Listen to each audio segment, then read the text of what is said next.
Okay. When does season end? I actually don't know when the season ends. It's gotta be soon, right? Is it 10? Is it 1 hour or is it 2 hours?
That's awesome, Mike.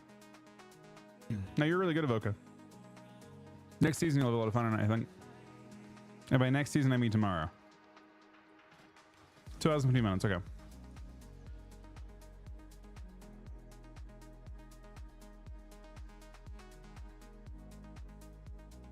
How's the cutoff looking? When trade is? I don't notice them, I don't think.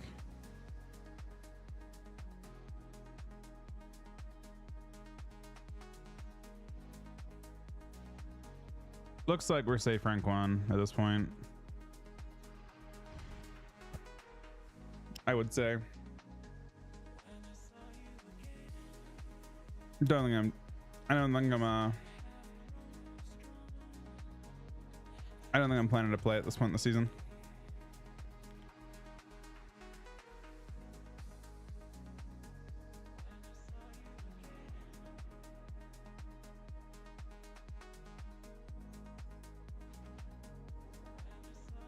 A Zarian was doing that. Isn't he rank 1?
You say rank 1 all?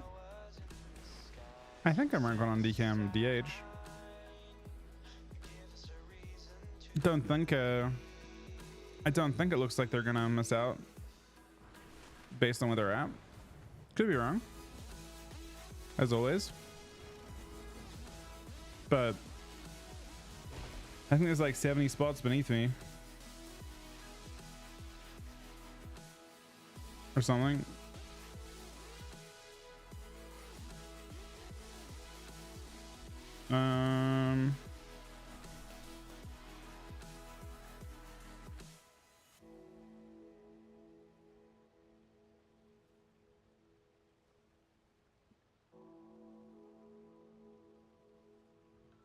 Looks like it's like just about 2,900 now, which is definitely creeped up, but 2 hours to go. For 70 people to pass me would be somewhat difficult. I feel like people would just do one lobby or one arena and try and pass with that.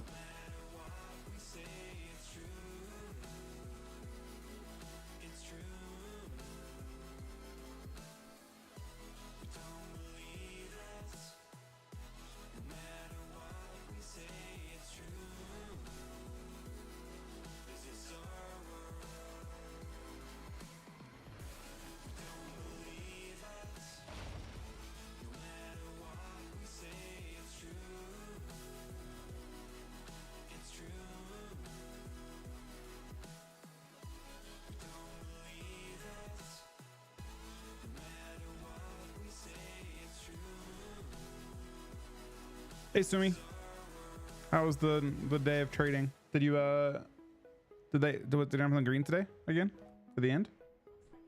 I know it started.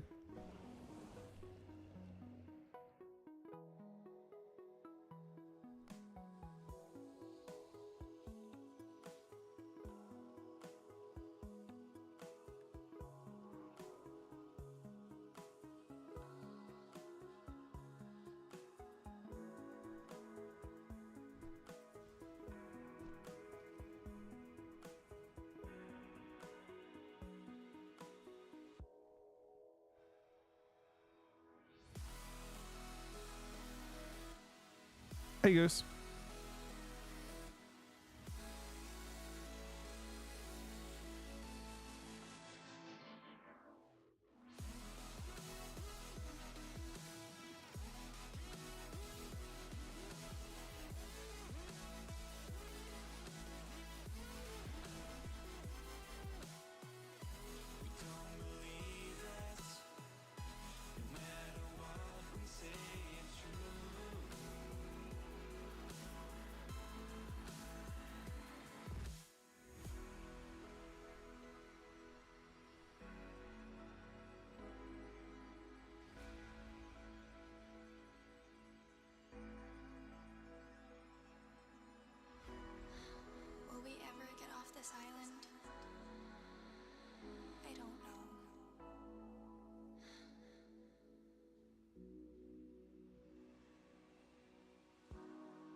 Mortals, I present a lucrative opportunity for those who prove themselves worthy of the task.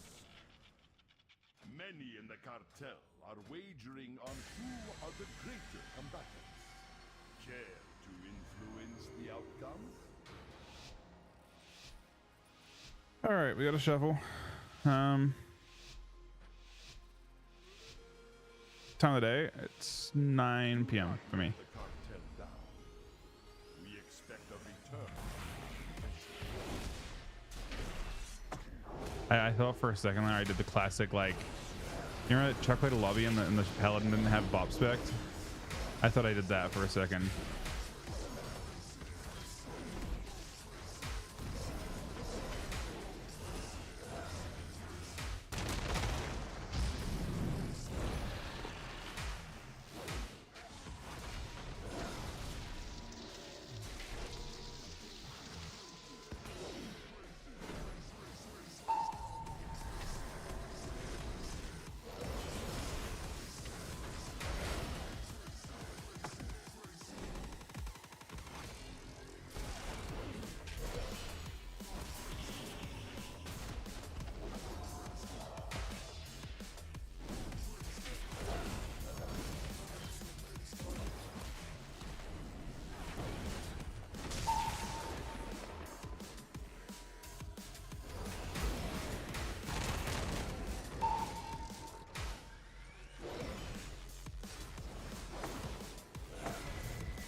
They destroyed us. He faded for the trap, which I reacted to. That's the total angle, I guess.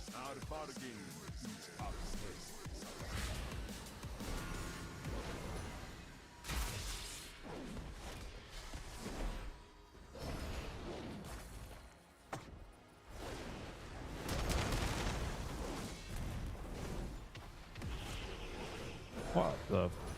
That Victory is clear. Our bargain is up. was also kind of crazy.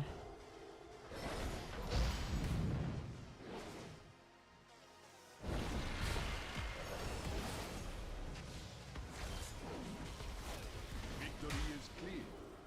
Our bargain is up.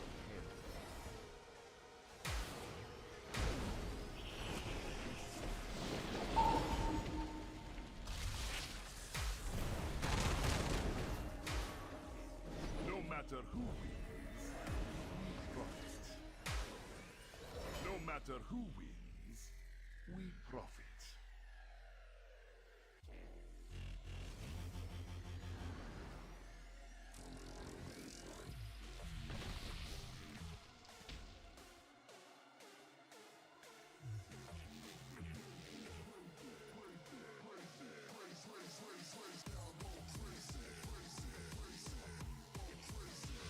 These guys are both really close to getting rank 1.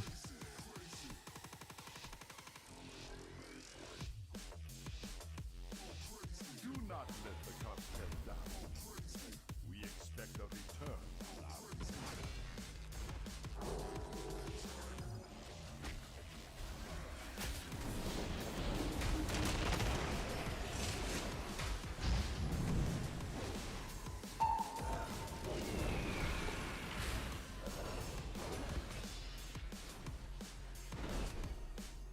You want?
We're running low on options, so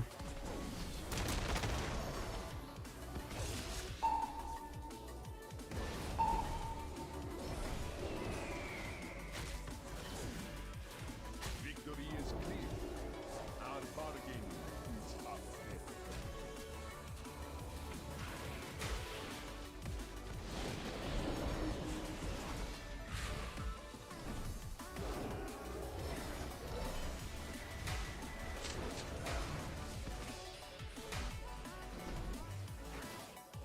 No matter who.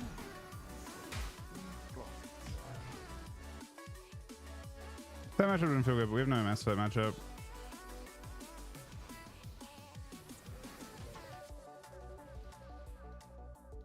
I don't think I can kill Priest. Maybe I should try. I haven't tried it before.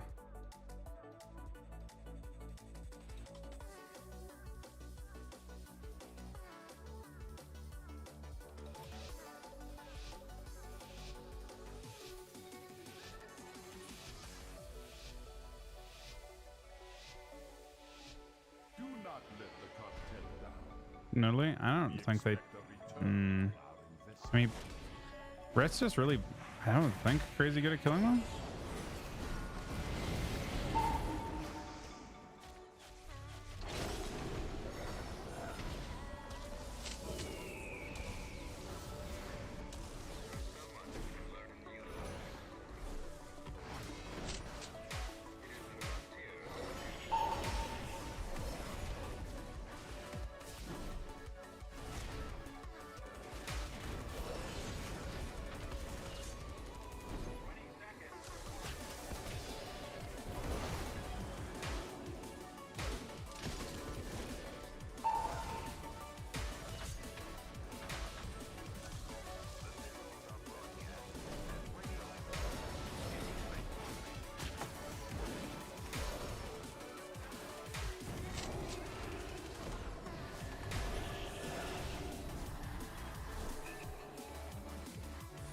No matter who we profit.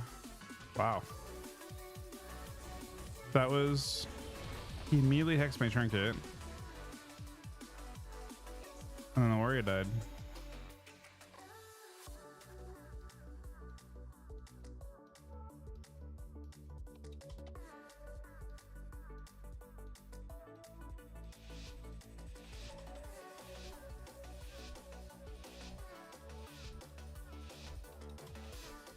Yeah, this matchup's impossible.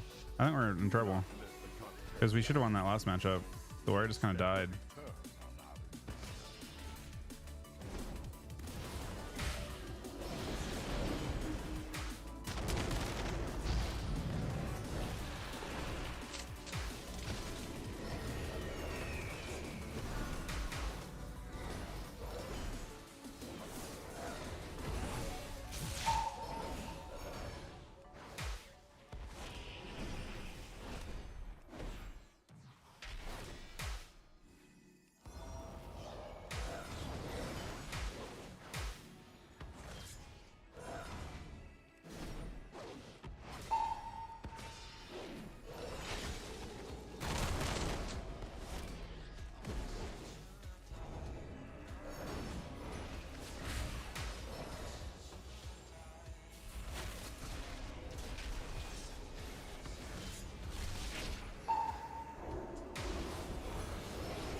Victory is clear.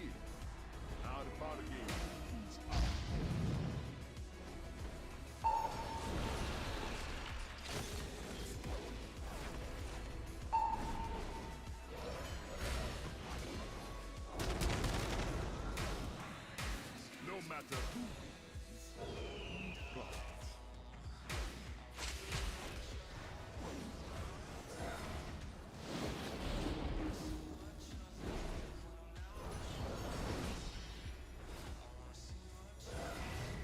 Trouble a little bit, but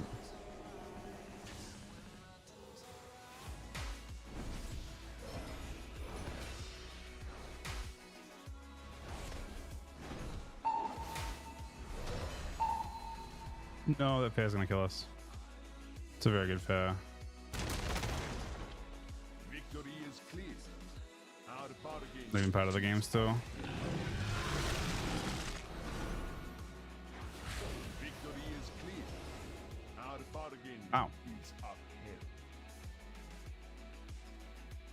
upheld.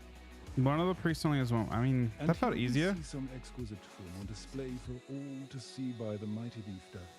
The hunter is looking mighty juicy here, but then Wait, Sunny with another gifted sub. Wait, two of them today. Thank you very much, buddy. The shaman though receiving a life swap from the priest, while this warrior hugs beef Dedix's nuts. Sunny with another gifted sub to ban Moose. I don't know if that's, is that a person? Is there a person in chat called Moose? We expect a return.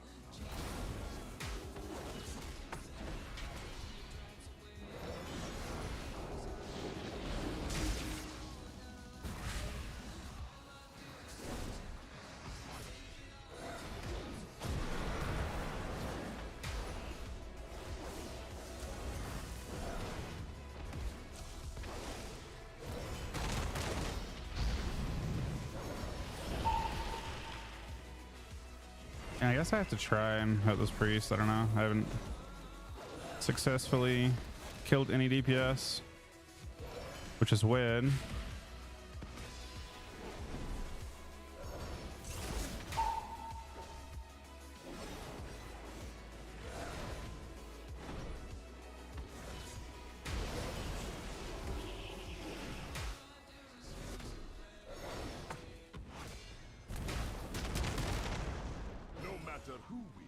I mean, I guess if priest dies, then that was just the target the whole time. I've just never tried it before.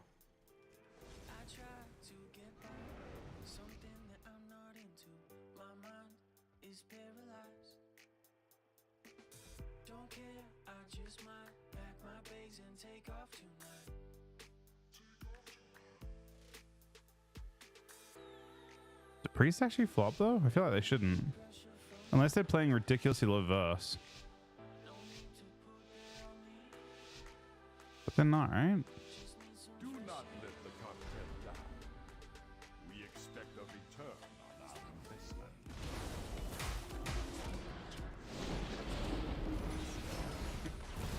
Sure, I agree with them flopping with that GS.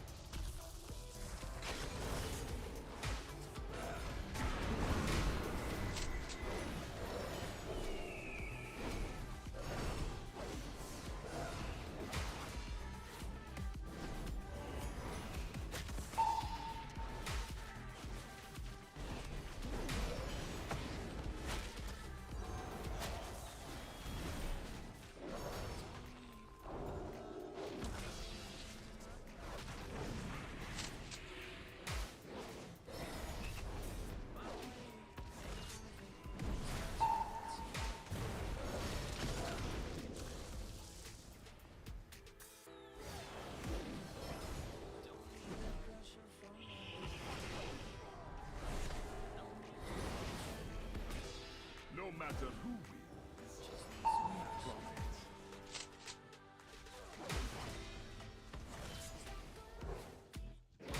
He's taking ungodly damage, man.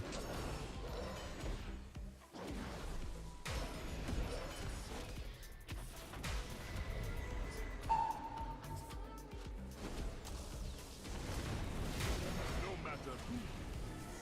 Wait, they killed us both? Oh, Hunter wins. Hunter got 5. I don't know. We did top down, but we just couldn't actually kill anything.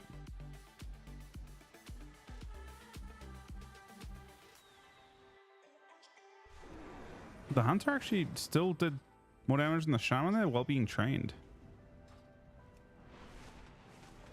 And felt unhealable. That's weird.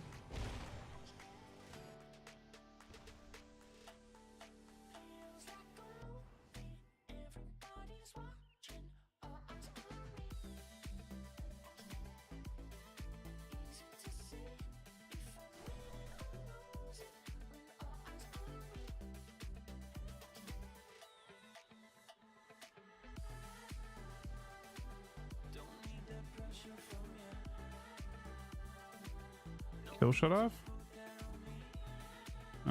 He did. And he crit it.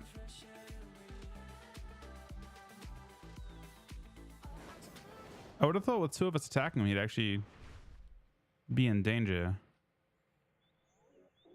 But he really wasn't.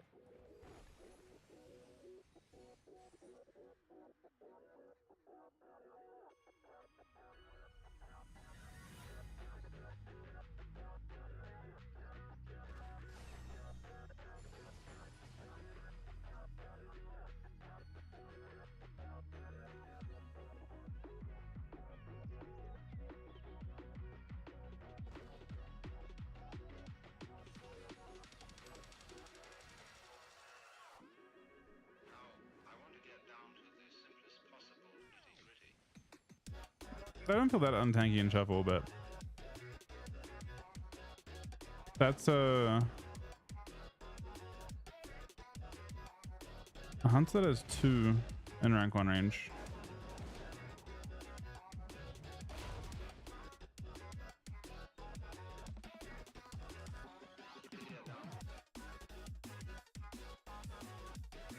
There's like an hour and 45 minutes left in the season.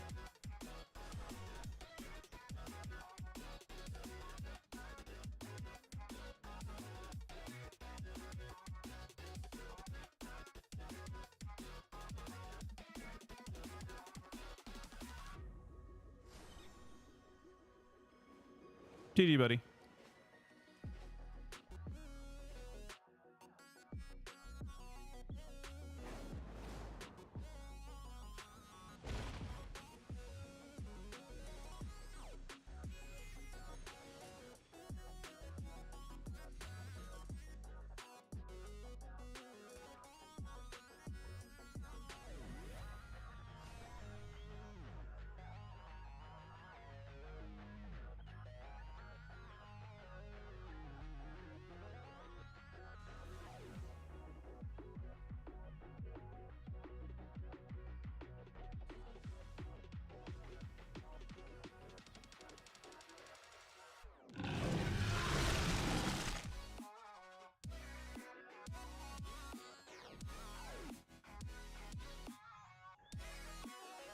Another good stuff. Thank you so much, buddy.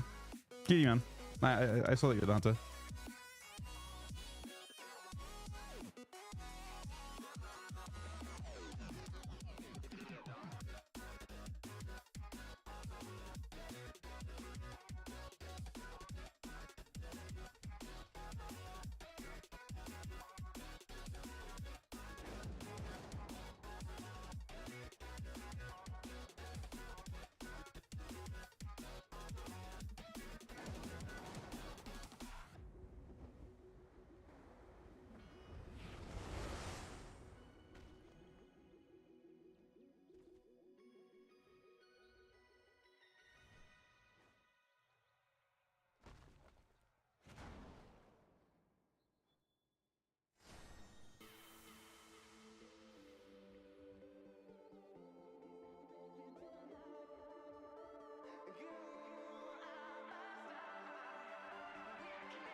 I don't think I'm doing alpha today, actually.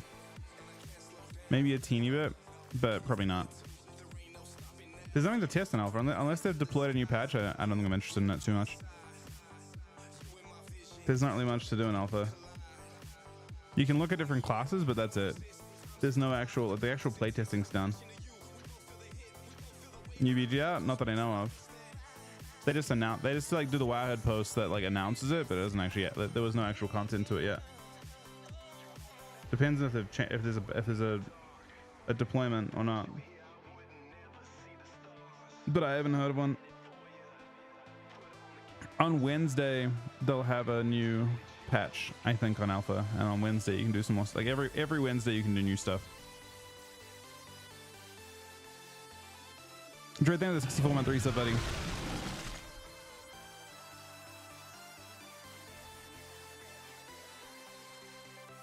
It's too late to say. So like, there's no reason why DK shouldn't be strong right now, other than the fact that they've been nerfed too much.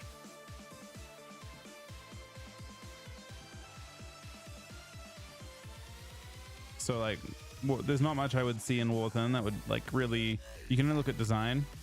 The rest is tuning, and tuning is the most important part. And yeah, firm out. We don't know if that's going to exist in Arena. My guess is it won't exist in Arena.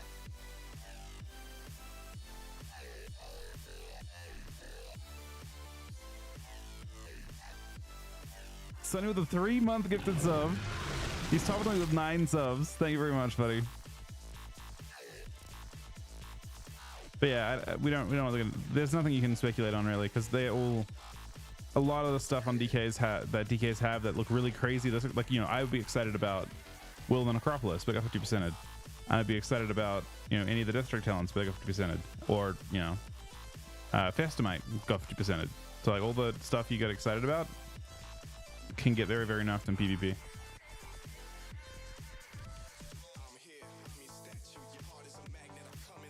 I don't think they're gonna remove wounds.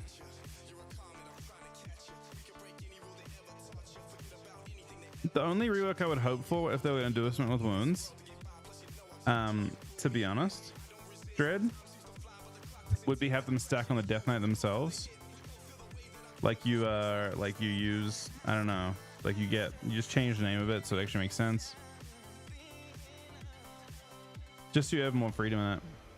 So I can't, let me refund that. I can't actually do that right now, unfortunately, Cookie Buddy.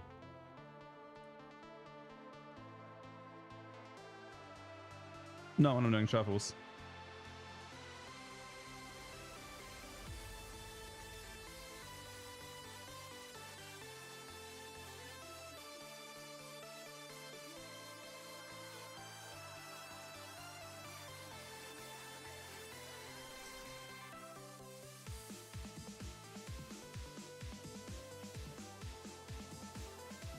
I'll do it later on though.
Ladies and gentlemen, on this 5th day of July, in the year 2050, I, Lady Gillespie, am proud to present to you Toothless Hawkins and his robot jazz band. I want to hear the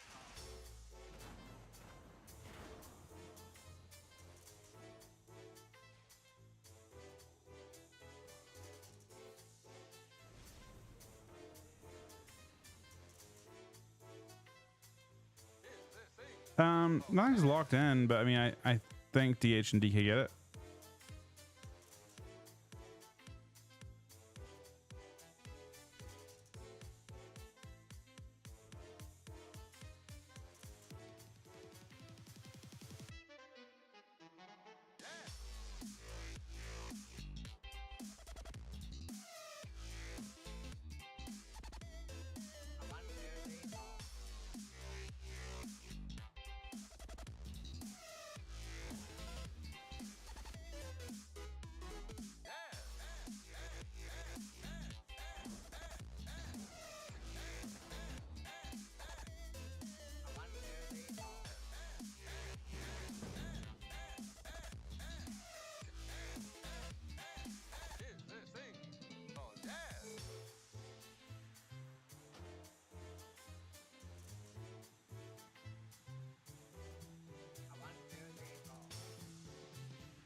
But yeah, tonight I'll probably I got some SOD stuff I want to do after. I think a decent amount. I want to try and get some stuff farmed for the raid this week.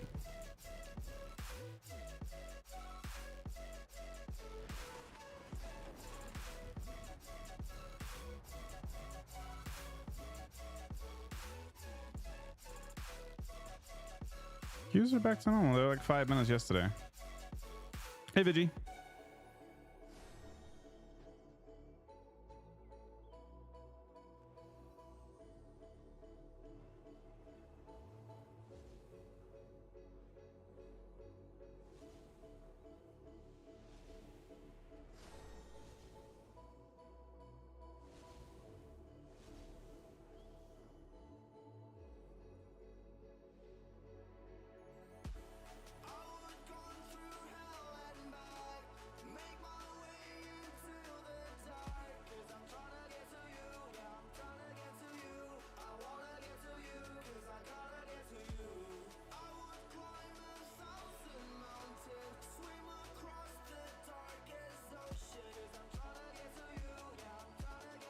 Doing a ranking of PvP plays.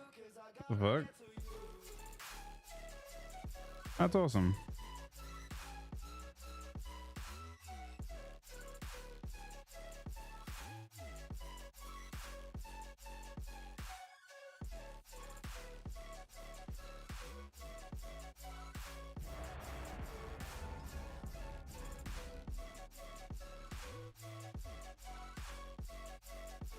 Wait. Those votes, you can like add a whole bunch extra to them?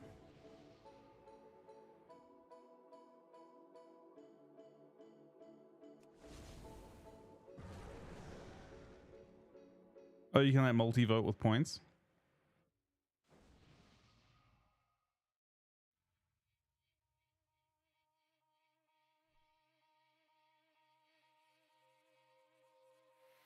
Close my eyes, it's all coming to me.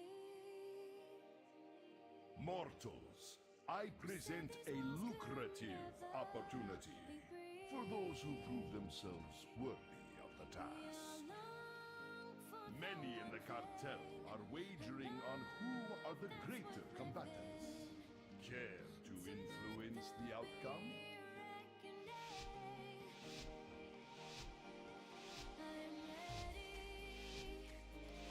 Only Av knows my true secret, man.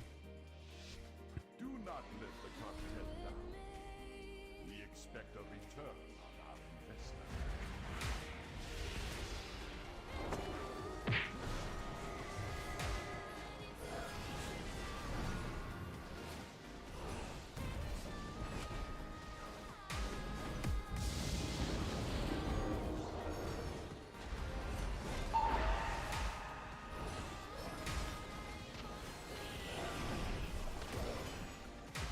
Victory is clear.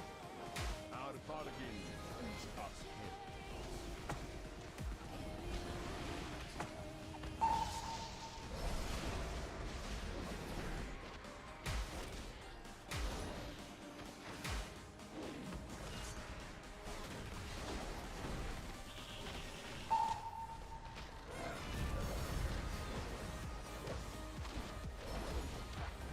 No matter who. He has EMD for this. Oh, I'm fine. We're in trouble though.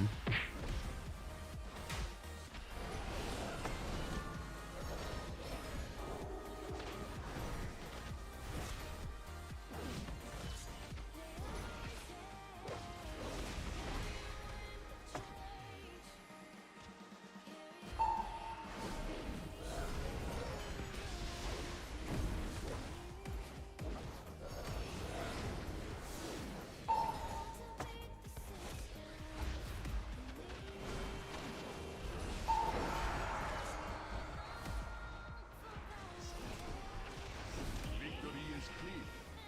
Our bargain is upheld.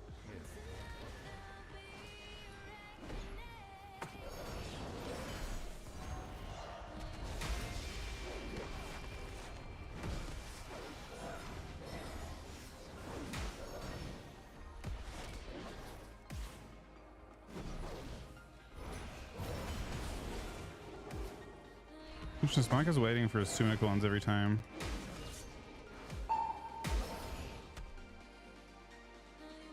He missed it on the monk, so he's not going.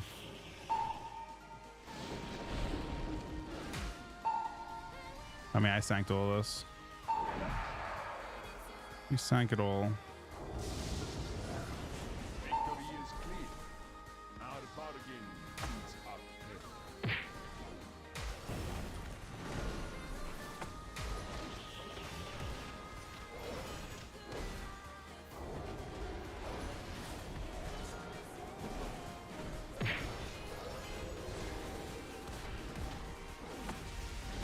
No matter who, profit. Victory is clear. Our bargain is upheld. It's crazy that that didn't do more. I killed both sides. I guess I did less than the monk. That pretty matters.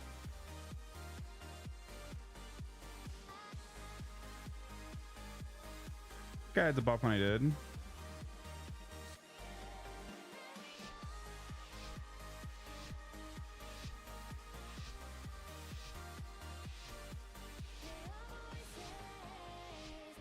not let the concept down. We expect a return on our investment.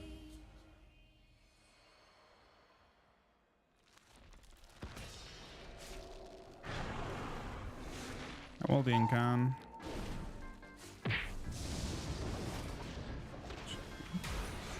Bit early, but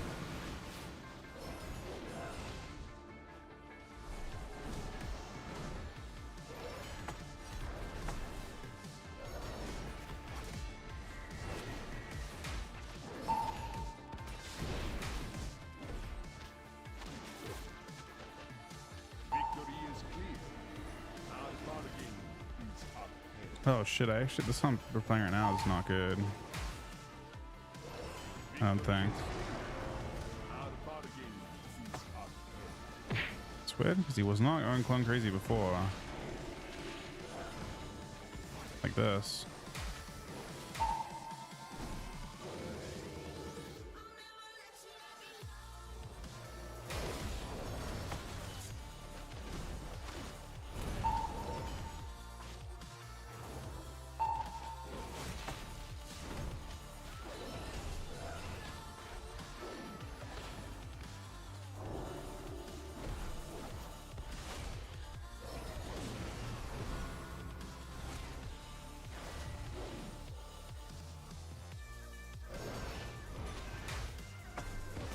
Deny that.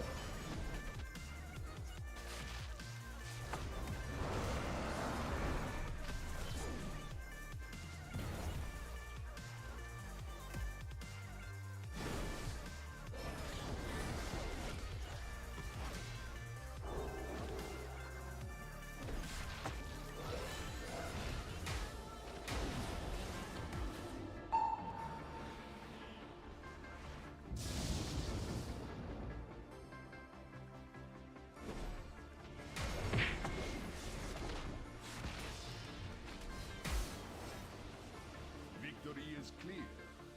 Our bargain is upheld.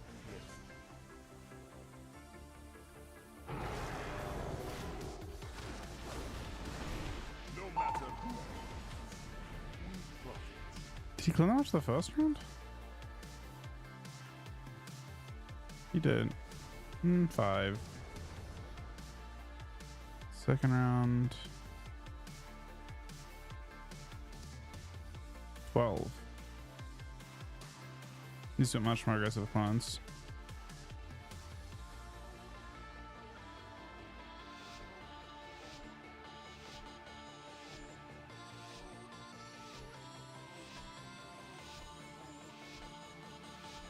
Do not let the concept down. We expect a return on our investment.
Kind of sank this because I got like kind of.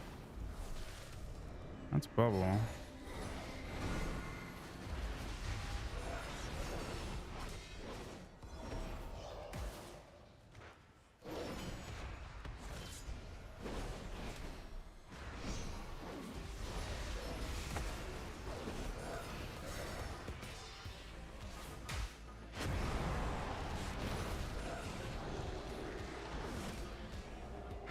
He's just charging cross map here first.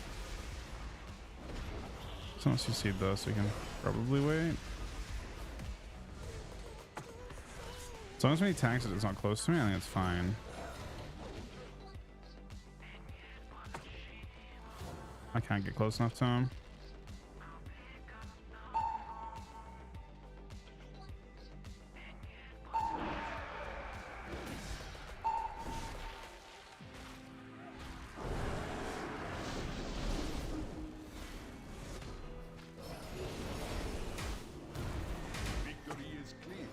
Doesn't have a link.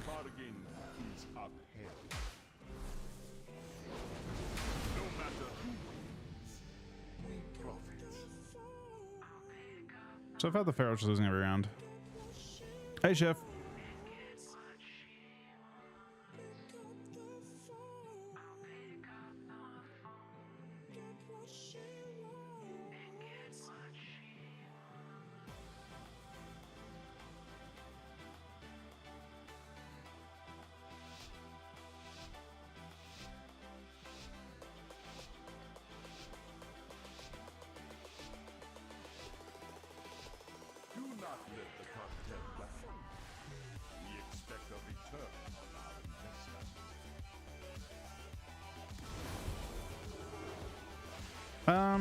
I don't know if there really is built-in inflation in Shuffle.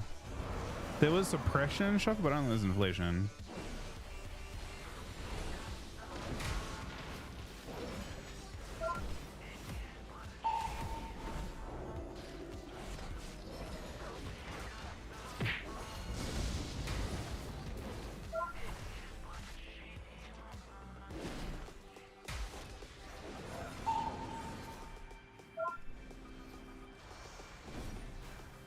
Wait, did that blind work? Oh, I may have blown that.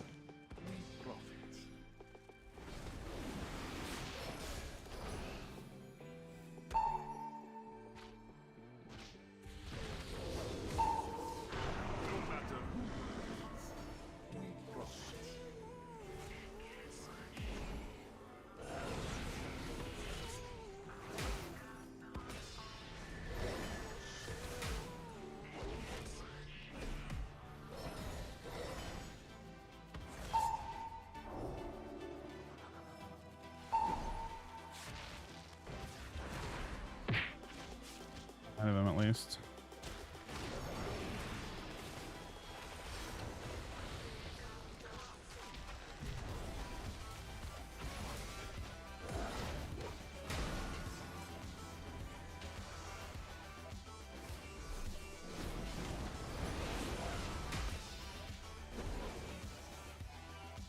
Sitting us. What's up, Bob?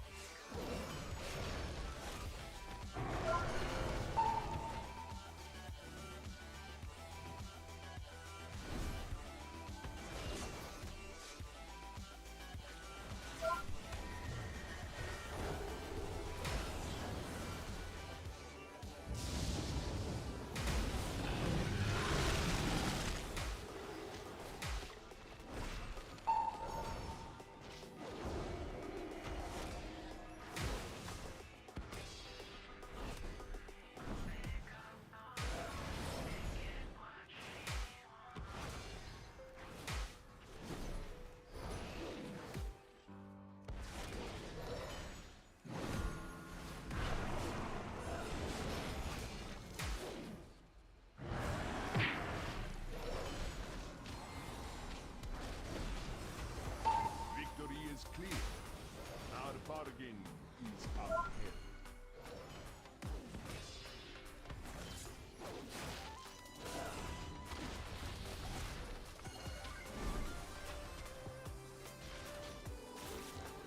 I might die. Victory is clear. Now the bargain is up. There's 2 other walls that I'm in. No matter who. Alright. I guess Mr. Drew dies again. Shipping the new stuff, buddy.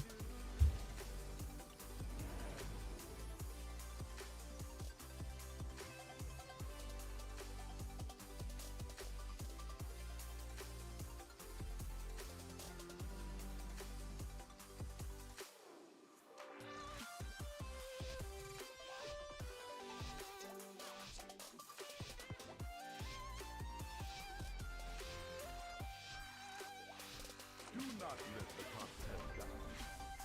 We expect Well, I get to. Okay, if I win this.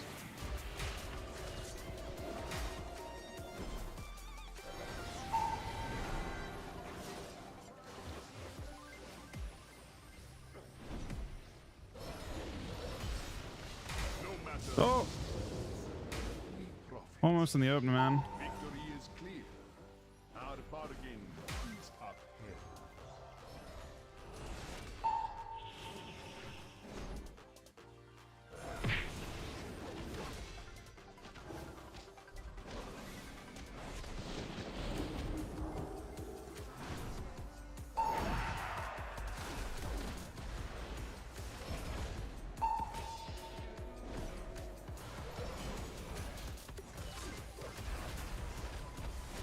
Victory is clear.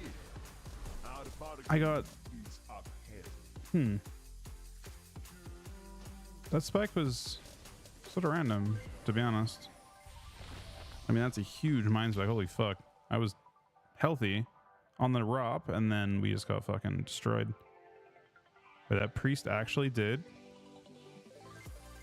Mind spike? Torrent tick? Inside the last globe loss, 54% health. Oh, I was on GCD, I think, but that death is wild. His pain was 240k, 300k, 340k, 535k and a global from the priest. I haven't seen that before.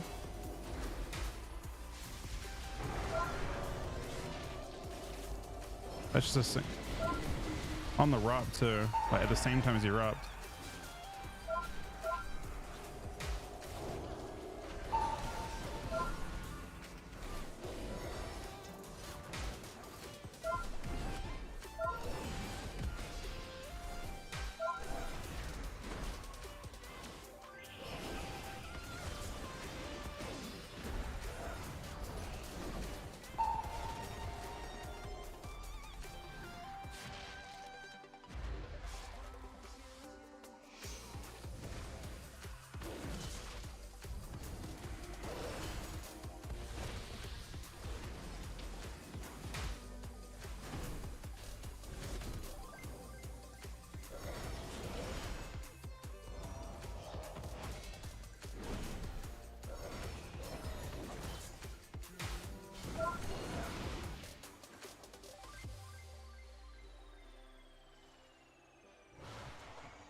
Oh yeah, then for 2 more seconds.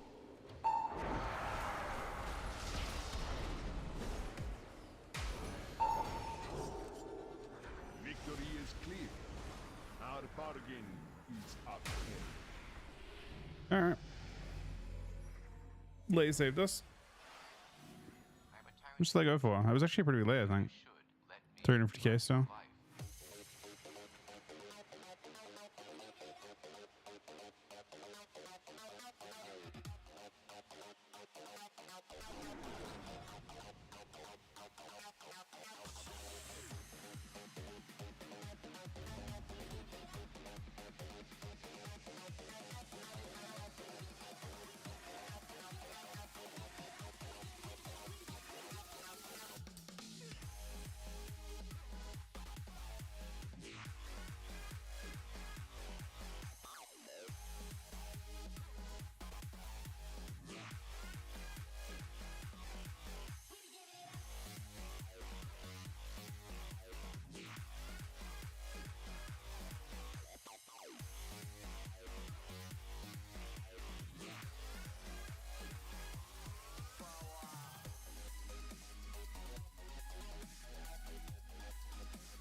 Is Shark Frosty King now?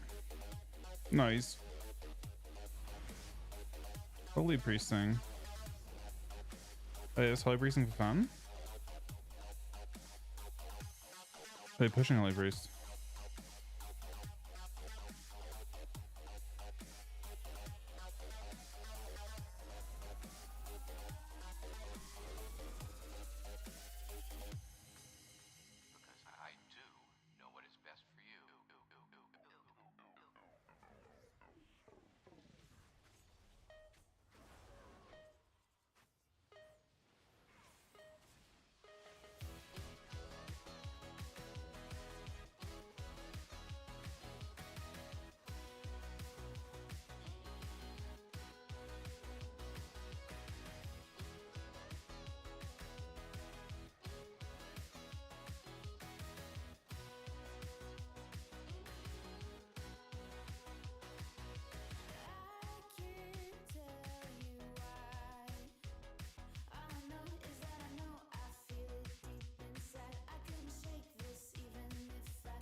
Sunny with another gifted sub.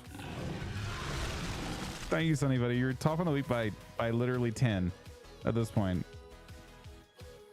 And I think you might be 6 of 7 today as well, buddy. Thank you.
Yeah, I think tonight after this, I'm gonna try and do a ton of farming on my hunter and try and get enchant.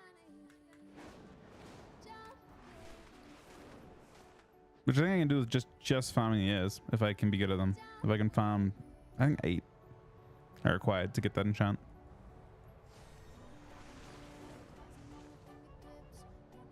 Which would be what? At 5% a mob?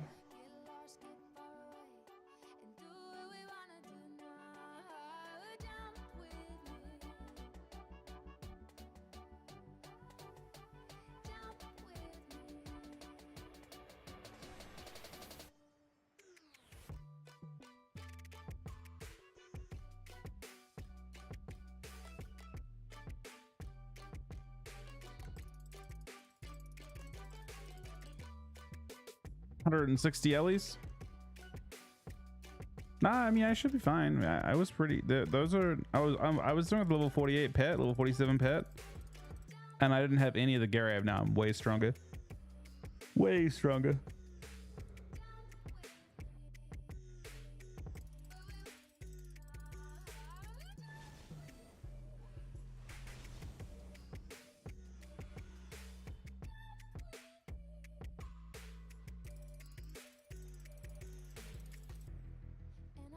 And I know the odds are always stacked against us.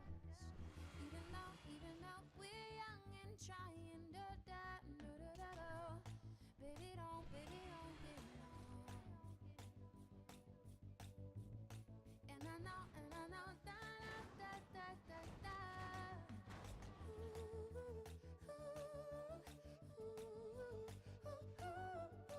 Season 4?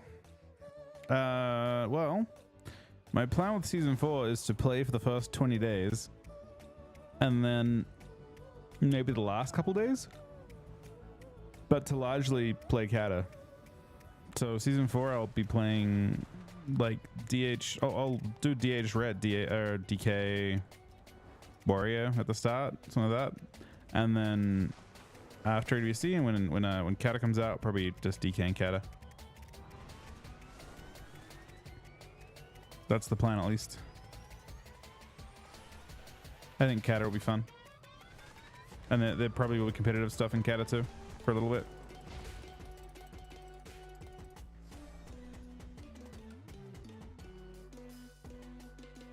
Yeah, Kata's awesome. Agreed.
That's weird.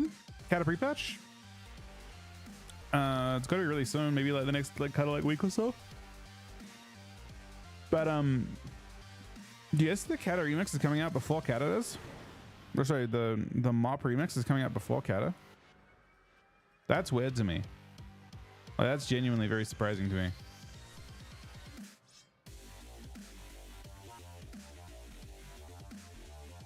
Nah, dampening didn't exist in Kata.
Ah, fuck it. Let's play some DK. I don't actually set it up though.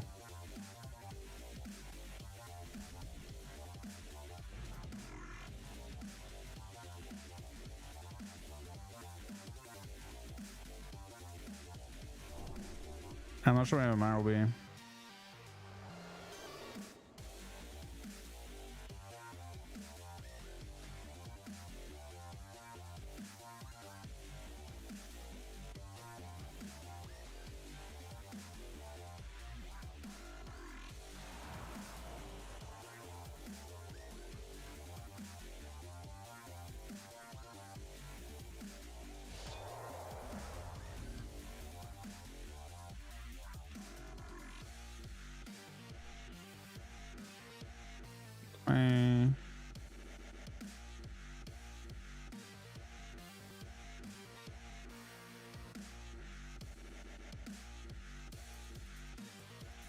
It's got too much haste on.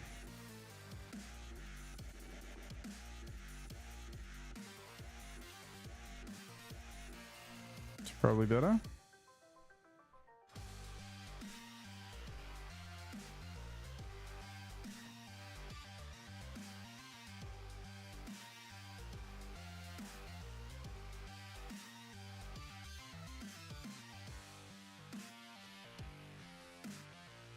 Need to be a little light on boss. We'll see though.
All right, we're in the shuffle. Oh, it's Aussie. This is gonna be difficult. Maybe. I haven't played Death Knight in a couple days. It's half his health. He's not high verse. He's definitely not high verse. The dragon hit.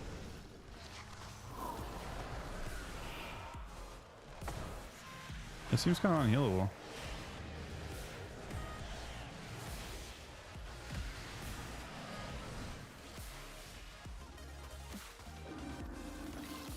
I don't think I'm humaning this.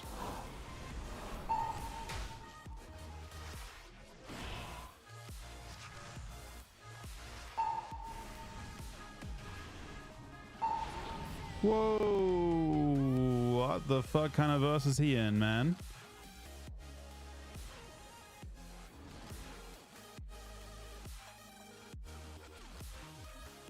I think Oz plays very low verse.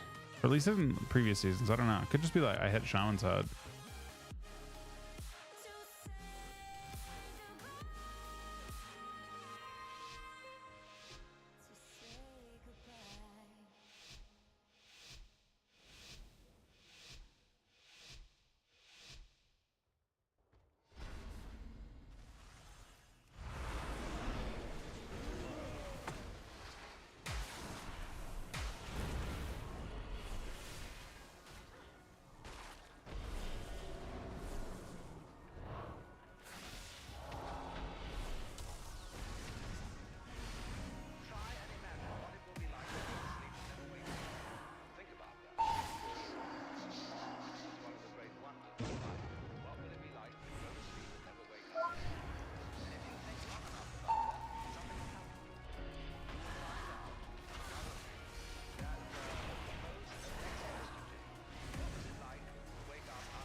Just swapping him out as much as I can.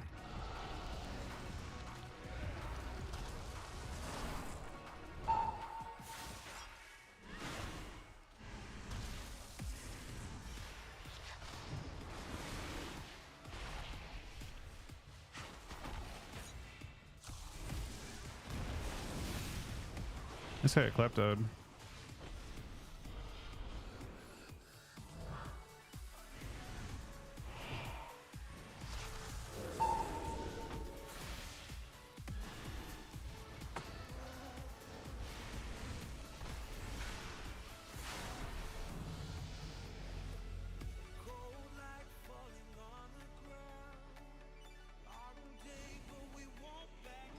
So far,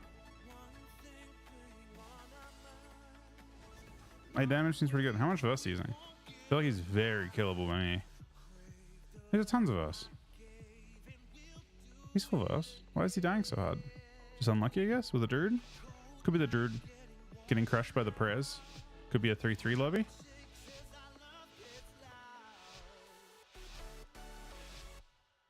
Could be the Druid just losing.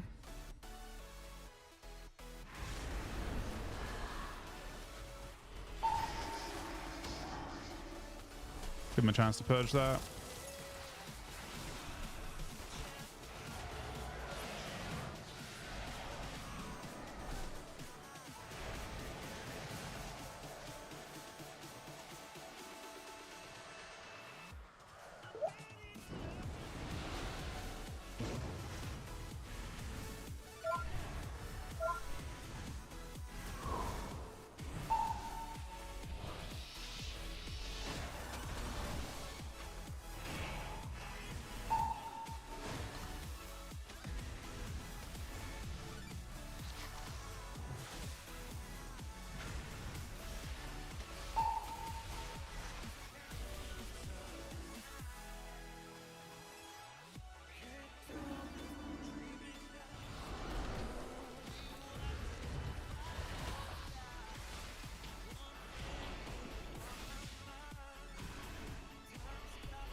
Or is there a HOTS this one? Neither one actually has any HOTS.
Wow, that's a lot of CC for us to deal with.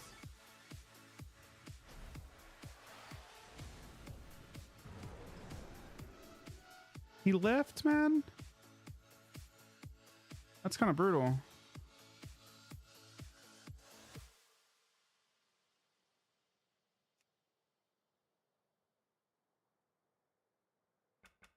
That leave is a bit rough for us because I think we actually might have gotten even alone pops. Yeah, it was a rough one for Ozzy, I guess. I don't know. He got one shot 2 rounds, and then the last round didn't feel like he kill anything.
Relay, buddy. Thank you for the 34.37.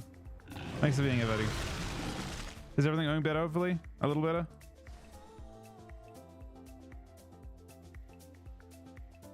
If Rust being good? I haven't seen much about it yet.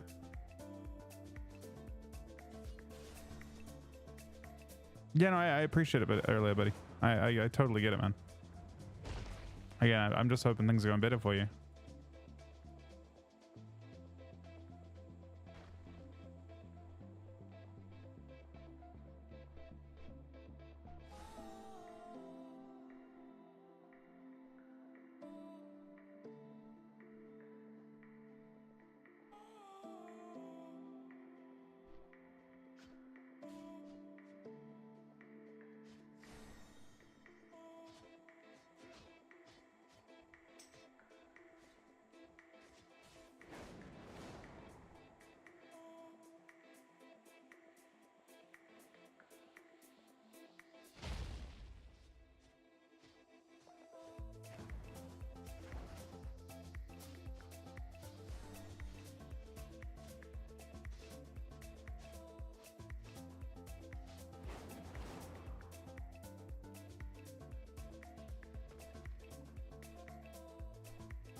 Apparently Oz had broken gear for that round.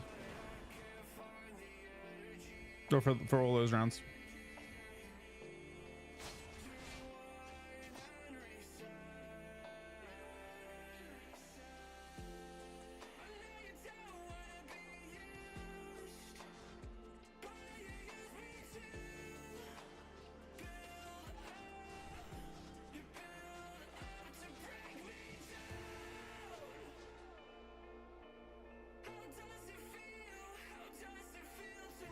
As a new PvP, what class you're going to pick up? Yeah, I would say whatever you PvE on is going to translate best, probably.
And rank 1 range in 3s? I think so. That would depend on what rank 1 range actually is.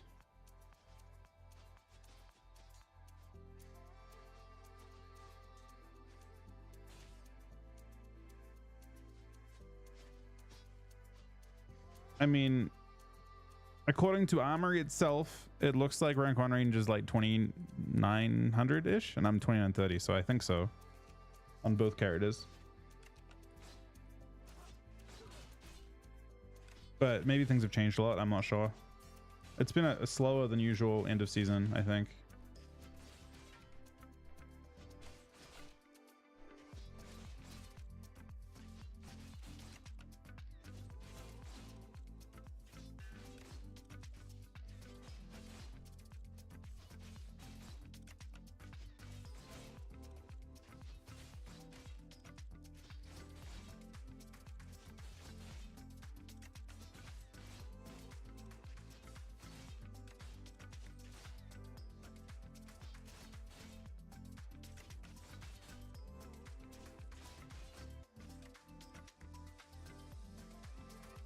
This Q might pop in time. Let me see. Yeah.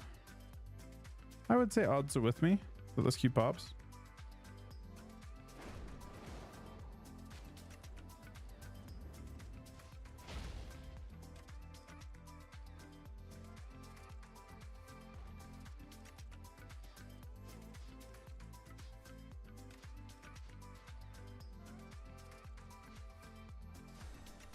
Yeah, you may as well, Micah. You get an achievement. You get a few strength for it.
Um,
Yeah, season's over pretty soon. Very soon.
I was just holding up Q's to try and lock him.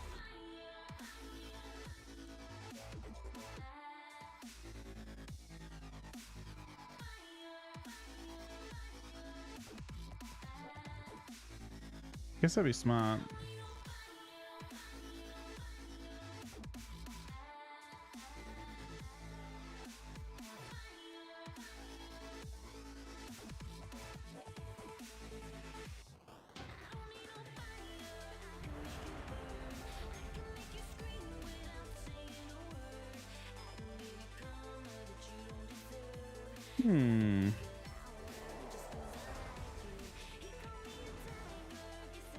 Is that actually close? Is anyone playing for rank 1 now?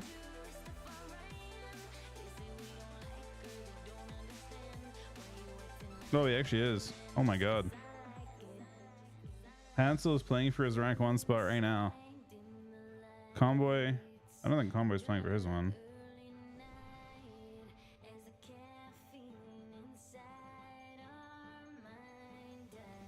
Nah, Comboy's not close.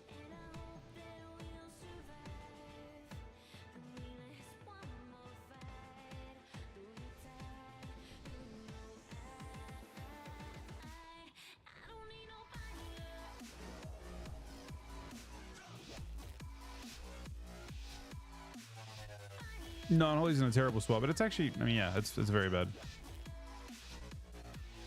Yeah, Comboy all the time.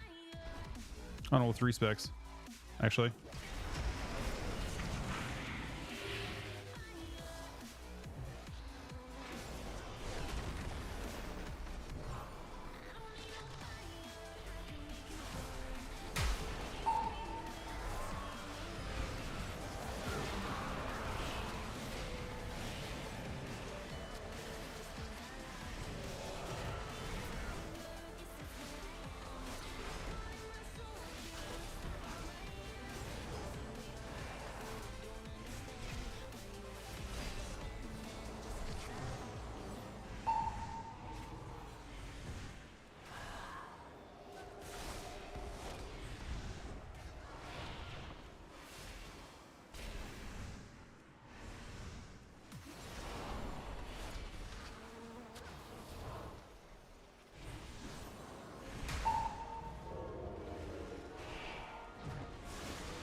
Plastic dampener.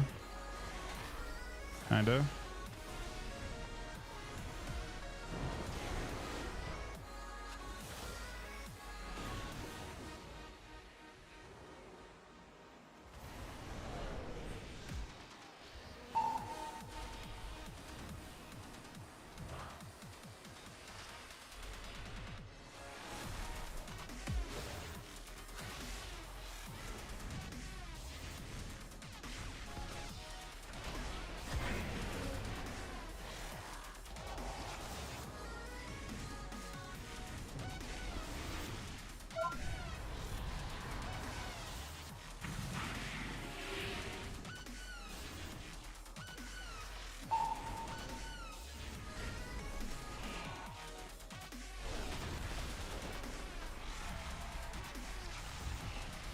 Yeah, our age is kind of somewhat getting closer.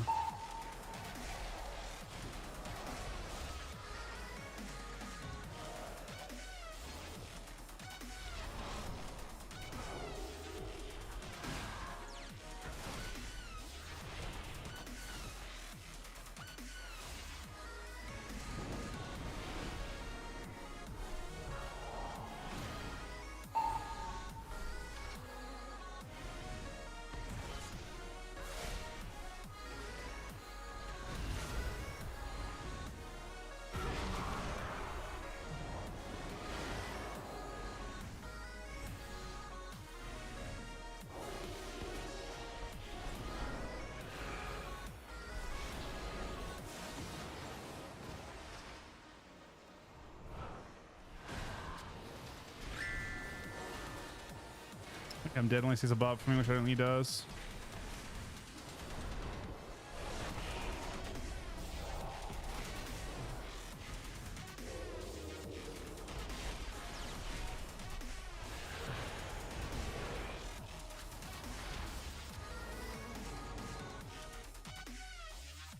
All right, we're gonna play,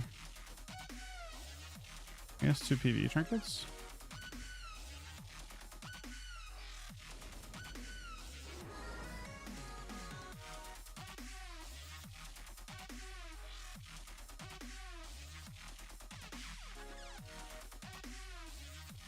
Oh, my own was high.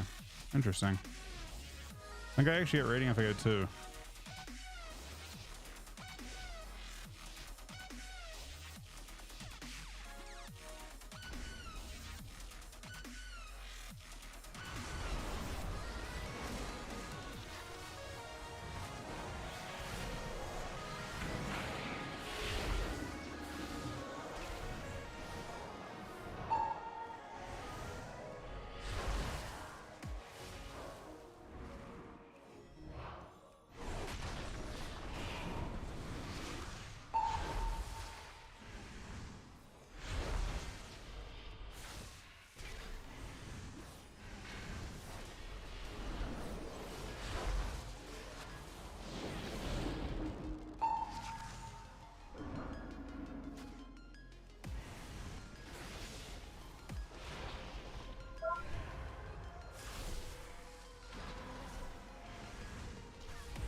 You're not getting that sack, my friend.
Oh, he's dead.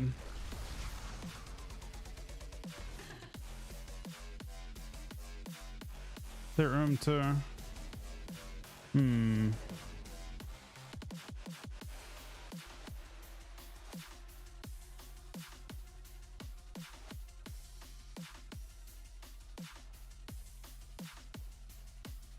Oh my god, look at that guy's. Wait. Oh, this is super awkward. The Paladin's HPS is like crazy, crazy low. I don't think there's anything I can do about it, really. The Druid says 28 million healing me compared to the other guy. That's gonna be rough. I don't know.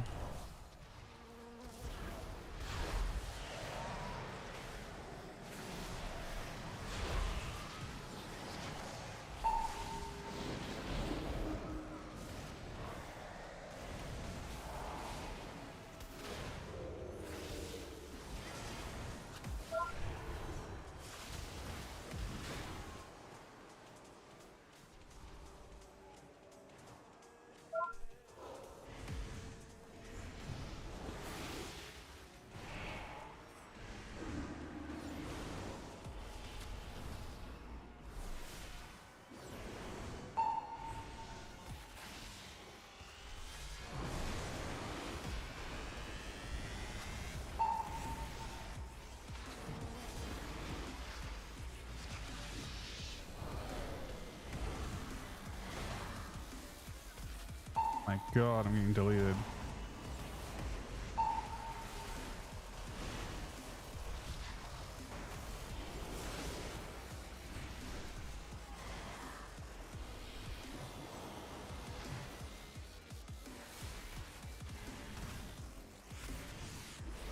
Drip him over to him for the Hodge. He doesn't have trinkets, so he's trying to be patient with it, which I think is smart. Thing is, we're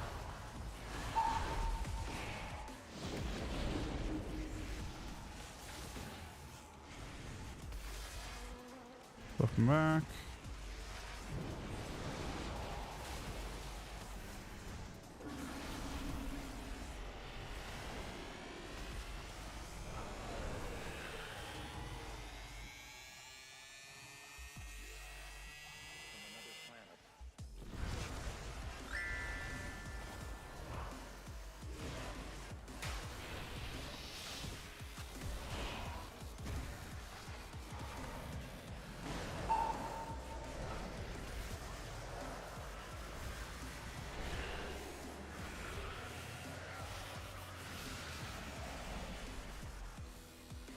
So I got all 3 rounds of the Paladin first.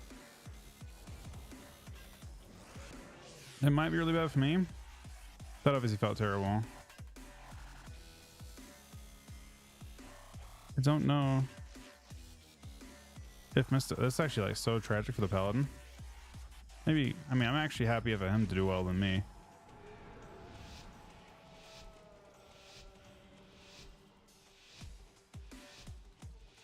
Hopefully the Paladin gets 3 and I go 0-6-0. I guess in that sense.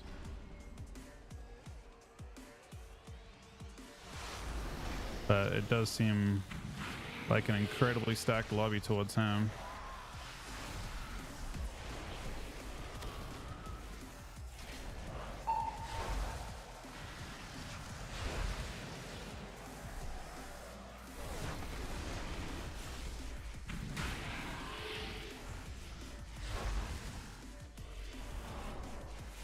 Got Bubble Sank in the opener.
What?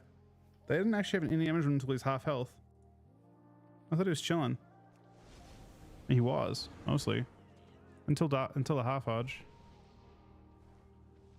Do you have train coming up? If you had train coming up, then that would be different.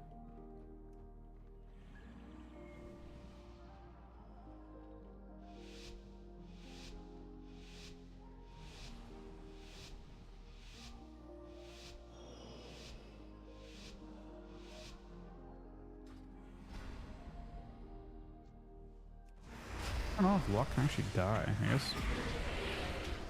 We're not a rat paladin.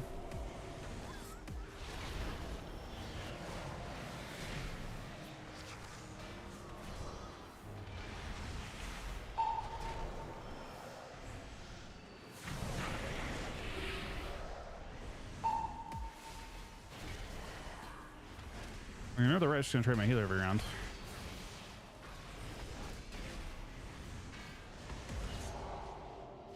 Between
he needs to trinket and respond that, yeah.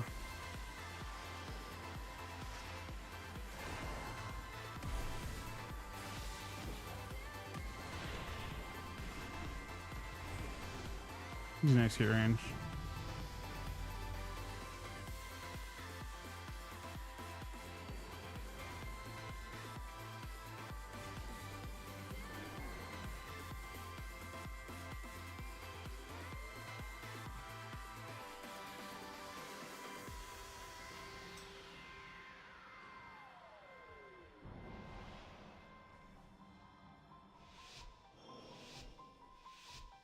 Oh shit, this is tough, man. Ooh.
He's playing self-dispel into a UA lock. It's gotta be intentional. It's just... I guess I didn't realize it was good. He wants to go on.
I'm just so sick of being damped.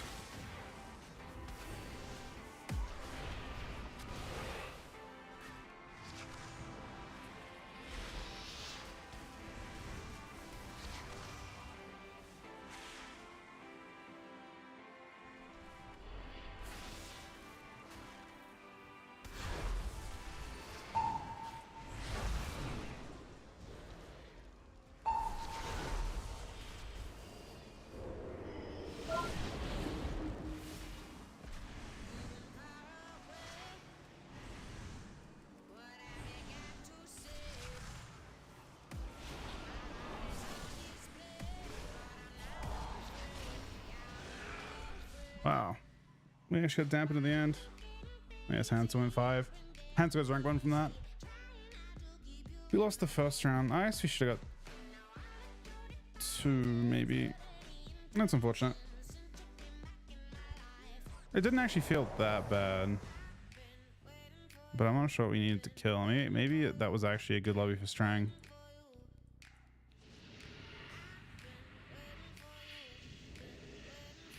Like, the round that Drew died definitely could have been a win. The last round actually isn't a great matchup, but then I think both the red into 2 wizards isn't ideal. He only had to do it twice though with me. Yeah, he got his rank 1 from that. It's sick.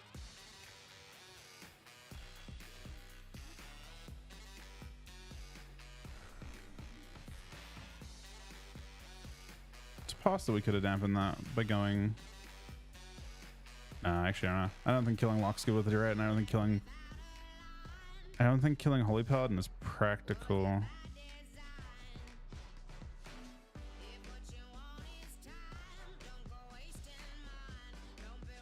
Without like being very perfect with it.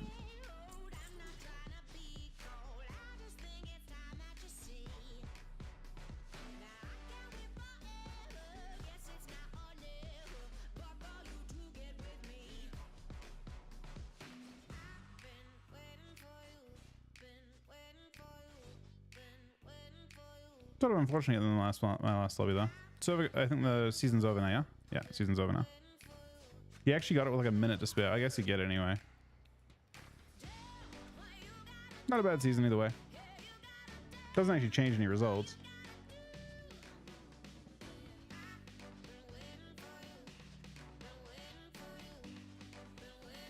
We got both characters should get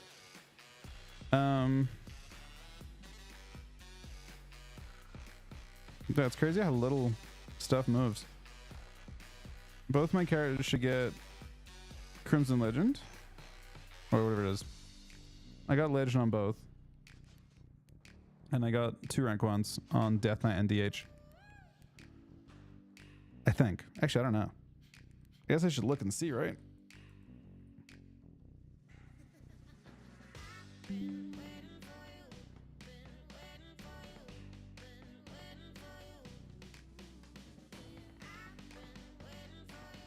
Yeah, we're looking ridiculously safe.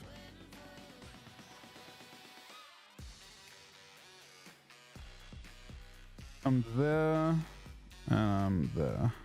So, yep. We should get 2 rank 1s and 2 shuffle rank 1s. Unless... I'm like not sure if there are 4 spots for Frost or not. If Party Waffles played and it hasn't updated yet, then it's possible he passes me on that character and one character doesn't get Crimson Legend. But or whatever it is, fucking rank 1 shuffle. But we should get it on both DKs and rank 1 shuffle, and then both 1 DK in 3s, and then 1 DH in 3s. Fun to play though.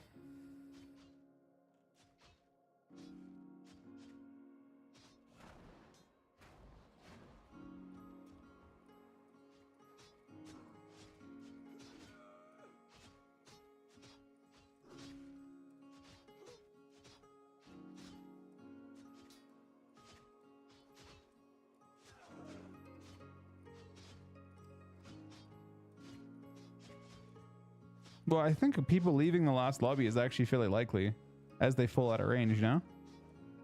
What, so Nick, what'd you finish at? I mean, dude, rank 1 shuffle on Div is like insanely hard to get. There's only 4 spots. No, there's only 3 spots?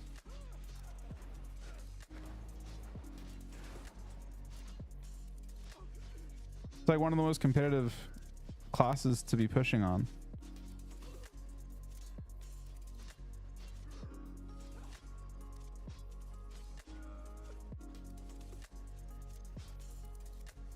I'm sorry, Freelo, but that was you're the paladin.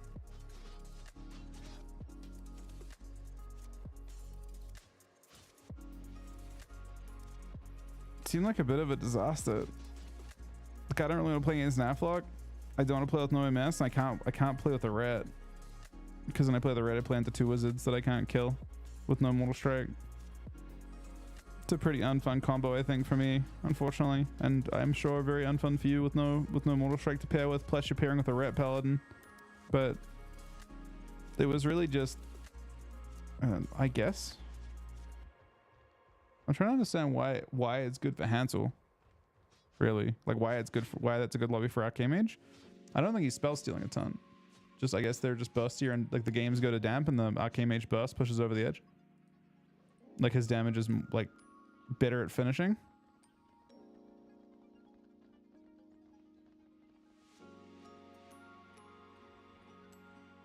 I don't think I have good kill targets as DK. Maybe I'm wrong. Maybe I'm supposed to like train red or something. Like training Arcane-Mage isn't good. Training a ret usually isn't a crazy good proposition.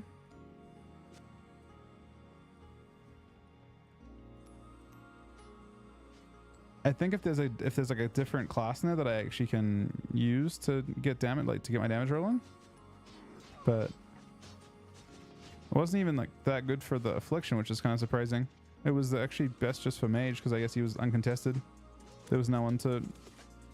I mean, he could have attacked mage, I guess, but I don't think attacking mage is good compared to an affliction. The problem is an affliction lock, like free casting. If you attack him, the problem basically is this: you pretty much end up attacking the mage. I think everyone ends up attacking the lock every round, pretty much. And the problem is that the lock can't die with no mortal strike, but if you don't attack him, you die to him, which is a bit tragic. I think this round, the second round, we should have won that round, and that might have been it for you. I don't know who dies in this round. Lock just dies in damp. I mean, mage can't die. That's the problem, right? You're maybe we just tunnel the red. Although I do a decent chunk to him.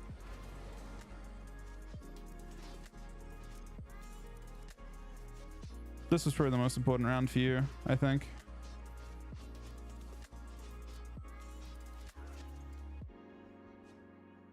But there's no. Oh, I remember that one. That one was dying forever, and they bubble magic bopped and won. They were able to hold those cities for a really long time.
Healer rank 1s look so unfun.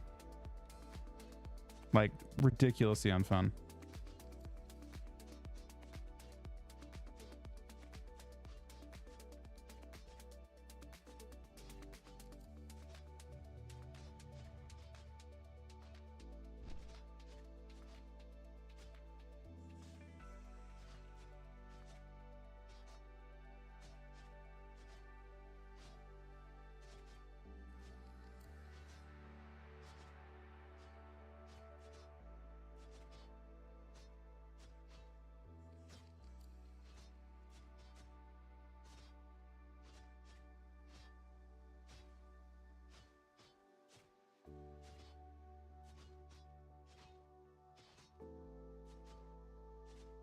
Could you push instead 2 weeks ago?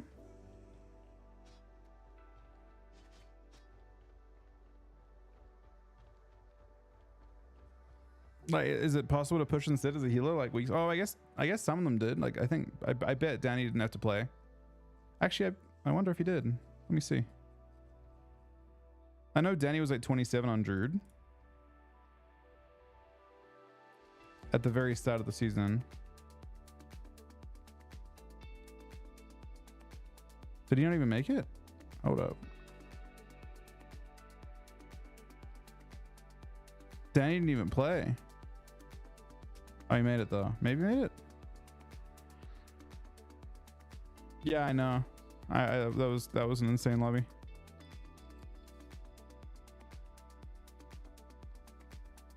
I don't know if there was any inflation this season, but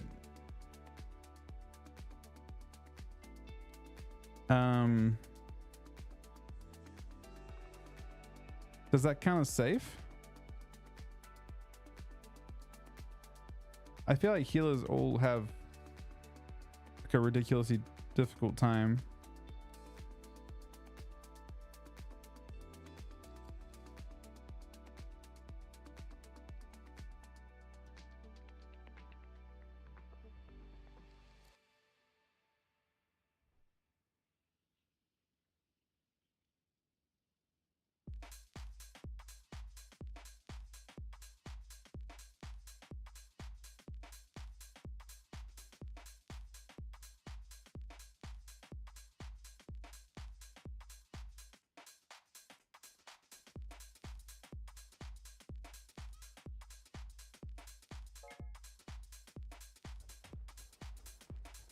MMR system's really bad for healers.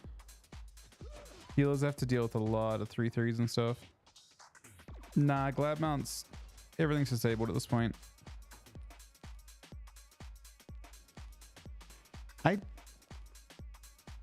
You'll have to wait to get rewards for season.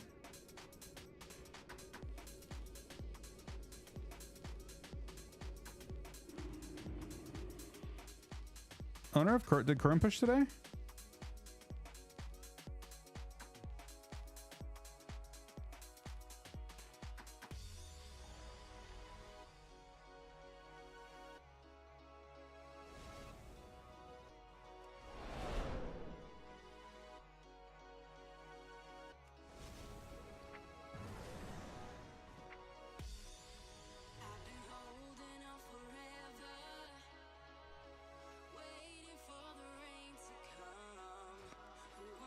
Oh, interesting. You actually depleted flight zones and shit now too. Oh, it makes sense actually. Well, kind of.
I've been holding on forever, waiting for the rain to come. Who am I to just surrender? I'm not holding back for anyone. I've been holding on forever, waiting for the rain to come. Who am I to just surrender? I'm not holding back for anyone, anyone, anyone, anyone, anyone.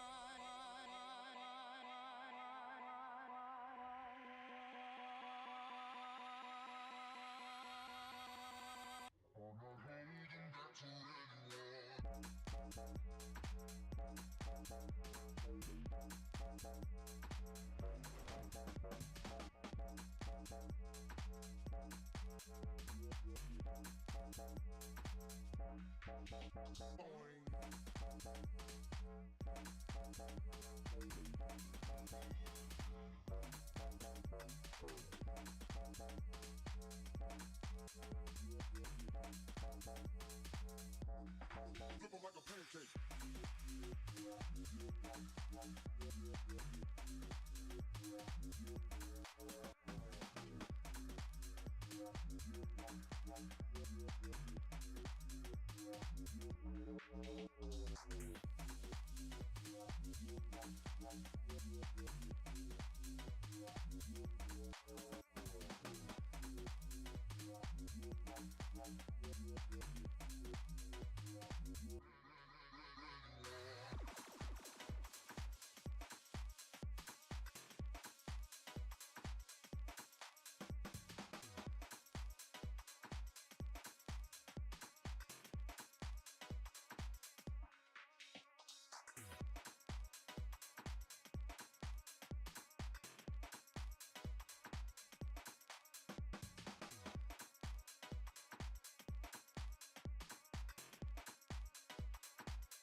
Question is, what the fuck do we do now?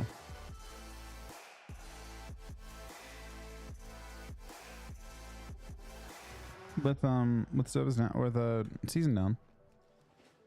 What are you doing retail with no seasonal stuff to do?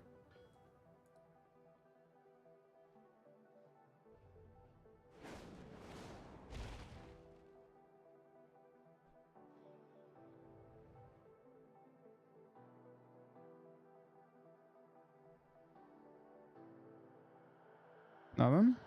Yeah. Maybe. Log sod maybe?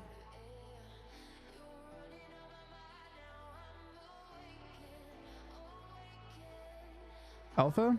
Problem is alpha is super limited. Like you can test out specs. Kinda. Like first look at their hero talents. Every week will be it's like kind of cyclic with alpha. Every week on Wednesday they'll have a new build, and the new build will have a whole bunch of stuff to work with, and you can test whatever they shove at you. Like they might give you a new zone to work with, they might give you some new talents to look at, but and every alpha build will have tons of content.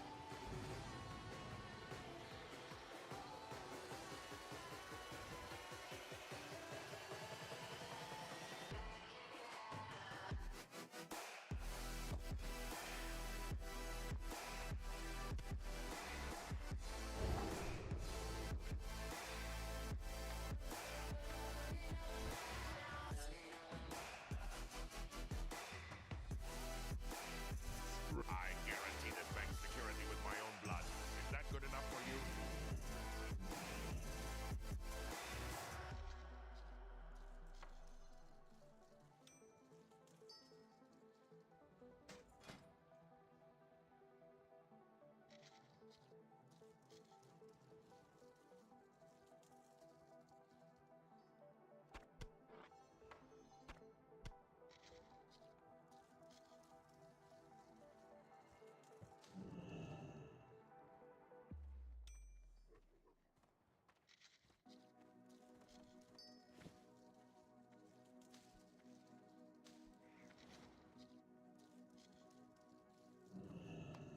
For the Horde.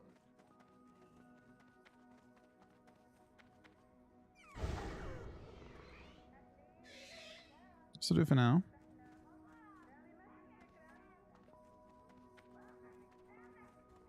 What do you need? Speak, friend. Graw. Oh, I've already. I could do that in a bit. Yeah, I've already gone through them a little bit, and they look good. Death Knights look fine. The thing with Death Knights is they're getting a rework May your blades in the next couple builds. I guess they're actively working on it now. Is kind of why they say that.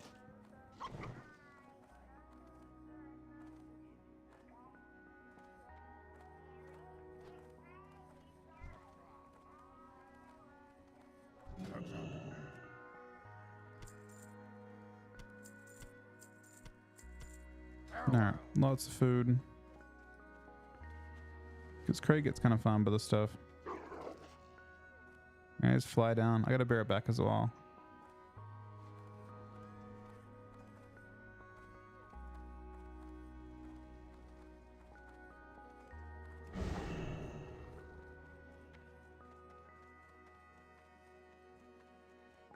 Alright. Give me a couple minutes real quick. I'm gonna start flying until you've looked down on the world from the to Silithus. Alright, back 1 sec.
All right, we're back. So if these are coming in, formalizing battleground blitz and ocean PvP modes as well. Use seasonal exclusive to the mode. That title is fucking awful. Wait, that's really weird. Okay, I do like this. The permanent titles are good.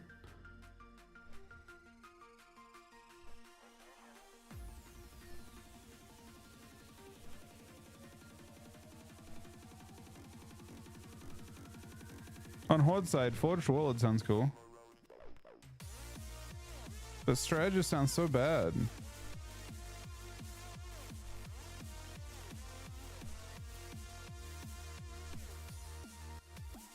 They should do. They got a problem, I guess, right?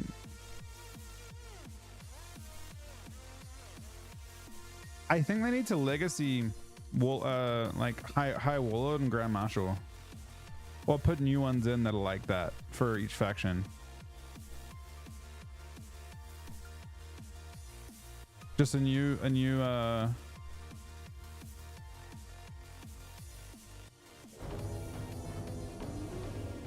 there's got to be some way of doing that.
I haven't heard of Shuffle Giving Glad.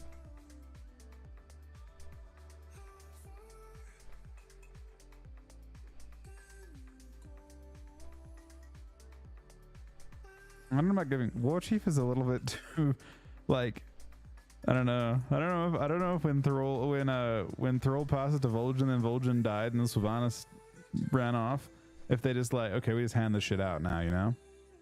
At that point, to just players that do BGs. I think that one's a bit sentimental to the game. But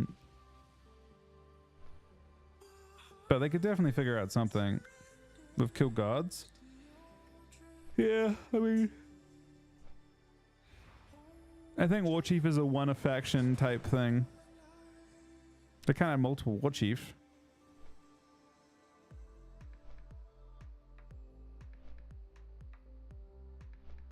Not a fan of Strategist though. Strategist really doesn't feel like much of a title. Like I think yeah,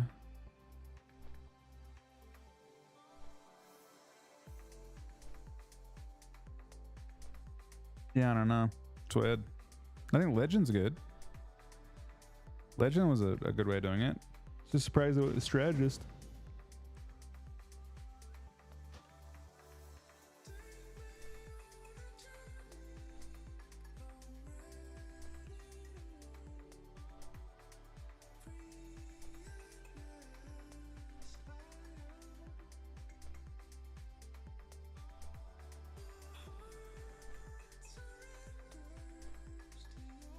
I feel like I don't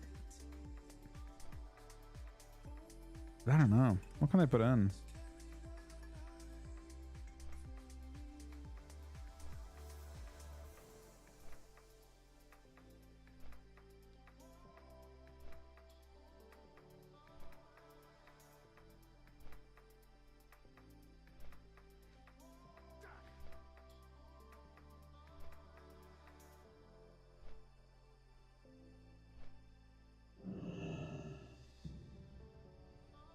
Wait, that's weird. It's got to be a higher. Is it no rank higher than Grand Marshal? Oh, never mind.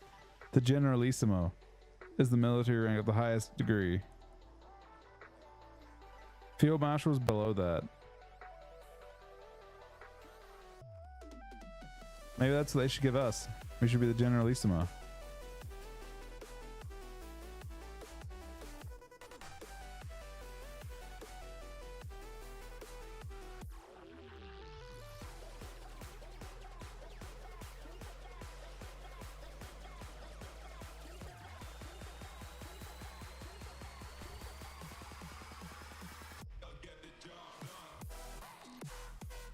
I guess what that's why they don't fuck with it.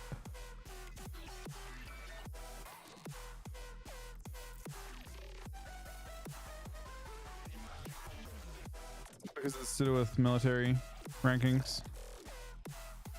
Chieftain? I don't know if I want to give you like ranks that are like specific to Horde or Alliance like that. I don't think. They want to give you military rank or like a, you know, not to do with the overall, like, cause like Chieftain's kind of civilian rank, right? Sorta. Then it's PvP, so it doesn't really, it's not political.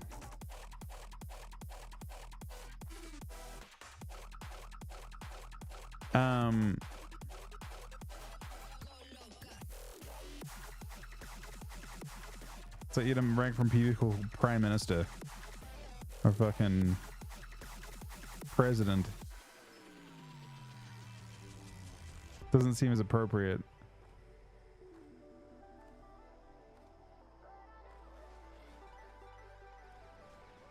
I mean, I feel like it could just have like a I feel like they should. Here's what I think they should do. They should grandfather the old rank 14 system. As in, you lose your, you get like change Field Marshal and all that stuff to like classic Field Marshal, or like something like that. Like basically find a way to take it back and then have that be ownable temporarily, because I feel like it would scale so fucking well.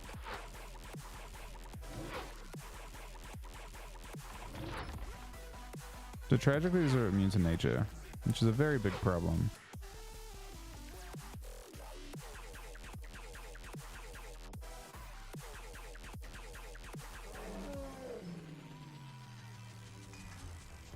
Just not a pity can hit them. Oh, there's people. There's tons of people farming them.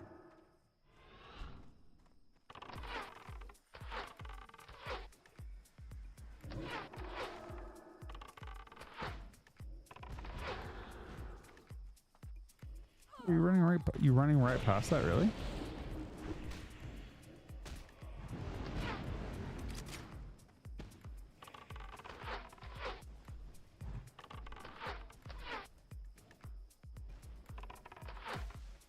These things fucking sprint.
How do you actually land hits on these things?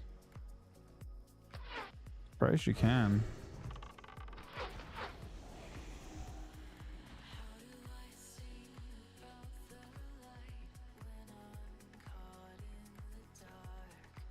Like,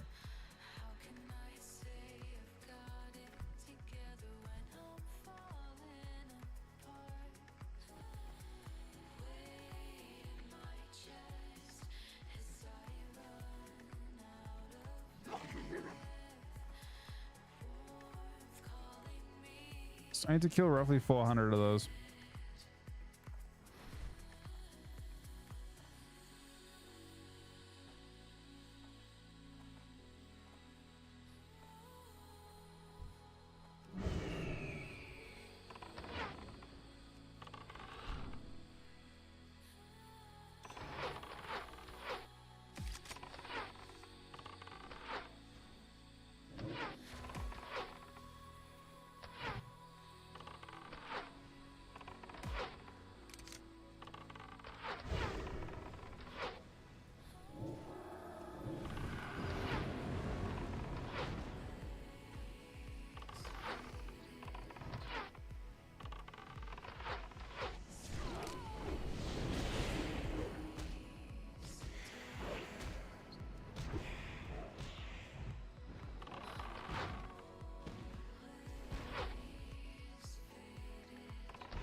No.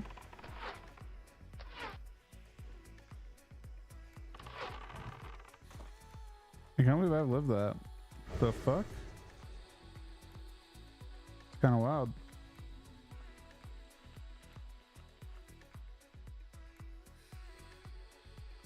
No, it wasn't the original sound.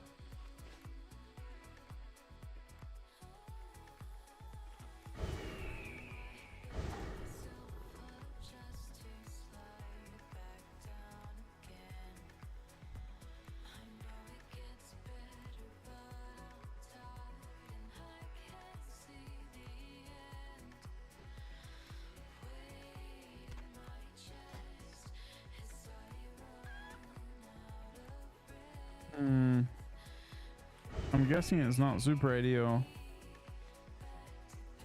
in terms of mob density.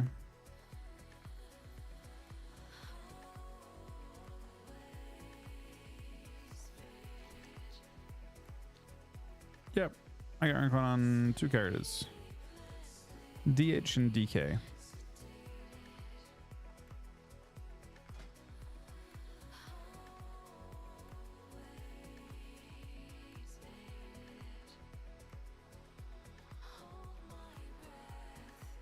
And both Death Knights should get rank 1 solo as well.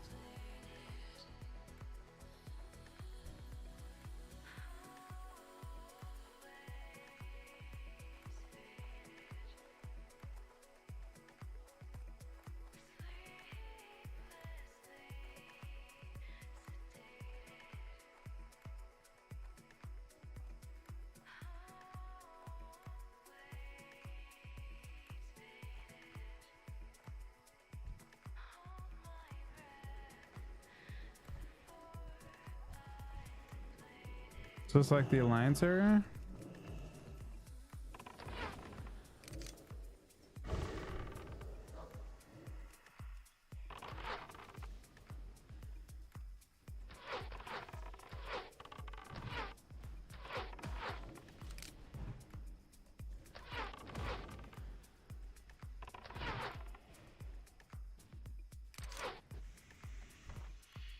Are they low level over here?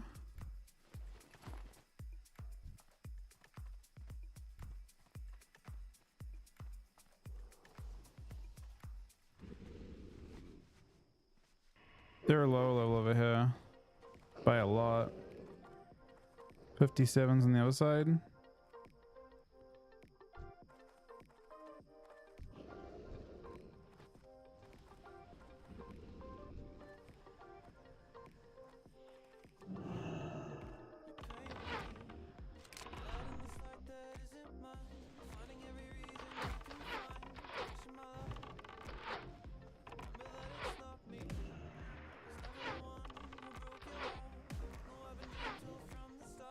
Right, crit the guy for almost all of his health in one hit. Just as he walked past.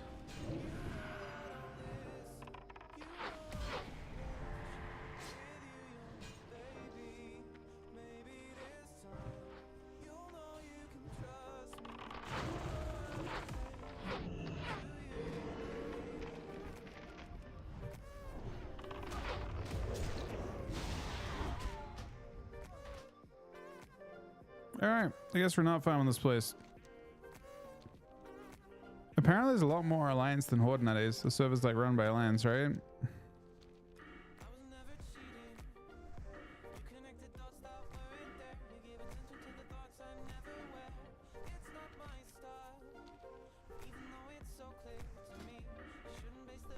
You can't even make Alliance? Oh shit. That's not good.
Oh shit.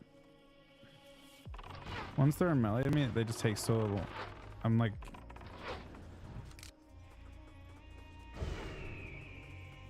I need Petty to do most of the work, yeah.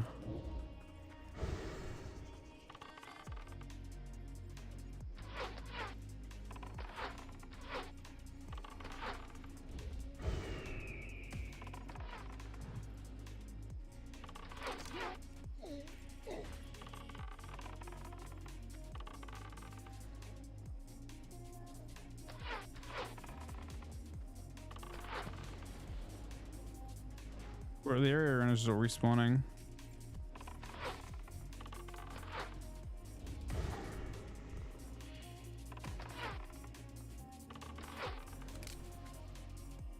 We even have them behind us too.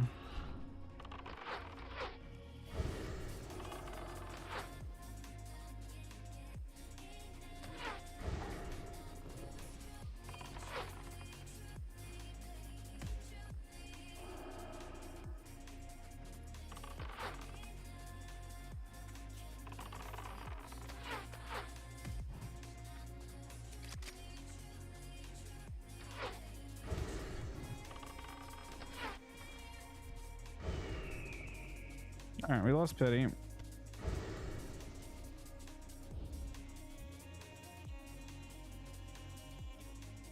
Yeah, we're playing Classic right now. There's not much doing retail with service down or with the season down.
So definitely killed 20 of them now, I think.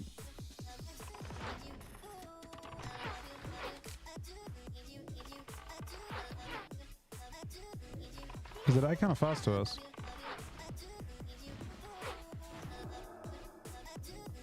I'm somewhat surprised we haven't seen one yet at this point.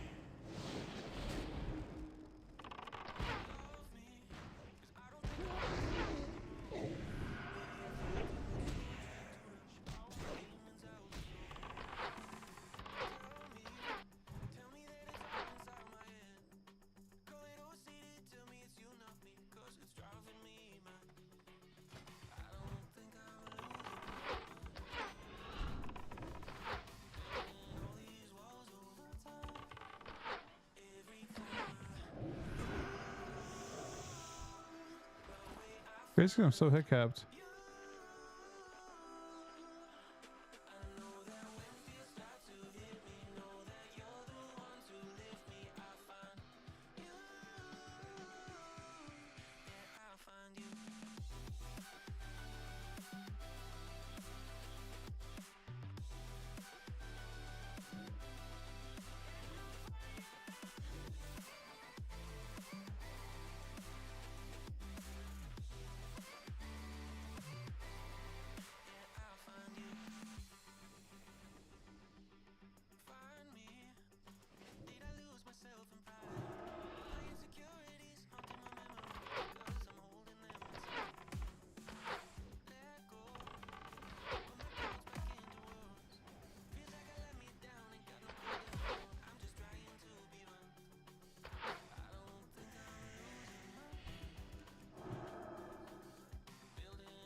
It's 3-1.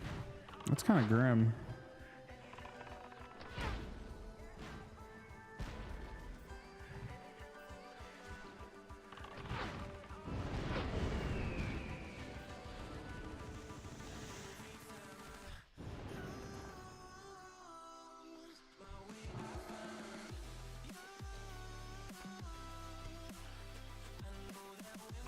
How'd they fuck that up so badly? That's kind of crazy. So they merged and it just like messed up balancing.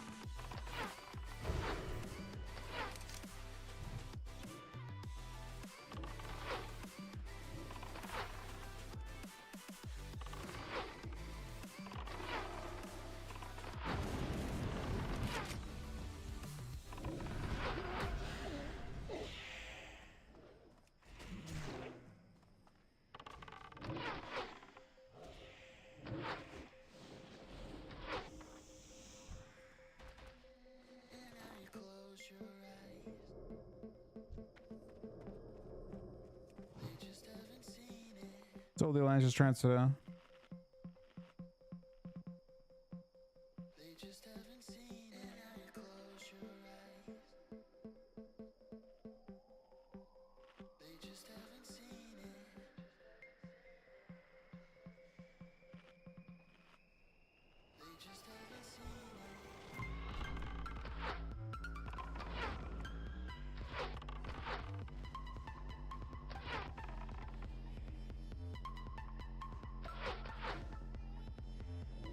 Yeah, but doesn't that create an even bigger problem, Mav?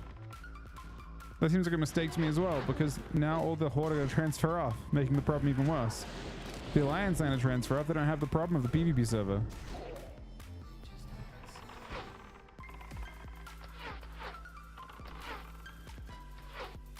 Unless it's only Alliance that can transfer. Yeah, but they shouldn't be allowing... They should be allowing Alliance to transfer off. Hey, Al.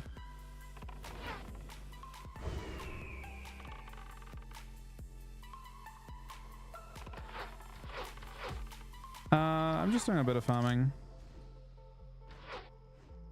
Season ended on retail.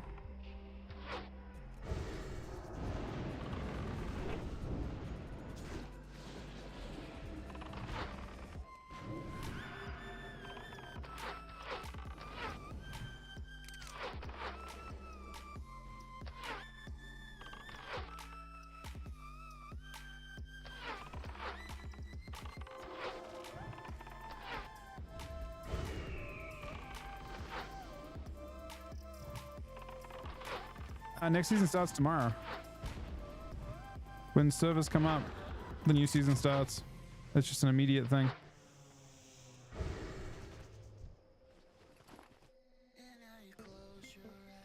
Yep, season's up. Season 4 starts tomorrow.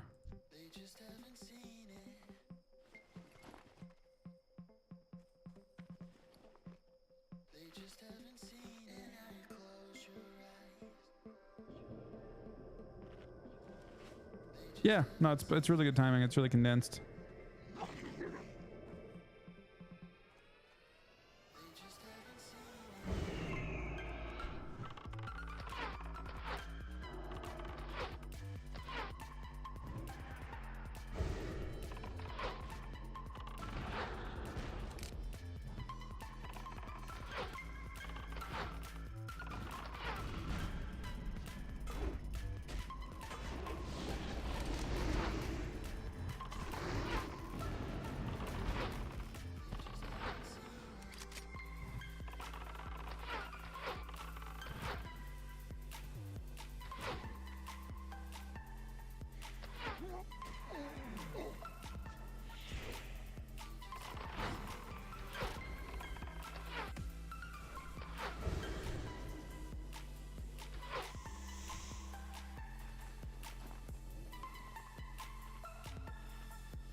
Yep, open getter.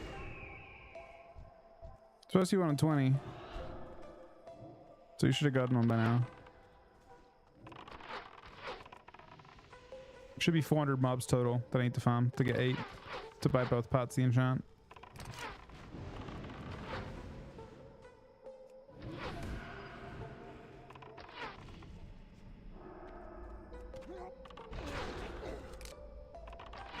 These things unfortunately sprint.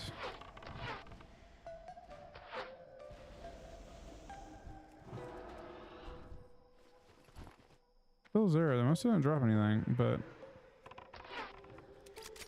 And they've got to be decent if you wouldn't farm them like this.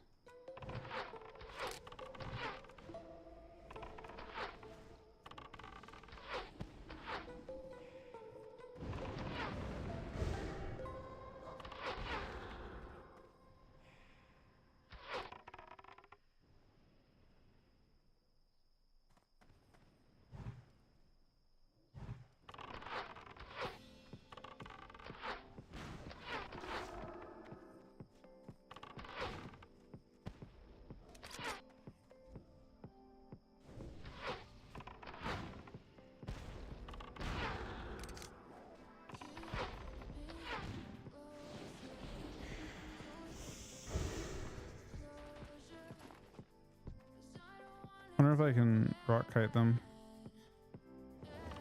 Do we see?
So you can rock kite them.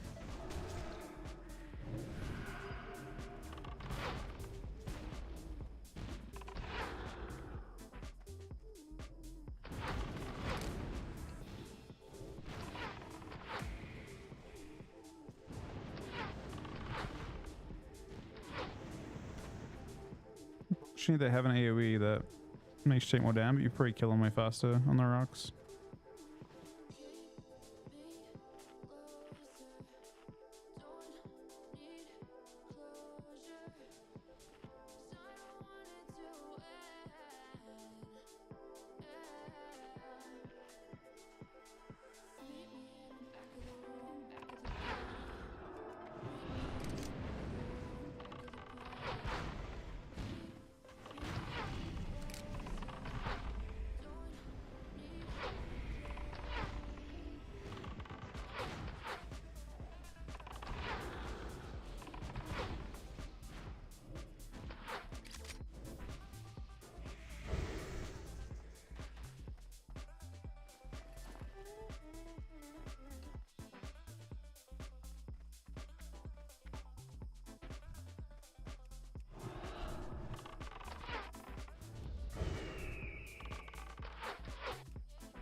He gets way less hectic with us.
Oh, it's a little bit shit.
All right, I need a 1 minute real quick, okay? I'm just gonna go over here real quick. And I guess I should probably log out because I can't shadow mode. Give me 1 sec, it'll be like a minute. Back in 1 sec, okay? Oh, we aggroed. Shit.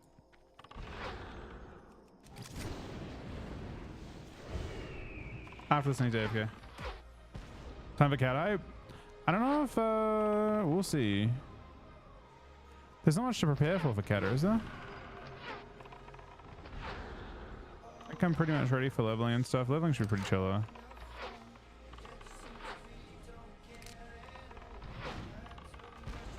Alright. Back in a few minutes really quick. Just logging out here. Back once.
All right, I might log into mobs.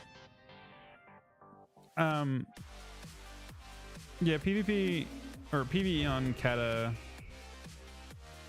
was not my favorite for sure. I don't think it's bad, but I don't think it's interesting to begin with, which is weird. Maybe it could be this time.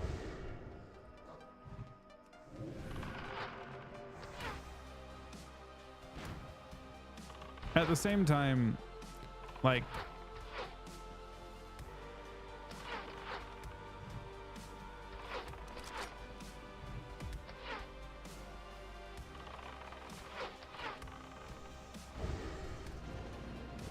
at the same time, I kind of feel like PvEs in Wrath don't seem super interested in difficult content. So I feel like people will respond to it about the same as they did back then. Unless it comes out nerfed. Like, sure, there's like really insane players that just destroy all the content in 1 second. But there are countless more. Like, you do an ICC pug and you'll see what I mean. ICC pugs fail because people don't want to wipe and they don't want to spend time doing the content. And I feel like that is Classic's roots, right? Classic's roots were you do a GDKP of a raid and you expect to completely stomp the whole raid.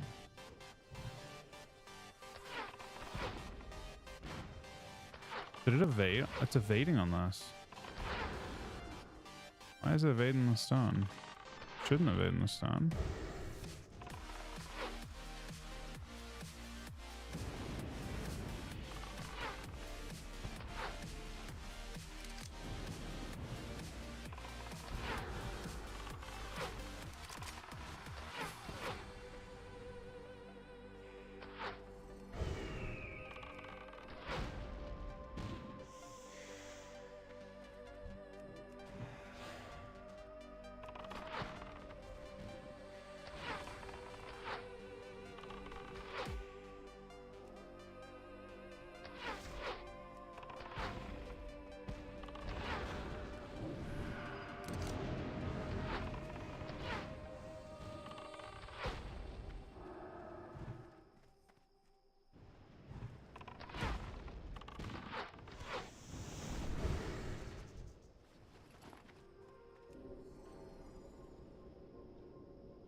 I wonder if I should.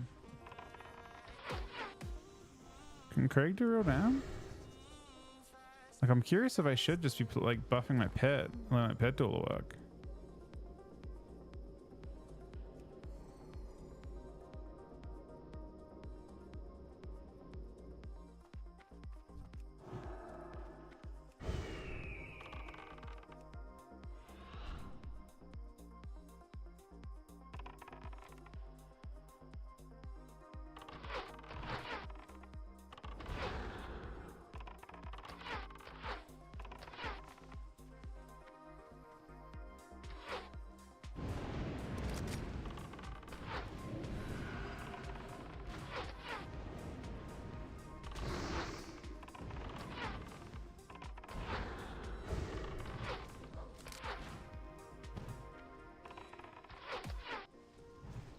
I just had aggro one time.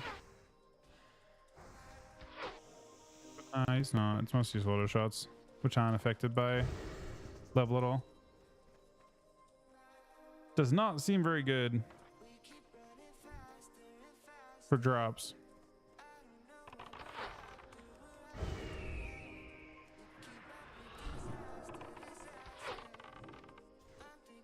Bet he does crit for 200 every so often.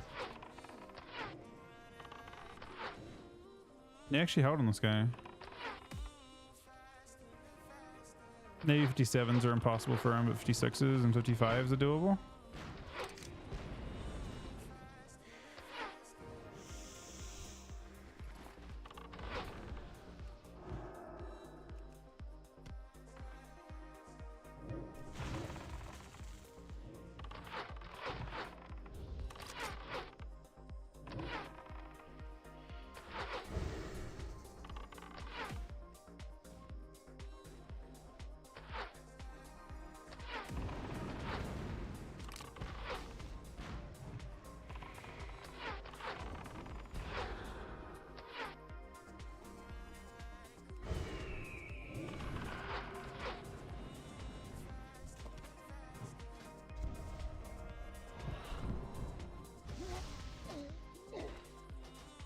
Nice.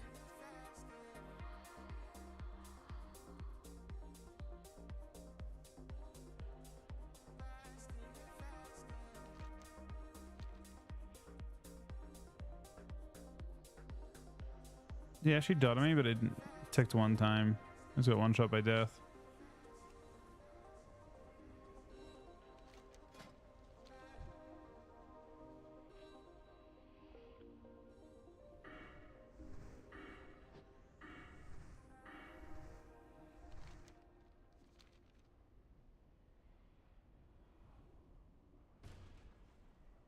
I don't know. Doesn't seem very good.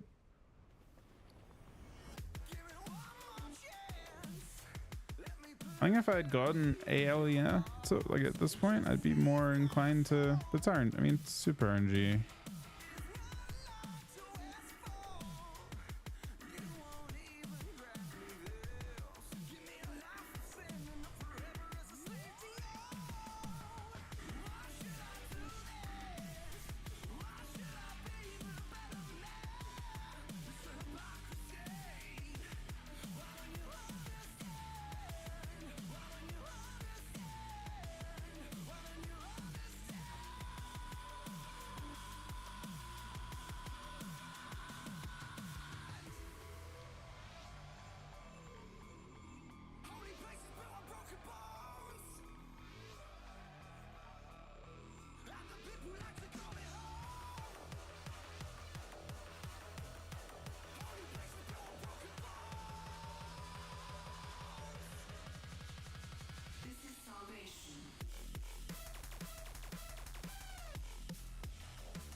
Yeah, so Kerm, right now, I believe these are unique gems, as in you can only use one of those three.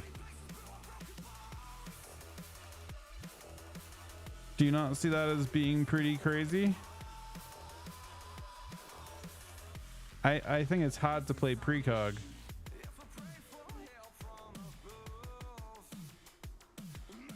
Like, don't you agree? I mean, the PvE ones are unique. You only have one of them. You only have one of them total.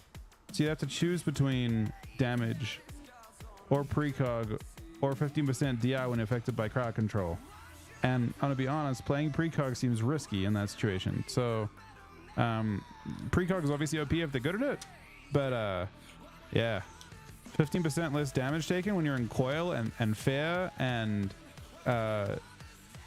yeah, you mostly die in CC, so against wizards especially. So I'm fairly certain that we don't worry about that one.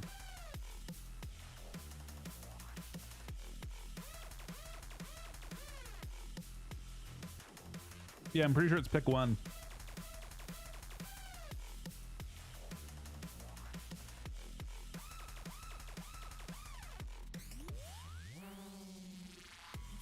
Almost positive it wouldn't make sense otherwise. But the PvE situation is that you pick one.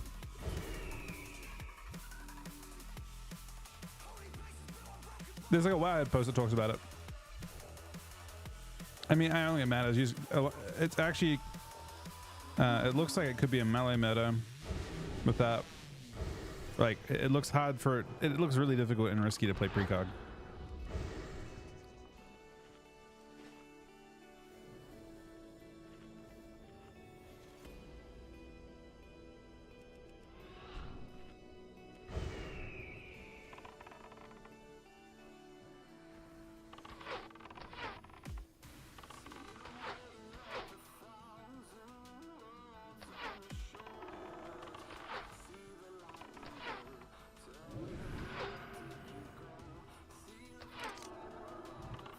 %, DR is like the total amount of reduction you get from versatility right now, by the way. Just to put that into context. You play with 30% verse, it's only 15% DR. So it'd be like having 0 versatility in stuns.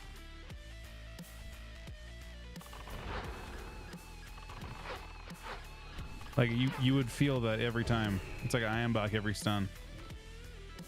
Wild.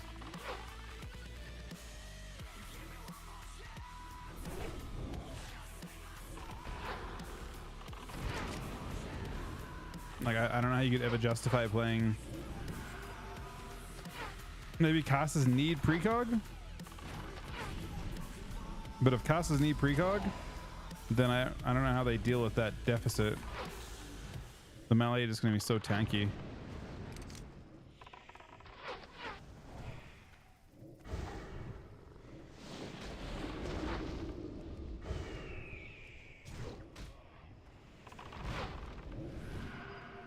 Oh no. You could be running this one back.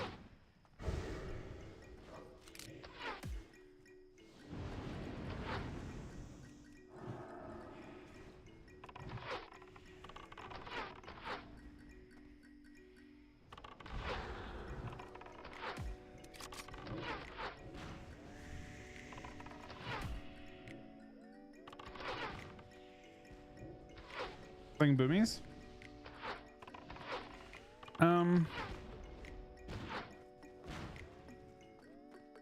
I mean, I think all double casters do. Probably. I think all double casters pretty cool. They have to play it. But you have something as good for melee, right? And then in certain situations they won't play precog, but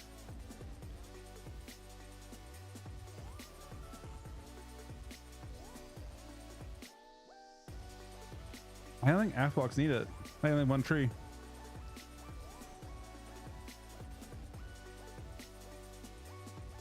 The main thing is there's going to be super dampening wizard mirrors occasionally where there's no kicks. Like, it's funny, into a Moonkin you might not play precog because they don't have a kick, right? You may only have one kick to juke, and in that situation you don't play precog. Yeah, they're unique. You only get to pick one of those things in total. Nah, rank 1 titles won't be instant.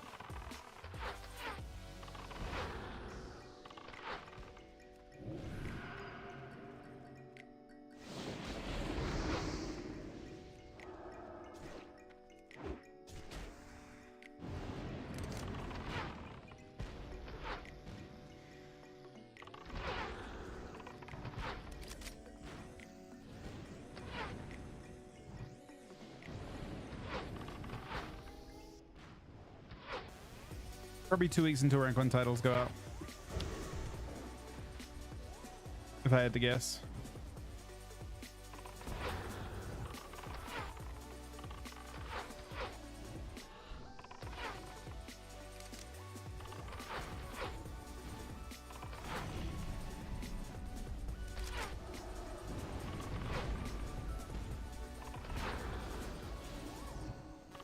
No, you Chrome. Did you end up playing some games with Asper?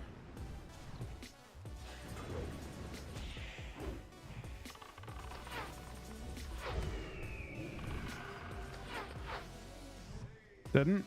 Damn.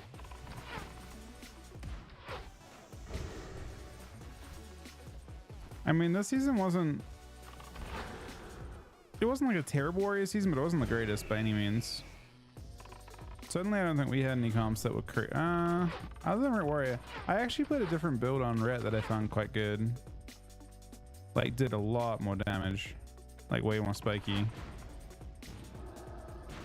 I guess all the EU Reds play different shit to all the NA ones.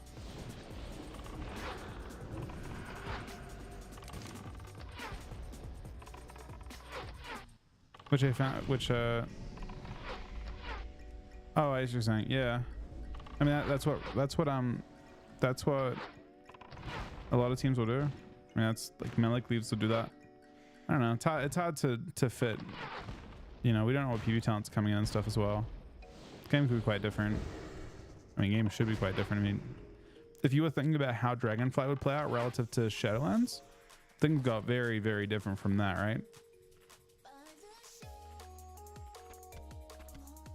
So it's hard to know what to expect at this point.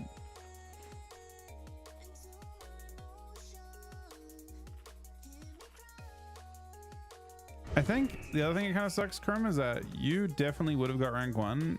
Like you were you were a million times rank 1 rating when you were playing TSG early in the season. Like at the point that you proc 2700 playing TSG, that was top 50 or something at that time, right? In a season where 200 got rank 1, and that was against the people that end up getting rank 1. But TSG fell off so catastrophically that it really didn't matter.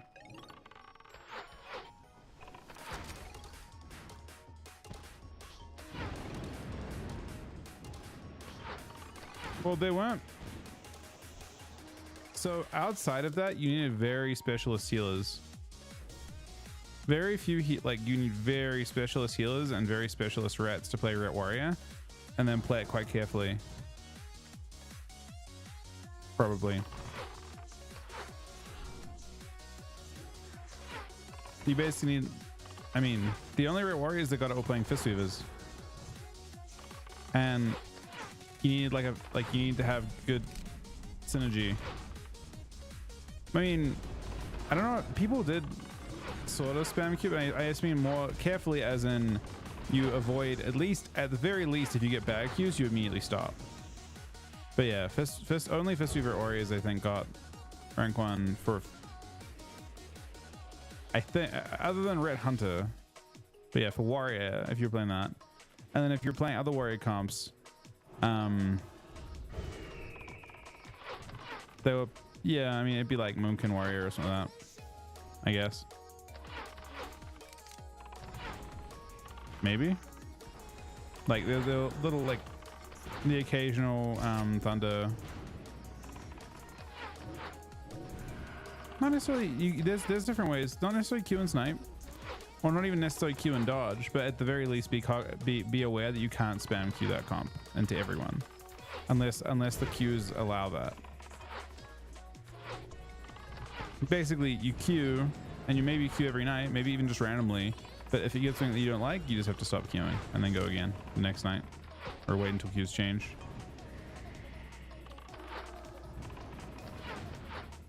Right.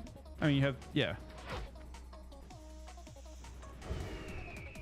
The only, I would say, S tier comp you had was like where like you were better than any other class in your position. Like, was probably the only thing that wanted the Warrior over any other class was Ret Fistweaver. Not that the comp was the best, but that was the best class for the comp. Does that make sense? Because you gave a lot to everyone. Like the Fistweaver needed your fair break. The Fistweaver needed your intervene. Like it wasn't the best comp in the game, but that was a comp that needed the Warrior. Every other comp was just like a shittier version of another comp.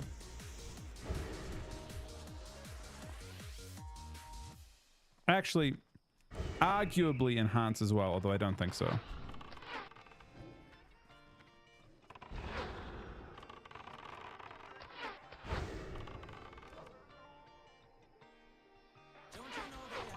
Yeah, it's a pity we didn't get more games with Mycan, but we just didn't get games until too late in the season, I guess, and we wanted to play other stuff.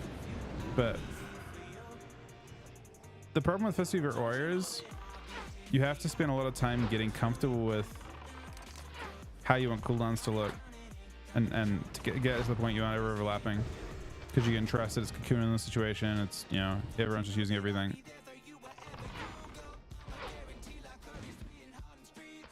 But I don't think it's fun to play necessarily either. You have to be pretty passionate about fist sweep for that one. Like Chuck hated it. I couldn't get Chuck to play that for more than an hour at a time, I think. They're getting nerfed, but they'll still be good. I mean, keep in mind, we don't know how damage scaling will look. So for all we know, health pools will be high and damage will be low relative to health pools, to the point that fist sweep will feel even better. We don't know.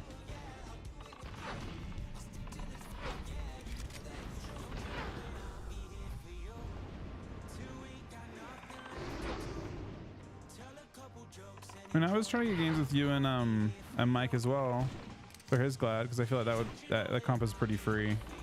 I played it with Sol on Druid, and we were immediately 24 with no comms or anything. And I don't think that's even a good Druid comp. That's not even. I think Druid is one of the worst healers for it.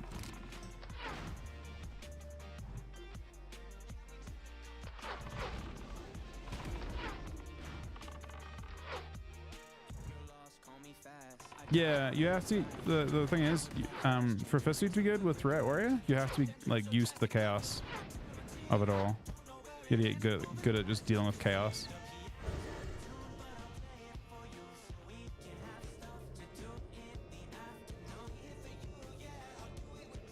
It's actually Masuba Monk for Frosty K.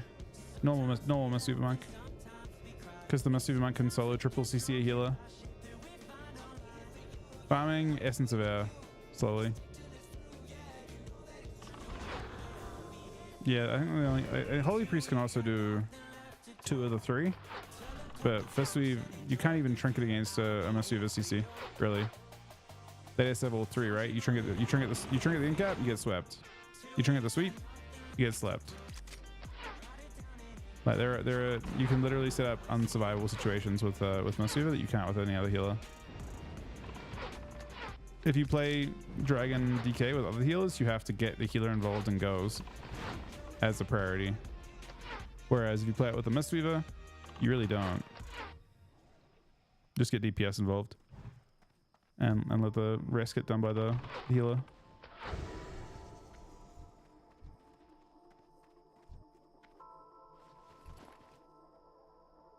That guy is looking interested in PvP.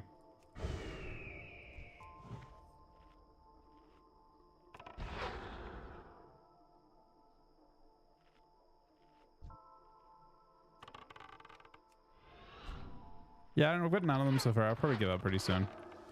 They're not supposed to be that low of a drop chance.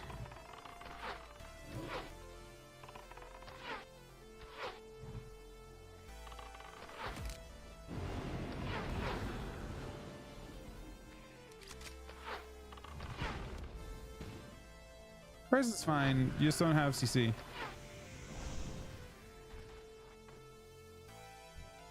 But yeah, I don't know why I'm still finding these things. Or not. Whatever it is, we're after the stuff and it's just not dropping.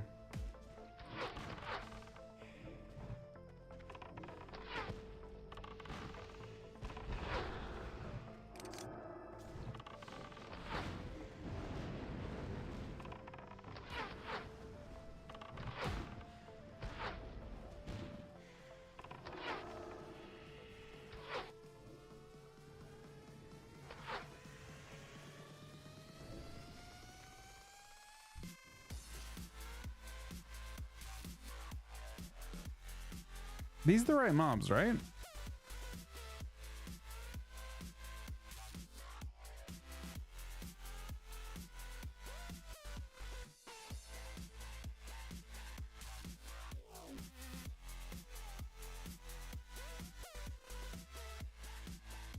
Yeah, it says Dust Stormers have a...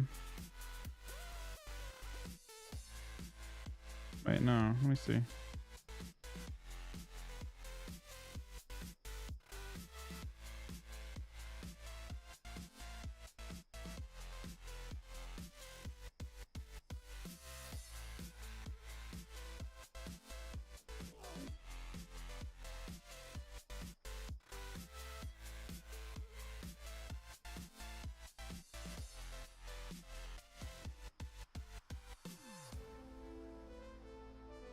Yeah, this is a 4% drop rate.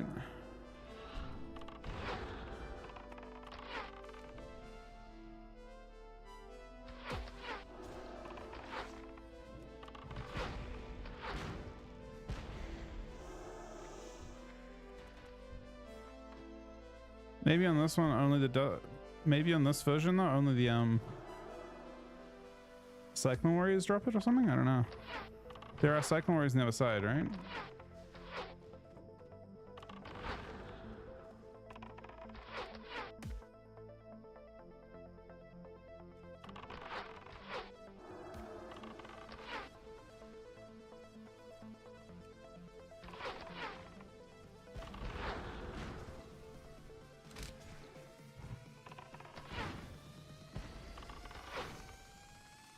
There were lions farming before, yeah, I know. It's weird.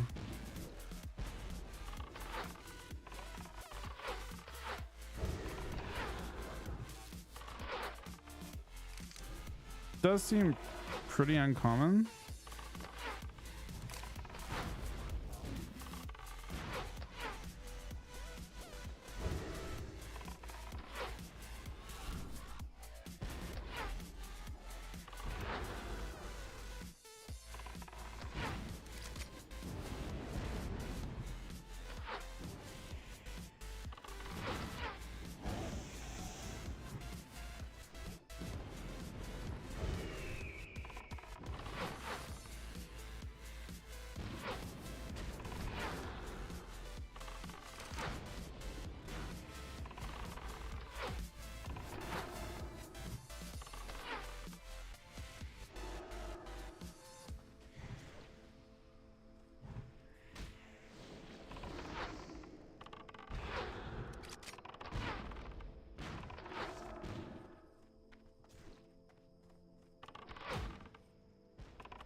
Zone drop.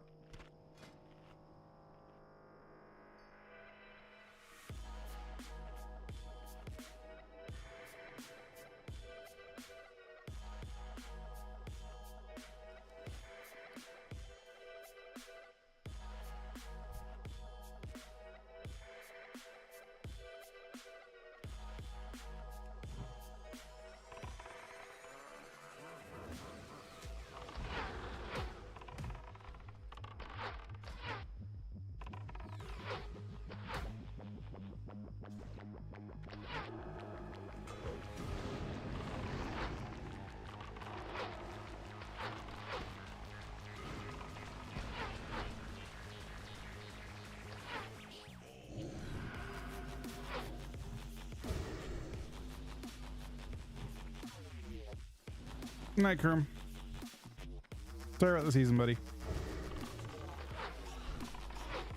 Maybe they'll have some nice changes.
One sec.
My love is your love, and I will raise each other up above.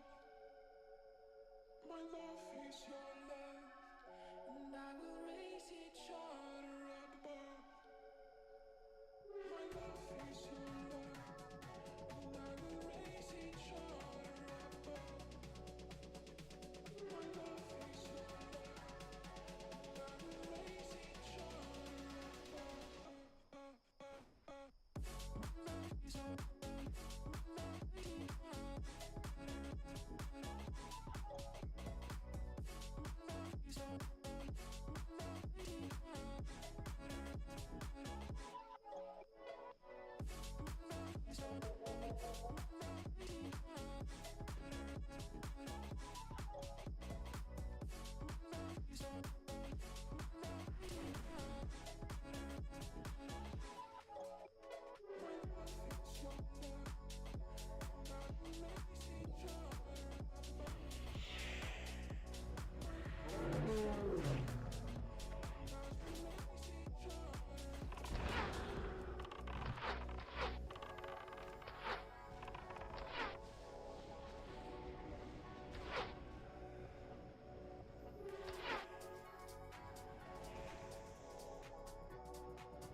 How many clowns? I got it on DH and DK.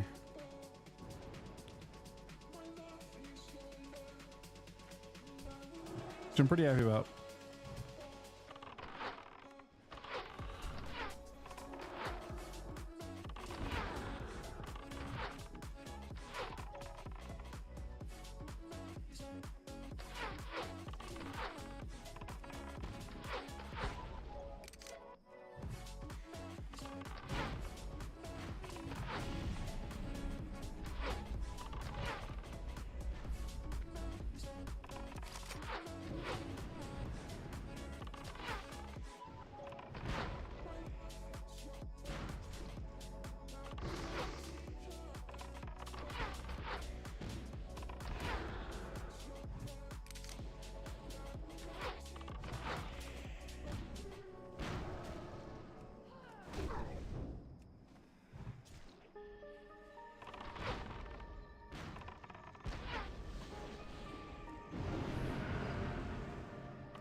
We're farming hella rep, I guess.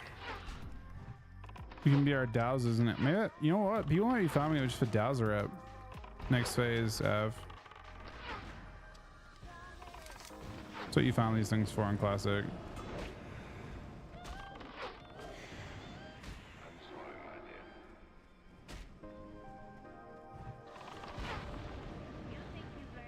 Close to dead here.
I'm gonna try it with Pity being stronger.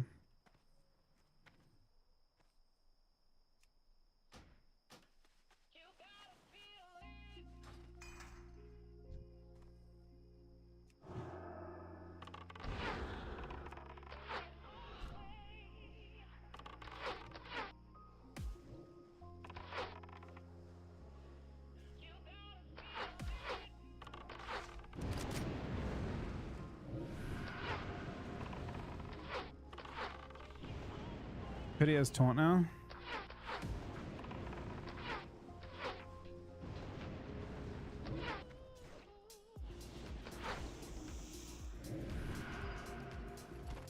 Only problem is Pity also dies now.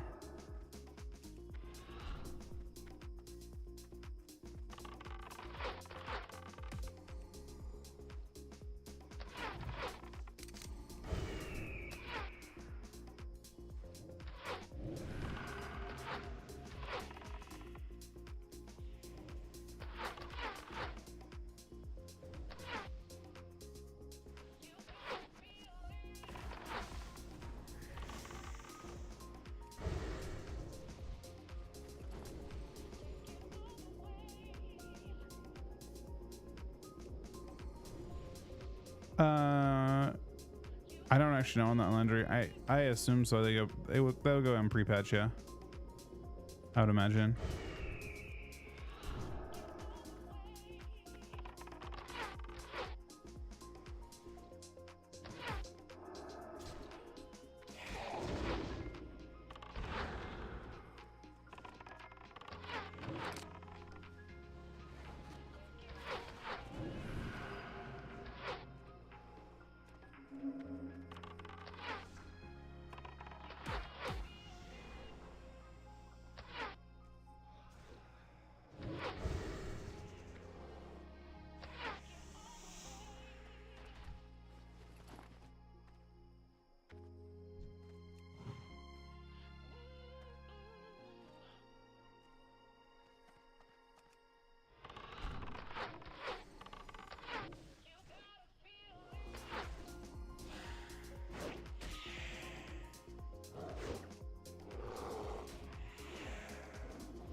myself when there's no one else around.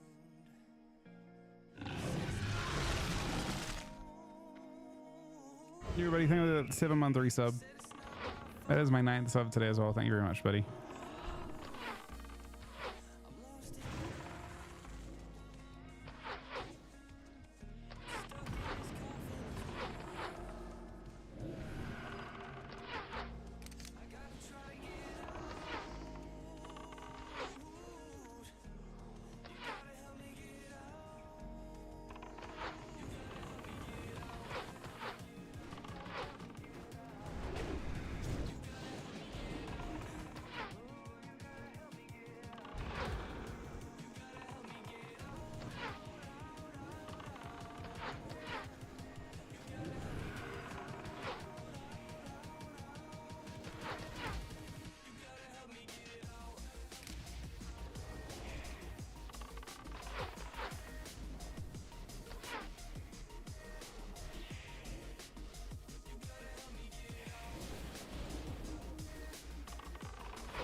Oh, you got one? Nice.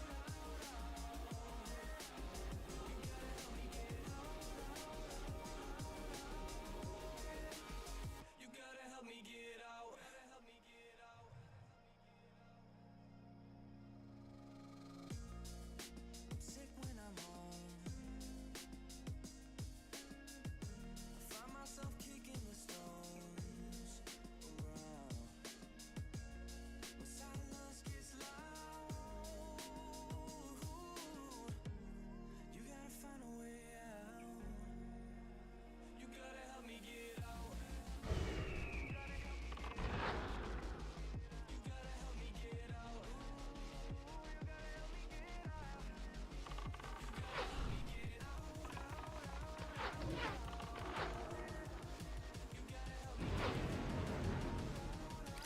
out. And Shanna's 4.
Oh wow, Pity is not even surviving with spam and pit.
Thank you, Toaster. I'm playing Classic as well. I fucking love you, Diva.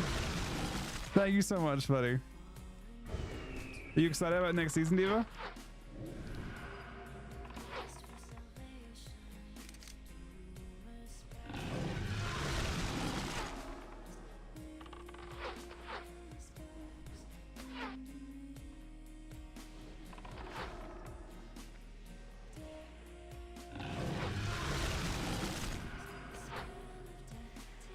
Thank you so much, you buddy. Literally doubles the day. We're at 19 subs today now. We're currently farming. I think we'll just farm 4 of these things out. Asham tears ass.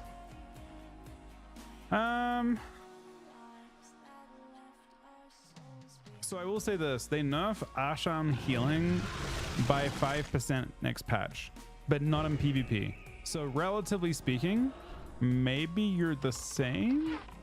Because if they'd nerfed your healing by 5%, but they knew your tail was bad, so they chose to not nerf your healing. So I wonder if they might be decent still.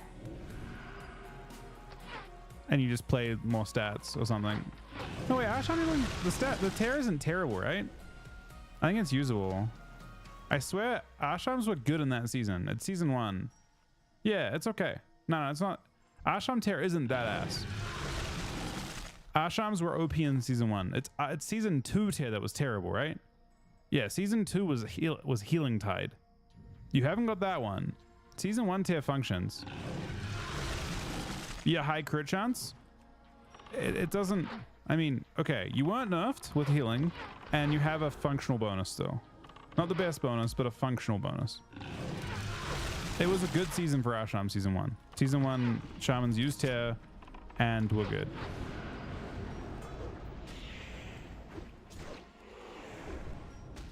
Season 2 they fell off massively and were not played until season 3, where they got a really good tear again.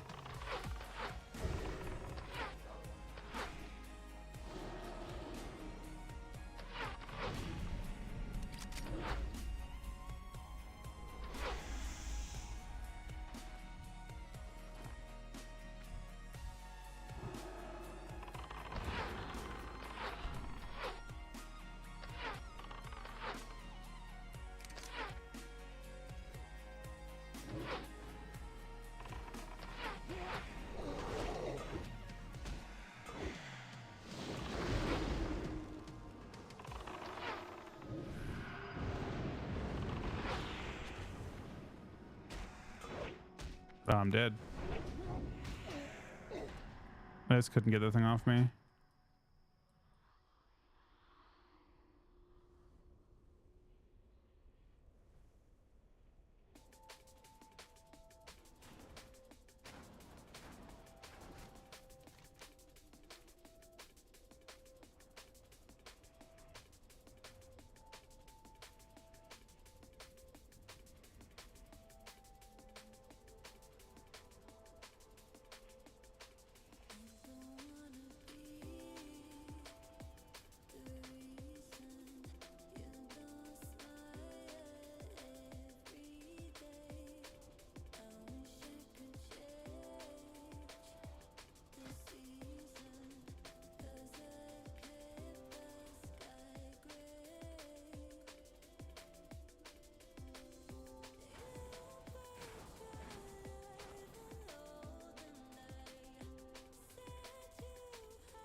You tested a Locks going next season.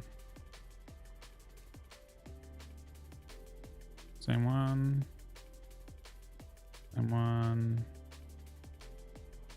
Man, Destro. Wow. Destro fucked. They got the worst tested ever.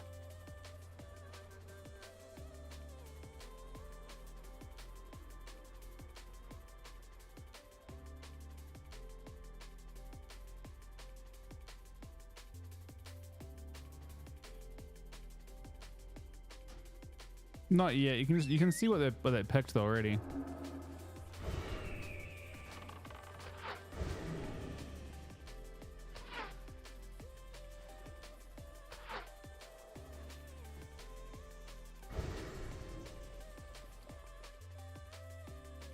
Did survival on this change too?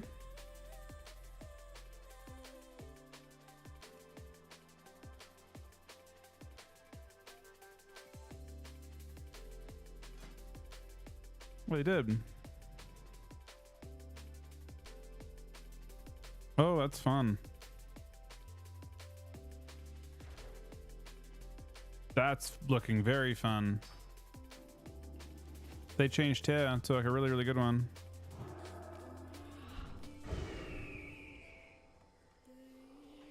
So the season ended on NA, unfortunately, buddy. But it's nice to meet you.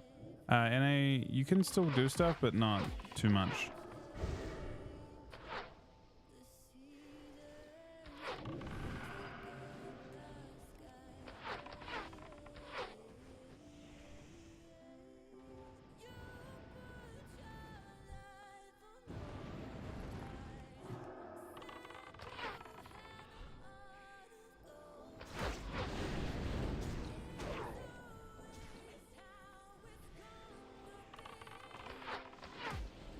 So what's it doing? It's doing 7.5 or no, 8.5% more, no, 9% more damage on Raptor Strike. I guess.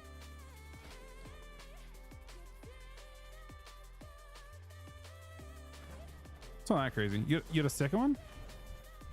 Oh. We're halfway there.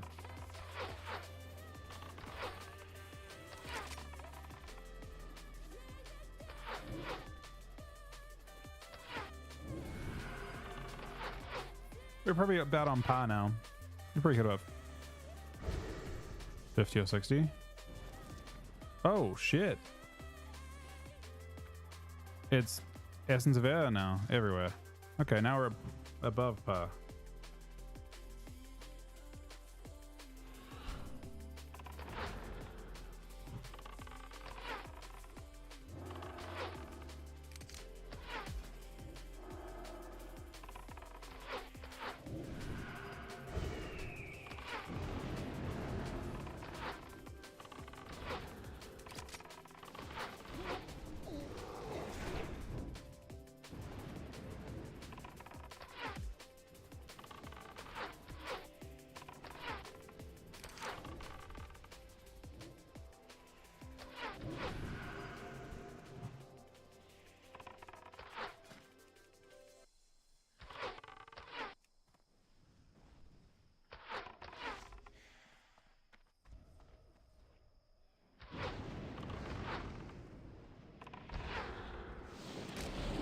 Oh no.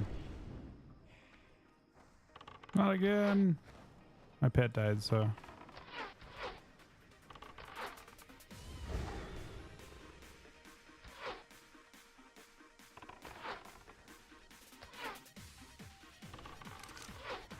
What the fuck did that mob just do?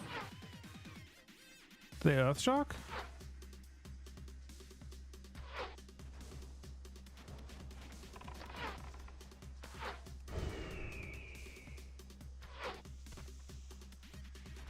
Lightning shield.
I think Pity dies on taunt.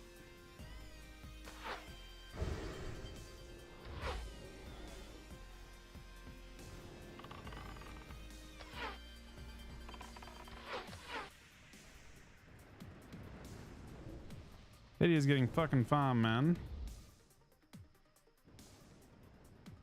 What if Ferals go with next patch?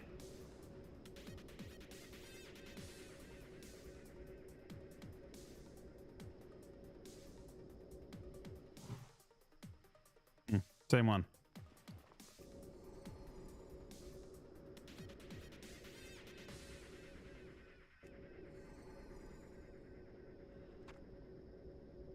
It doesn't matter if he dies. Hunters? They did the same for 2 out of 3 and they changed to season 1 for survival. It looks like.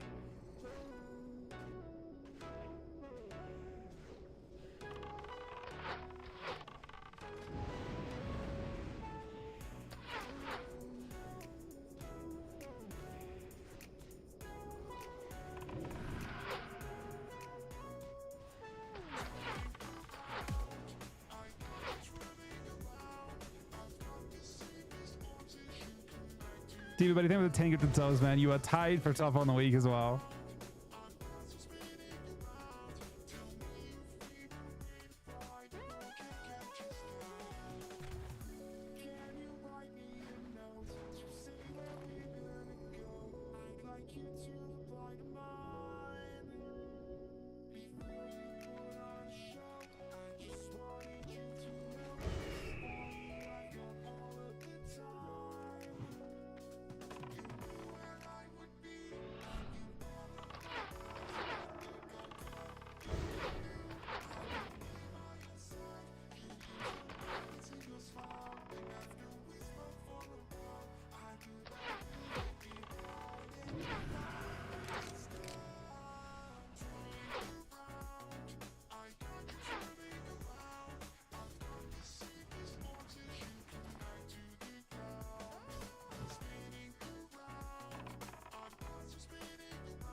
My pet dying isn't a huge deal though. If it dies, I just raise it again.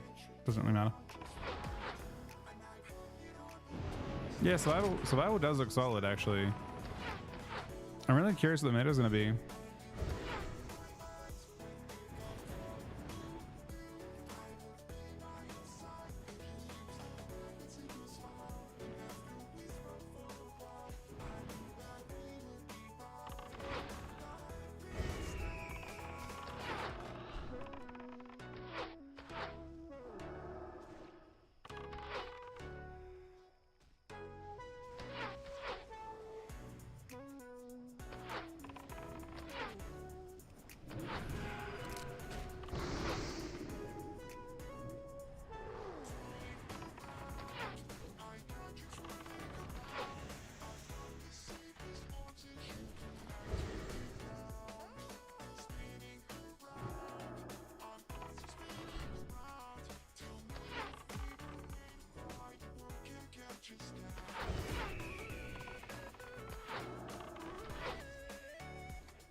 Yeah, it just starts tomorrow right away.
I'm just checking to make sure we're all signed up correctly for this UC thing.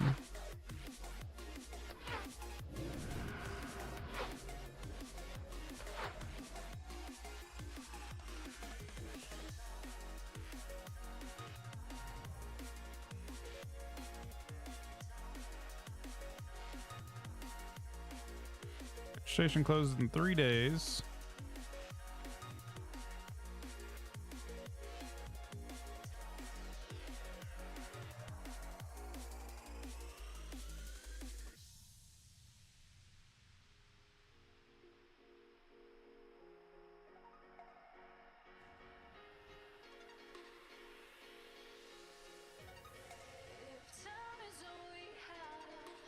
I want to spend it right.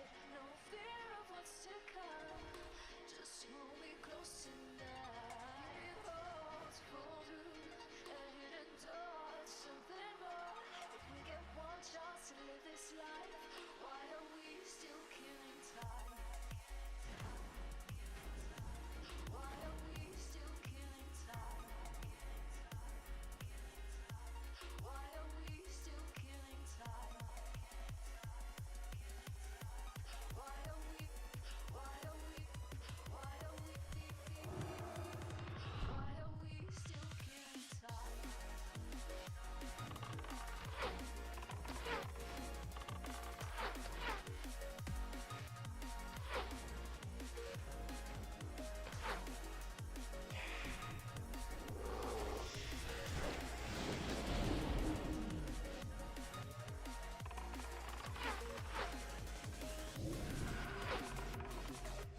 Let's play pinball.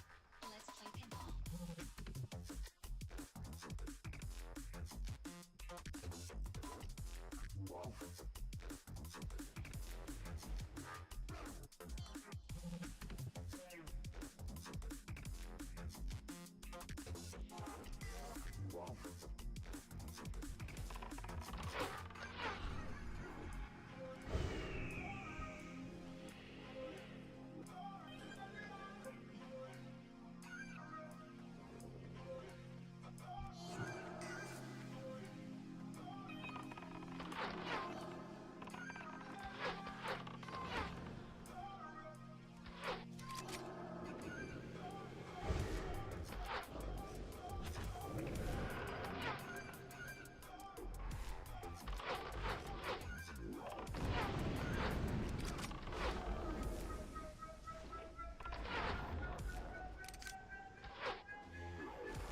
Shooting the 69 bits, buddy. Thank you to D for the 10 good subs as well.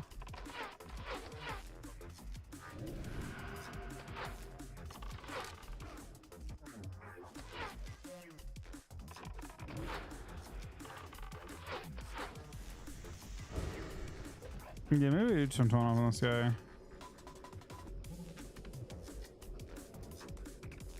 I thought I could just attack more often, but he taunts and rips all through it with it. It's like an actual taunt. Real taunt. I thought I'd make it faster because I could not have to worry as much about just always having a kite.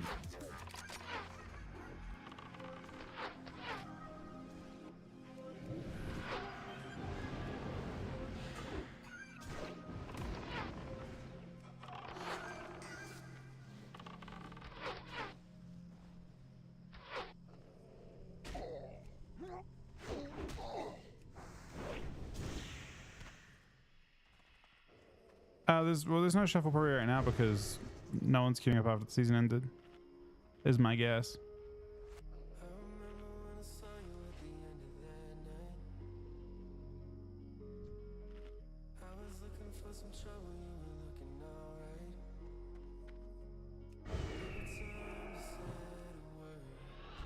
Yeah, Transmog. Mop Remix comes out the 16th of May. It actually comes out with Fall Cataclysm.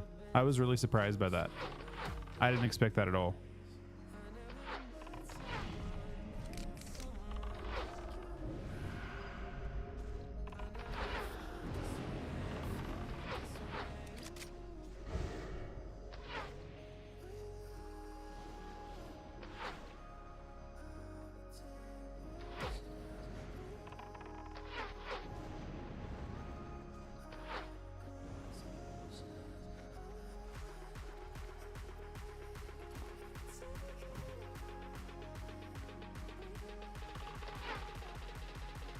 It's funny, the hunter can see what I'm doing, and he's still not doing it. Like, instead he like has his pet die every mob that he kills.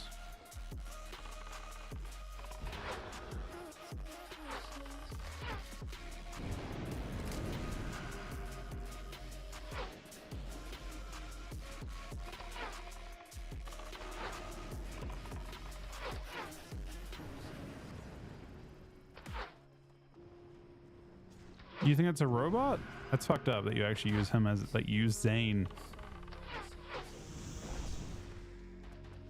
You think it's a robot? If it's a robot, I can just go tap it and it dies instantly, right? I was thinking about that. If that's the case.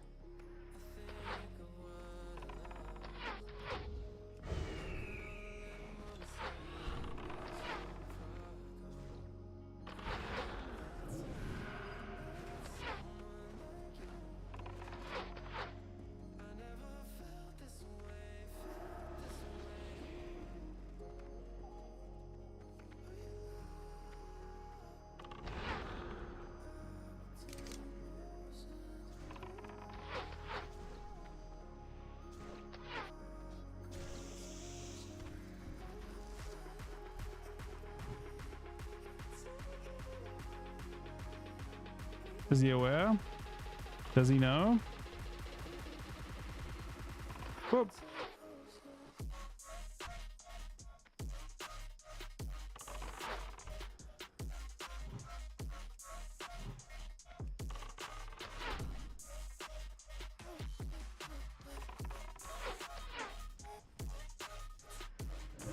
I don't think he is aware. So Av thinks that he's a bot. It's the only reason I killed him. I wouldn't kill a player and grief them and give them the run back. I can't do that. But I can give a bot a run back. I don't feel any guilt in making a computer run back, you know? It's like being afraid of kill. It's like feeling sorry for the NPCs. Yeah? I don't feel sorry for this NPC that I'm about to kill. I don't like making other people needlessly run back for no reason. I don't get any satisfaction out of killing someone in PvP and making them run back.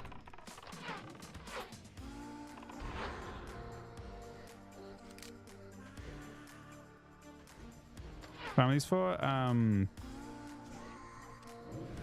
am farming for 25 agi enchant to weapon. And I guess I'm also farming a hunter for Ana now as well.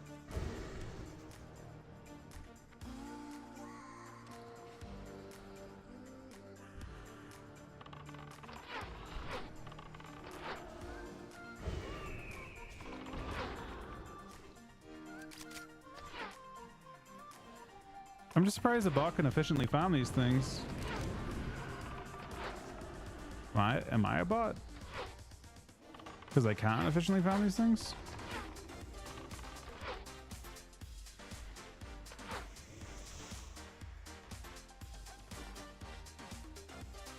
Ah, we're all bots.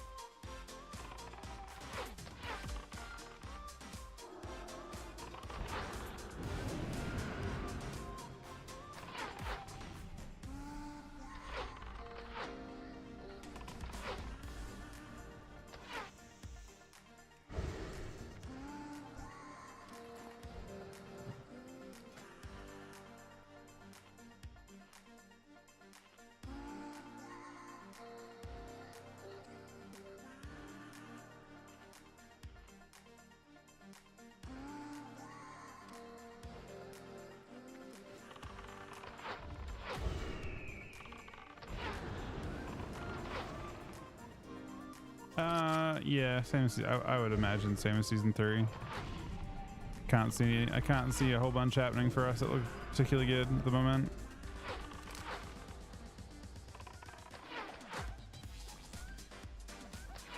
Well, there's no changes, so I can't imagine there's anything that you can.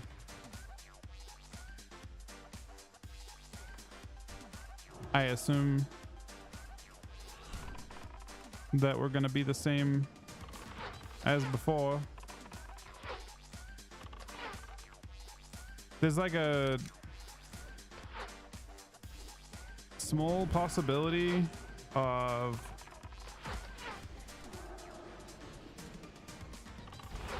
not really.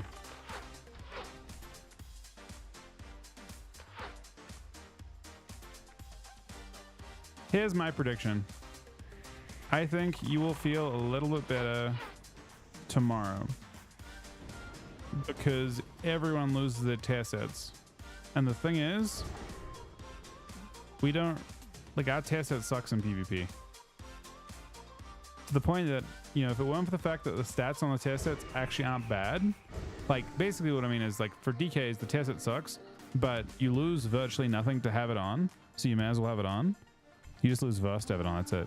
You, like, have it, it basically has high mastery, high haste, so, it's cheap to use, but yeah,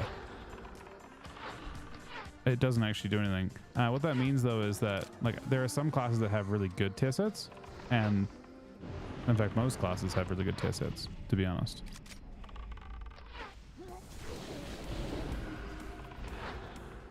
I mean, our tier set would be insane, but it's just so nerfed. They preemptively nerfed Magus by 50% in preparation for us having 2 of them. in PvP, so we didn't get to have a tear set. Our tear set was zero value. Our tear set gave us what we had in the previous season for completely nothing. So tragically, DKs have no tear.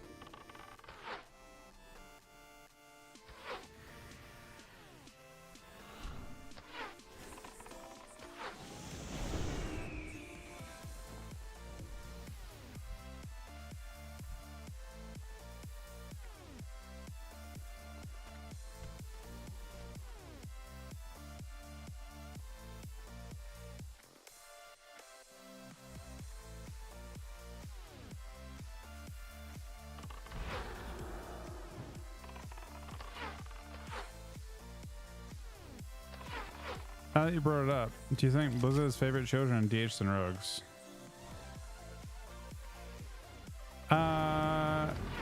Okay. No. I would say that generally speaking, DKs are pretty well treated in PvP. I think that Blizzard tried extremely hard to please everyone with Dragonflight because they felt like Shadowlands did not do super well, right? And I think that a loud minority was very upset with Death Knight tuning at the start of the expansion, and we never recovered from it. And I think Blizzard was listening too keenly to people that were complaining about Death Knight survivability. So they literally took a class that was passively extremely tanky, and they just literally stripped away every bit of defense it had because people cried about it. And ordinarily, Blizzard would have very thick skin and not listen to that type of feedback. Ordinarily, when you saw people crying about certain aspects of Death Knight being broken, which by the way is how the class needs to be to function. Like Death Knights need to be kind of like, when I say broken's a strong term, right? Like usually, you know, in the best expansions, every class is broken in some way. Death Knight's got to be broken in terms of damage and has to be pretty tanky to do well. That is something that is true of every Death Knight season. They are successfully good.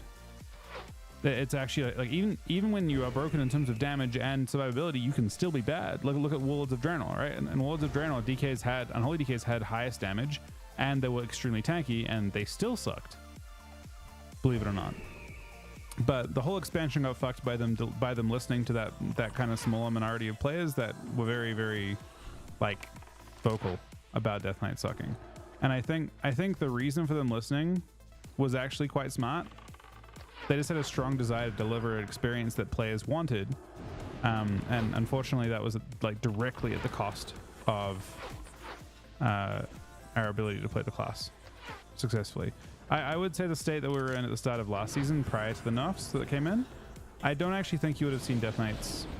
Oh, he's fighting back.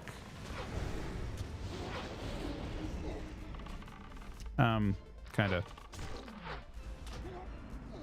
Did he bot? Whoa. I think that's a...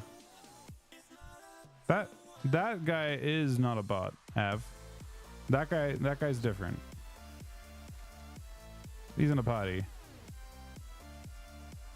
DKs aren't really squishy when they tried to normalize armor? Sort of, and yeah, but I also think that DKs were already like... If you played a Death Knight into a monk or an outlaw rogue before that, you felt like shit anyway. Didn't matter. Like DKs, if you look at the start of the season when DKs were really, really good offensively, they still felt really shit defensively. It didn't matter. Death Knights have not felt good this expansion to heal. I don't think that you would have seen DKs in even if they left DKs the way they were. I'm not actually completely convinced you would have seen them in ABC. Because they took too much damage. It didn't matter. I'm fairly convinced that even though they were broken in the eyes of everyone, if they nerfed them before everyone even got tier sets. Like they nerfed them very early. The same is going to happen next season, by the way. You're going to see them look quite good when no one has tier sets, and then they're going to look really, really bad when everyone does. You have negative scaling, and we just have to kind of deal with that.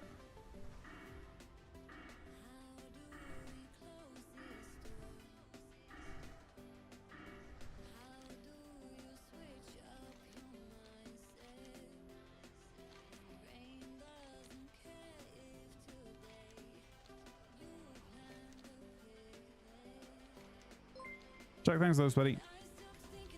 Wait, Martian Pig with the over 3-year resub. Thank you so much, Martian buddy. It's good to see you, man. So there's not much to do on retail right now. The shuffles aren't actually popping, right? They at rank 1. I mean, I can look.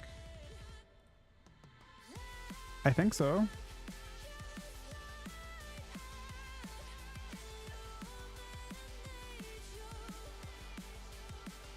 Unless like 80 people pass this character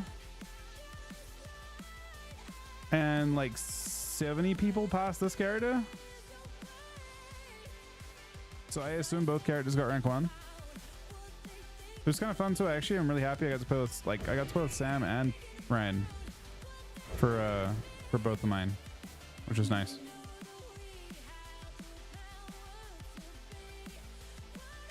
Thinking of pre-skis are apparently there's a lot of win trading going on. I don't know if any of them made it. A lot of them got called out and shit, but yeah, I wouldn't be surprised if you get this still. Especially if DQs hit people with multiple spots, Chuck. But in the past there have been, yeah, I mean, some pretty crazy shit happens. Both Death Knights got shuffle rank 1 as well.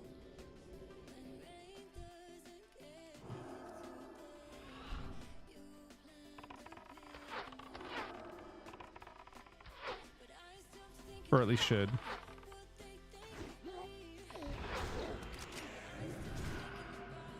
How about Shaman? I haven't played Shaman. Alright, Pity, you need to taunt. Please. You got rank 1 on Shaman for sure. Chuck. Like guaranteed. By the way, I think people are downplaying Shaman next season. Shamans were insane in season 1 with that tier set bonus that they're putting in. It doesn't look that bad. It's just free healing when you healing stream. They're aware that, I mean, like basically. Am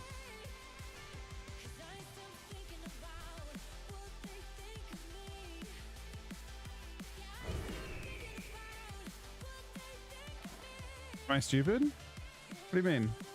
Shamans are good in season. Shamans are really good in season 1 of this expansion.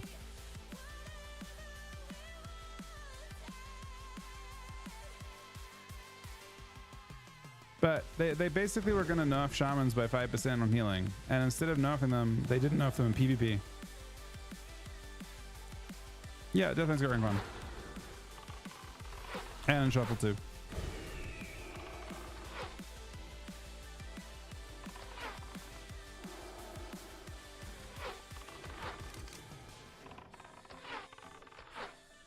How much does Riptide do?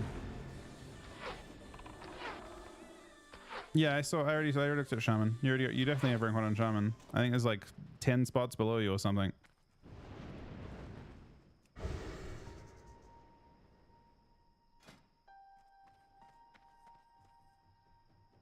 Yeah, so here's the thing.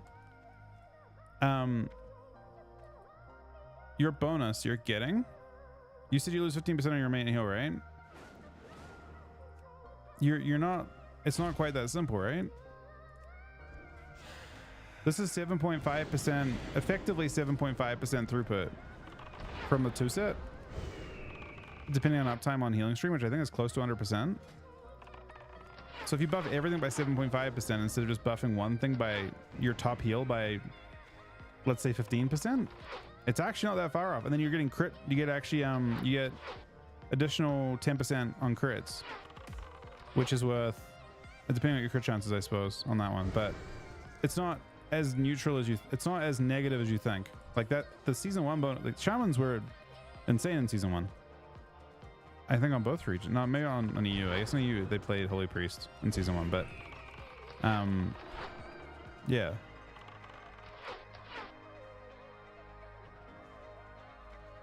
I think that that bonus is considered so powerful that we're gonna nerf their healing, but on top of that, they didn't nerf you in PvP. So I don't know. I think they might be okay. I don't think they'll be bad anyway. But obviously, the reason why the Riptide bonus seems so insane, by the way, is because the season 2 bonus was Healing Rain. Like, you didn't have a set bonus in season 2, but the season 1 one was played and decent. I'm gonna die, man. I can't. There's 2 of them.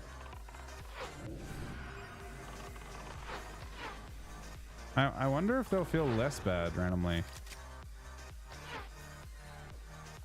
Then.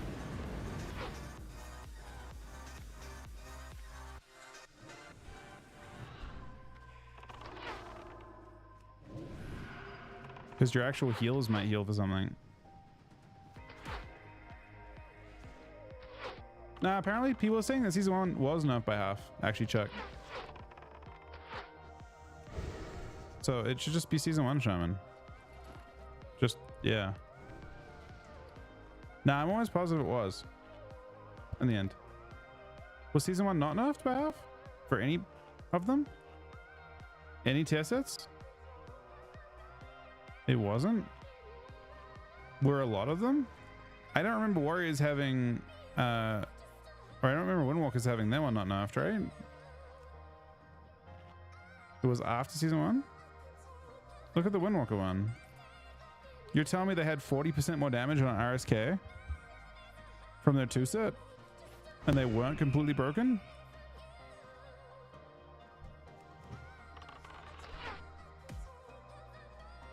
You know, I'm actually down, so let's fucking fight, man.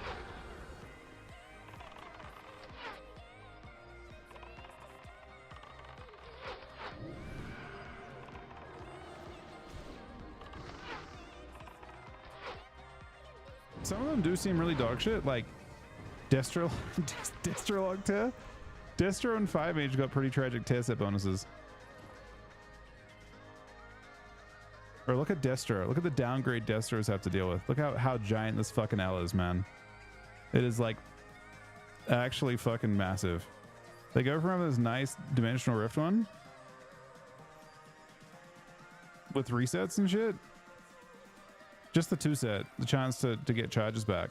And they go to this the new one is 7.5% crit chance, which is 7.5% more damage on Chaos Bolt, and 6% more crit damage. Holy fuck. 6%.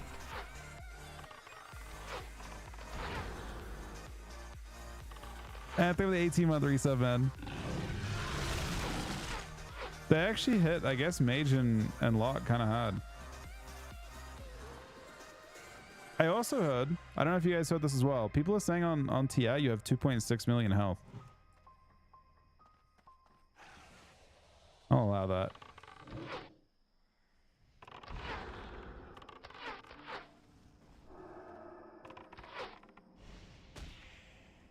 The one question mark I think I have right now is, so in season 1 and season 2 and season 3 they had armor changes, right? Do you guys remember those? In both seasons they've had armor changes, right? Do they not have to do some set of tuning with the eye level jump to compensate for armor change again? I'm fairly sure in both seasons. You wouldn't expect that after season 2 they'd have to do a change in season 3, right? But they did, which is weird. They had to do normalization changes both times, so I'm kind of surprised there are no changes to compensate. They'll just full send. Does that mean that classes will be tankier into physical, or are the nerfs enough? Like, what does anyone remember what the changes were in season 2? Can anyone find the post, or just remember off the top of their head what the changes were in season 2 to season 3, going from season 1 to season 2 for armor? I know that in season 3 they were really drastic, but I'm curious about how big a change 50 eye levels has on armor values.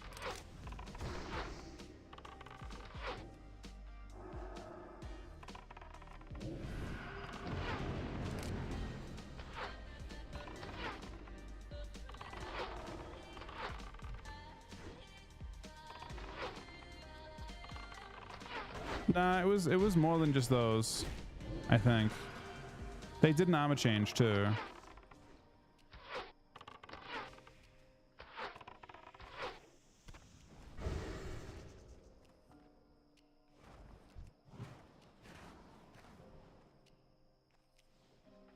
There are no stat squish. There's no stat squish for the next expansion, no, because they did it in Shadowlands. I think they do a. It's every 3 expansions. They did it after Mop, right? I think WoD, and then I think they did one in WoD, right? It has to have been Worlds of Draenor and then Shadowlands. Wait, they did in BFA as well? They could have, I mean, they had to do it in Shadowlands, right? Because Shadowlands had level 60.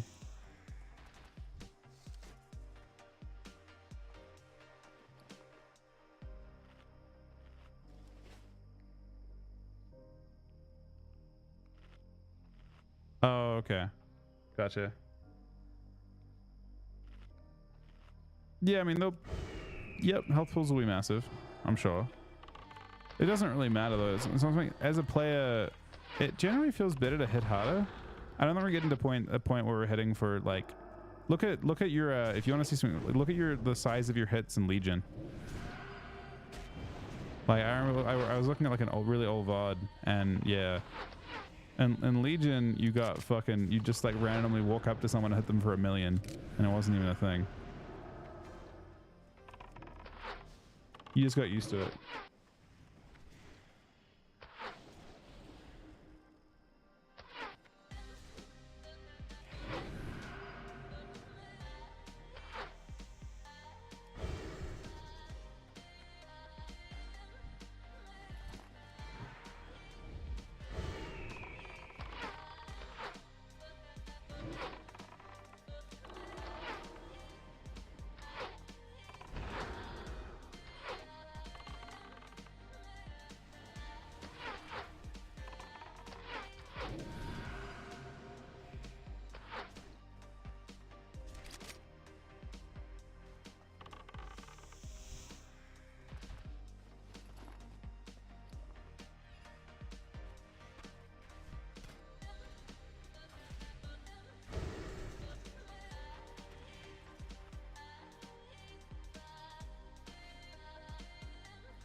I swear, I actually want to go back and see it, but I don't know where to find it.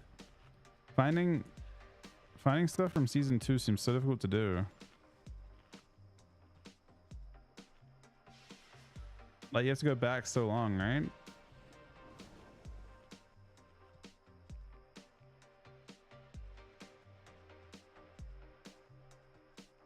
You're looking? I don't know if Wowhead's gonna have it. It would be on Blue Tracker for sure. But yeah, I'm just curious about like if like you can look at the, like you kind of roughly know what happened in season 3 because it's kind of fresh, right? But I don't remember what happened in season 2. But I do recall there being something, and I think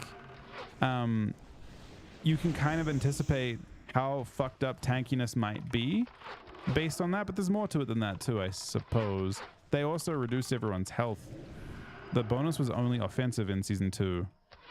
They gave everyone a ton of primary stat and gave them no health. And then in season 3, they gave them that health back. But the armor stuff,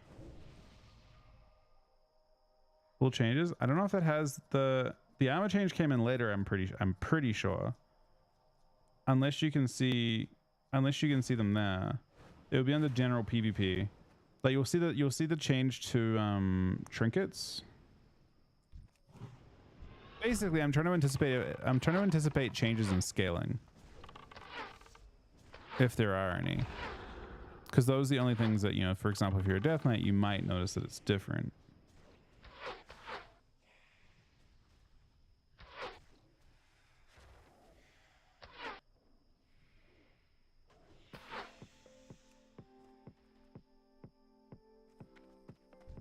But, you know, as a Death Knight, you didn't feel particularly tanky in Season 2 either. So, I don't know.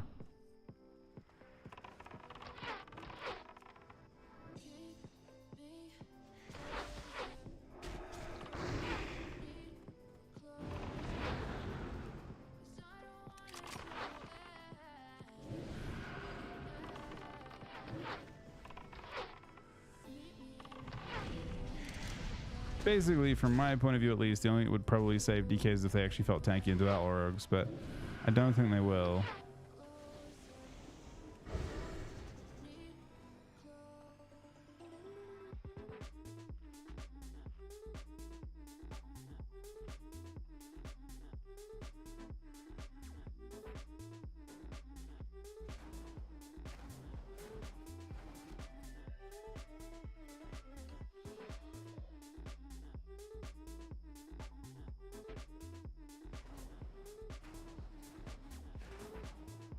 Yeah, no, DKs were decent every season, and they got hit pretty hard. And yeah, they got most of the reason why DKs don't feel super tanky is due to the fact that they took really substantial nerfs to Deathstrike, AMS, and Will and Acropolis right at the start of the expansion that they never went back on.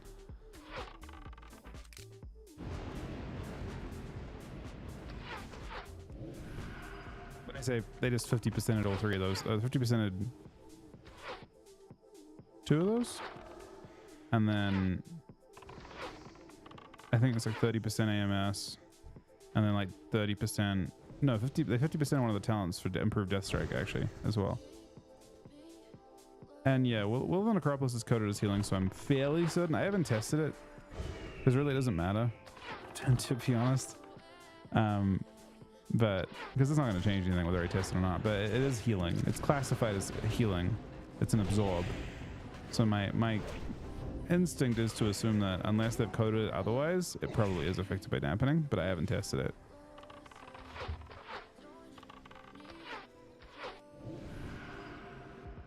All DK reduction is coded as healing. Tragically.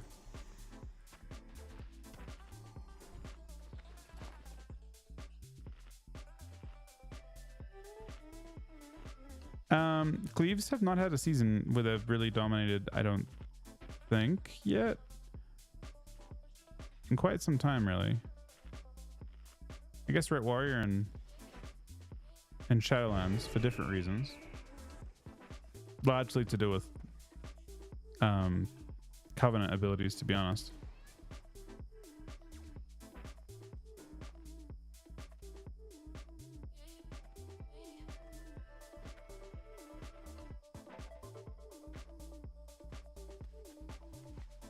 Yeah, but it was actually Pally. Actually, the issue was crazy for next season.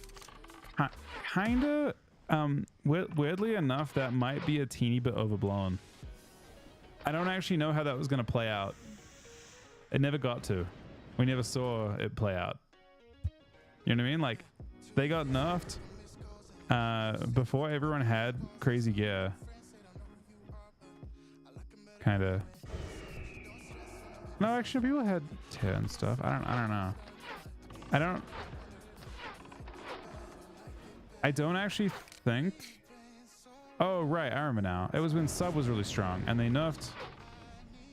Yeah, yeah. So maybe they were decent into sub rogues. They were not super decent into outlaw rogues. DHGK may not have. I don't know if you would have seen a ton of it in ABC, although two teams probably would have played it a decent chunk. I don't actually think it was actually that crazy into the dominant comps.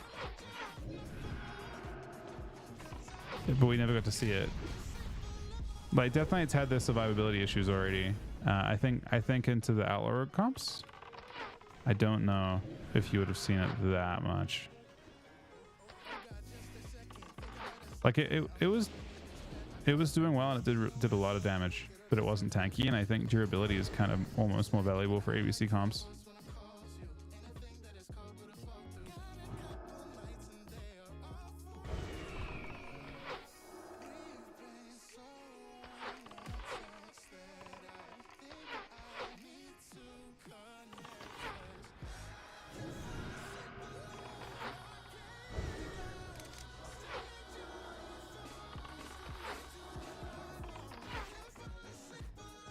Sort of just the way the game's gone, I suppose.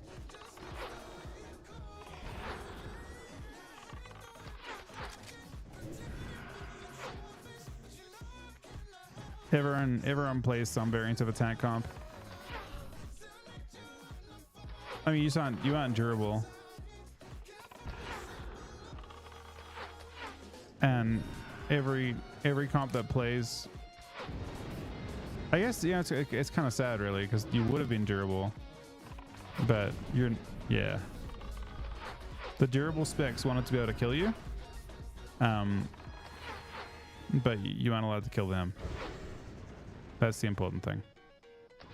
I don't count Munkin in that either, I don't think. Munkin I don't think is super durable, but it gets pretty durable, I suppose, when it's played like with the right classes.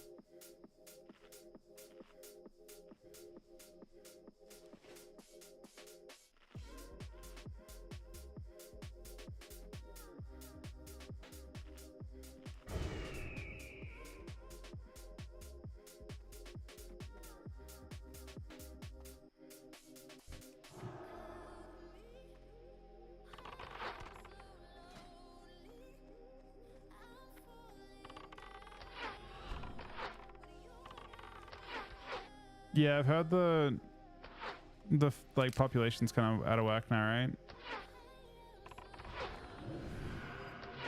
Like I mostly raid log on SOD, so it's not something I usually deal with that much.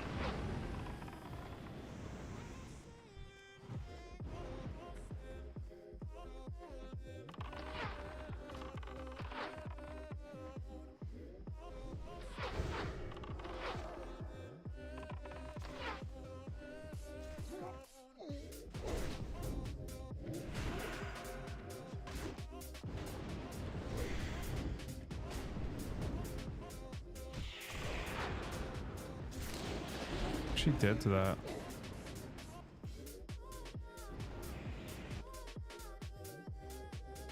Let's get deleted. I put a trap on a pillar, but I don't want to use the pillar and kite into more mobs.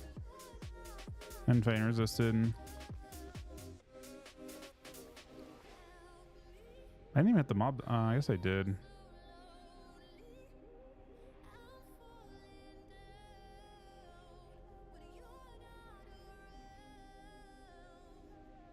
Griefing's just kind of part of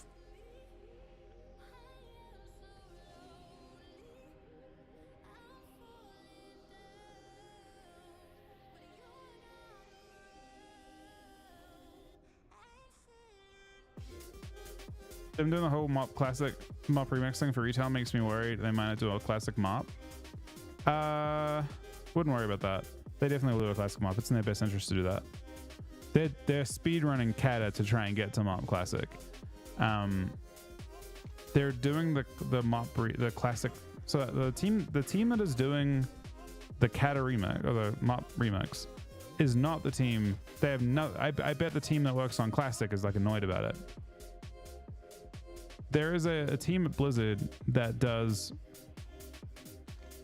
like they have like different teams, right? There's 3 teams that play. There's the retail team that's working on retail. There's a team that works on Classic, and probably that an extension of that team works on SOD and stuff. And then there's like a special team that is working on a bunch of different little mini projects like Plunderstorm and the Mop Remix. Now, I'm assuming they are trying to bait Classic play. My guess is they're struggling to convert. Their goal, I mean, I imagine if you're Blizzard, right, they're trying to convert players to retail players. They're trying to there isn't nearly as many microtransactions in the my Av is kind of fucked here. Maybe. My guess is that they're trying to convert players that play classic, and classic's just way cheaper, right? They don't make nearly as much money from classic players.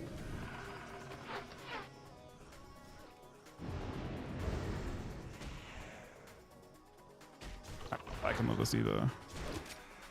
I just get dazed over and over again by the mobs.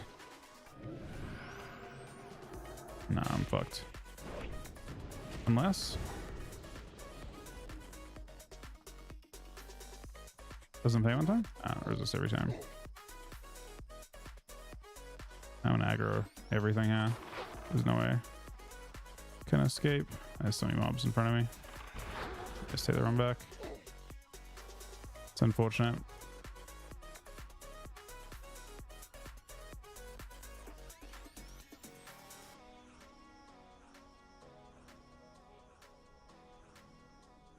I don't. Nah, it actually is that simple, Cal. They actually said they had a team that's like a different. They have a team that's permanently assigned to making Plunderstorm type stuff now.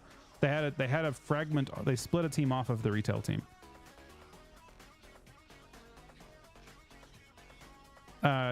As at least according to one of the interviews they had at that event they had in London, they talked about, I think it was, yeah, they had an experimental game team. They had a team that they were experimenting with as like doing like trying that event out, and after Plunderstorm they're a permanent team. Their job is no longer retail. They no longer classified as employees of the like they aren't doing retail stuff anymore. They're just working on their experimental stuff. It's a new team.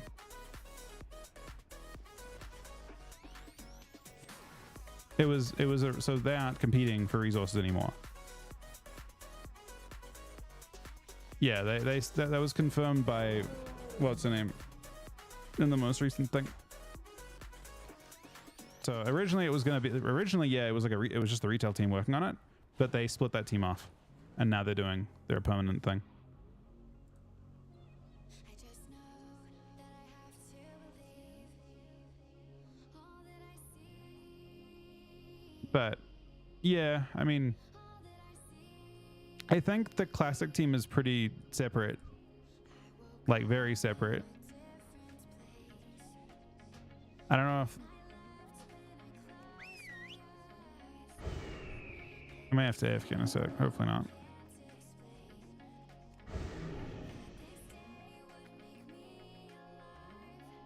But yeah, I think their job, like what they're trying to do, pretty clear. They're pushing very hard. I'm assuming in Dragonflight they struggled to get people to switch across from like I mean, to be fair, they placed Dragonflight right next to Wrath, so my guess is they missed out on a bunch of sales with that, right? Do you guys remember that? Dragonflight came out within like 2 months. It was pretty terrible. The timing was awful. You had to like quit mid-season 1. Not even mid-season 1. Like within the first like 4 weeks of Wrath coming out, you had to go and play Dragonflight if you wanted to play Dragonflight. I can't. I have the same problem. I can't use the pillar.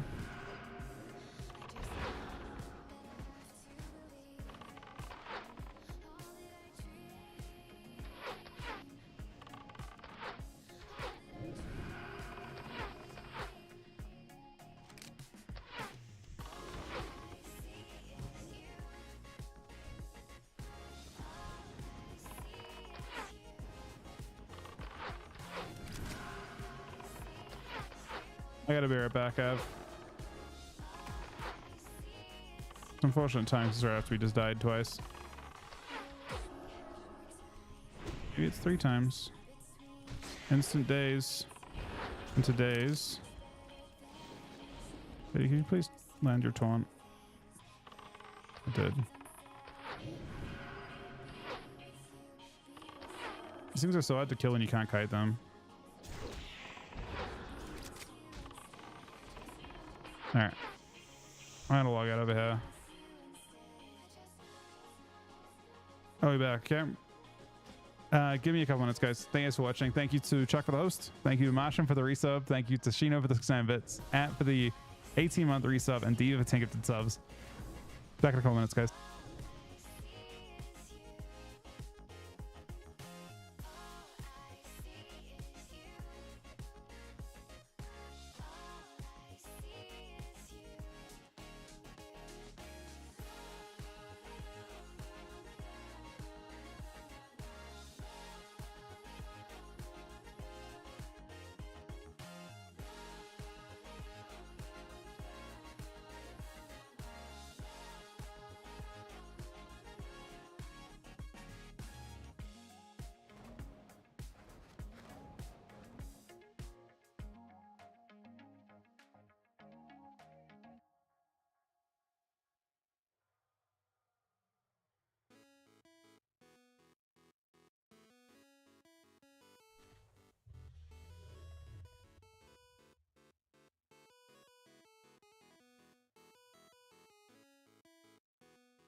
All right.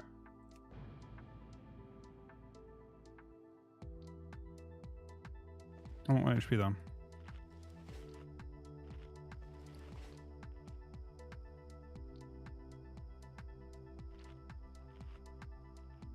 Playing Wrath after 30 years, but allows to retail. Yeah, I mean their goal is to get. I imagine that the original classic launch, considering its numbers, probably had a pretty good amount of conversion to Shadowlands. Late birthday wish with a $13.37 donation. Hope it was good. I reckon you didn't celebrate with any drinks. I didn't, but thank you, buddy. I did not drink in the end. It was a good birthday though. Thank you, buddy.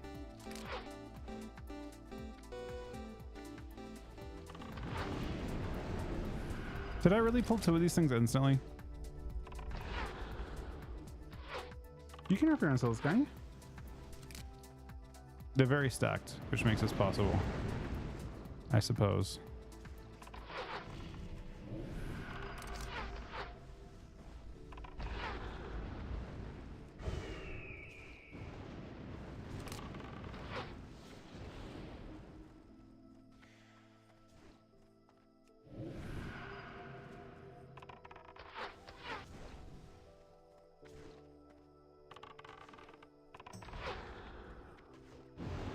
Uh-oh. Just gonna run this guy past, I guess. No, I jumped into a rock, man. And the trap missed. The trap missed. The mob just ran straight past it.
It's a 55, so it can probably die.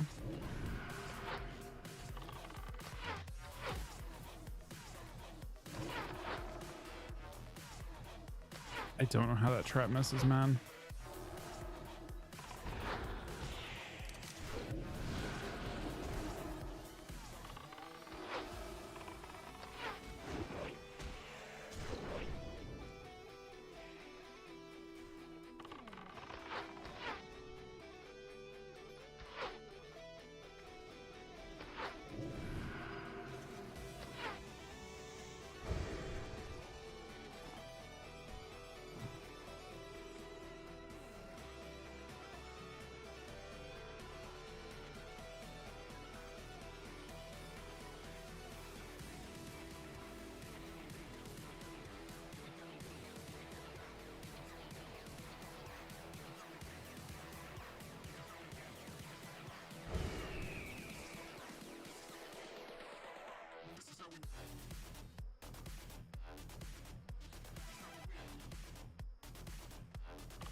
have this one.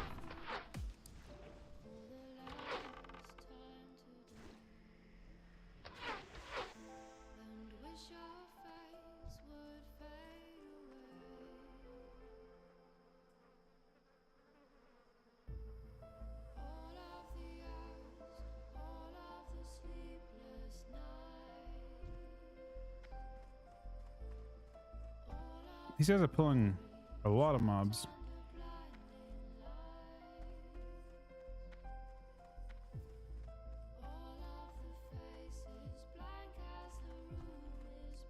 Essence of Air is what I'm after.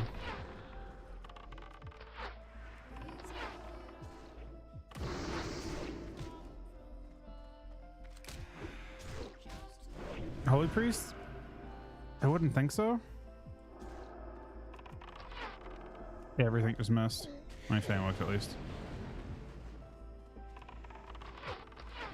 Nah, I feel like the crazy part is this. I think rogues might be better. And that's insane to me because rogues are already really good. But like look at Burning Crusade Classic, right? Rogues were way better in rogues were good in the original version of BC. And they were better in Burning Crusade Classic.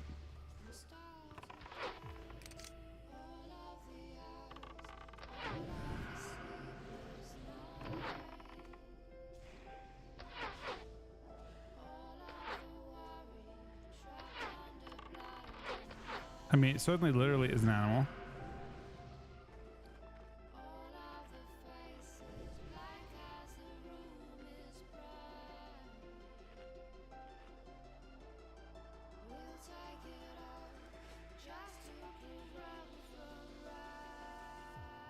Did they get improved?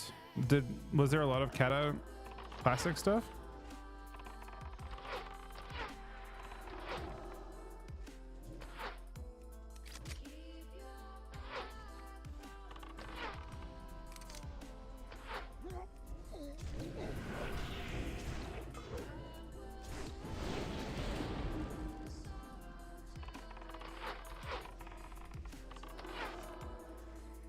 Oh yeah, TBC.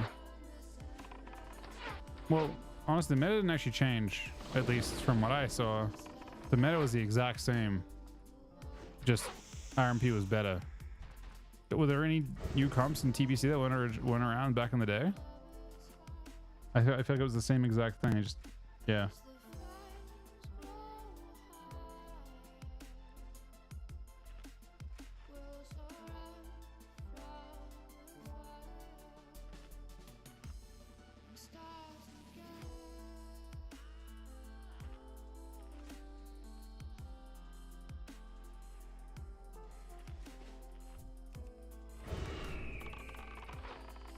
I think TBC was the same exact meta, just rogues were stronger.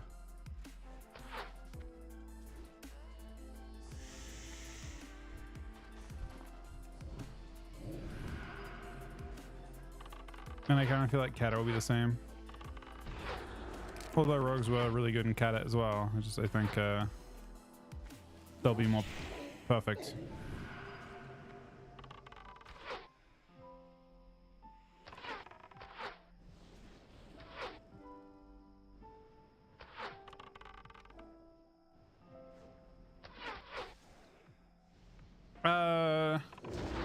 RMP is okay. I mean, it's good, but not the best rogue comp, I don't think.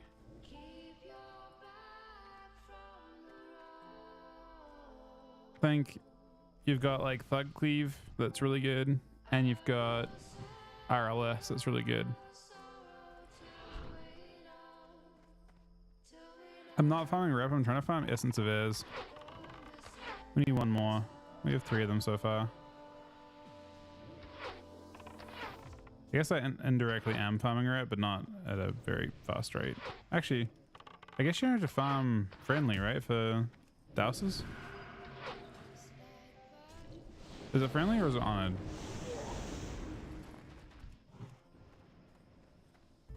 Honored? Oh god. No, I'm not close to that.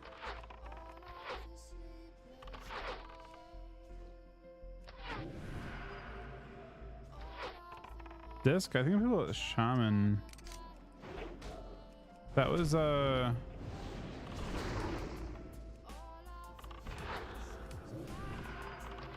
think Meta qualified with Tosin and Ayumi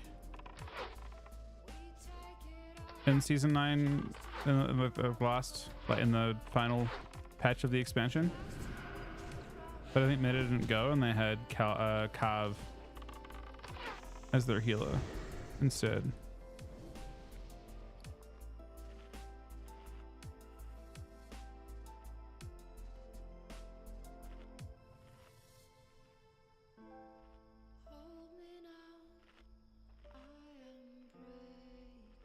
Oh, they're even more expensive? Okay. I assume more people are getting the, like, actually wanting to get the enchants done now.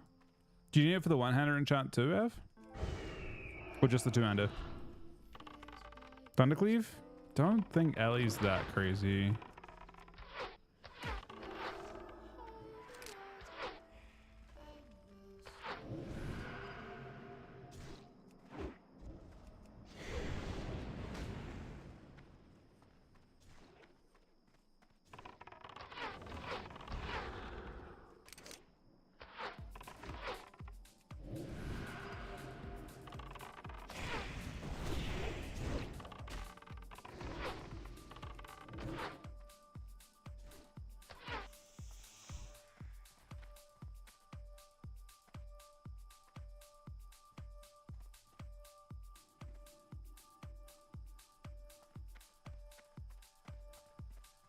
Yeah, but the final, well, that was the season 10, not the season 11 TR.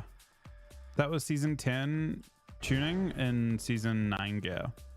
There wasn't actually a BlizzCon for the season 9, the season 11 tuning. It was played on MOP instead. You qualified in Kata and it was played in MOP.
Yeah. We were one of the first teams to discover Red DK, I think.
Hey, you. I'm good, thanks, buddy. How you doing today?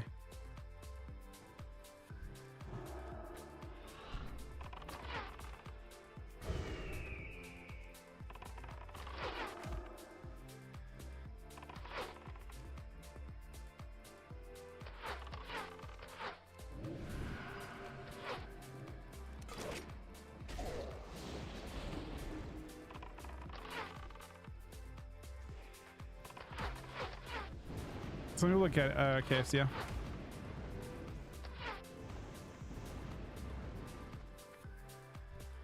I mean, it was really good in season 1, and it fell off as the expansion went on.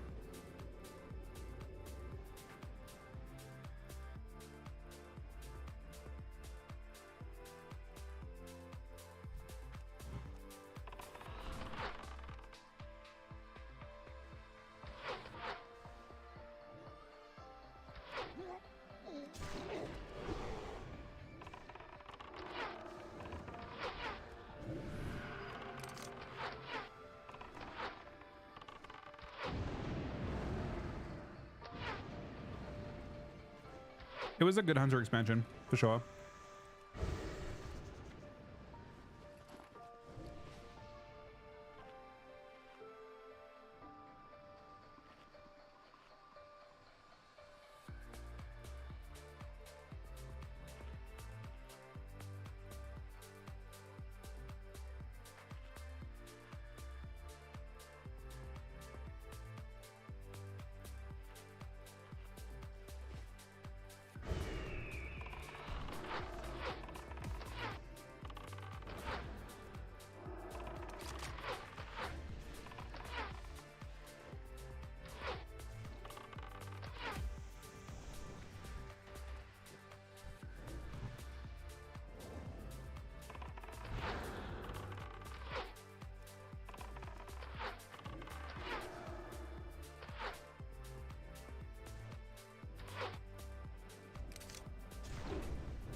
So in this client, I'm not sure if they're allowed or not, but back in the day, yeah, it wasn't fixed until Mr. Pandaria.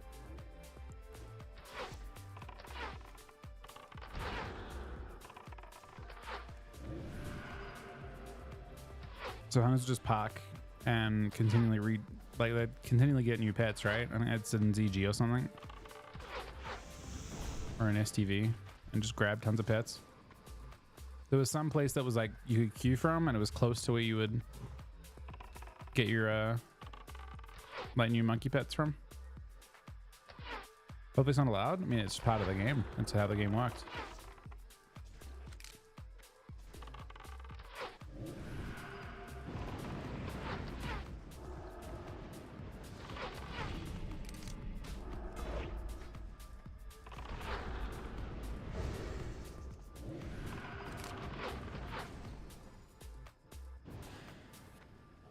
I mean, it was a good chunk of why that was strong. I didn't see why it shouldn't exist this time.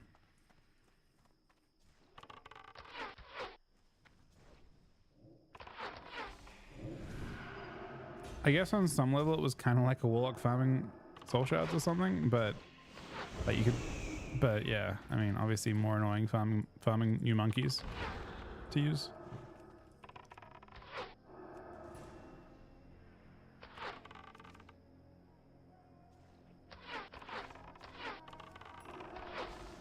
I think doing some frost IBs would be fun. I think frost is decent.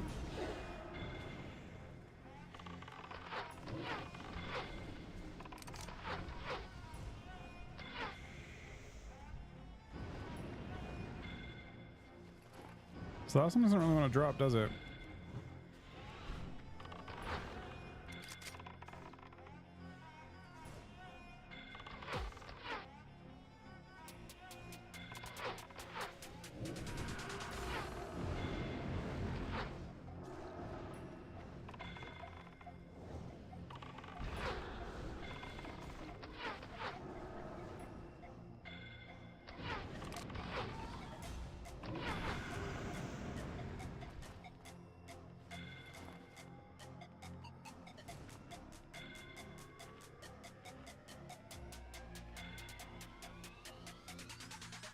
Not PvE, I did not. Just OP the whole time.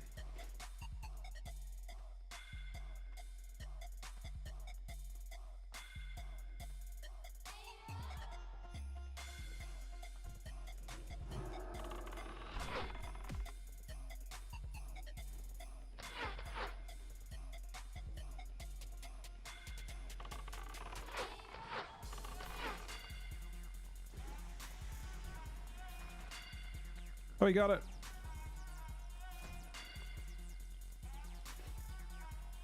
$500G. Can have 5G, man.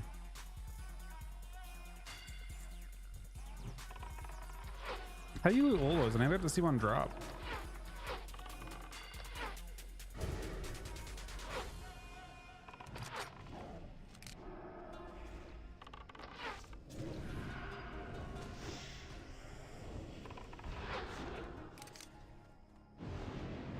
Now the question is there anywhere faster to farm the rest of it?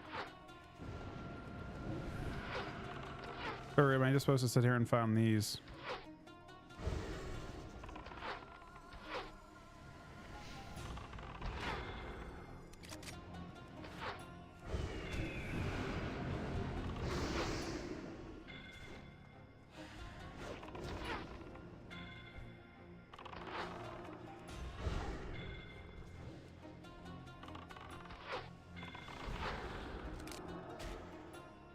I'm dead. I'm so dead. Unless? Unless?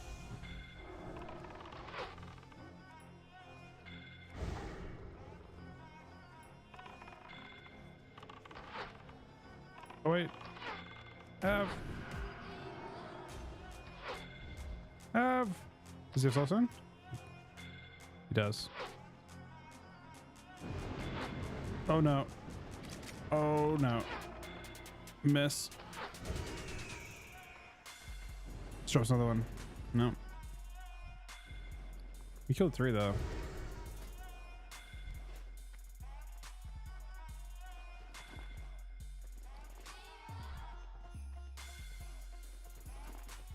I don't know if DK Rogue will be as good as Ret DK.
Now you just keep him down. I know. There's no rush. I don't have to do it all tonight.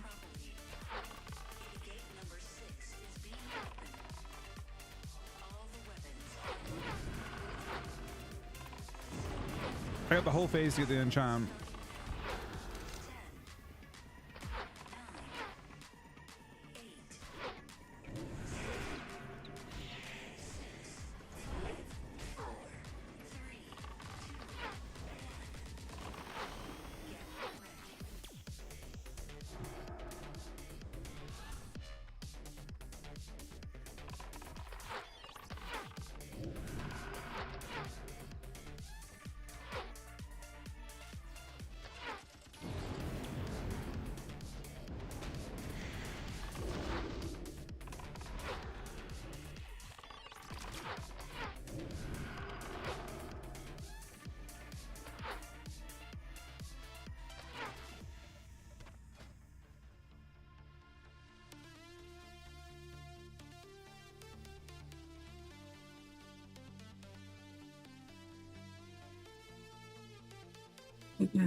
I mean, you should always assume that DK is not going to be good in War Within. That's how I work now. You should definitely reroll at this point.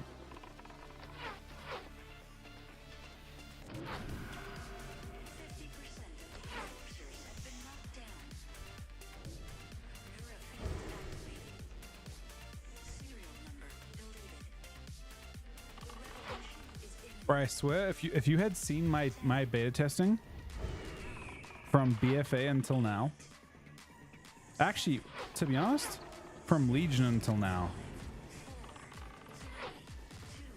and the way that's turned out for me, doing Death Knight shit, hasn't gone great. My track record's pretty bad. I don't think it's me. I mean, it can't be me, right? There's no way there's not just like some person that just watches like some level of it and just immediately guts it, right? But I swear they've always been good in beta and they've never made it out of beta.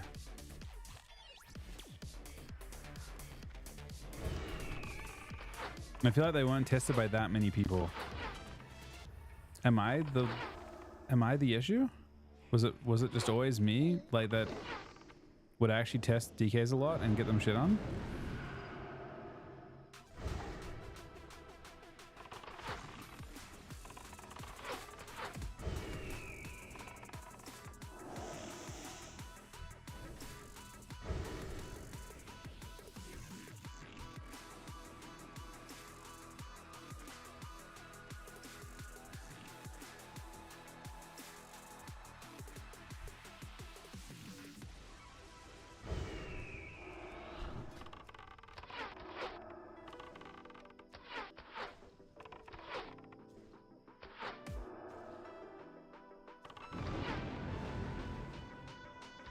Nah, Red seemed immune to changes in Shadowlands, which is kind of funny. I played that shit and assumed it would be nerfed first week, and it just never got nerfed the whole expansion, man. Whole expansion, it was the same basically, which is wild.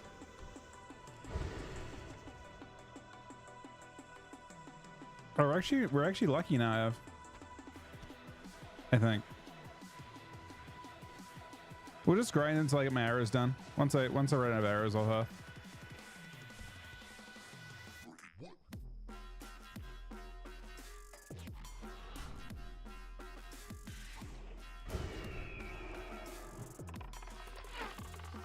You should, so 100%.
No, it's like the 5-month reset, buddy.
Oh, this guy's got threat on this mob, but it's not tagged to him. Oh, this is actually really nice. I love this.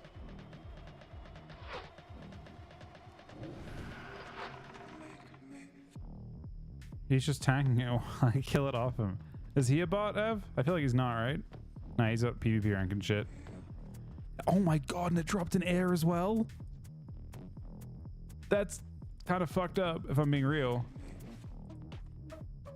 He never tagged the mob that we killed, and it gave us literally dropped 70G.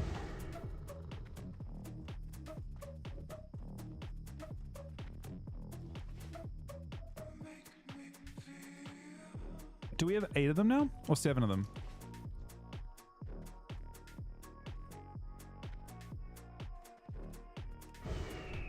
Zane is still free, yeah. Until he types. And then he's fucking out of here.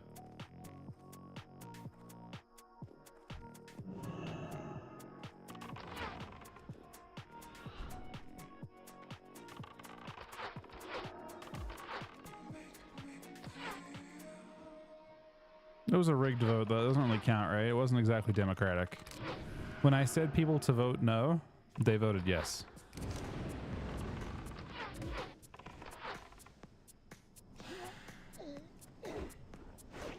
Best over, I mean, it's hard to say best overall PvP. Yeah.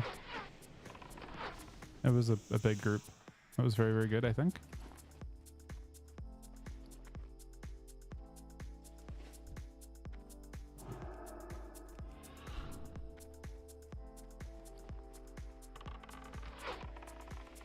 Keep him. Oh, okay.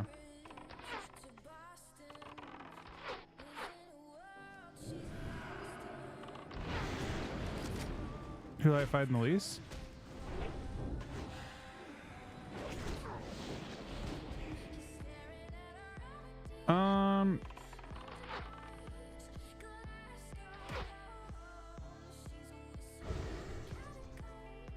I think the thing we had the most trouble against overall was probably Chuck's team with Talb and Azael. I think that beat us most consistently. in tournament play.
Hey Spooked, I am having a good night.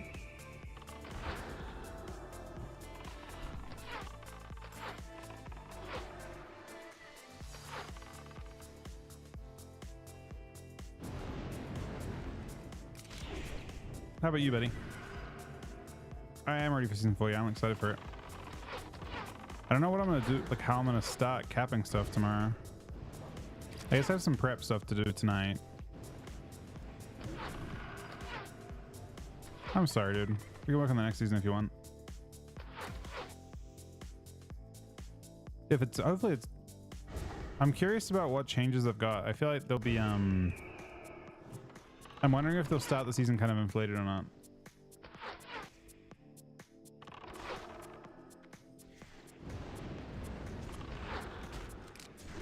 This was a difficult, deflated season.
He's trying to get glad?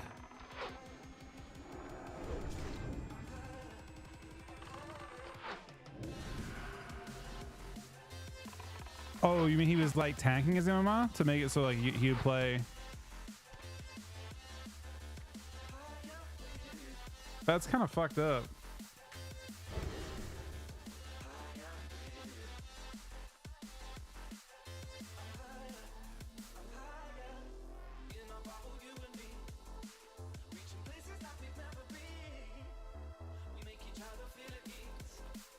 He missed Glad by 3 games. That kind of sucks.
Did he actually stay in range the whole time, trying to get 151s?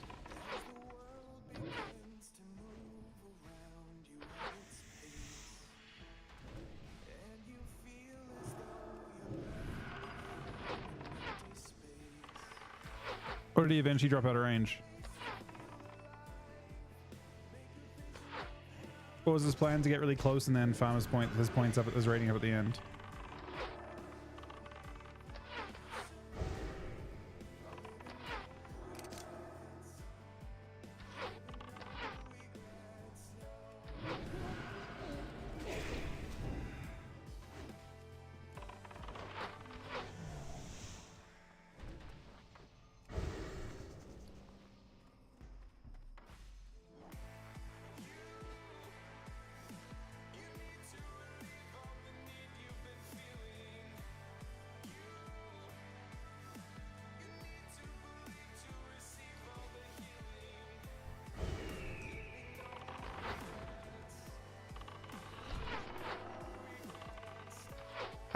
Definitely it's pretty main, yeah.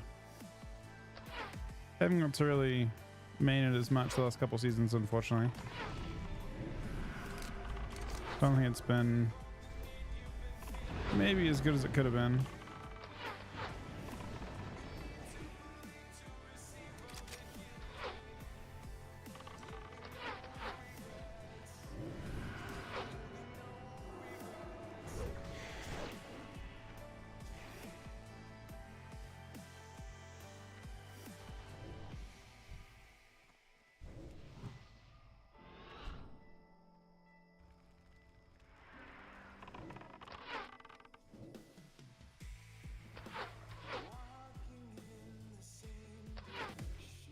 How many EUDKs have climbed today?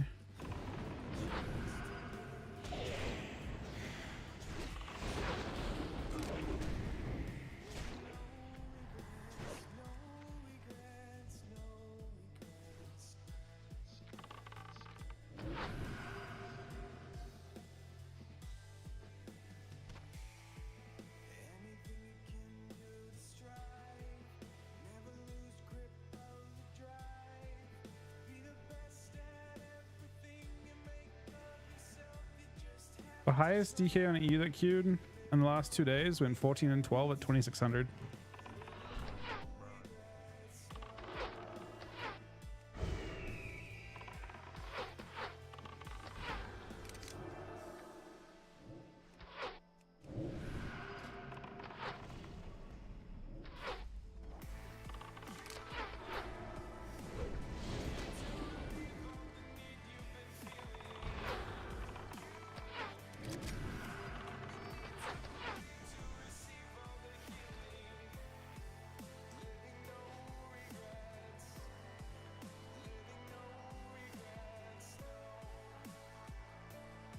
Season 4 live NA? No. It'll be live after reset. I'm not sure. It'll be 2-hour maintenance, I assume, today, right? No. Bro, this is 1 hour maintenance. Is that real? No, that can't be real. It's gotta be the wrong. No, okay, no, it's 4-hour maintenance today.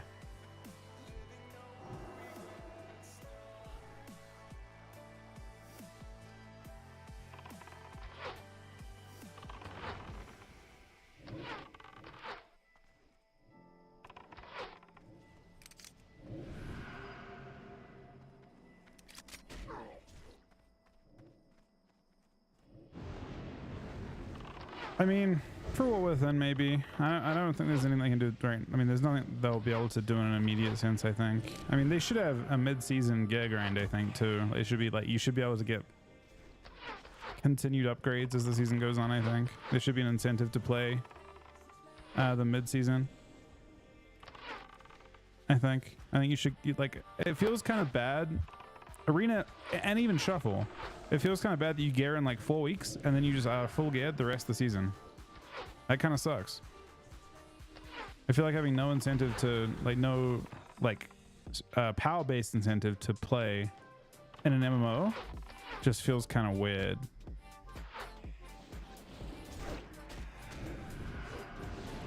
Bro, I missed somehow. I don't understand. Yeah, season 4 is fucked either way. It doesn't matter what they do. Season 4.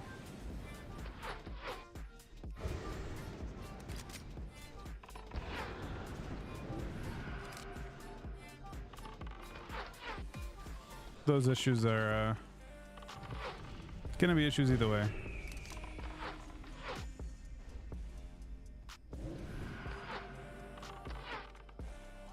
I mean, season 4 isn't even meant to. It's just basically like a. I mean, it's got really like nice titles and stuff, and an awesome mount. Maybe they'll do some like really interesting. I don't know. I don't think they'll do any changes though, or at least interesting changes. They didn't do any interesting changes in season 4 in Dragonflight at all, or sorry, in Shadowlands at all. Season 4 just ended up showing up, and the stuff that was strong the previous season stayed strong. I expect more of the same.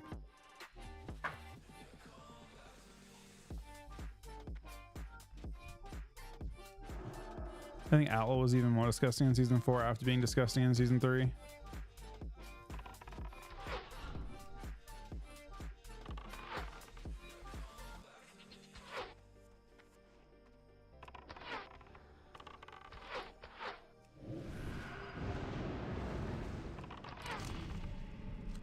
Well, this is pretty successful, I think, Av.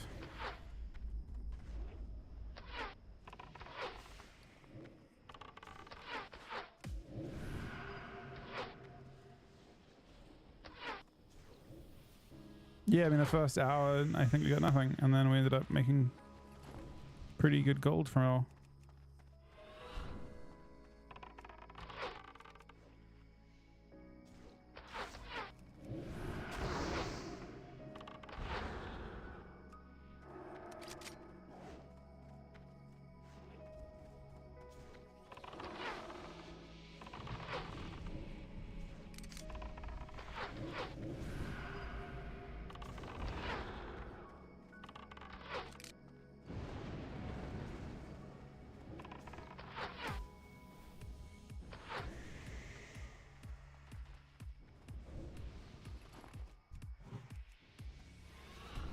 50 in sod.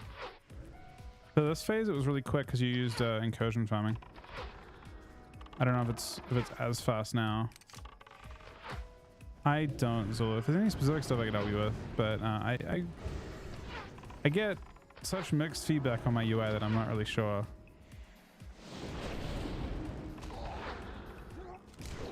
I probably have more people criticize it than want it, I would say.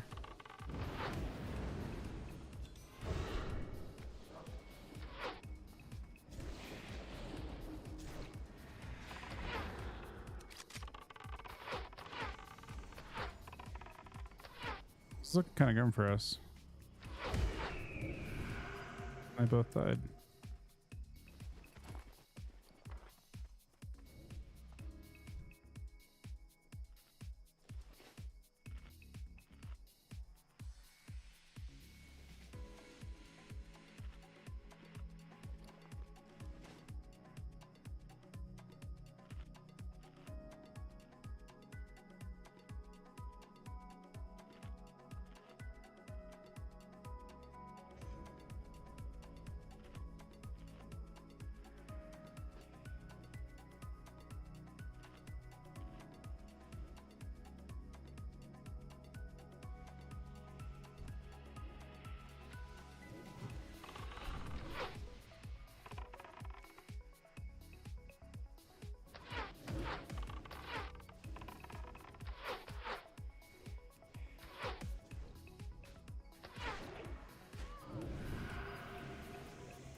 Yep, season 4 starts when so's comp today at 11.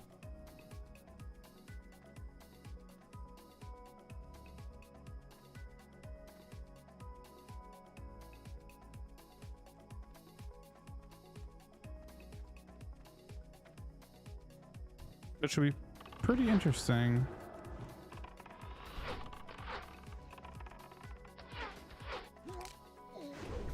Just in terms of like suddenly you have to like fully on a, yeah, I guess enchants might cost a bit tomorrow. Cause you need a full honor gear in like 1 second. And then you've got the new BGs. You can do them. I think you can cap your characters through the new BG mode.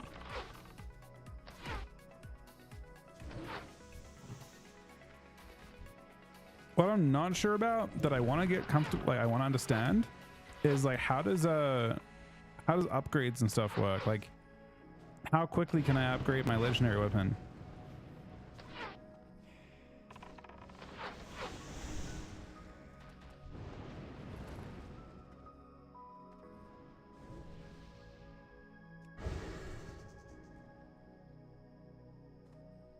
The question was, rank 1 on Wild came back halfway through. Not sure how the gear works on a gear / use last season.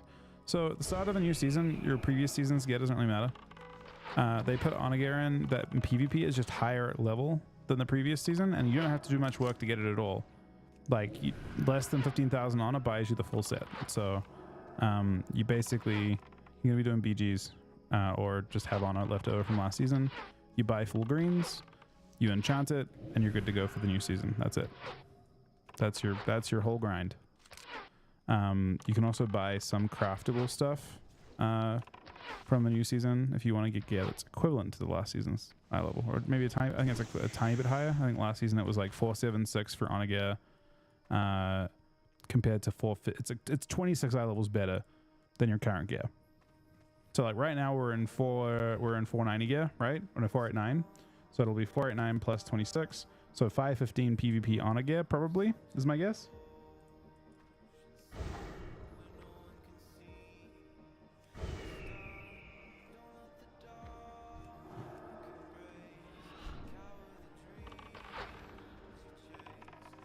So we need a big jump, and then the only jump after that, the biggest jump is going to be honor gear, and then after that you only get I think a 13 level bump to get full gear from that point on. Crafting won't be relevant until you start getting the new currency for it, I think. Although you can PvE for an advantage. Unfortunately, at the start of these seasons, the players that do Mythic Plus and stuff, I think, have an advantage. Maybe not. I don't know. Because they can upgrade. Maybe the Onigame mitigates it enough that you're fine. Yeah, I don't know how the upgrading your weapon works. I'm not sure what I have to do for it. Do I have to do like every heroic boss? Can I do it? Does it require Mythic? Yeah, we probably should. I haven't looted. I haven't looted a single one. Meanwhile, you've looted 7.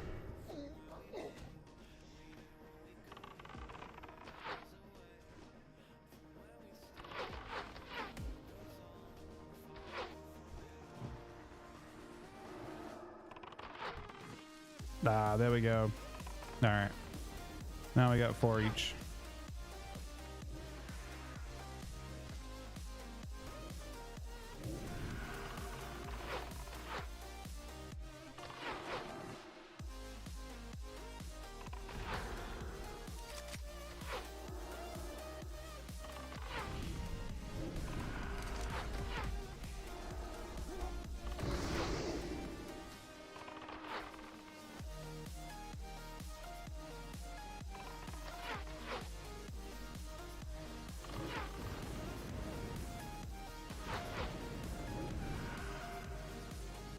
Does it require Mythic or is it possible in Heroic? Can we get an upgrade token the very first week, Kerm?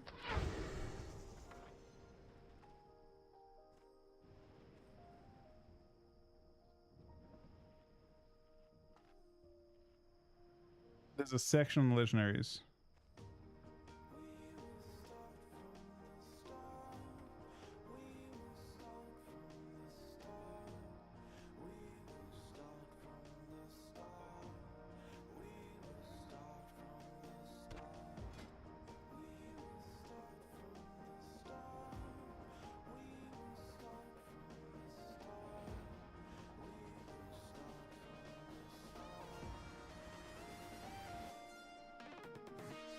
The Scale of Awakening? Do you have to get the legendary to drop again? Oh, 2 weeks. How do you...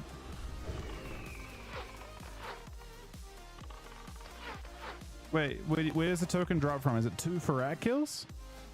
You just kill Farak twice and you get it?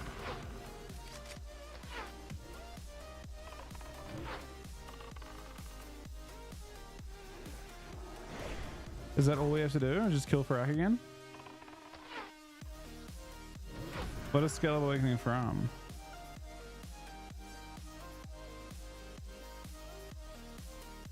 Yeah, but you keep getting it. You keep repeatedly getting the same item and upgrading it after that. It just has stacking upgrades. You have to upgrade it like 9 times or something.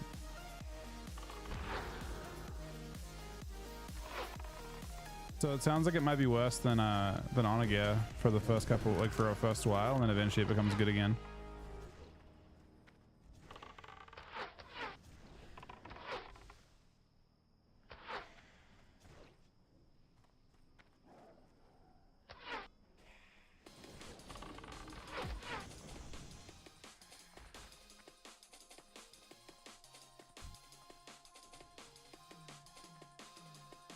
Wait, do we get another one out just then? Was it the one I traded you? Do we have 9 now? Or are we at 8 still? Oh, we're at 9. Oh shit.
Time's up, chums. Let's do this. Leroy Jenkins. It's actually bitter on the pirate voice.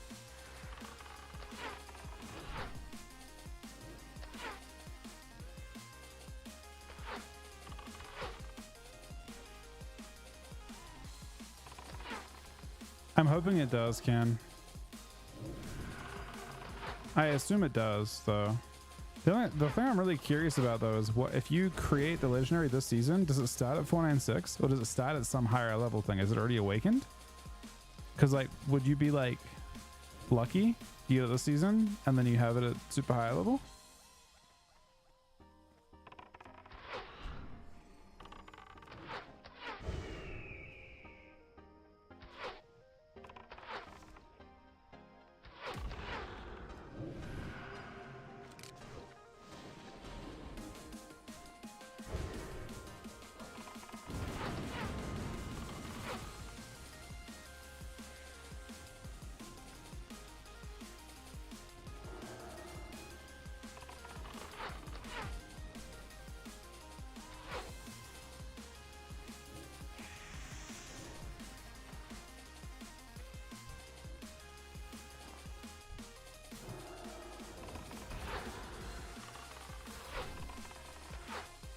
See if we can get one more before I run out of ammo.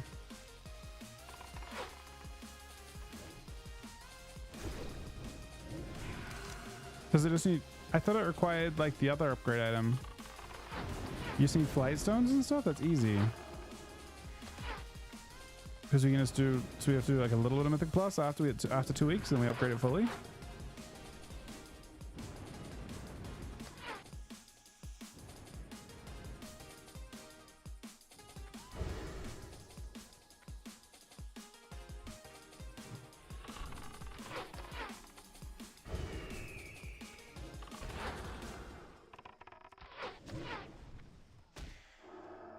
Uh-oh.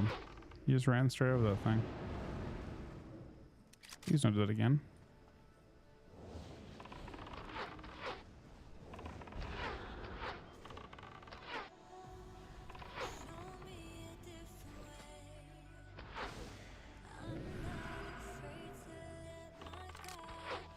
This looks bad. Oh, they actually stole it too. They shouldn't kill it.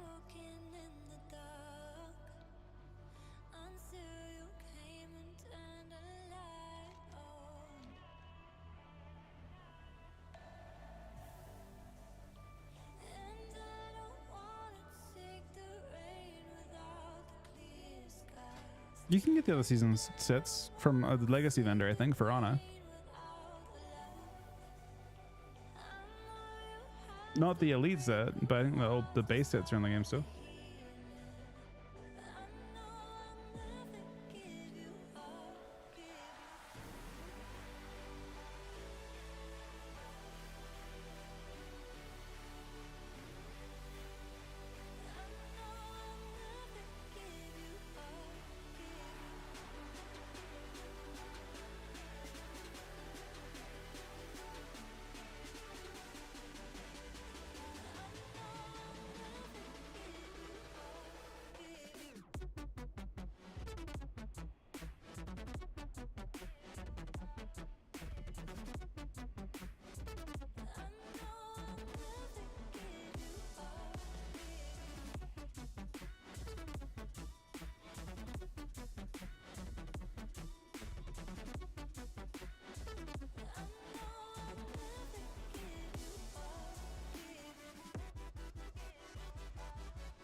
So those guys like walk across, they kill us, and they just walk off.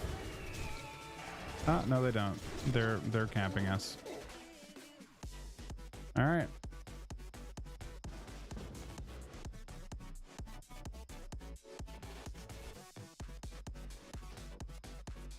I think that might be the end of that, Ev. We did pretty good though.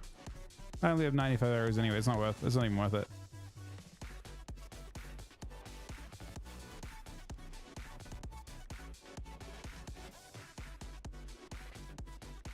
Yeah, I don't really care. We'll just get out of there. I was only gonna stay around for another like couple mobs anyway. I think we farmed a good amount.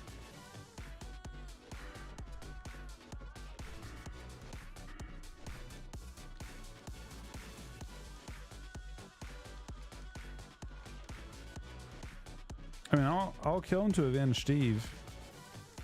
You know I'll avenge Steve always.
Wait, that guy died. This is the guy, right? VVI? Who killed me? Yeah, he's dead right here. But they're both dead.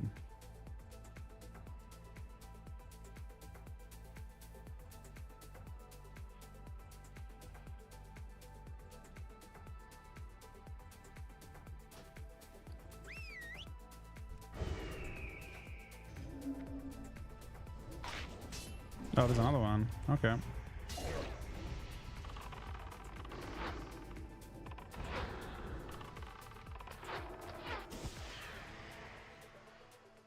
Wow. Everyone just realized he's coming towards me right now. Av, get ready.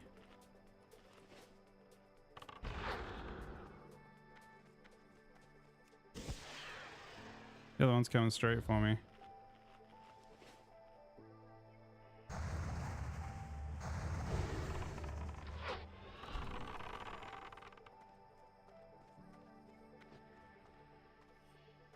Nice. All right. I think we take our escape here. I have set her thing, so I don't.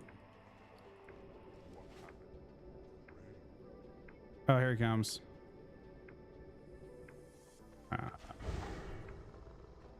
He stopped you, but don't run into that mob though. I don't have any. I guess I have some health. Bro, these guys are actually just straight trying to grief us, and they're surprisingly bad, which is weird. All right, we can bring out now. I guess it's kind of just the nature of classic PvP.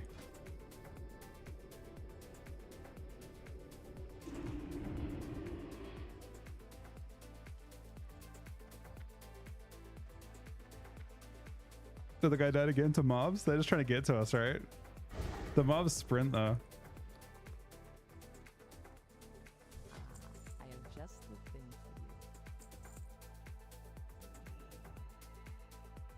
for you. Goodbye. Well, It was the intent that kind of came off as strange to me. You know what I mean? Like they were like ultra pushing specific. I don't know. Nah, you shouldn't have. There's no rush. There's truly no rush.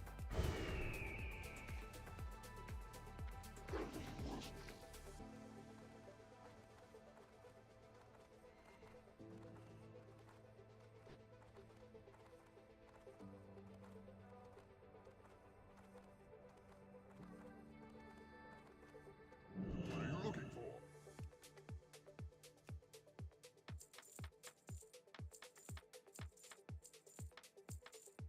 Go forth. That was a sick death coil though. The coil saved me. Coiled them at literally 1 HP. Alright, I got a ton of stuff to do on retail to prepare for this new patch. Or new season. They always remove the inflation at the very least from everyone's rating. Usually more. Usually it's like a minus 500, minus 600 reduction.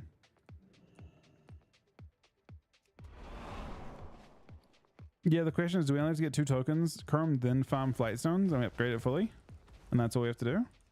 Because that doesn't sound too bad, right?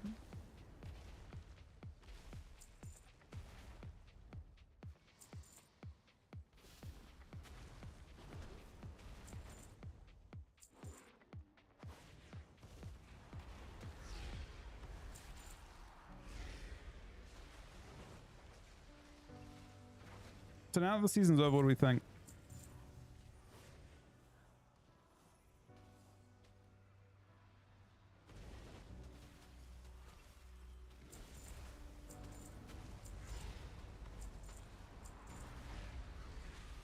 I guess we're nearing the point where we review the expansion too.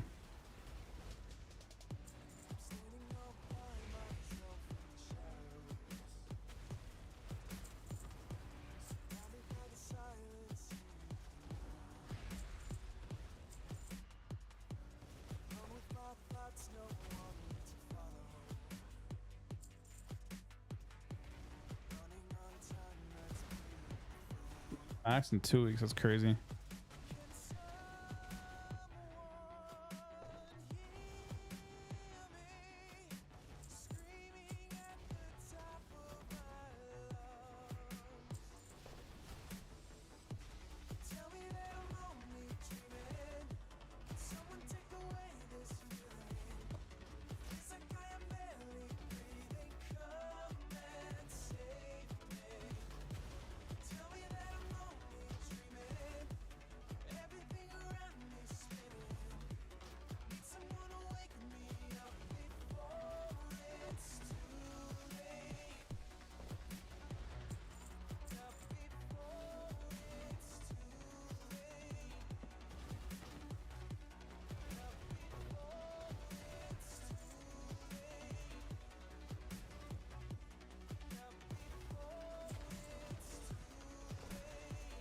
Alright, see if we have enough space for this now.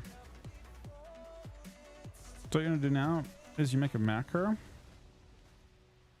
which I think I already have somewhere.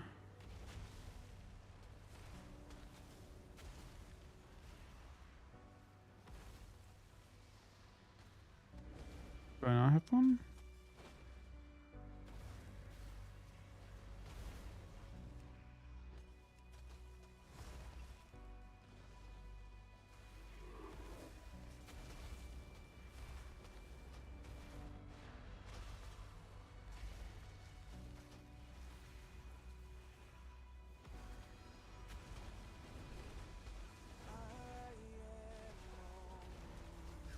Cool.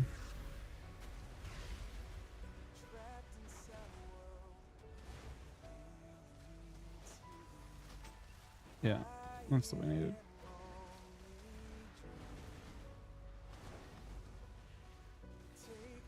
So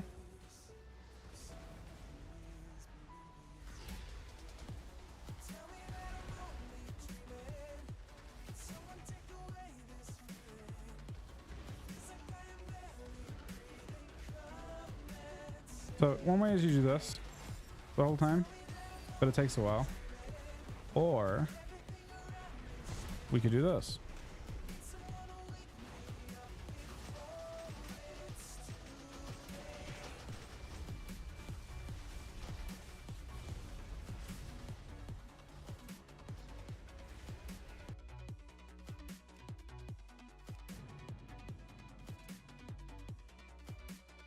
Season was a dud and further hindered by lack of inflation. Or new inflation, but I don't think lack of inflation, like they didn't inflate seasons in the past. You played BFA, right? That was when you started. They didn't have any inflation. BFA was autopilot the whole time. They didn't change it at all. It's always the same. I don't know if, like, personally, that the inflation thing is like every expansion before that as well. Like they may have adjusted it by like plus minus 1 per week. They have no activity. Yeah, I don't know if inflation's gonna change activity though. You can inflate everyone to the point they get glad for sure, but then they stop playing after they get glad. That's your issue.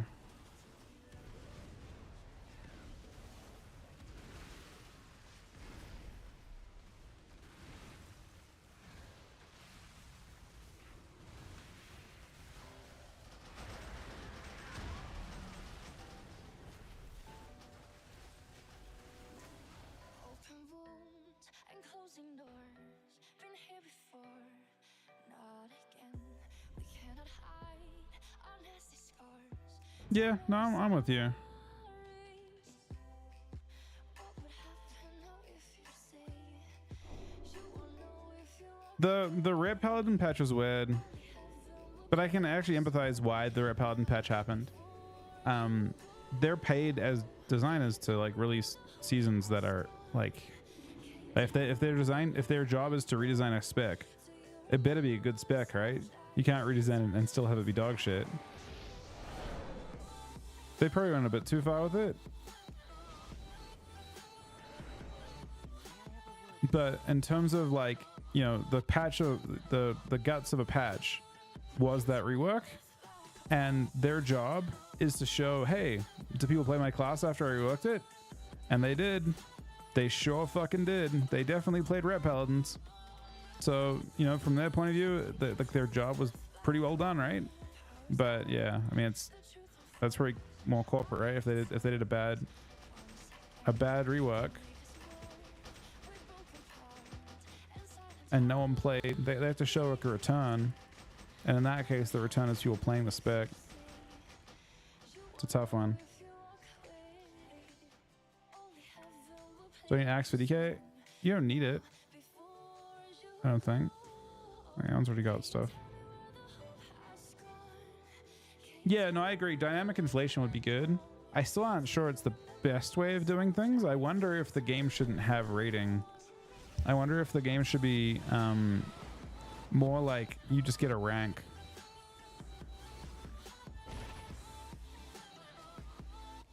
I think a rank would be more streamlined a little bit.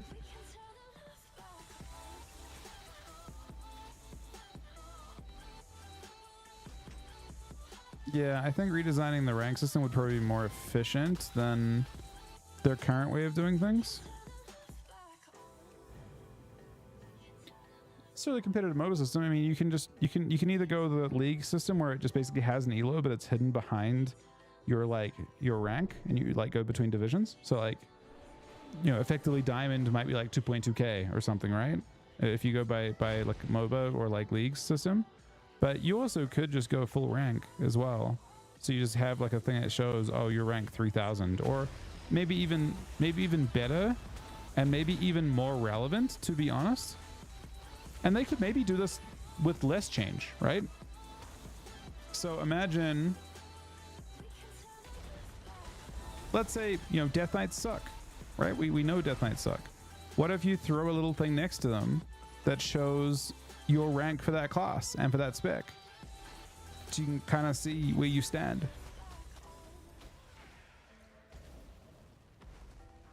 So you maybe your rating isn't as high, but you're like in the top, maybe like you can pull up some class stats. That doesn't even involve any change. That is literally just pulling information.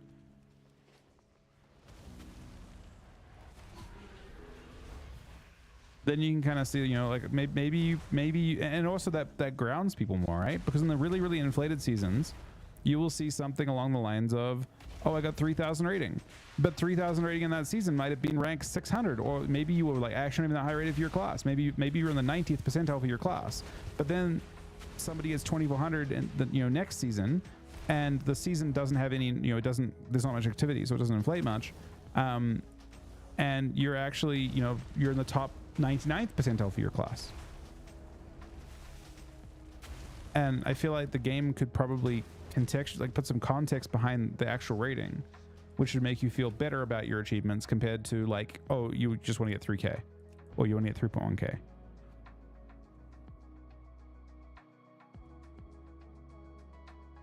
I don't want to hear it, Yusk, man. We actually could have played PhD. I think PhD was actually decent.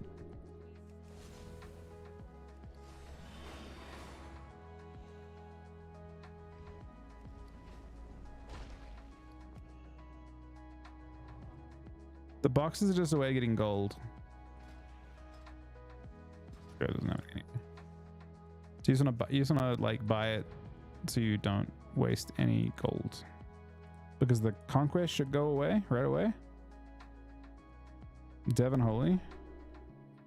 I have my doubts.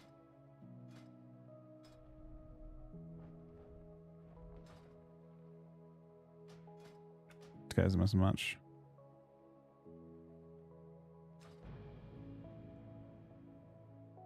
Yeah, I mean, I think putting some context behind the number would be good, and I think Shuffle should do the same thing. I mean, Shuffle does to an extent at 2,400, but I think Shuffle could probably do better. Shuffle actually does a pretty good job with it. I guess you get a spec rank. Bringing that to 3s would be nice.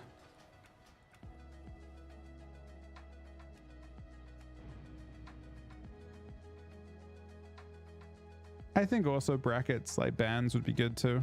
Like you get like your rating is there, but it's like a smaller, less impactful or important number.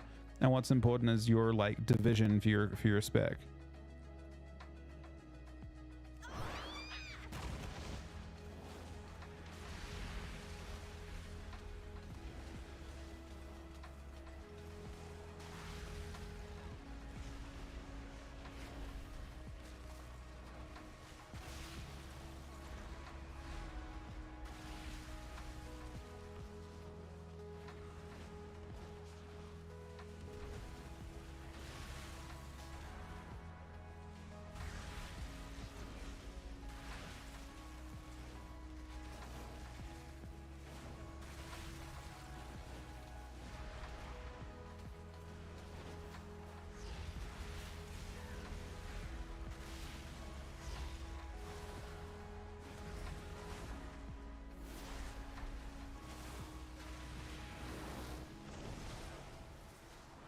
I don't have the macro on this thing.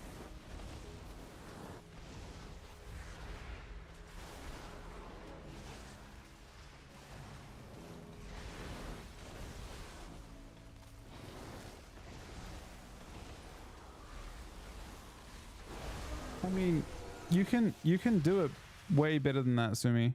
You don't have to show like an exact rank. You can show a rank within a division. So what you do is you set division the way that, I mean, you can really easily obfuscate that. You could have an overall rank as well, but you could also have like a division for each percentile.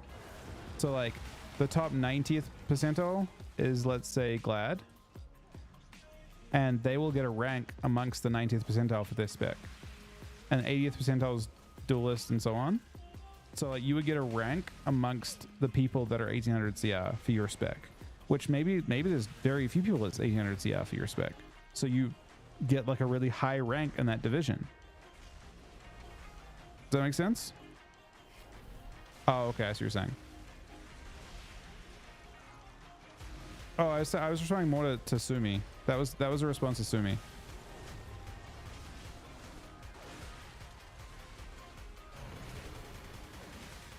Sumi said I would rather see rank 50k than 800 CR. And I'm saying you could show someone like a rank they can progress through and still be 1800. but still also not feel like you're just like, oh, I'm ranked 50,000 or something. You know, it would show like meaningfully.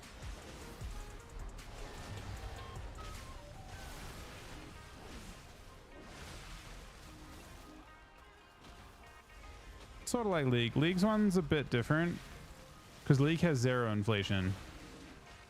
There's a bit of a difference. So in League's one, you only decay at the highest rank, I believe. I don't think there's decay outside. Or maybe there's decay in a few of the other divisions too, but the difference in WoW is that you could log in and actually have deranked, right? Especially early in the season. Like you could have like changed divisions. No, actually you couldn't change division. You could just, your rank could go, you could slip way down in that division. That'd be kind of interesting too, I suppose, right? I don't know. I feel like that'd be way more fun. I struggle to see a downside to that system. Actually, I actually can't think of one. That actually would work perfectly. I swear, literally perfectly. You tie, oh, I guess the percentile bracket could change. You could make it so like you get a. Nah, I think percentiles would be the best way of doing it. That way it scales. But I guess you could go between divisions. Like you could get demoted from like the gladiator division to the duelist division if enough people pass you, and that might feel shitty. Maybe.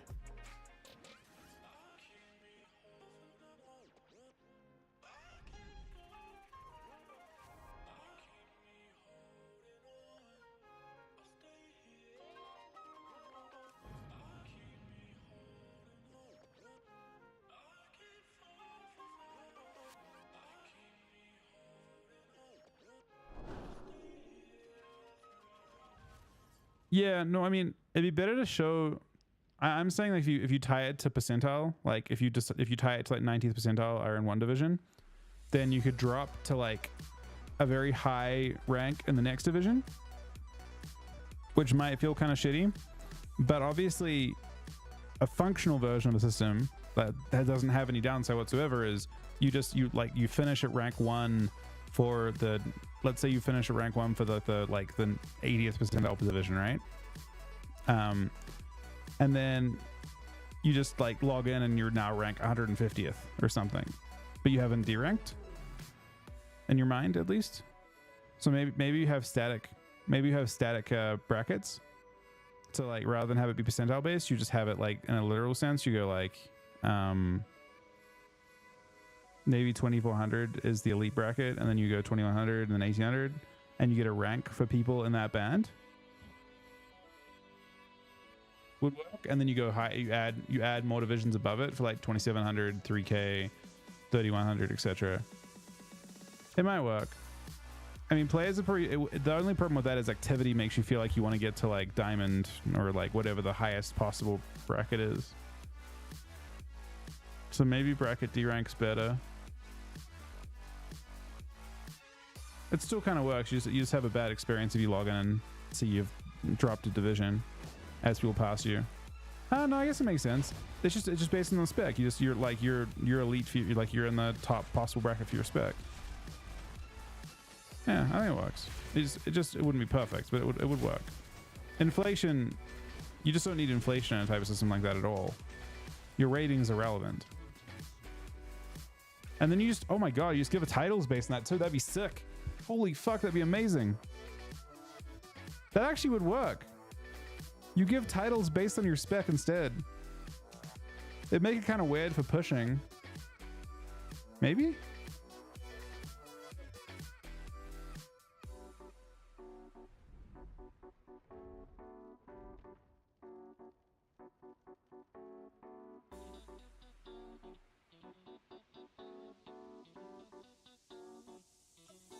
I think it would actually work.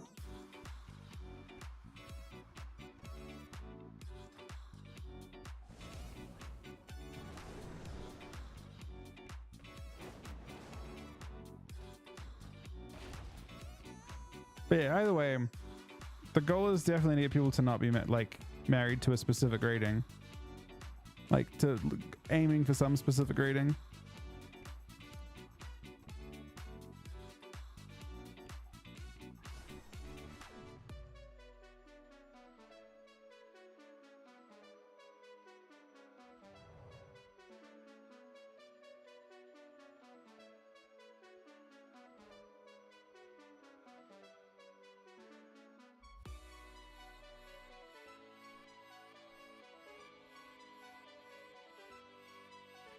Doesn't accept. Oh, if you want to try and buy boxes, it is this.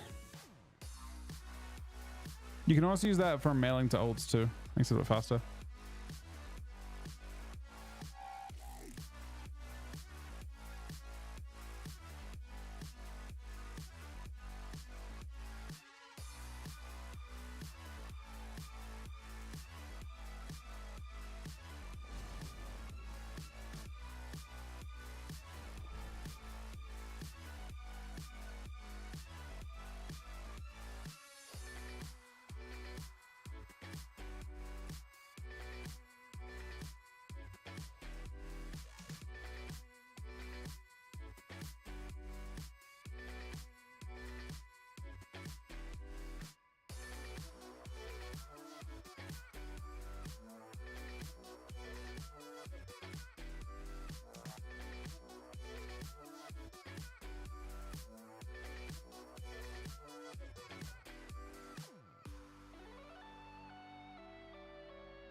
I mean, are we doing it?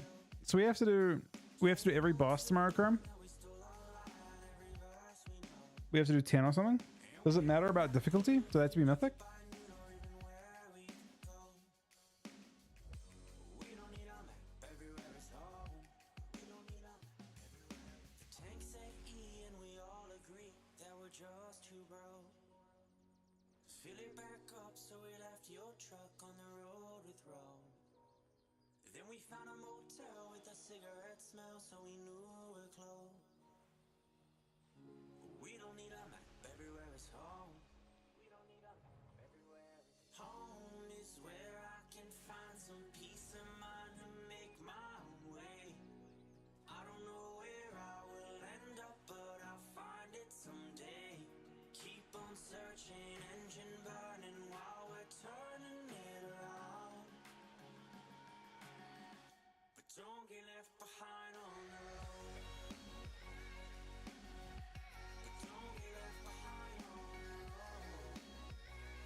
Nah, Shuffle wasn't inflated. Well, okay. Activity drove it. I don't think there was any inflation in it. They just had a cap of like, oh, there was base inflation for it. Just the normal 3s inflation, because it did rise a little bit over the course of the season, because it was people were MMR capping at 3k, then they were MMR capping at 3.2k, and it slowly rose up to 3,500.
What did Captain Mastercard? Well, the inflation is supposed to create. So if you played the seasons before season MOP season 2, I think it was season 13. What would end up happening was, so like I'll give you an example. Season 10 was probably the most obvious version of that. Season 10 was Ruthless. It was in Kata. In the very first week of the season, you generally have the most people play because no one has gear and everyone has to play to get gear. So every single person that participates plays in the first season. And that meant that it was easiest to actually get glad rating in the first season. People would just play, do 1 week of games, and they were done. And the reason for that was what ends up happening as you get full gear, right? Less people play. Once they have no gear incentive, they stop playing. That's the whole, that's how generally how they drive you to play. So people would play and they would, after they had their like initial, especially like if you look at how Wrath works as well, you play to like, let's say whatever you want to get to, like 2.1k, 2k, and then you just produce points. So once you've got to that rating, you just play 10 games. In other expansions, you play 10 games a week and then you were done. You'd finish your cap, you got given your points the next week, you play 10 games the next week. So everyone like in the first week, everyone is farming their rating. And then after that, everyone was just kind of sitting and just playing 10 games a week to get their gear. And then once they had their gear, oftentimes they would stop. So inflation was to stop people from sitting high rank in the very starting points of seasons. People instead, inflation meant that if you just tried to sit your rating in the first week, you get passed by inflation eventually.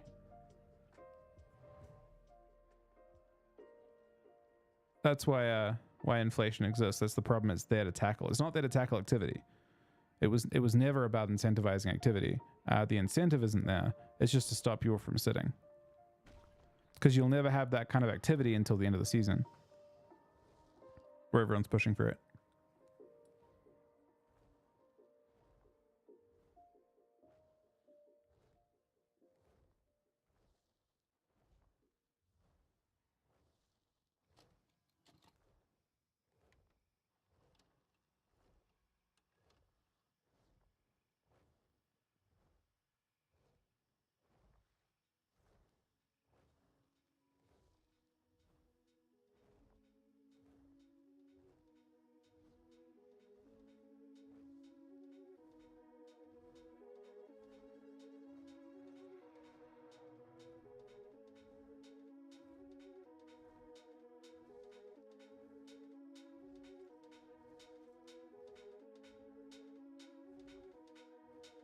Do you think static MMR with a rating decay is a better solution? I mean, most of the problems that face PvP are based on everyone's perception of what rating means. Everyone's married to like getting whatever their highest, everyone's married to beating their highest rating. And the only way to get you to that point is to simulate activity that doesn't exist anymore. I don't think there's a solution within the current confines of the current system that doesn't. You can try and trick people, but almost every system they could implement is a waste of time because it would cause, like, they make that kind of change or any kind of change, right? And people get used to it, and then people focus on something else, or they just quit, right? If the charade's up at that point, people get accustomed to it. So I think the way that your performance is basically graded by rating is just obsolete. When, especially in a situation where you have such drastically different levels of activity. I think I was talking about it before. I think the best solution is probably to grade you based on your performance within your spec, or grade your performance within your class, and then have divisions. You could still have rating there as well, but rating shouldn't be your focus. Basically, you should be able to feel good. You need to find a way to make people feel good about being 2400 when 2400 is rank 1 in that season. And especially that needs to proliferate through the whole thing. You need to feel really good about being 1800 or 1700 or 1500 when the previous season you're 1800, right? You need to make people not feel like they're performing worse. Let's say, so the really good example is this. let's say you are a kind of lower, like you were a like fringe gladiator player the previous season. You just made it in, right? Now the reality is, when inflation is removed, the next season you'll be 1900. You need to make players feel just as good about being 1900 the next season as they were about being 2400 the season before. The game needs to present you data that shows that you're about in the same position.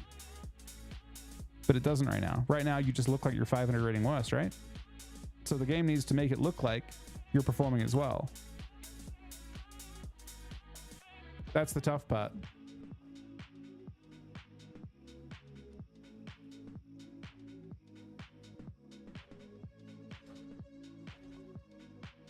Because the funny part is a lot of people like get 2400 like in the previous season, kind of like barely. Then they're 2100 the next season. And that's actually like higher. They're actually higher rated than they were the season before. But they don't feel that way. They feel like they're 300 rating lower.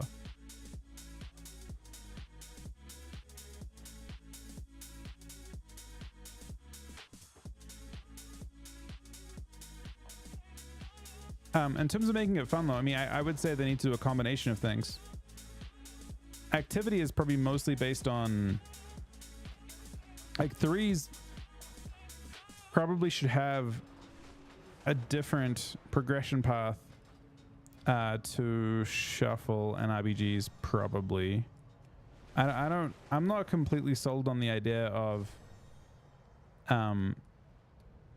I'm really not sold on the idea of like gearing being like a 4-week thing that you just buy from a vendor and you're done. There's no upgrades, there's nothing, there's no incentive to play, push. If you I think when you have no I think having a 4-week gear cycle in WoW is going to be really rough for activity.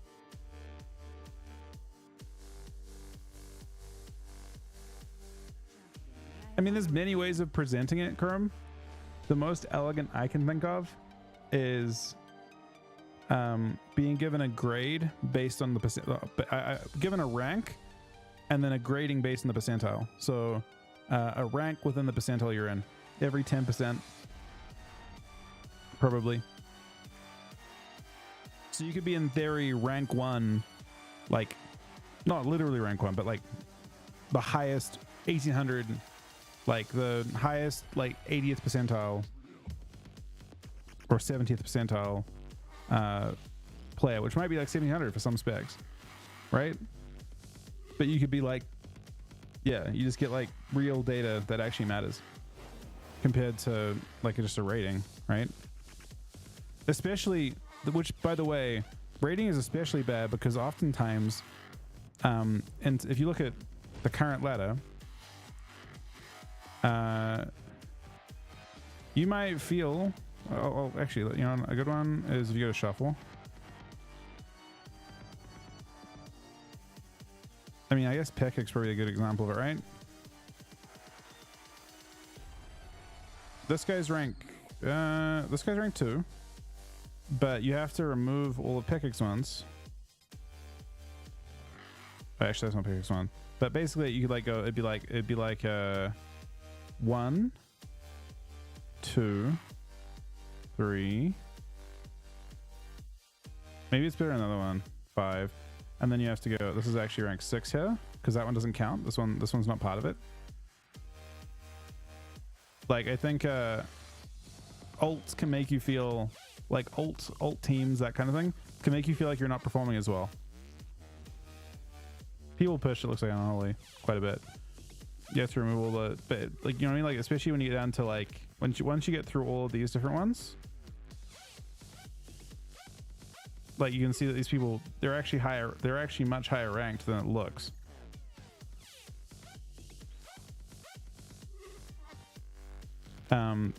There are ways of presenting data and in ways that will make people feel like they're progressing more. I think Enhancement Shaman's got another problem with that too. If you go to the Enhancement Shaman one, I'm pretty sure there's one dude, big damn. Look at this shit. Like technically, it goes 1, 2.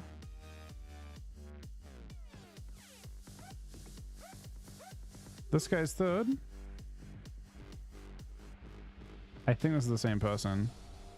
5th is like rank 13. for enhancement shaman.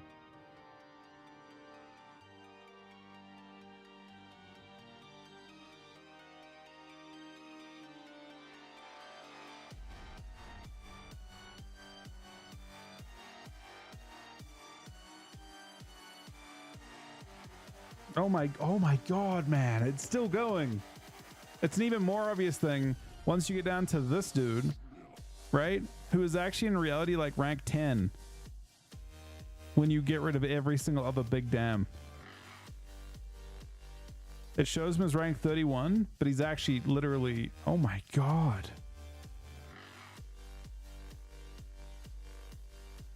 How does this even happen?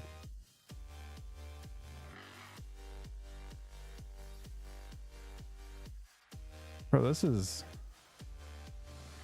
What are we even achieving here? Like, what is even the point of this? What have we achieved? Bro?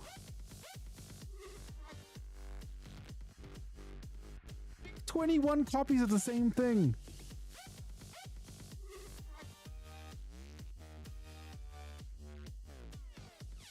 Like, you can't leapfrog each other because you can just play on... Like, after ult number 5, do we not feel like we could just go back to the first character we played on? Do we really need to have 15 more of them?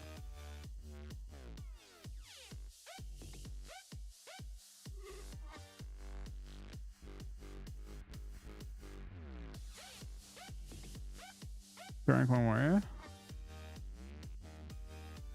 Oh, dude, I played so many lobbies with this dude. Wait, he hella farmed up.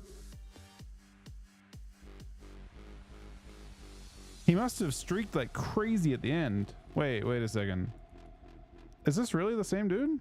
I played with that guy way lower. I swear, if you look at Ceramate, did he jump up a lot? Yeah, Ring got rank 1. He must have had... Yeah. Wait. Bro, he went from 20... He streaked super hard from 25-16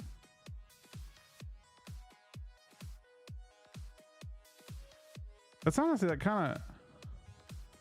that's kind of weird. How does it even happen? How do you have 8,000 games and of those 8,000 rounds, I'm almost like kind of sus. How do you go from... He may have just had a really crazy streak, but if he had 8,000 shuffle games and he's 25-16 for... You know what I mean? Something's kind of weird about that, isn't it?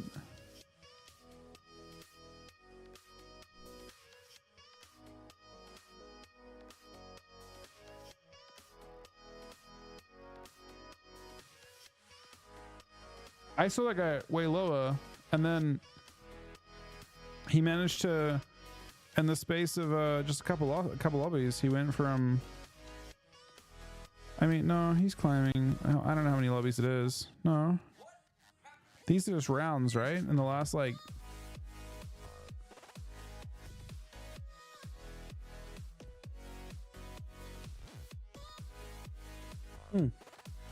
Well...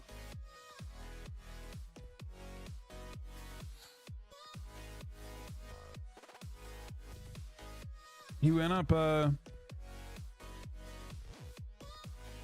no, he's just streaking a lot. No.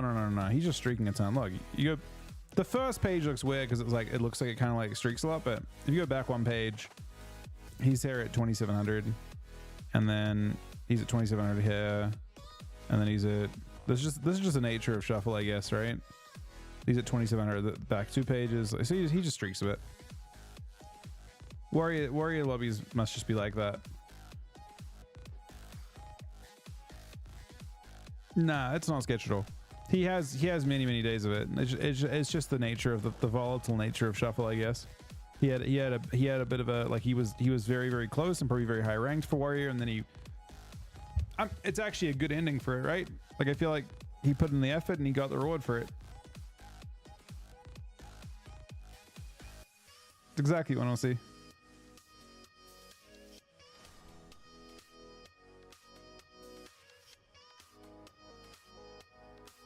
Yeah, it's pretty nuts. You can just people just have systems where they AFK a lot though, and they come when they expect it. Yeah, I mean, that's crazy. Big Dam might be something similar though, right? How did Foxy's Voca do?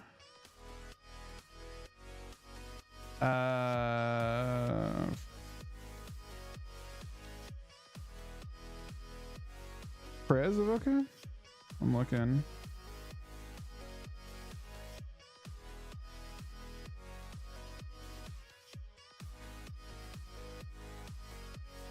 What was his Voca called?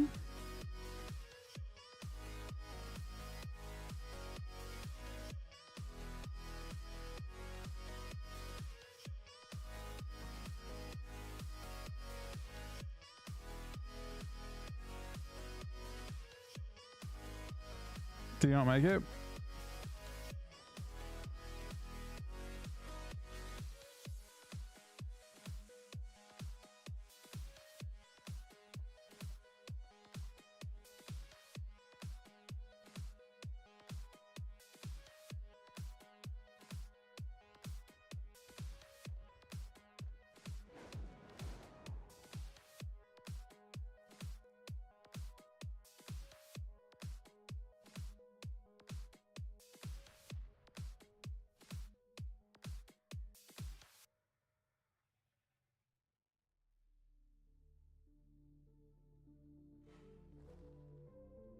Yeah, I saw some surprising stuff. So if you go to Ceramate, you can actually kind of like review.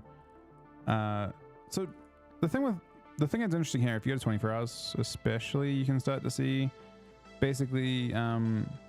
So you can see who made it, right? These are players who made it in the last 24 hours, and a lot of these are expected people. You see like a lot of Moonkins. A lot of Moonkins. Moonkin ended up being the alpha caster, I think, in a lot of ways. This is not good. This hasn't got all data of people at SAT. I do not think many Destros get it in the end. I don't know if we've got spec on this page. I don't think we can see too many. I don't know what spec. I feel like they're not Destro. We have one Destro. Destro got a lot weaker, and Destro is getting even weaker again next season, I think. The cutoff? That I'm not completely sure of. If there's weird shit that's gone on, like win trading or anything like that, then we'll see a bunch of DQs. And apparently it's, I think last season it was a lot more. The cutoff the last 2 seasons has actually been a lot lower than it said, I think. Up until this point, people were assuming 222 or so, which was 2912, but I don't know.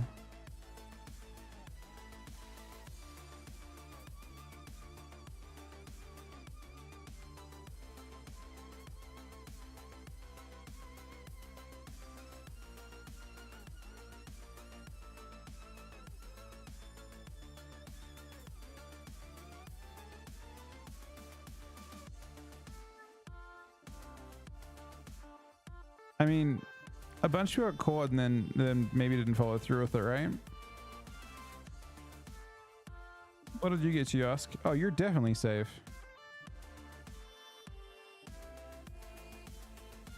There's no way you're not getting it, right? There's no data that I can see. I think if you're like down here, I think people in this spot here were in this really tough spot where they're not sure whether they're safe or not. I would say maybe even down to like hairish. Like it's not super obvious if you made it or not, because like, do you queue though when you're watching that thing creep up to you? Like, are there enough like the DQs put? I imagine some of these players get put into range through DQs. I imagine the next band up, like these guys are very likely to get it, I would say, even though they're technically slightly out. Actually, it's right here. I think from this point on, these guys are super likely to get it, and then the question is like about that.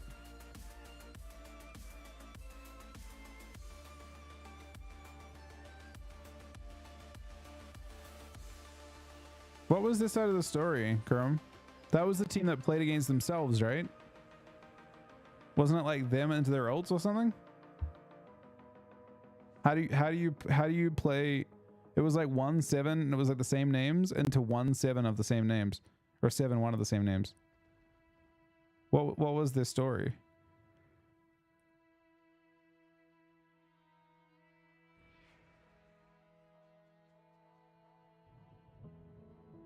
But yeah, I mean, the part that gets really interesting is seeing the team. So you can, this is the cutoff here, right?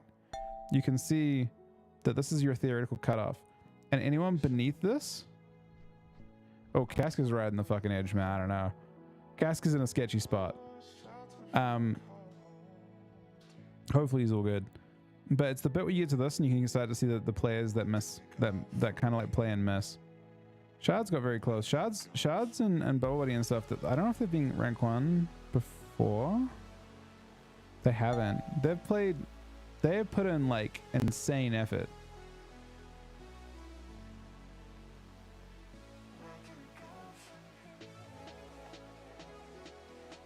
To get there.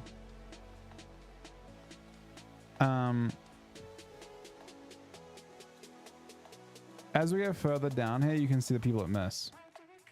So now you have people that queue up and either lose rating. Like Blue Drew was, I think within, it looks like he started the day at right before 2900. But it looks like he probably also started to get queues. There'll be a few people you see tank out of range. It looks like Katori was right next to range and tanked out. My DH should get it, yeah. My DH and DK should both get it.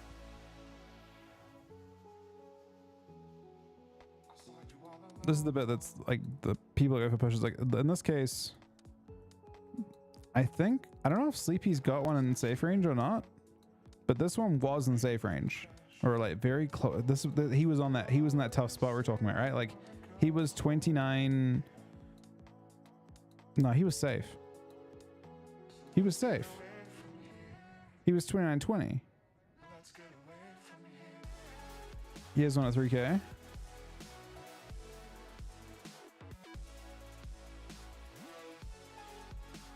Yeah, he has two. He has two safe ones, and this one was safe. He's probably trying to help someone else get it, and they missed. I think he's the only person that was safe and that had a character that was safe and didn't get there. So far, are there any bigger tanks than that?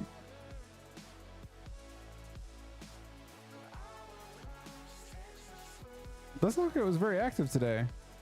People that were in like kind of towards range.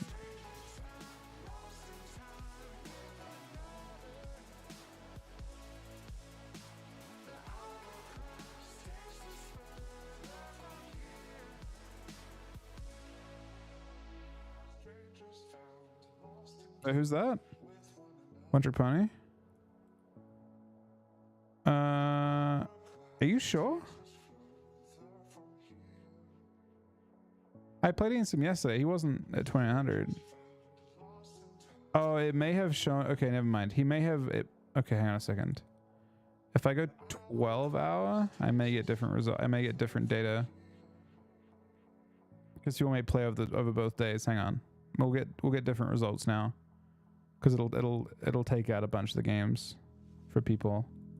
So we'll probably see different numbers for him. Nah, so I mean it still shows him.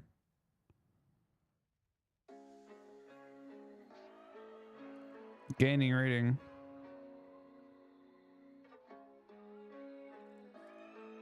Story above. According to them, they queued into meta and he just didn't play for 4 games in a row. Makes sense because meta and Mike lost 20 games and already at 4 free wins with someone's main. What? Meta? Meta's... Wait, hang on a second. Can you explain the meta and Mike part?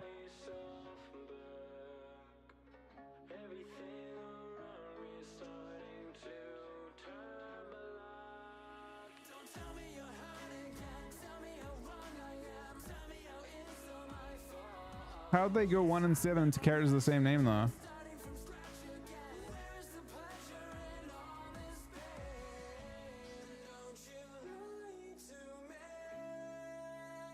Yeah, that's not a bad way to do it, Rio. Honestly.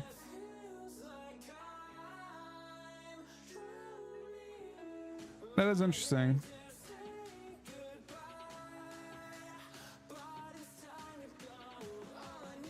Okay, we can start to see, like, Revsy was very close. Looks like Wiz didn't make it.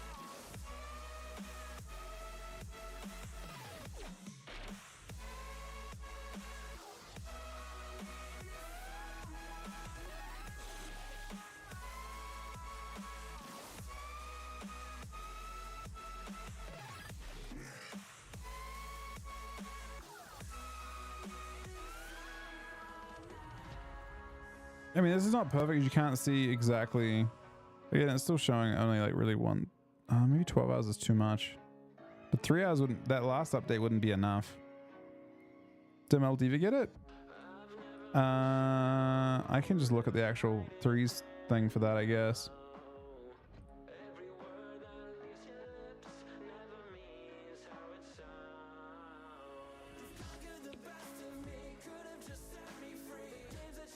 I don't see him on this page.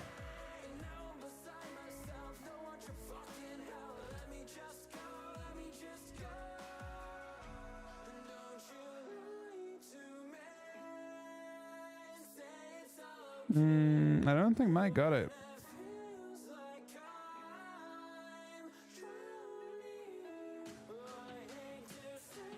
It doesn't look like Mike got it. Doesn't Mike play primarily with meta?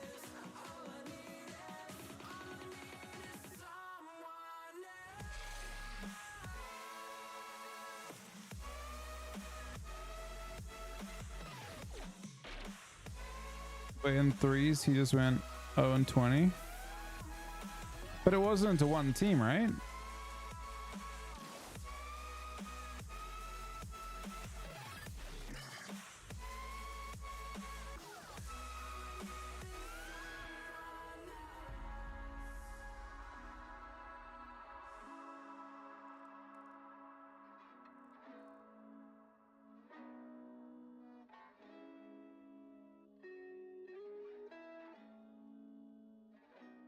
They want low MMR.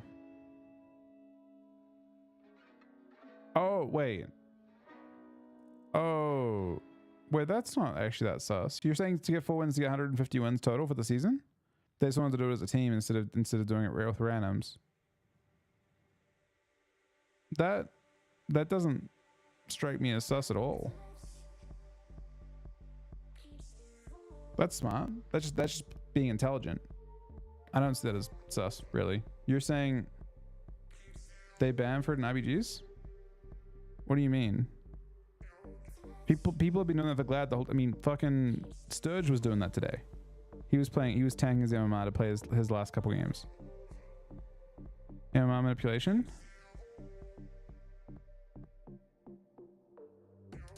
I mean, they haven't banned for that I'm aware of in Arena. Because it's not really used, like he's just trying to get the win requirement done.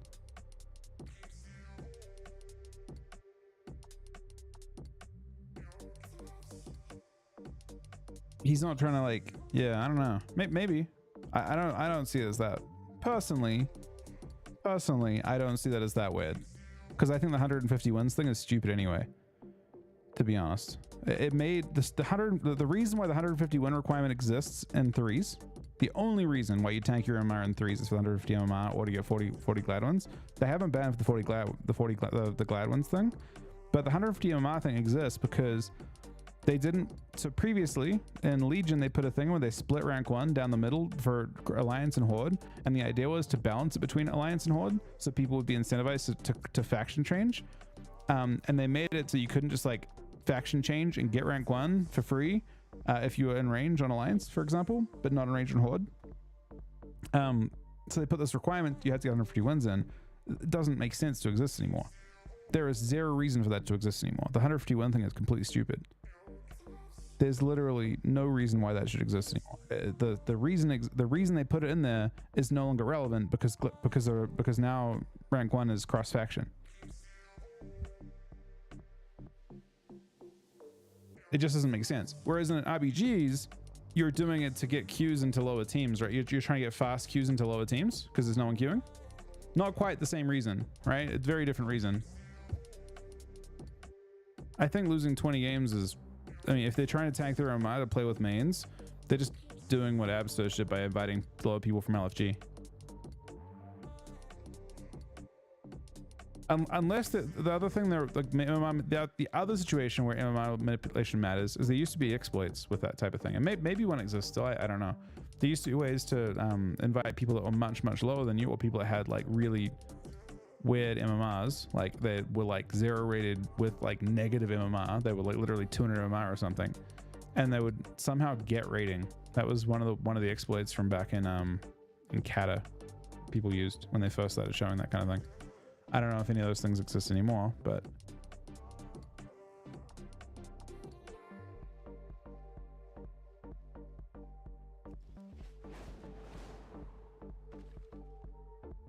yeah, the 151 thing is really fucking stupid nowadays. It doesn't make sense to exist. I don't think that what was Sturge's priest name? Yeah, there was a really easy to exploit CR rating bug back in Kata season 9, actually, and I guess in season 10 as well. And presumably existed before then, but you couldn't see it. But it was basically you would have a character that had literally 0 MMR. You would basically play with people and you would lose every game. So your MMR would go down to like some ridiculously low, like basically as close to 0 as possible. And then you would play with people that were super high rated. And when they won a game, the game would basically assume that the person that won that game did all the fucking work, because you're playing with people that are literally 0 rated, and it would actually give you infinity MMR. Your MMR would just fucking skyrocket. The game thought you were a fucking god. You managed to get a win with people that had literally fucking 200 MMR or something, and it just skyrocketed your MMR. And people could not, and it was actually better than that. If they lost a game, the game just assumed it was the 2 people that had 0 MMR, right? Because it's like, of course you lost. That's what you're expected to do. So it didn't take any rating from the person who was high rated. Is there known rank 1 win traders that everyone knows they're doing it, but nobody does anything about it? That I know of, no. But I barely pay attention to that kind of thing. To my knowledge, no. I'm sure that it happens every season.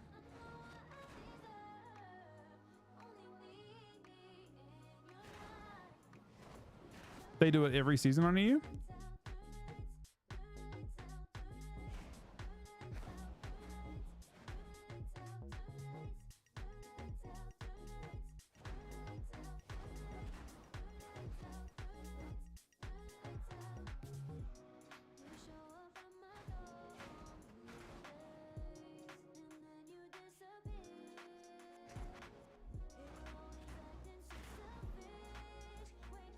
H1 season 1 that one traded himself. Chef rank 1 too.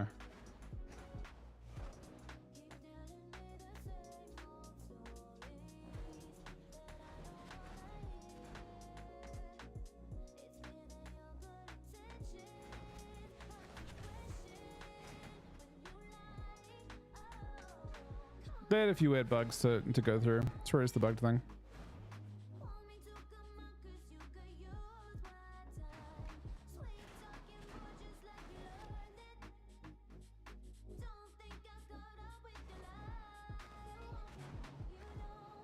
How do you intro yourself in Shuffle? 2 accounts, 2 different characters, similar rating, because that's kind of how the game works, right? If you're good enough to get 2600 on a Holy Paladin, you're probably good enough to get 2600 on another Holy Paladin. You press Q, you accept the Q into yourself, and one character goes 6-0, one character goes 0-6.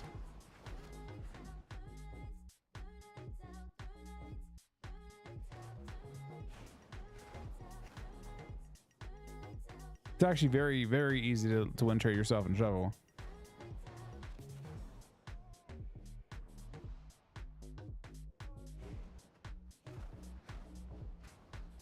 Well, sort of. I mean, today that happened quite a bit, Ken, and it's people that are just blocking. People are just queuing up, and they're just not accepting the queue to try and stall out queues.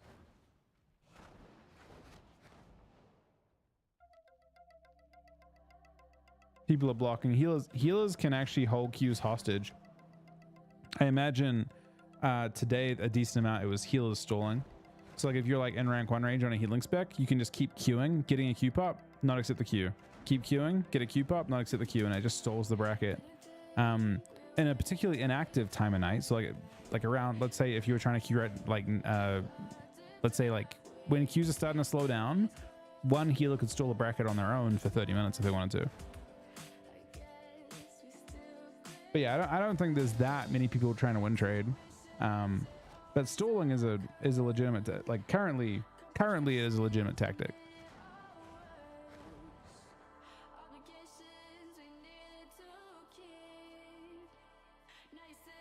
But there's no one's getting actioned for stalling at the moment. They probably should put a cooldown on you if you miss a queue after the first time. You probably should get a 10-minute CD so you can't just keep stalling.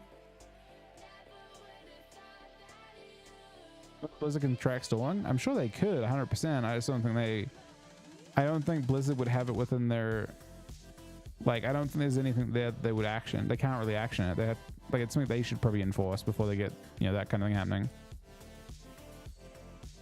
What's this have? You can basically Oh, was that me talking about manipulation years ago? Yeah.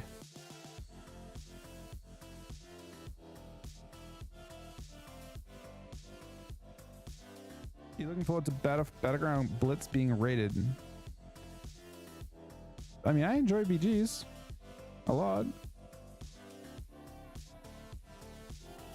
I don't know whether that'll be good or bad for me. I would say that, like, you know, for me personally, like shuffle and the length of queue and stuff for shuffle probably, realistically wasn't the greatest for me.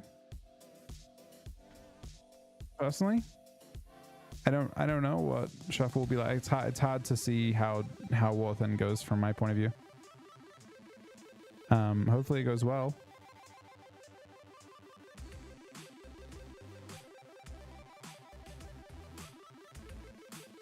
So what you're telling me, Ab, is that I told people how to manipulate queues and cheat? Is that what you're saying? I'm the problem? That's fucked up, man.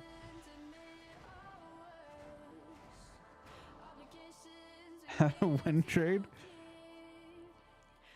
I didn't publicize it, it's true.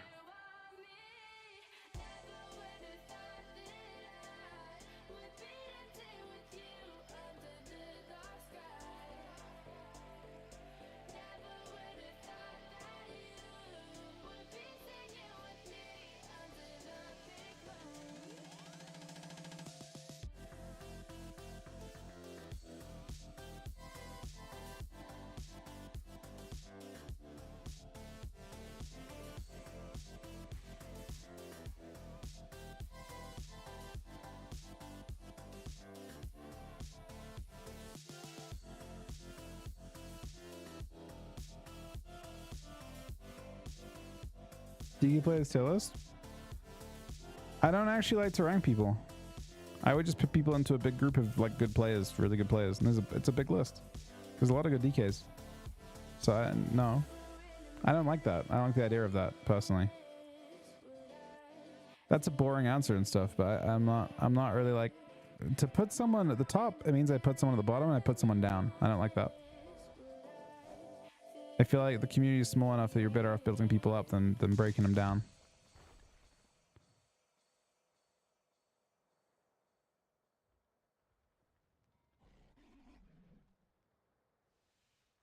Tier lists are always about breaking people down in the end.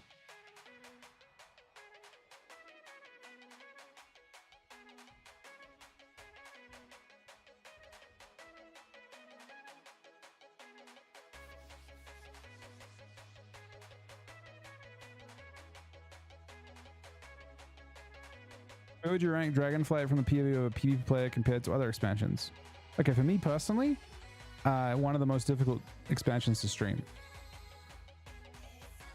because of queue times. Like shuffle is a virtually unplayable bracket at my time of day, and it killed RBGs and it killed threes at this time, so it's felt really difficult to like enjoy streaming nights, which I really like being around for. So it's been really difficult from that point of view. hopefully the shuffle IBG thing will be good and maybe Qs will be tolerable. But Dragonflight's been tough in that sense. In terms of like the actual like the stuff the devs did great. I mean, PvP as a like in a general, like they've done a good job balancing. They've been pretty responsive to feedback, and I say that probably, you know, despite being pretty unhappy with how they've treated DKs in that sense. But like overall, if you looked at the entirety, you cut out the outliers and stuff, I would say they've done a good job. I would rank it above Shadowlands quite significantly. I would probably rank it above BFA quite significantly. I'd put it somewhere close to Legion.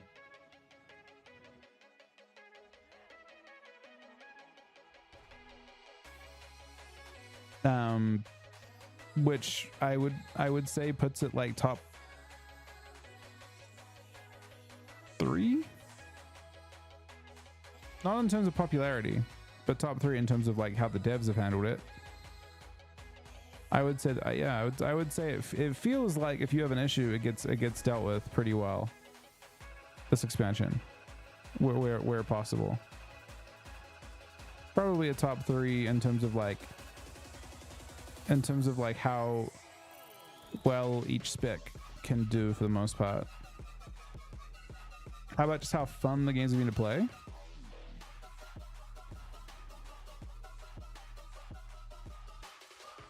It's really tough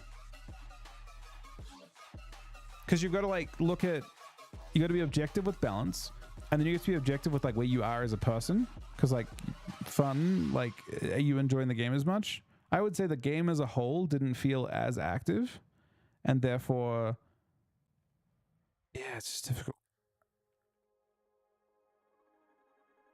because you're also comparing like the current time to every other past expansion, and most expansions I think I rate based on like my own personal like life situation at the time, like how happy I was at the time. Like if I was happy at the time, I was probably happy with WoW at the time. I was probably enjoying WoW at the time. And realistically, every expansion everyone's sick of by this point. Everyone. Like people hated Legion at this point. If you went back to Legion season 8, people are like sick of Legion at that point. And you go back to BFA, everyone's sick of Legion BFA at that point. You go back to like whatever your favorite WoW expansion was, Wrath Lich King. Everyone was sick of Wrath Lich King right before Kata, and so on.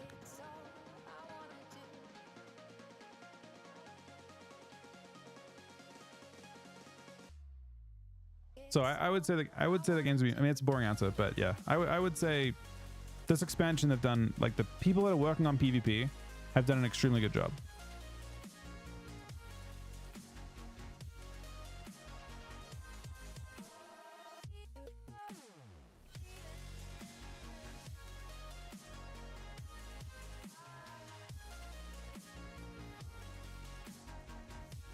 Nicest rank 1 player? I don't know. That's a good question.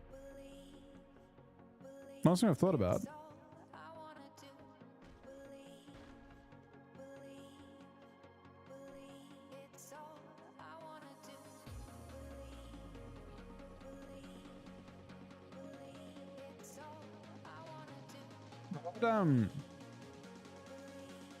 I would say WoD and Dragonflight maybe suffer from a similar problem in that sense.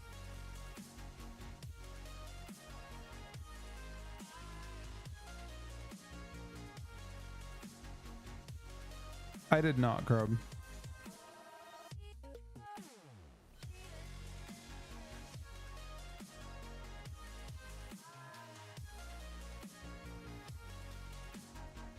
Thank you, Crob.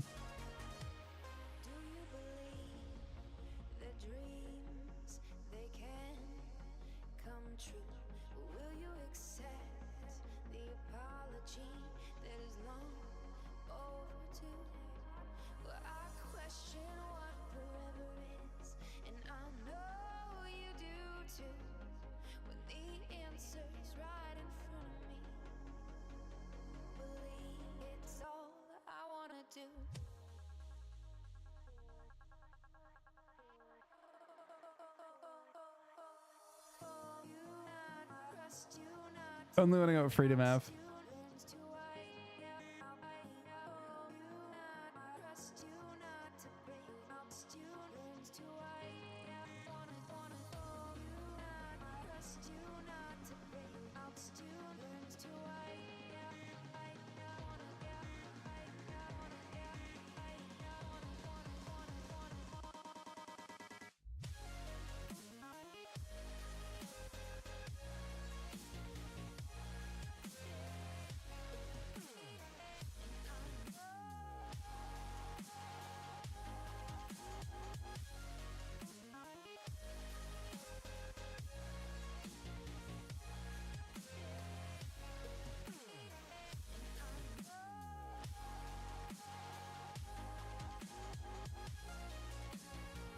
I think I'm safe, yeah.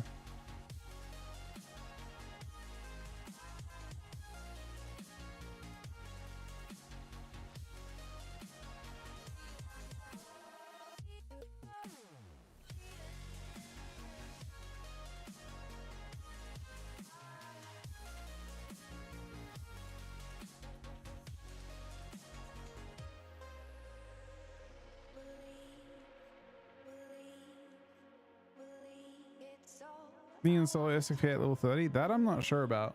Ab might know? Yeah, I think we're not worried about rank 1 at this point.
Season 8. I think Chuck got it way earlier than I did.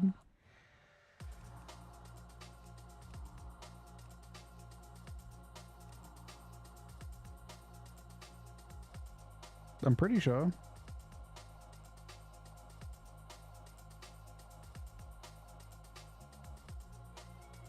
How did Chuck like how did Chuck like Frosty in the end? Did he hate it?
Hey, Optical. How are you doing today, buddy?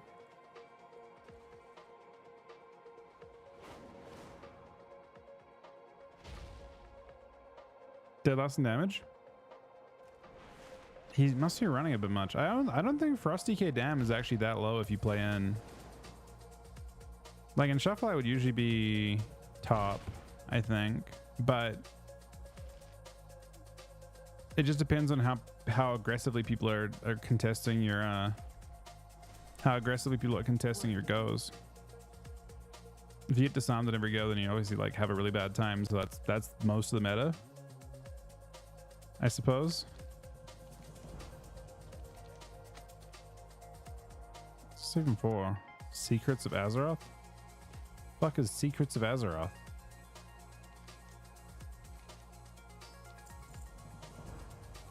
What is any of this shit? Pirate's booty?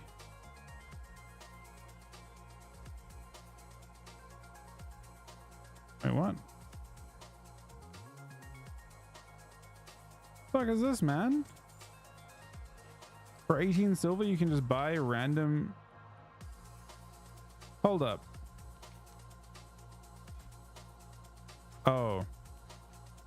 Okay. I was gonna say, is that an infinite fucking gold trick?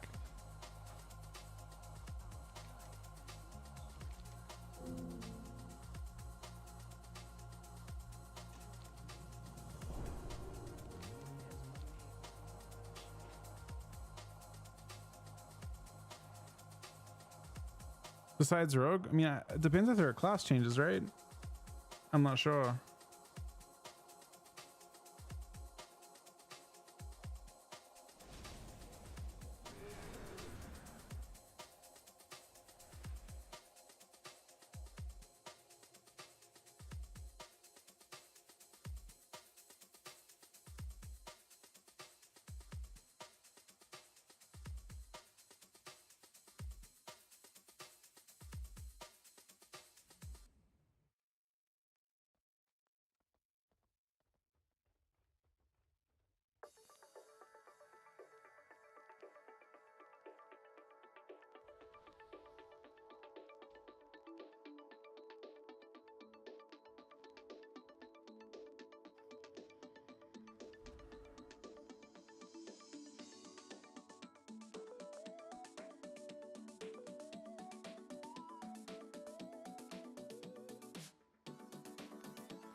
Windwalkers look really good. Apparently that bonus wasn't nerfed in season 1 though, so maybe Windwalkers won't actually be as crazy as I thought.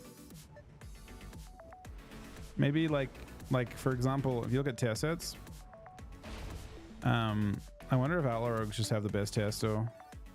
Because technically speaking, I think Outlaw Rogue has one of the only unnerfed tier sets. Right? Look what the Outlaw Rogue. I don't think the Outlaw Rogue's force set is nerfed at all. Roll of Bones additionally refreshes a random roll of bones combat enhancement buff you currently possess. I don't think it's actually nerfed, right? I think they have the best force set in the game. I think it's purely unnerfed tier. I guess Destrolox had one of the better ones. Because the 2 set wasn't nerfed at all. The 2 set was the AoE was nerfed, but the actual refresh, which was the main thing, wasn't nerfed. Possibly Chrome. But yeah, I guess we'll see.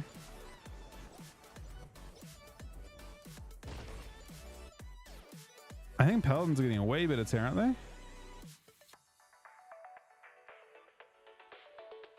The Paladin tier was super weird. They're going back to Holy Shock heals for 80% more. Bro, what the fuck? What? It's 40% more on Holy Shock crits, which is the entire point. You have to crit Holy Shock anyway. So it could be up to 40% more Holy Shock crit healing, and then I don't know if the thing's nerfed. Paladins were disgusting in this season. Unfortunately, it's gonna be a battle of like, can Holy Paladin at their best be more disgusting than Evoker with the Prez bonus? Wait. I thought. Yeah, this thing. Reversion only has a chance to call your next living flame to cast instantly. Instant living flames. That's also an unnerfed tier bonus, by the way.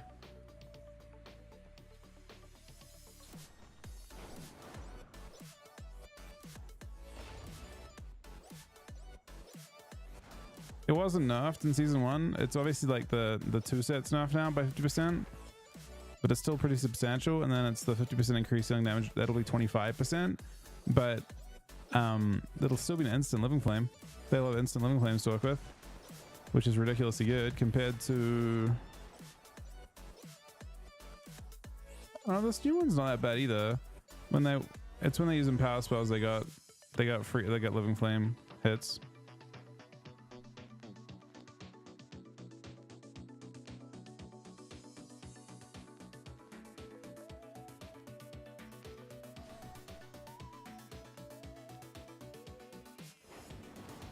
Invoker Holy Priest depends on what you're playing with. I think if you're playing with like a rogue, probably on average Holy Priest, but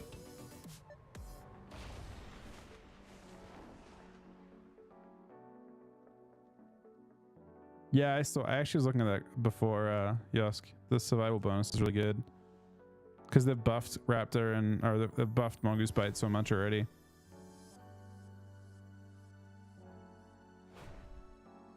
So they get like 7.5, or they get 9% Raptor Strike or Mongoose Bite damage, and then 20%, 10% chance, I guess, to do 25% increased damage. I wonder if we'll see. I don't know what we'll see with that. Like which class takes the most advantage of it. I kind of want to. I mean, I assume it's just Thug, but like I wonder if you could also play something like Windwalker Survival or something weird. I don't know. What are the survival comps that you can see? Survival Moonkin? But I feel like you want the control, and you don't have stuns with survival with Moonkin. So I feel like but Sub-Rogue seems so awkward. Bro, there's no way it's DK. It ain't DK. With survival, I mean DK with BM maybe, not survival though.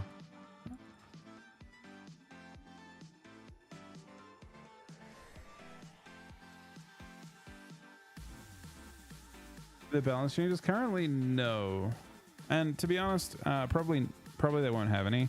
Reason for that is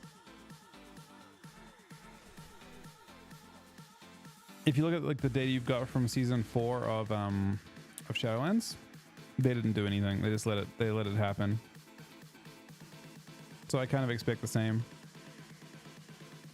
Boomy Serve. I just don't see Boomy Serve overtaking the other Boomy options. I feel like you'd rather have a Rogue or anything really. Like obviously Boomy Serve works, right? I've been looking for this timeout for a while.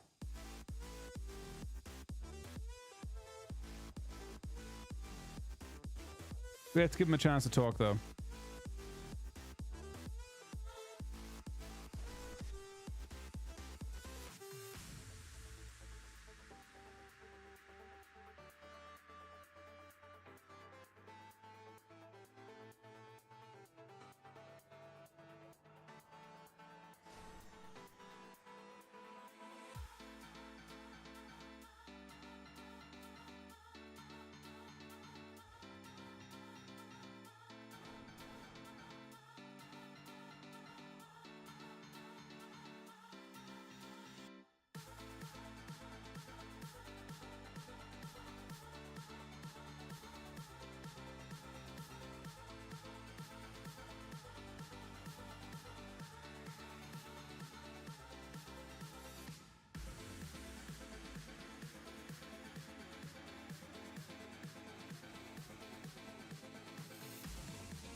You put on 489 engineering gear with 1 skill.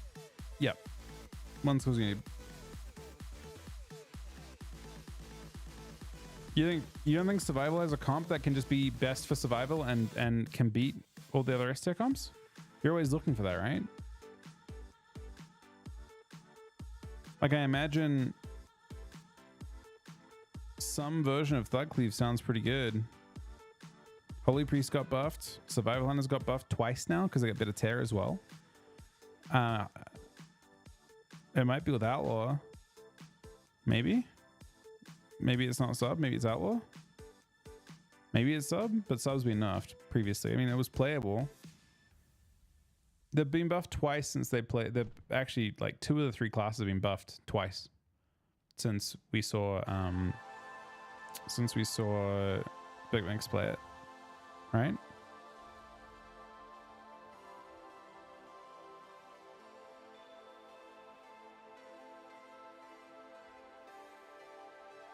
They don't need Cyclone, man. They have Fair from the Priest, Chastise Fair from the Priest, and they've got Blind still on top of that.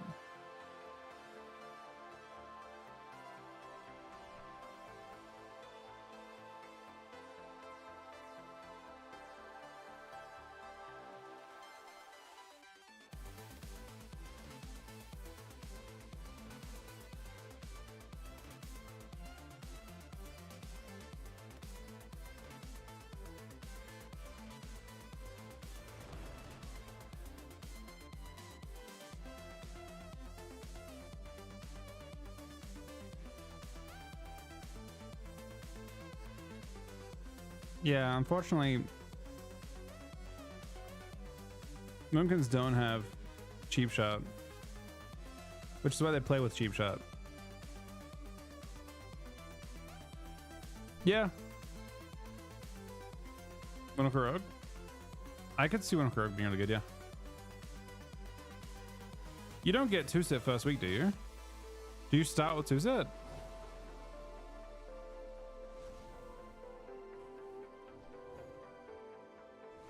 Can you convert one and buy one with the thing?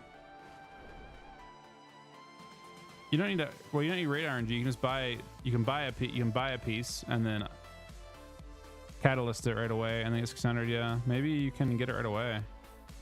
It's interesting. I think DK will actually look decent first week, and then fall off massively.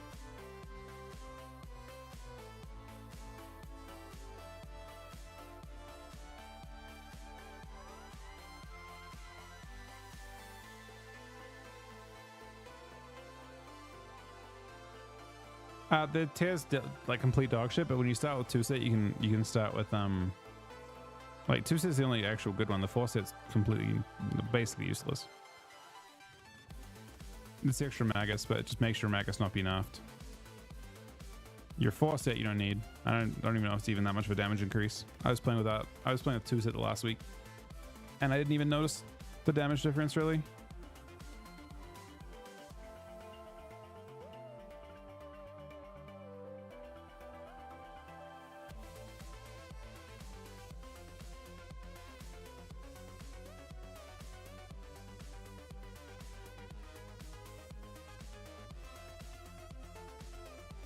How's World looking? Oh wait, I haven't actually looked. Same bonus item, right? Wait, no. They changed.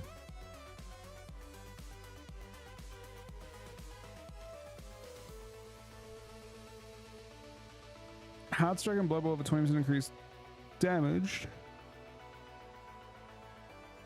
Oh, 10% chance to grant V. Okay, there's Chain Proc Vampiric Blood. When you gain Vampiric Blood, you're infused with Vampiric Strength. Wait, Blood's actually looking kind of good.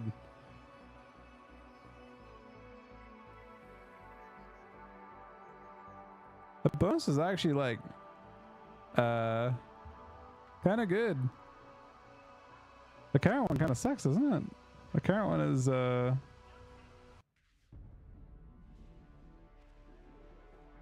yeah, I don't know. Blood actually has a pretty good bonus. We may have to check that out. You need the 4-set to play it though, and I can't have the 4-set before the tournament starts. I don't think you can get 4-set until like after the cups are over, which is kind of useless.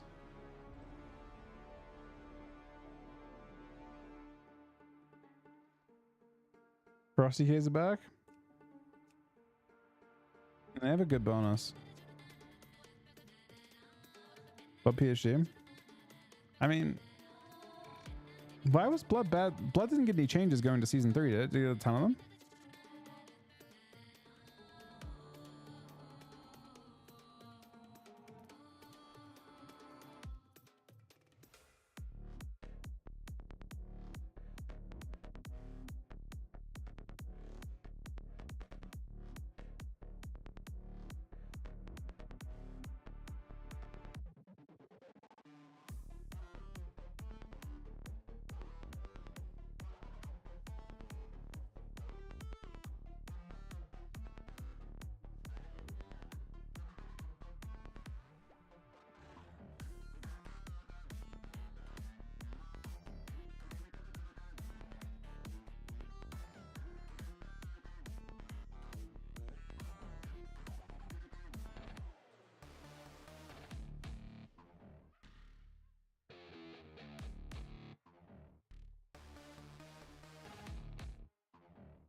I have to download Steam. I've got to download Marbles, don't I? On Steam?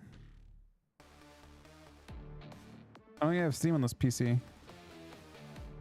There's no...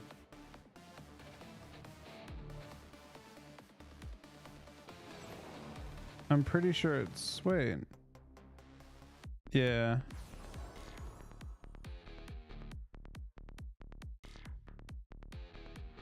I mean, I can...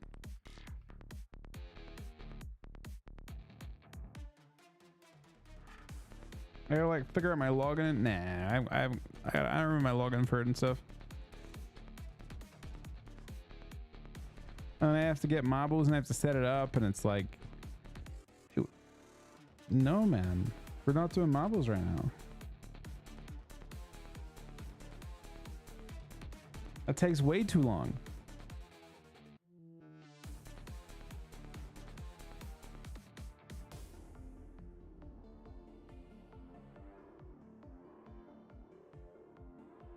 Should actually, that could be a good compromise. Except I don't have a spare shoe lying around.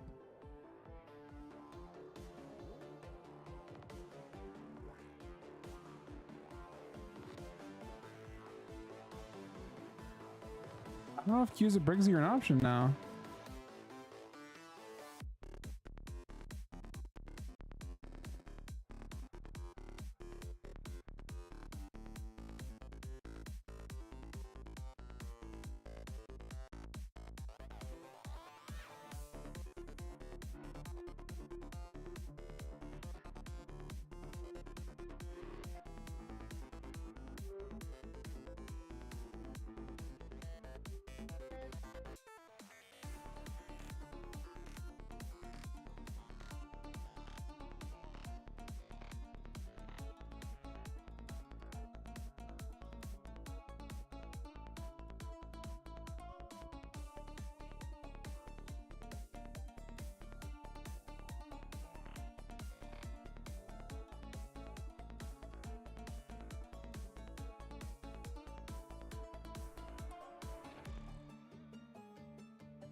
No, what are the 3 options?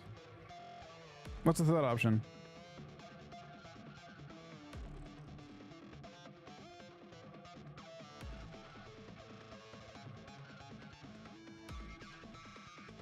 Marble, Shoey, Briggsy, Q's. How do you give me those 3 options? Then I say it like that and it sounds like I won't play with Briggsy. I'll play with Briggsy right now. Obviously, I'll play with Briggsy right now. You wanna play some games?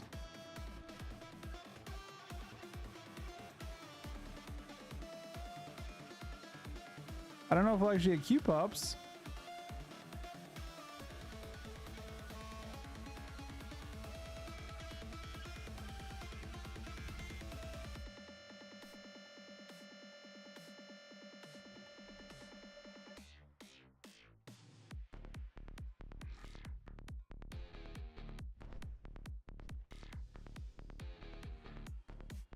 I guess I had a lot less to do on retail than I thought.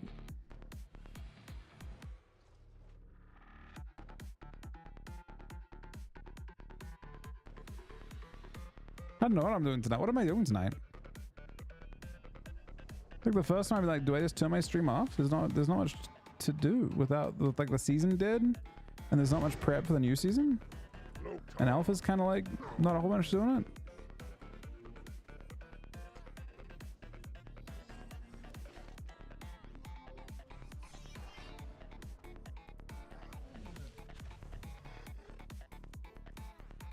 I do need to get world buffs, so I guess I can do that.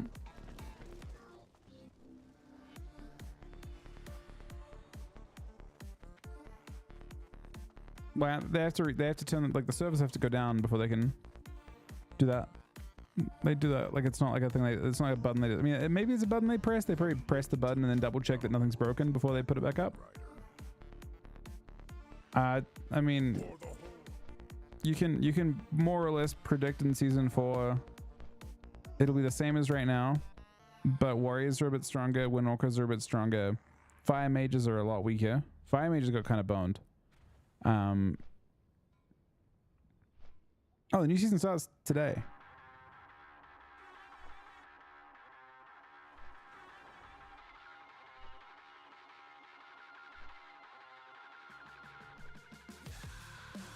Yeah, Destro's weaker. But honestly, Destro's already weak at the end of the season as well.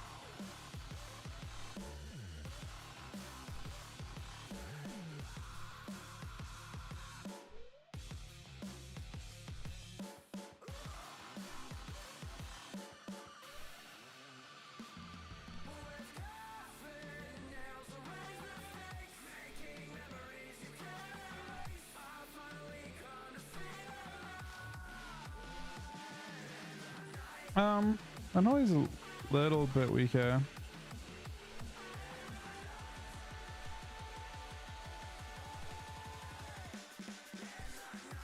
I'm not sure what's best the two. Frost Tail looks interesting.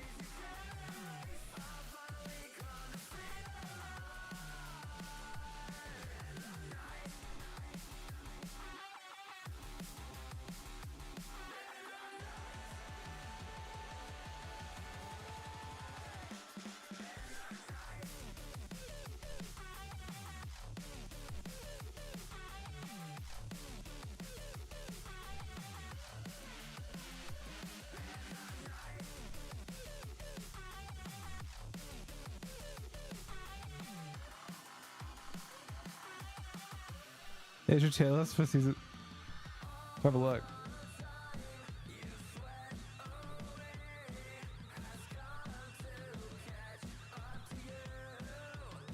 Nice, man. Death Knight's looking pretty good in this one.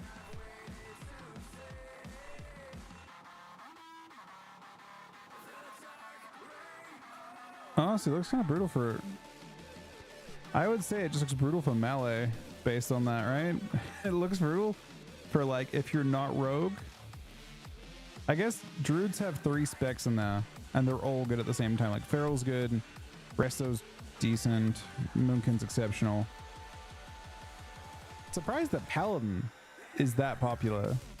Is this both regions?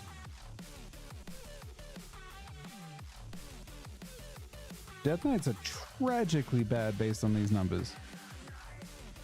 Wait, is there a way to go, like, is there a time? I wish we could see this and we could go back to the start of the season. Because you might be thinking, okay, the first thing you do when you see these numbers, right, is you go, okay, Death Knights, no one plays them. But I bet if you go back to the start of the season, you would see Death Knights at the opposite end of this, and Death Knights would be like the fourth most played spec.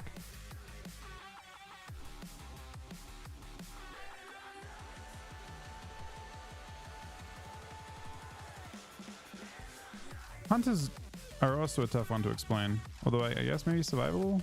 show up? Nice.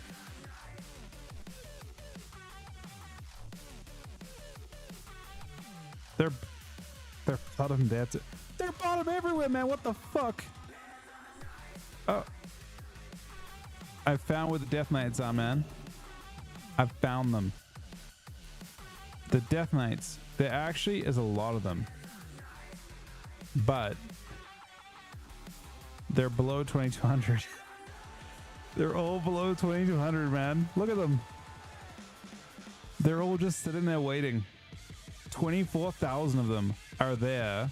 This is like by popularity, I guess. And you can see hunters are very popular too. This is how you can compare the aggregate like popularity of the spec of the class as a whole. You can see hunters are actually the 4th most popular class. But then you go to at high ratings and you see that hunters are actually incredibly uncommon at those ratings. And the same thing with Death Knights. Death Knights are more popular than warriors until you do this.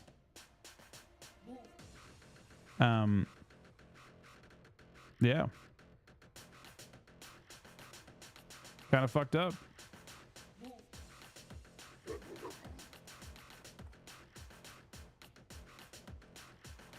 If I just wait here, this thing will spawn, right? And it'll be cleansed already.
I can't look for another one.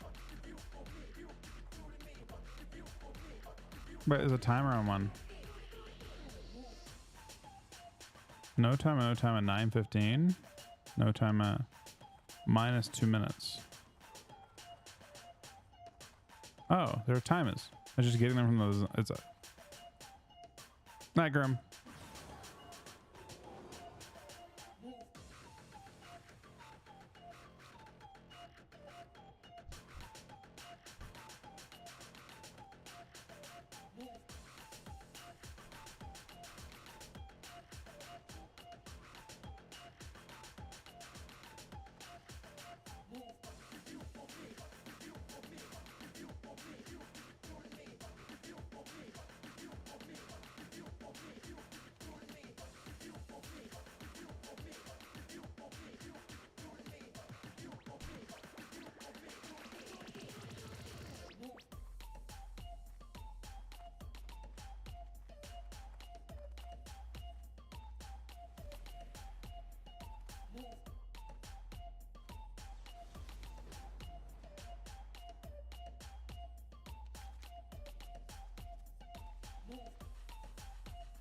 Okay. I mean, those ones are probably being looted by Alliance. I don't know why I'm even going to this one over here. I think I should just go to this one over here and wait.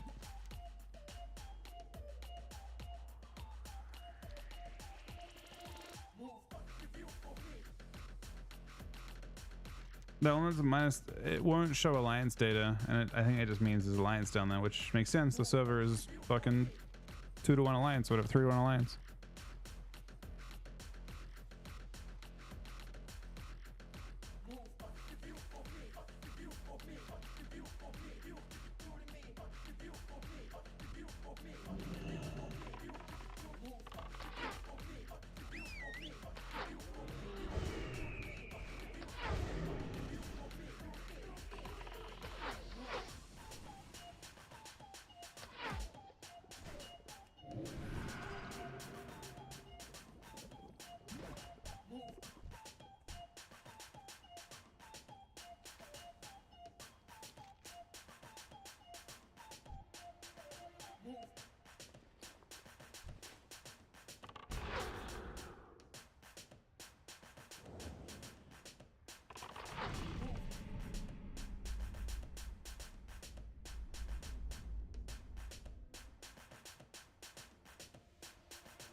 Push me a water beam.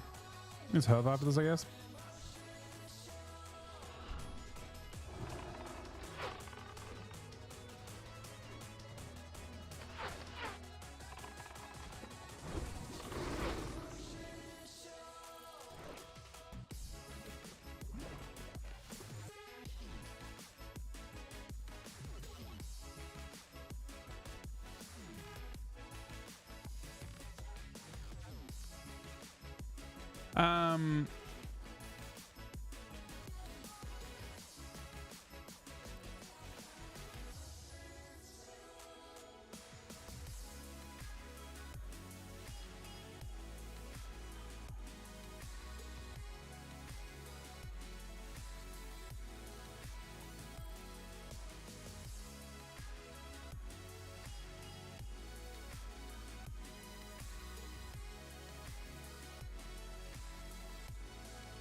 So I wants to do the spam click on it spawns method.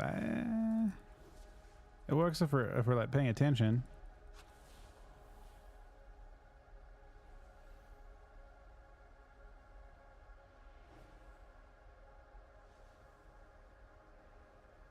The jump fail with you?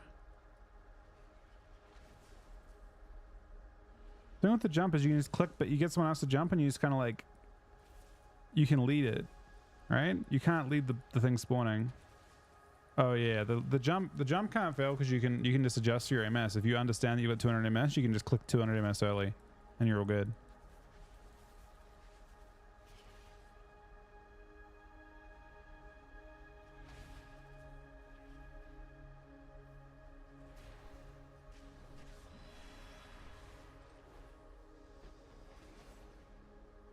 Yeah, my ping's that much better than this guy's, and I'll just get it, and he won't. Or if his ping's that much better than me, but I think I'm on the same exact time zone as the server.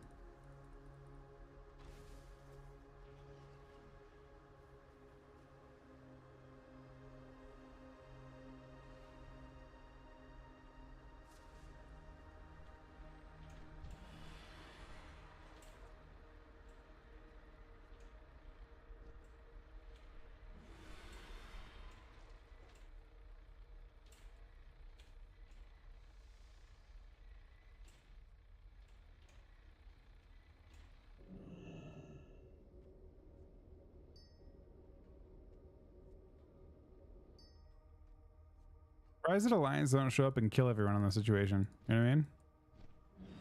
Oh shit. There were definitely Alliance right there.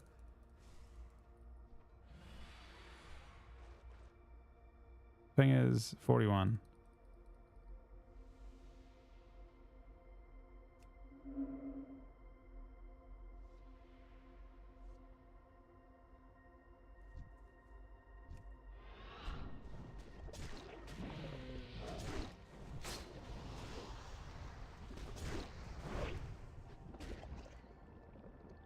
This guy's gonna miss because this thing spawned at the worst possible time. Bro, that guy fucking missed it. That is fucking tragic for him.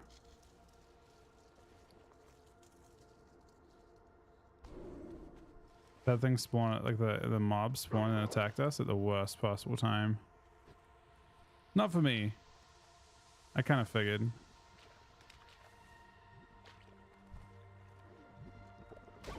I wasn't sure if you could click in combat.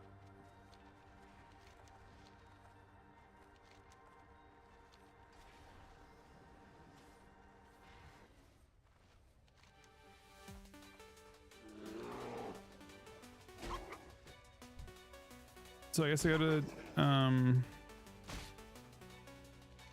what are the buffs I need? This, Document Fair, and the island buff?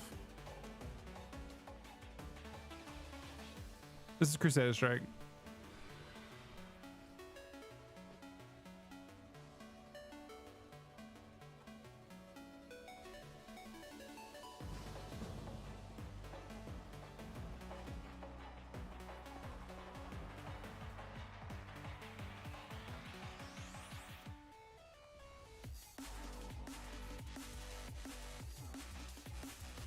Blastland. I'm not down for the crystal buff. Blastland is the 20 edgy thing. That probably is technically worth it, but kind of a bitch to get. Where would you like to fly to?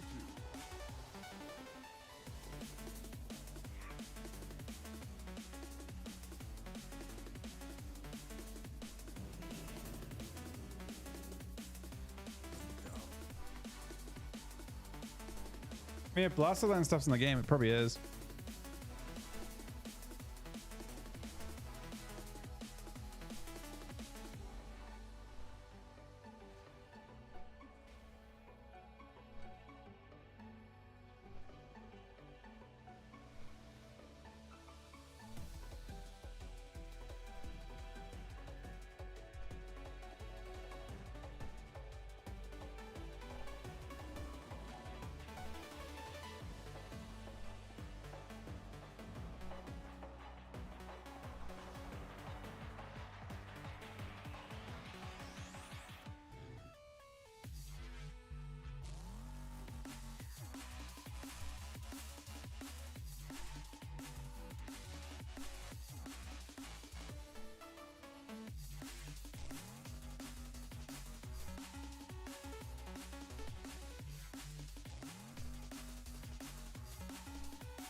Search for the reason why the days just pass me by. We travel through the light to a city shining white.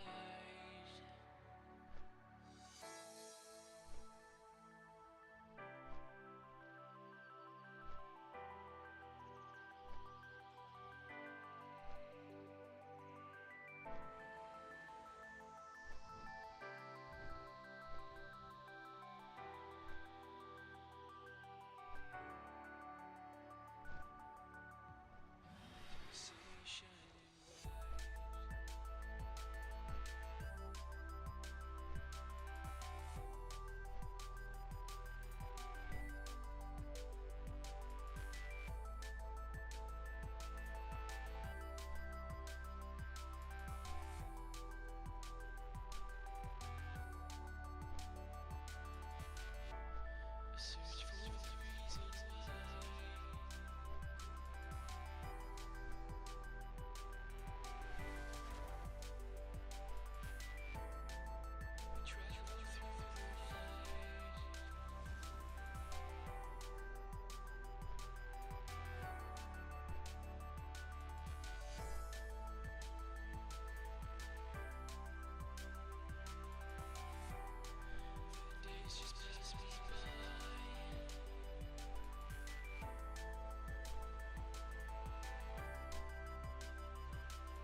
days just pass me by. We travel through the light to a city shining white.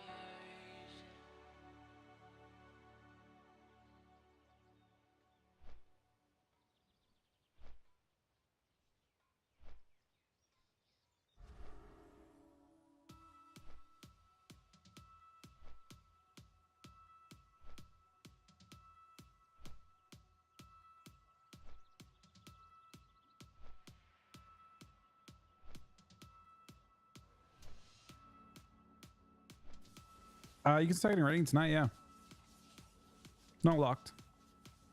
It's locked until servers. So servers go down in 2 hours, and they're down for 4 hours. And then when they come up, everything should be changed over, which they haven't actually done this expansion. But yeah, they're gonna. Normally you would have like it comes up and then you have like the preseason stuff. This time, I think Honor, everything releases at the same time. The whole game. Like you'll be in Mythic Plus if you Mythic Plus. You'll be in the raid if you raid. You'll be doing Arena if you Arena or Shuffle. Everything unlocks at the same time. Keep in mind there are no new cosmetics or anything to get, but actually that's not true except for the Glad mount. I guess that they ultra incentivize 3v3 because Shuffle really has no rewards other than getting gear, right?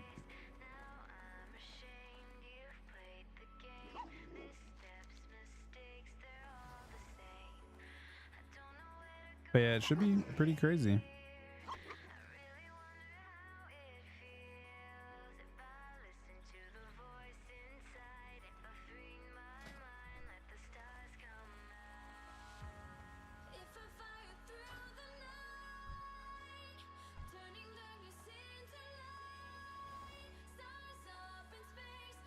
How the fuck do Alliance run this shit too?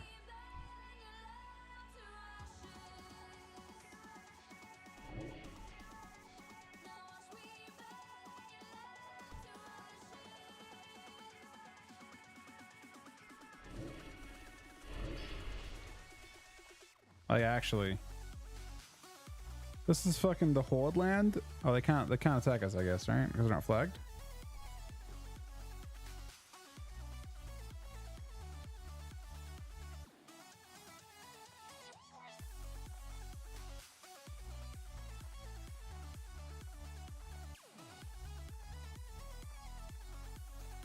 So yes, now I just travel to STV, get the last buff, then log out, then log in when I can boon again.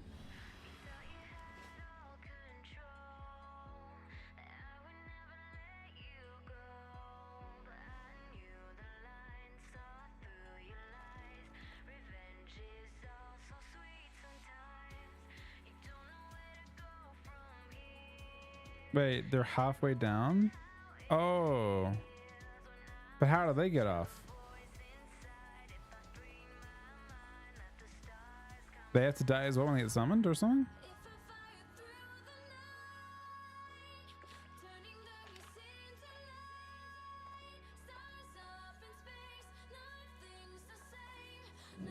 Oh, okay.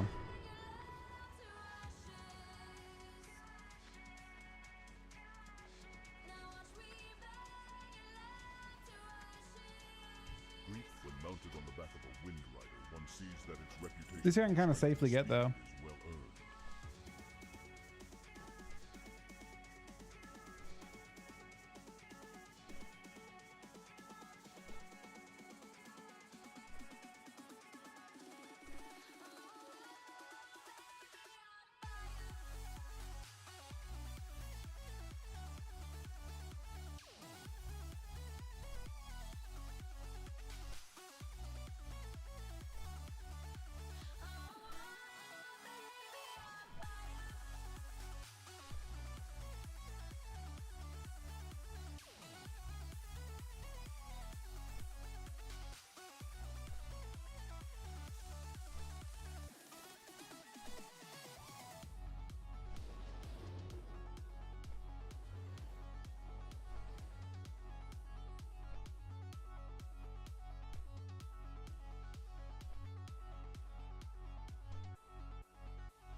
Yeah, I probably just go across here and log out then. I still have like 4 days to get my buffs and stuff done. There's no rush. Just figured I'd get that done while I was waiting.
How come pugs ruin you at 6 out of 8?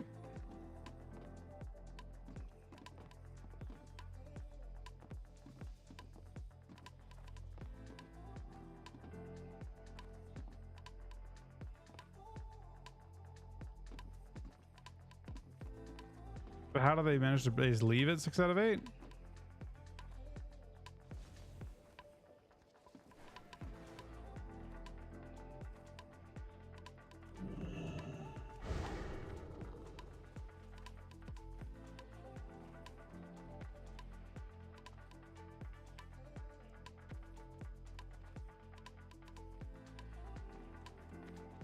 I mean, only mages trash farm, right?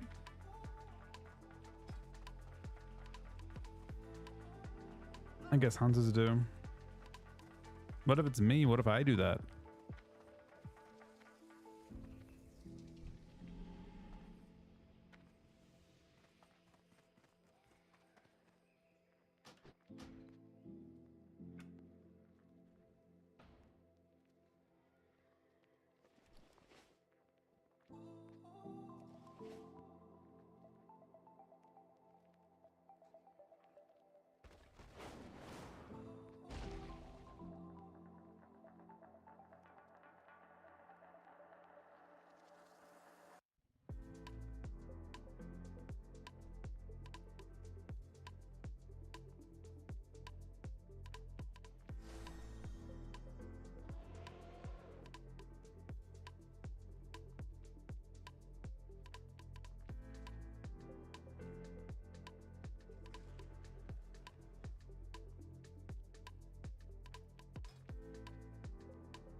Can we do it this time?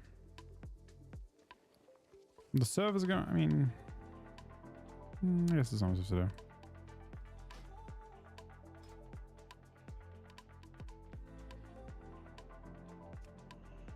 Heal something I use for 3 energy. Oh, so anyone can do it?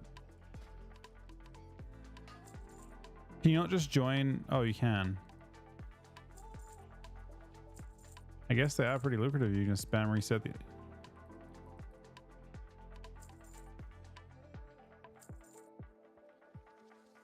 So people basically just like intentionally bricking keys or bricking, not keys, bricking. They just have to try and leave, right? And hope they can't kill it.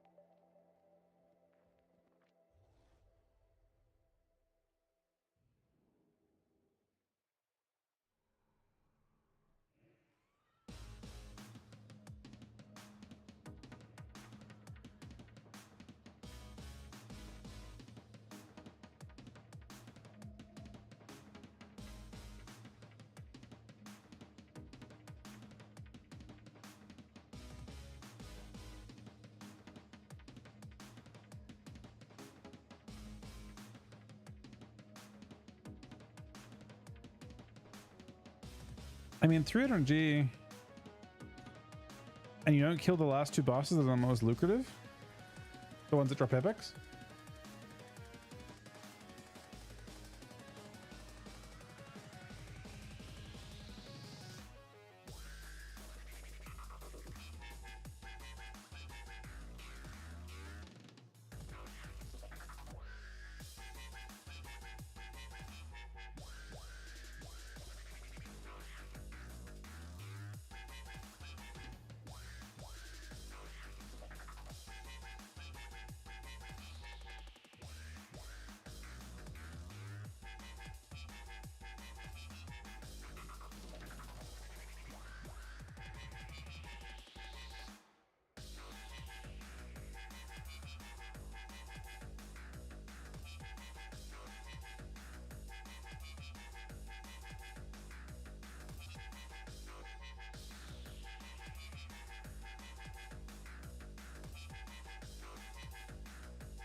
What do we do before with servers go down? It's actually yellow's going.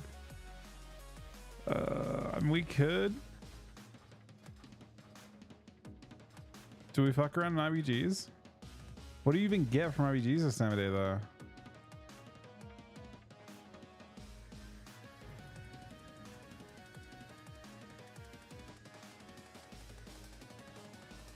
I'm not sure I've done an IBG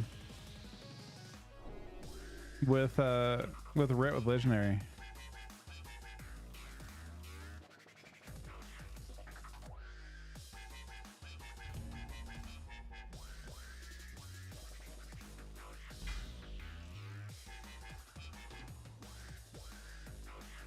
I don't know if we can make this work. Let's see if it can work.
for doing an IBG, Sonny, if we can.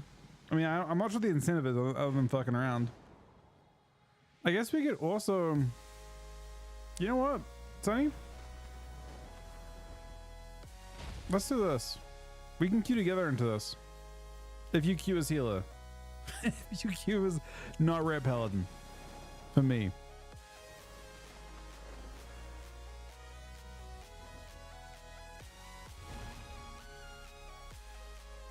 I haven't fucked around this mode yet, but apparently next week, it might be a bit common.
Yeah, it's a couple boxes for sure. Approximately 44 boxes.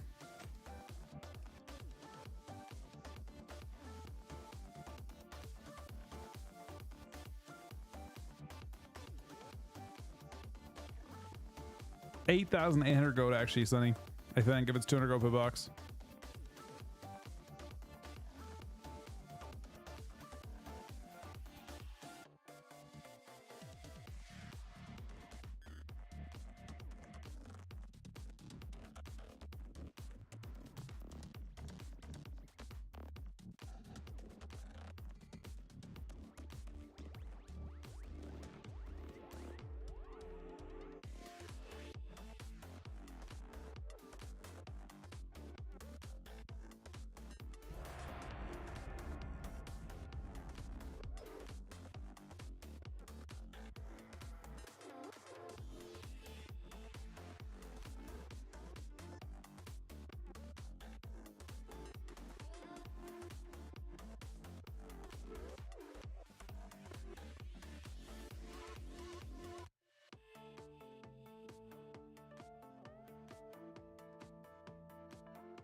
These bags actually are clean, to be honest, Ab.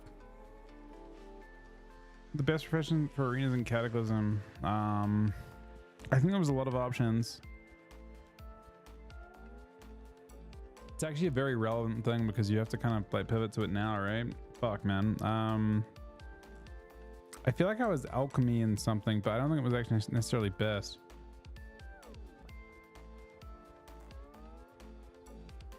I think blacksmithing was sockets still.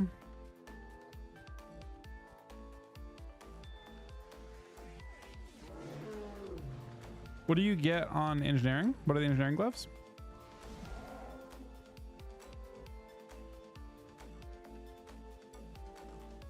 I mean, blacksmithing scales when you get epic gems in season 11. Where are we going? We're going to mid, man. Is there a reason to go mid? We're going mid anyway.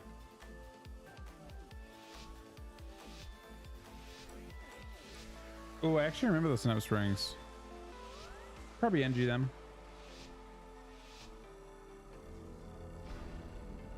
Question is, what is tailoring?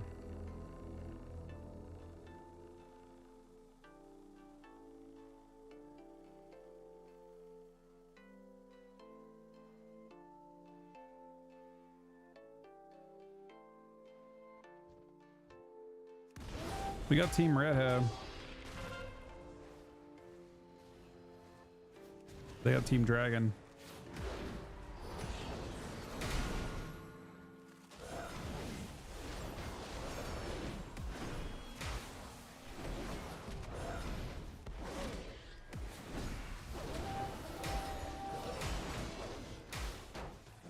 Apparently Team Dragon's winning.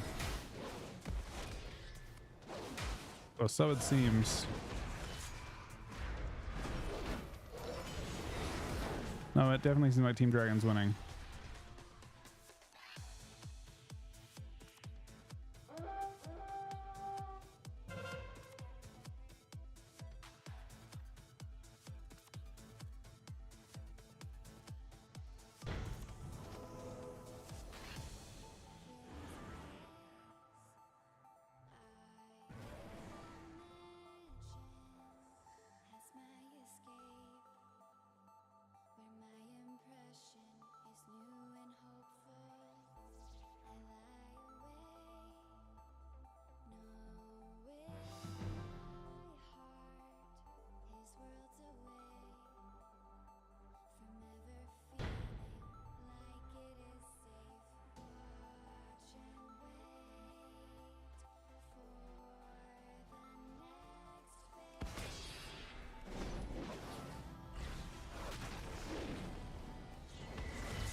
What doxing on this guy?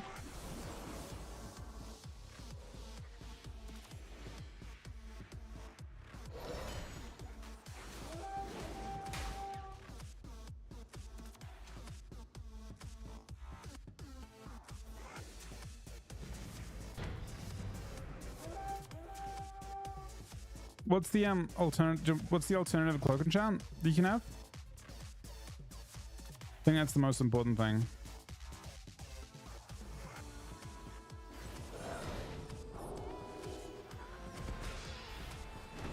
I know on Moppa became convinced that the tailoring enchant was best, but no one ever played it because it was weird to have tailoring as a class that didn't actually, you know, like why the fuck you be a tailor when you don't wear cloth armor?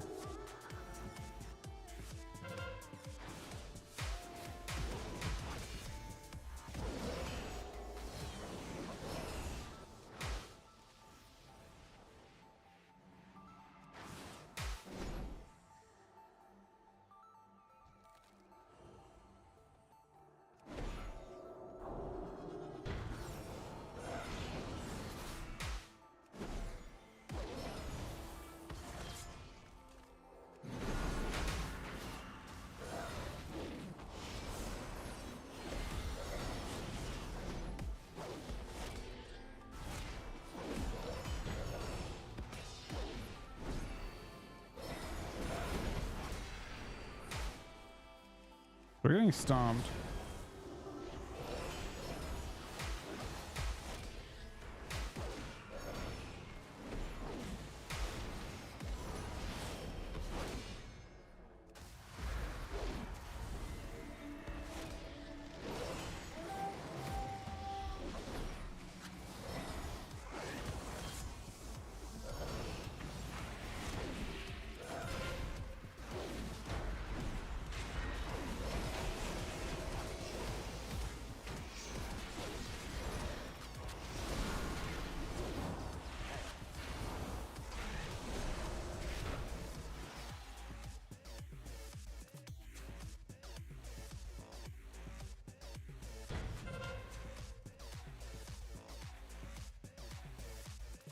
You gonna play, Kerm?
No, Comics Cat won't disappear.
What do you give up for it? Like, you can't enchant something on your gloves, right? It takes up the enchant slot, doesn't it?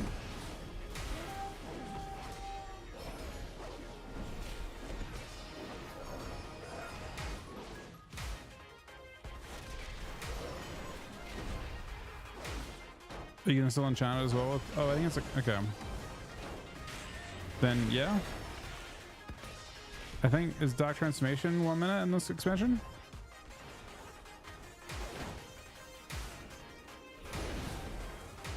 Not that it really matters. Necrotic Strike. Does it scale with strength? I don't think it does.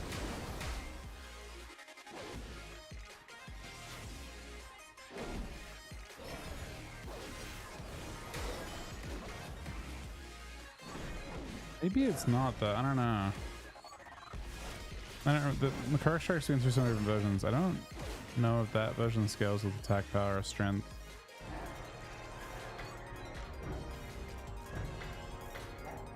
Maybe I can see on Lathead what it scales with.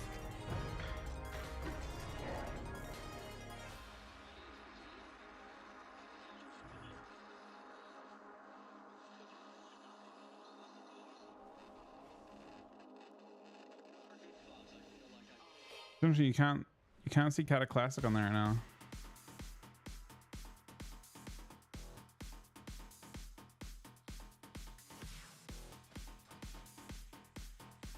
It says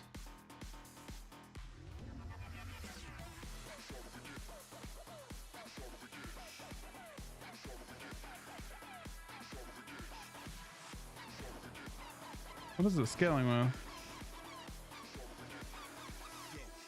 Oh yeah, 70% attack power. Then yeah, the gloves work on your burst scales with AP.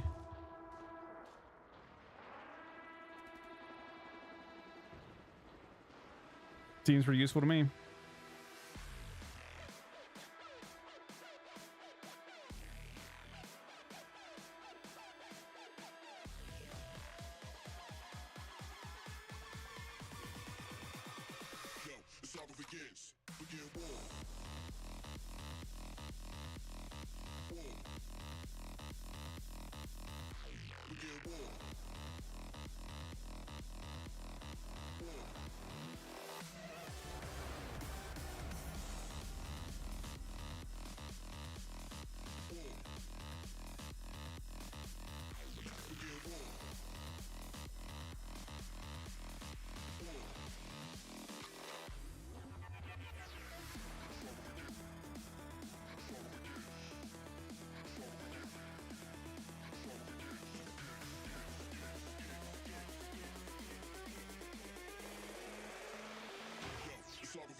Sunny with another gifted sub.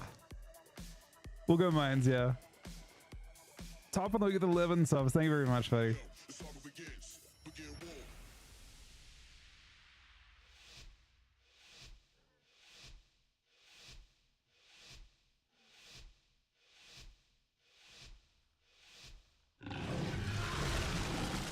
And with the tier 3, 39-month resub as well. We're on mines, you said. I'm getting this first. Small detour on the way to mines.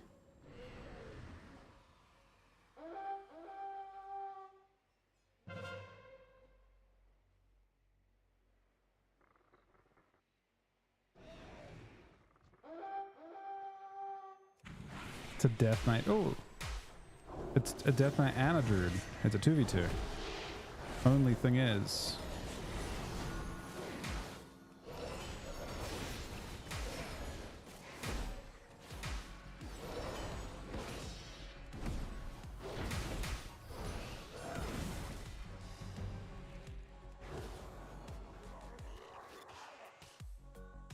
we should cap this.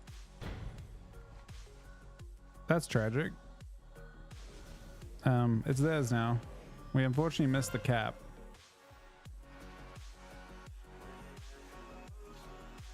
You don't need to defend nodes in this.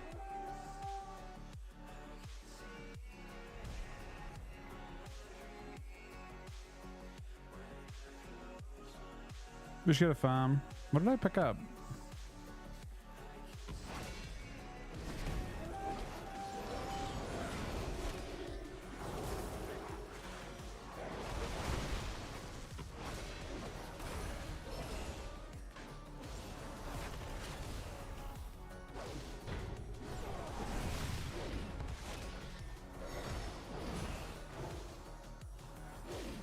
Yeah, in this version, there's not really defending except when it's about to expire.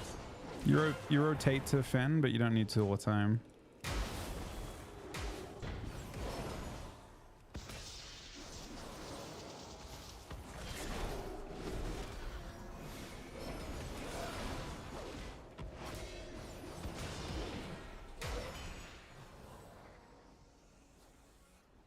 There we go.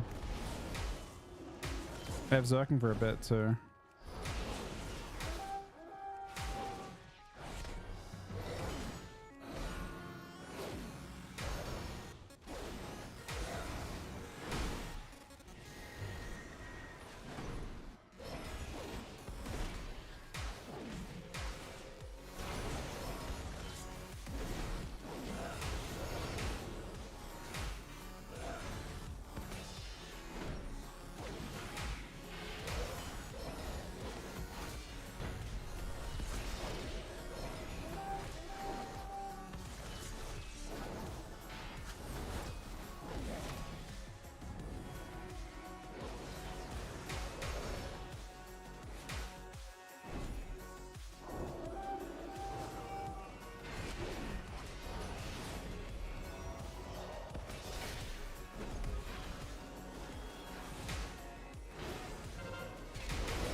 Oh, we were so close to...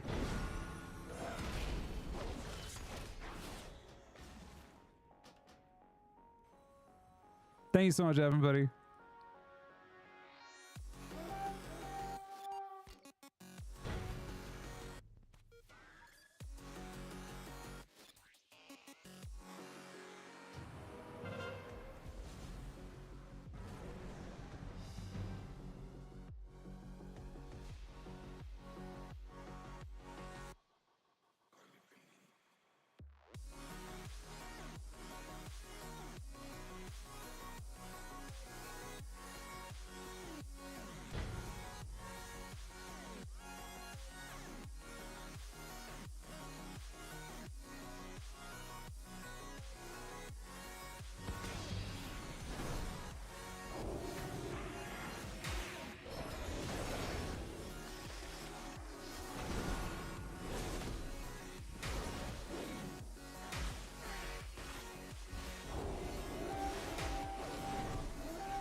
You cap it like that, it's already too late, pretty much.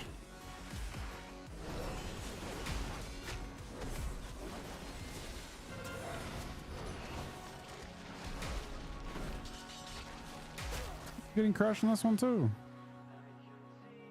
Bit of a shame.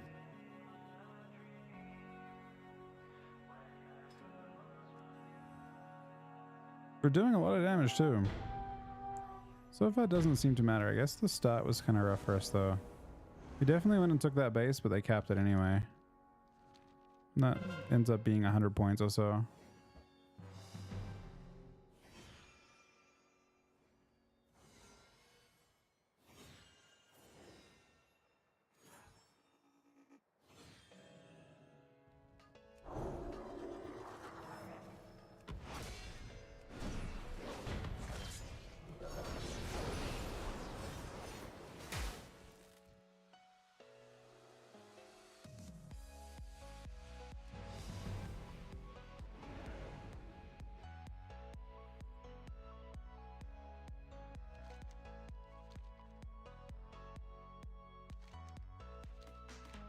Hopefully that mage gets BS.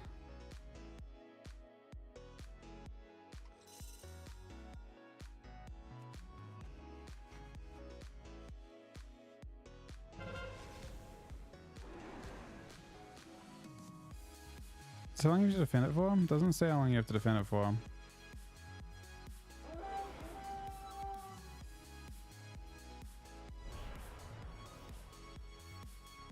Oh, that's nice. You can jump all the way across.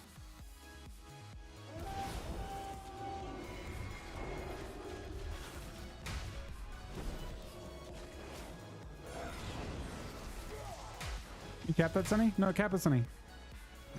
You capped it, right? No, no, no. Oh.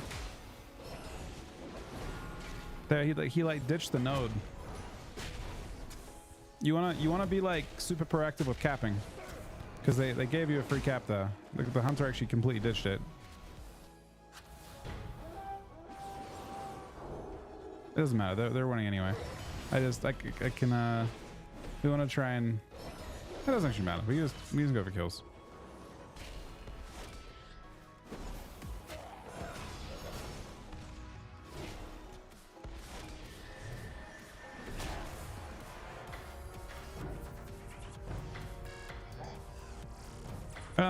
Season 4 is hype for like 2-3 weeks. 4 weeks, maybe?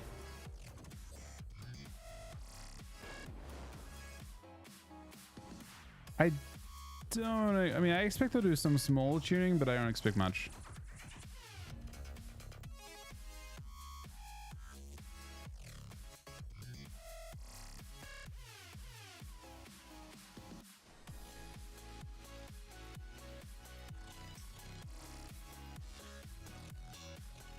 Bro, this guy's talking shit. He said, Pocket Healer still got your ass beat, loser. GG, dude.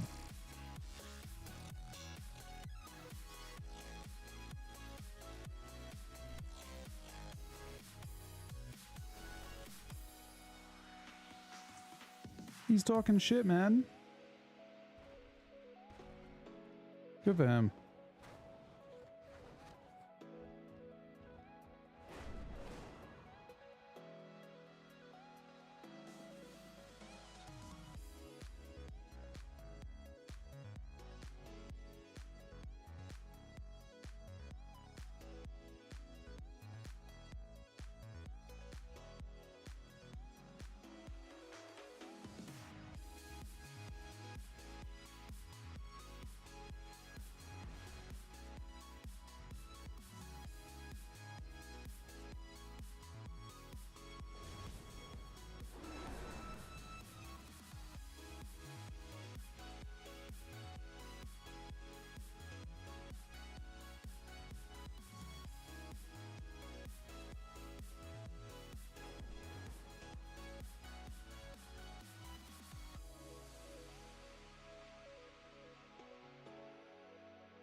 Everybody, thank you for the host, man.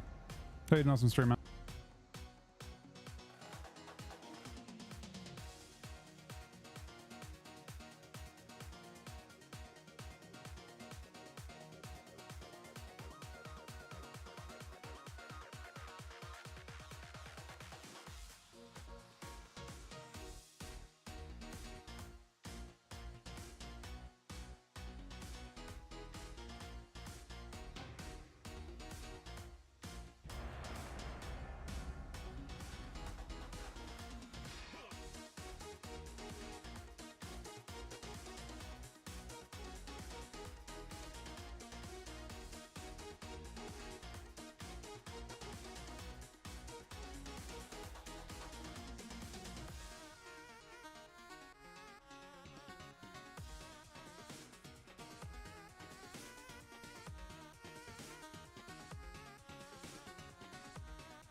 No, everybody, thank you for the 1 year resub as well, man. What the fuck?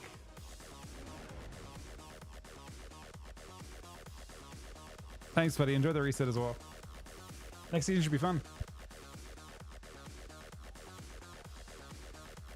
I think Ret's pretty easy to, pretty straightforward to learn. Yeah, they did a rework to Ret a couple seasons ago, season 1, I guess, and it's been pretty.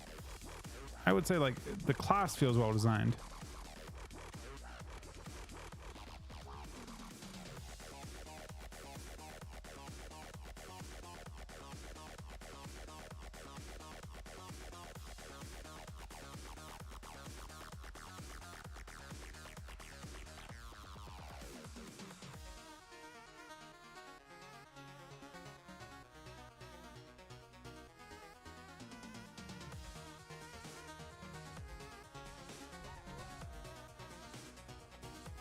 Yeah, Monoka does look really good.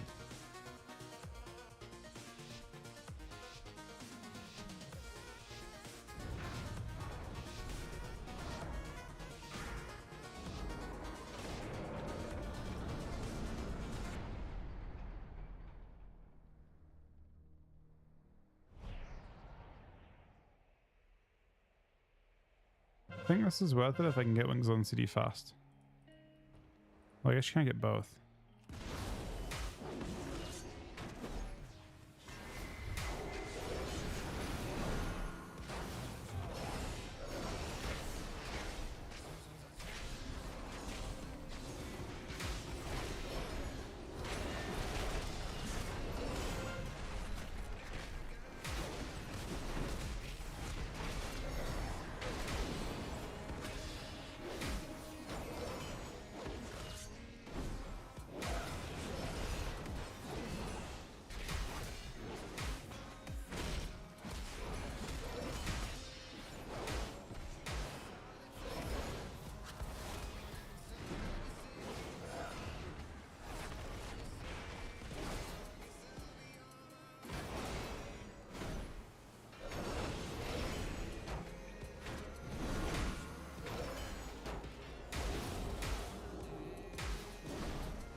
Probably should let me get that.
so far. Are we winning?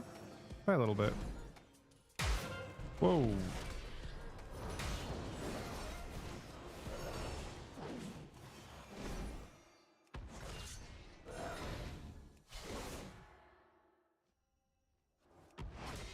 Nah, new season hasn't started yet. Servers go down in an hour and 20 minutes. Season starts a little or like 4 hours after that. I'm not sure that box is done there. What was that thing? What does this power up do? What are you? Doesn't say. What was that thing? Anyone know what that is?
I'll probably do blitz to cap some characters, yeah.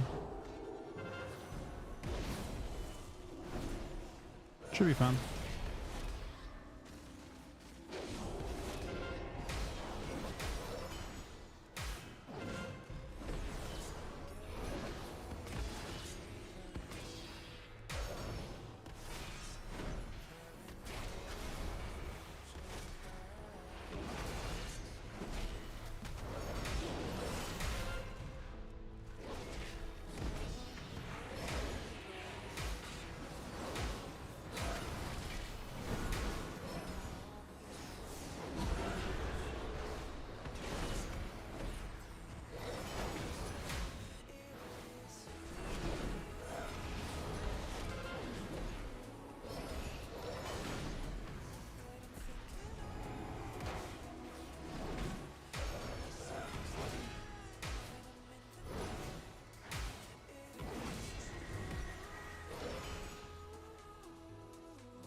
All right, well, we won that BG. We for sure won that BG.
I'm doing blitzes right now with Sunny, but I expect that Duo Q will stay in the game, and the reason for that is because I think that's how they're incentivizing healers to queue.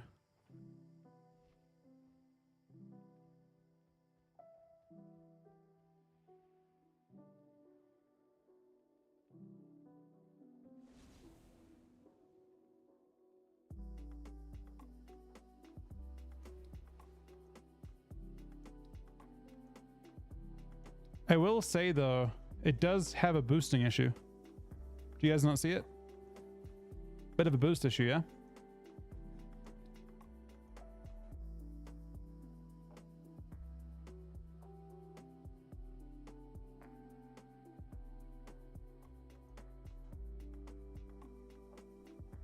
See how that works out, I guess, in the end.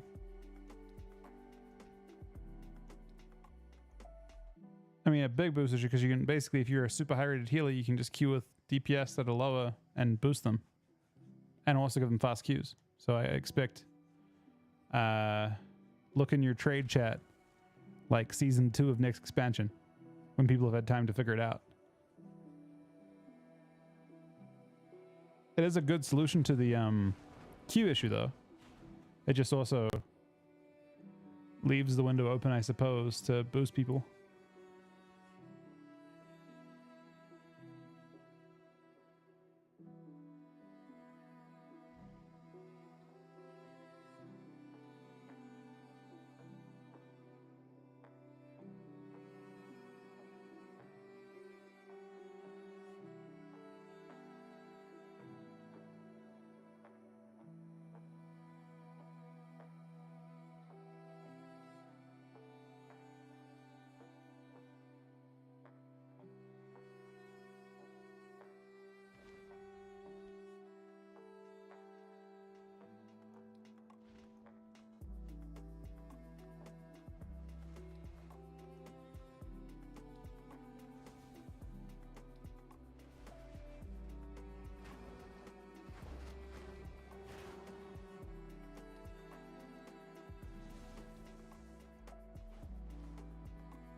What's up, Akama, buddy?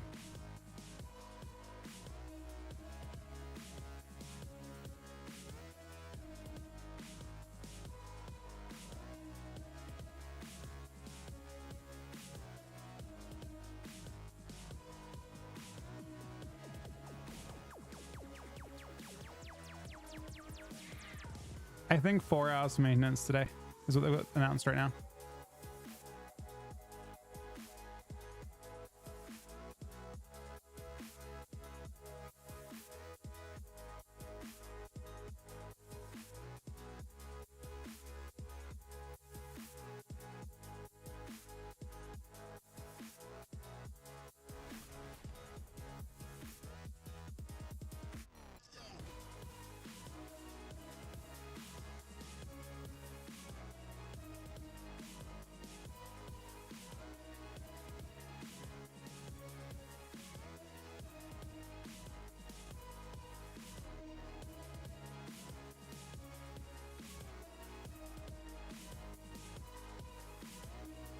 So I'm not sure if Chrome's still here. I'm pretty sure he's asleep.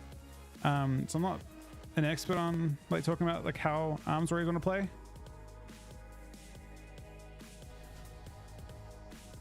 Booming Arcane Mage, Frost Mage, how do you play as arms?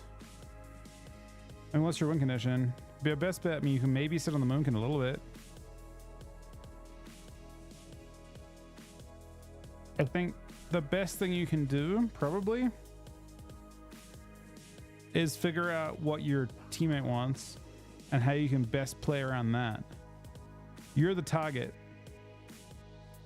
So like figure out when your Moonkin has damage and try and enable him during those moments, I would assume.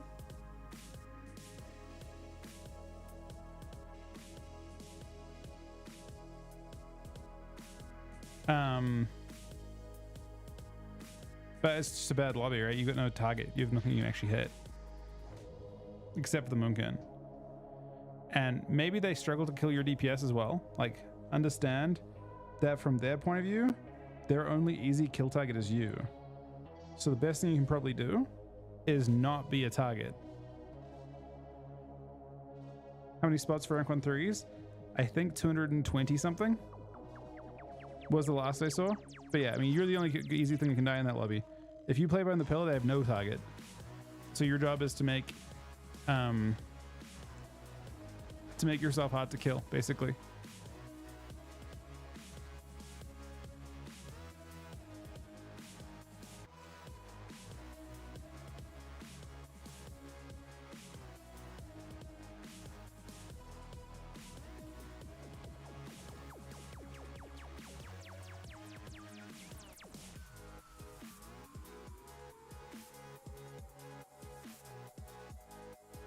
In reality, though, I probably got 06 in that lobby.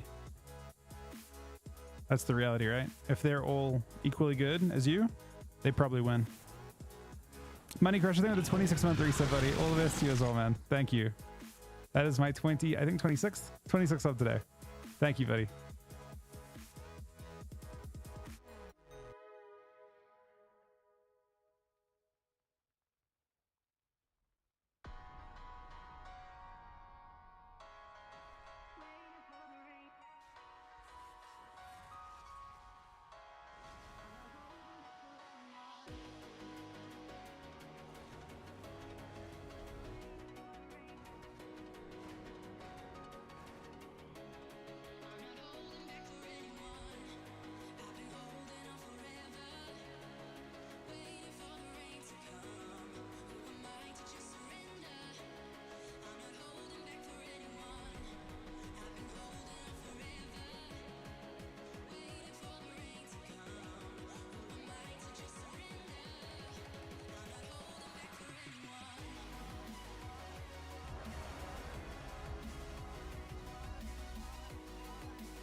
So on the,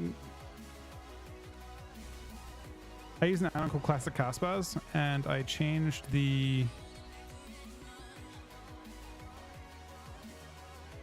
what was it, under media? I just changed it to a different texture, or a different border rather.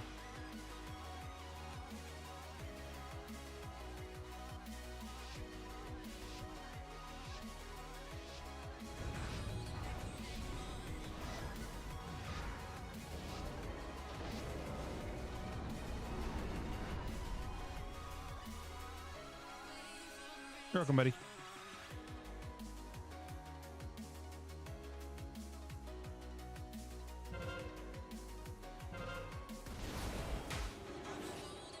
Really just getting this thing and then walking off?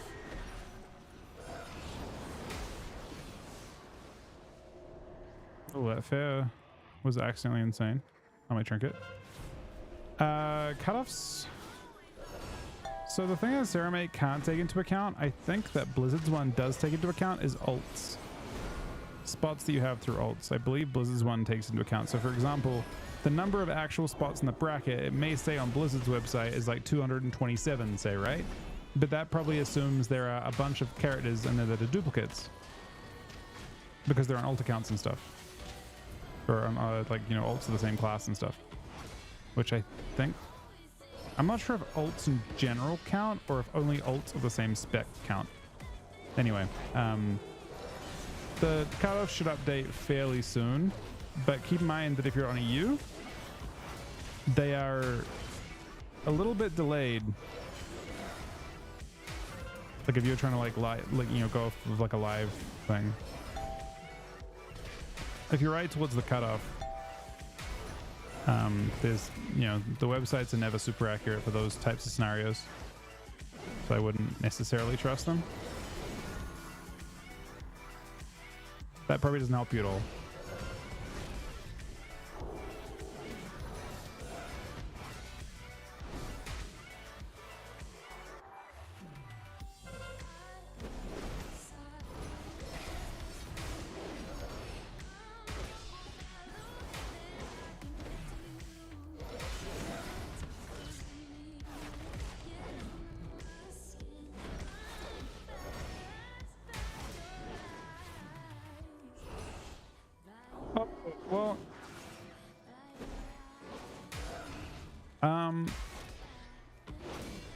It might be Swole, and congrats if you do make it. I feel like that doesn't sound super unsafe. There may also be resets. Like there are rumors of some win trading going on. I know of at least one instance under the Death Knight category of win trading that may or may not happen, so you never know.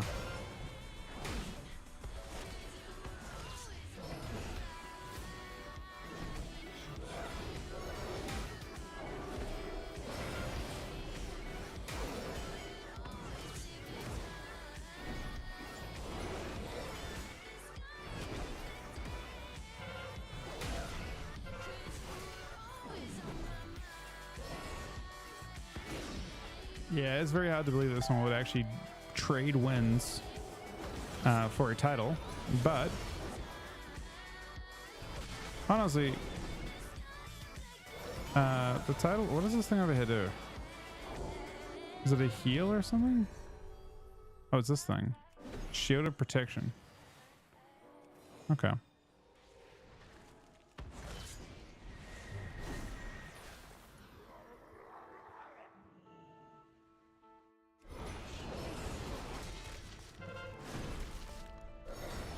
I don't think I deserve the title any more than anyone else, to be honest. But I don't think there's a rightful thing with that.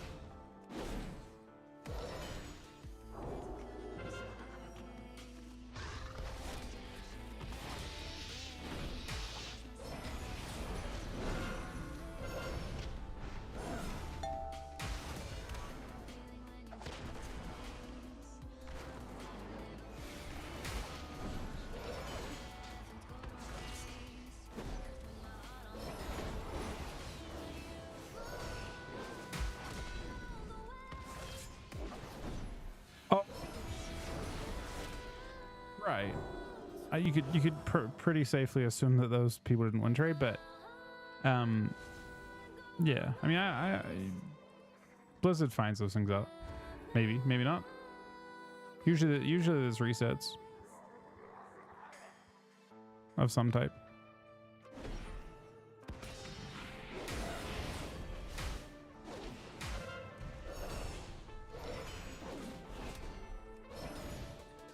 This is Blizzard's new thing they're putting out for next expansion.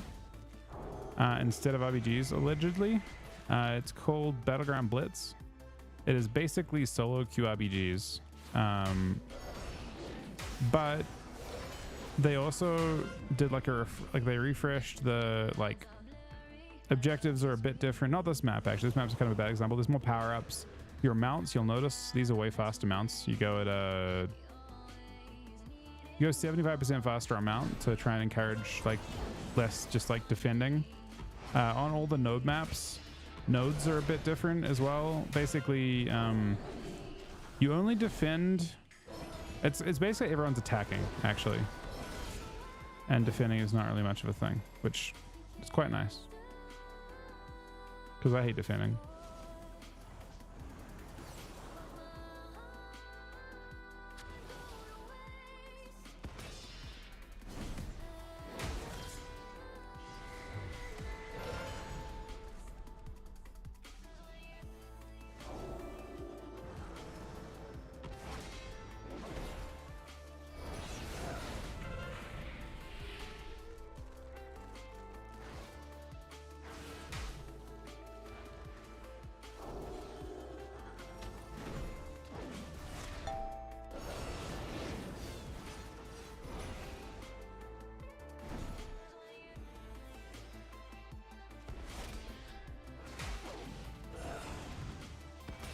Basically, you have no incentive to stay at one place. It kind of forces you to rotate.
Wait. Well, you can still do that, Diva. It just won't be as successful as it may have been.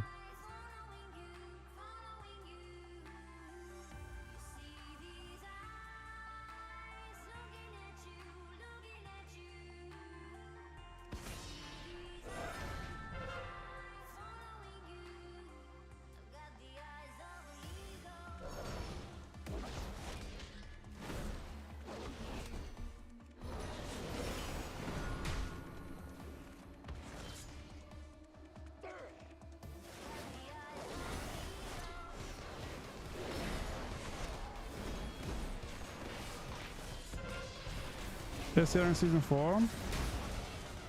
That's a good question.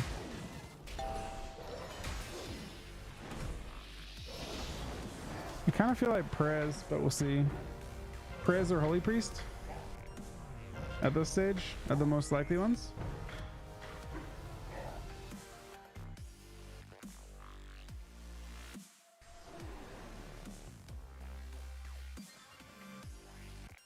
Alright. We go again. Probably close to stuff going down at this point.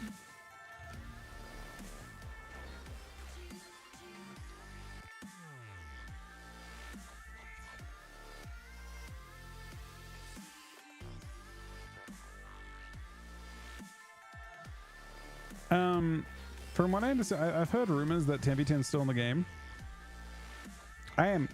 I don't think they're going to go 10v10 with the solo QRPG stuff. I think they'll do 8v8. But yeah, nothing's enabled on alpha yet, so it's hard to say.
Yeah, season 3 is over, Veggie. The new season starts in about 5 hours time, I think.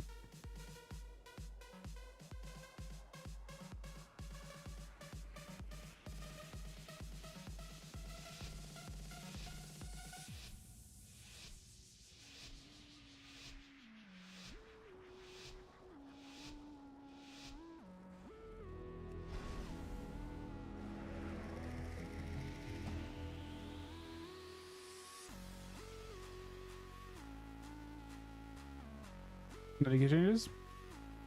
Me too. Me too.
Yeah, it starts right away.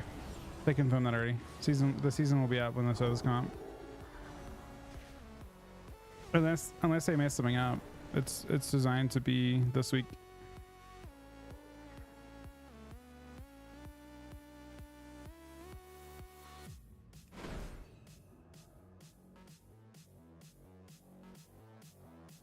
There might be class changes this week, but I kind of doubt it.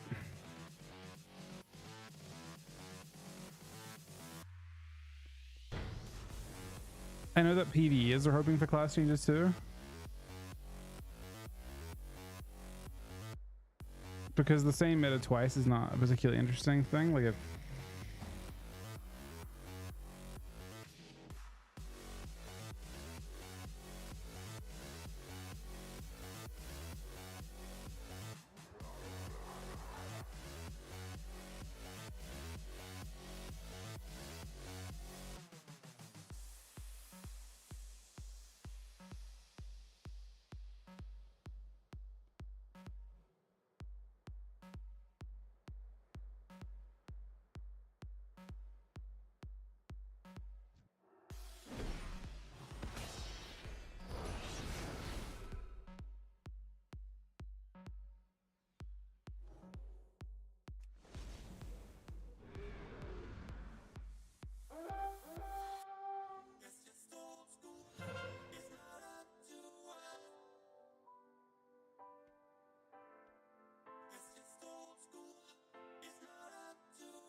Janked, we're doing this is a not an RBG, a BG Blitz. Yeah, I think that was a problem. Well, it could be a Twitch thing as well, Yanzo.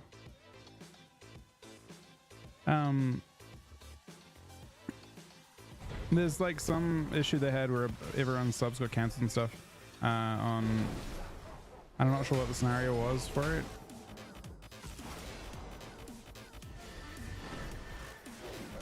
Might actually be the first month I don't get Twitch or Partner Plus. Should be unfortunate.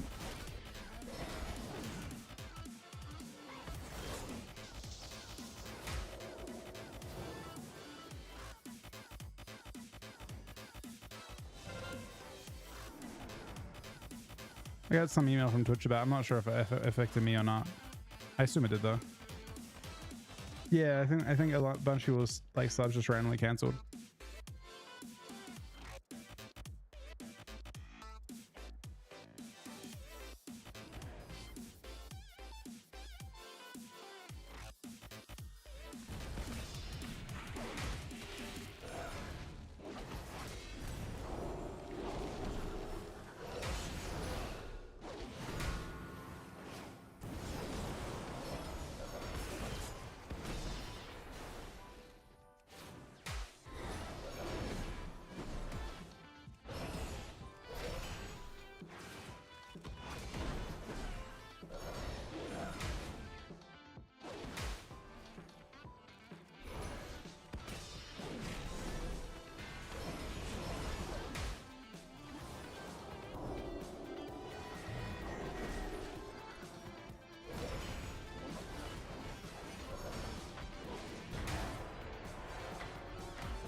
Alright. It's a couple ones that are out. I need to be right back for a few minutes in a sec. So I'm not going to queue on for a sec, okay? I probably have time for one more though. With the high gear scaling from the PvP on an IL 525, do you think some Spectral Clash will be a lot better this season? See, that I couldn't say. It's a thing that's been I've been wondering about for a while. That's all good, Sonny. I've been wondering about that for a while, to be honest. Every season I've had to do some sort of scaling thing. Do I think it'll affect things much? Kind of doubt it. It starts right away. The season is active immediately when servers come up, from what I understand.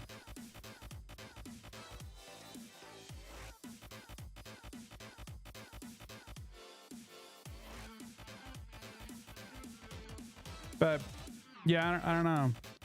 They've had to do scaling stuff every season. Inevitably, some classes probably scale better, but I'm not sure who.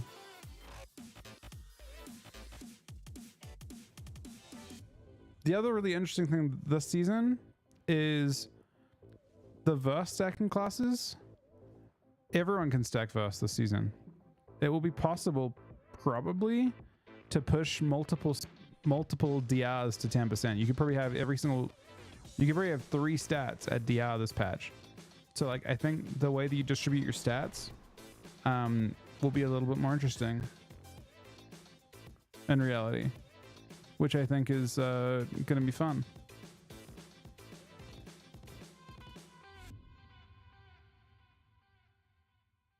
PV gems? I'm a fan, actually. So there are 3 of them, for those that don't know. You get to pick one of them, from what I understand. One is minus 15% damage taken when you're in crowd control. So that means like fair, or if you're coiled, stunned, silenced, etc., you take less damage. You can have precog, or that, or a really shitty one that like lets you, like when you're slowed, I think you do more damage, but not by much.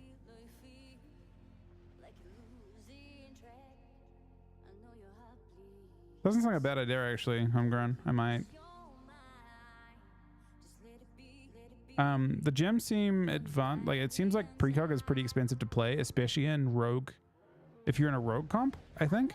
If you're playing like a rogue healer or a rogue like caster comp, I feel like precog becomes more expensive than, for example, if you're playing precog with double caster. Maybe.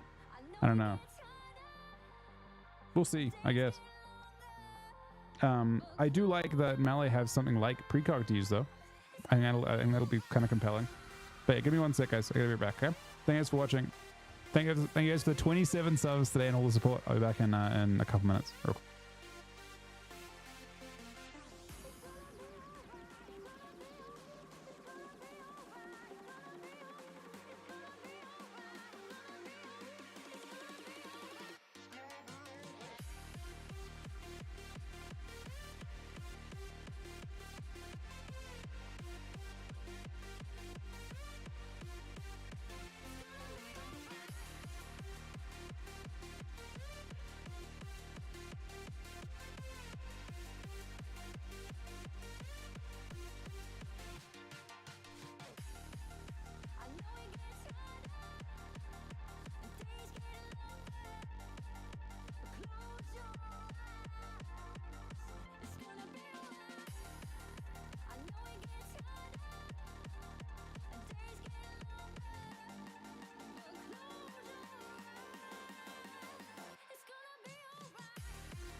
track. I know your heart bleeds. Don't lose your mind. Just let it be, let it be. I know you're dying inside. I know it gets harder. Days get longer. But close your eyes. It's gonna be alright. I know it gets harder. And days get longer. But close your eyes. It's gonna be alright.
All right.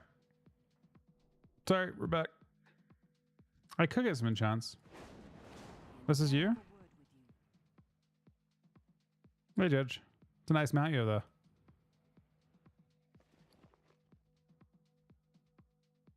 I guess I can get enchants on this guy for this character.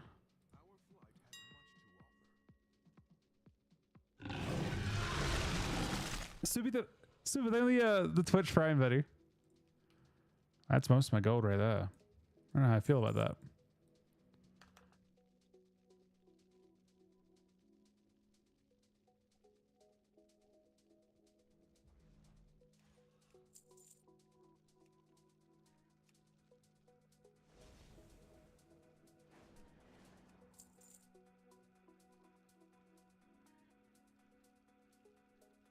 Is it armor kit?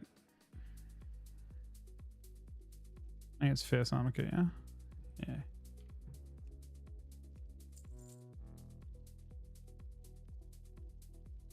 I'm not sure how we're going to distribute stats.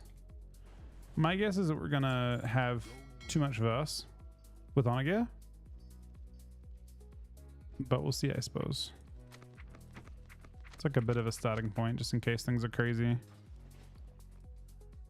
Realistically, another Sovic Devotion might be good for the characters that don't have legendaries.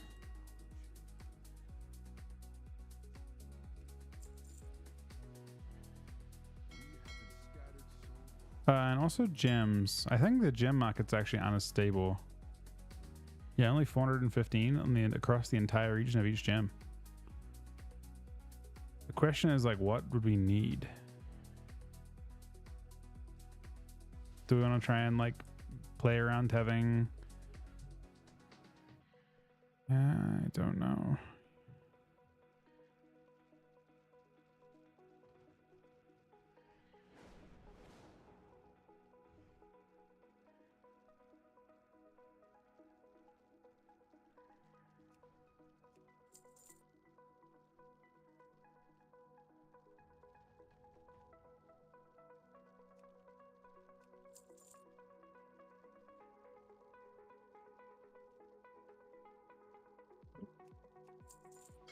I may have thought this one through that much.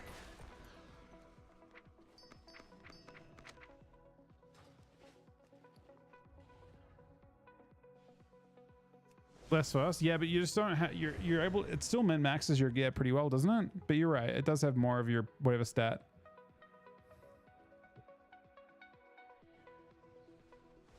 A Death Knight's good season 4.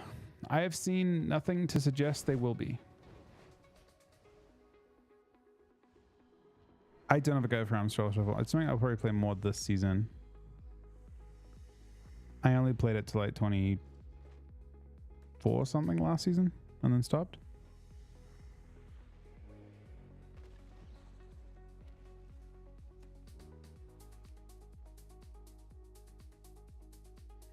You're welcome, buddy.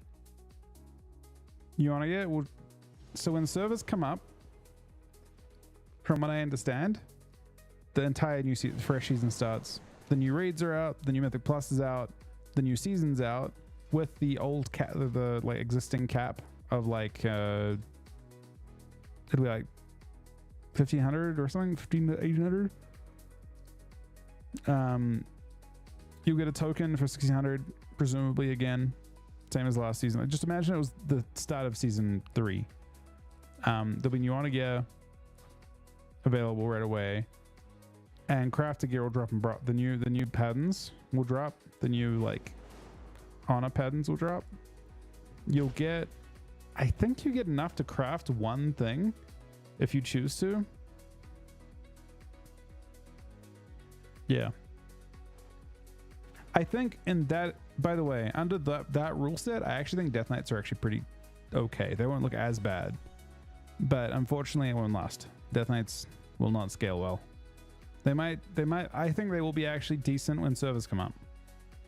The extra health with everyone losing their tier bonuses, and Death Knight tier bonuses suck anyway. So I think that Death Knights in that, under that rule set will actually be good. Servers aren't down for another 25 minutes. Servers are about to go down.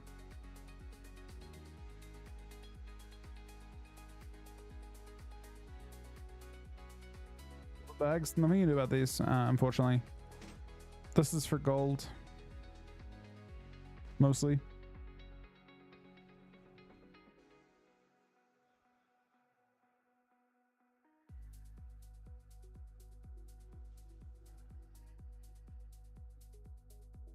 No class changes, different tier bonuses. Not all classes get different tier bonuses, but for some classes, yeah.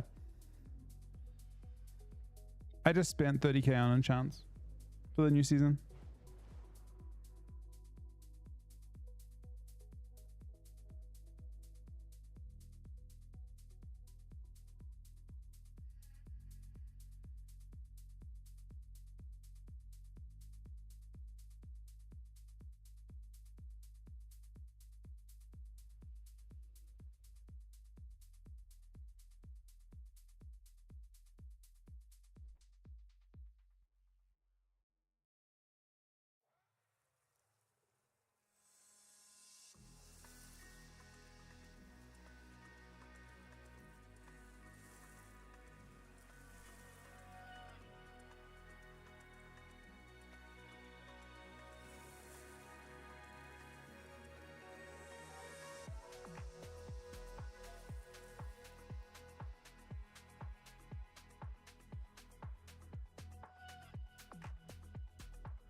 Is it worth getting to WoW now? If I'd be brand new, is there any chance we would catch up? So you can certainly catch up. There's no problem with that. Especially from a PvP standpoint, the new season starts today when servers come up. So you're starting fresh. Everyone's starting fresh. But if you're asking if season 4 is a good representation of like a typical WoW season, it is not. Season 4 isn't an ideal starting point. If you have any interest in classic, Kata is possibly a better starting point. SOD is a great starting point. And obviously War Within is a great starting point. That's come, you know, there'll be stuff with that pretty soon. But season 4 is... There will not be... So the reason why I say it's not as good of a starting point as other seasons is there will not be as many other new players at the same time, which means that the track for a new player will not be as good. People going into season 4 of Mythic Plus will expect you have done Mythic Plus in other seasons, and PvP will be similar. It'll be like a lot of very experienced players and not as many new players. And I think that is tougher. Obviously, at the start of an expansion, you expect more new players, right? So it's not a bad time, but it's not. It's the worst time, but it's not a bad time. Still, I suppose. That's all I would say. But if your issue is like catching up, you have no problem with that because it's a new season. Can they leave MMR or reset? If they leave MMR, Glad would be too easy, would it not? I kind of expect them not to do that, but maybe they don't care. Be interesting.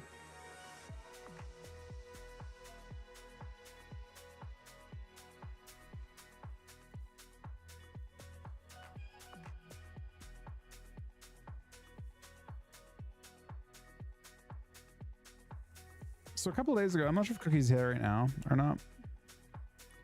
I was gonna watch this. I want to watch Chris Madsen talk at BlizzCon. And the reason for that is because I want to understand what the fuck is going on with this expansion. I was at the event, right? And I was sitting there watching, but I feel like I don't pay attention super well at the events because I'm more interested in like what's going on around me than I am with what's actually like. If I was watching at home, I would pay attention to the actual broadcast only and what is being said. Please welcome executive producer. So the reason for that is like there's like a cinematic for The War Within, right?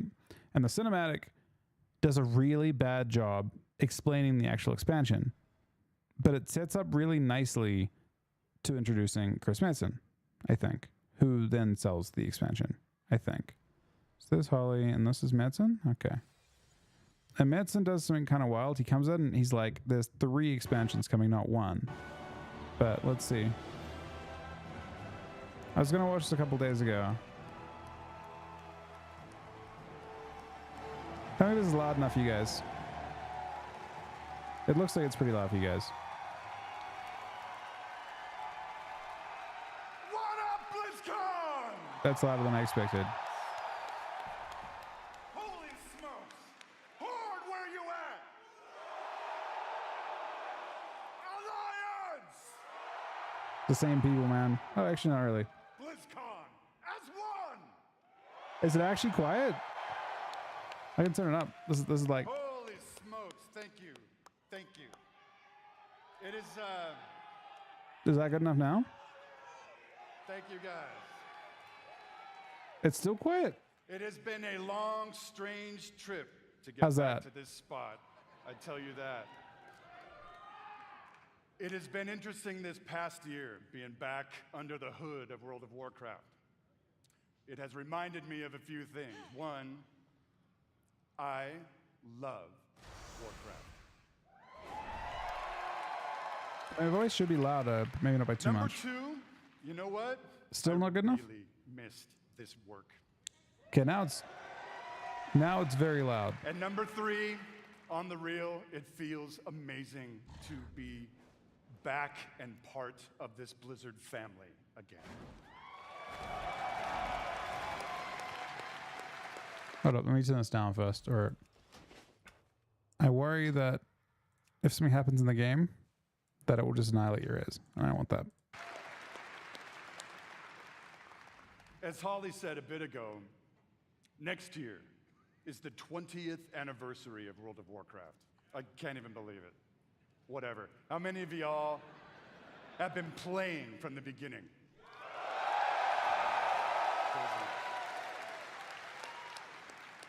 dude. Crazy. So given that, what was that? Doesn't matter. We started thinking, so what next, right? What expansion hook, what single storyline could possibly match such a historic occasion? We started thinking about, well, I did, the good old days, right? And some of those early mythic ideas that kind of established the background of Warcraft. Started thinking about even some of the newer ideas that have played out more recently, but still in a way feel a little unresolved. And in the mix of all that stuff, in the mix of all those ideas, particular things like, what the hell has Magni actually been babbling about all these years?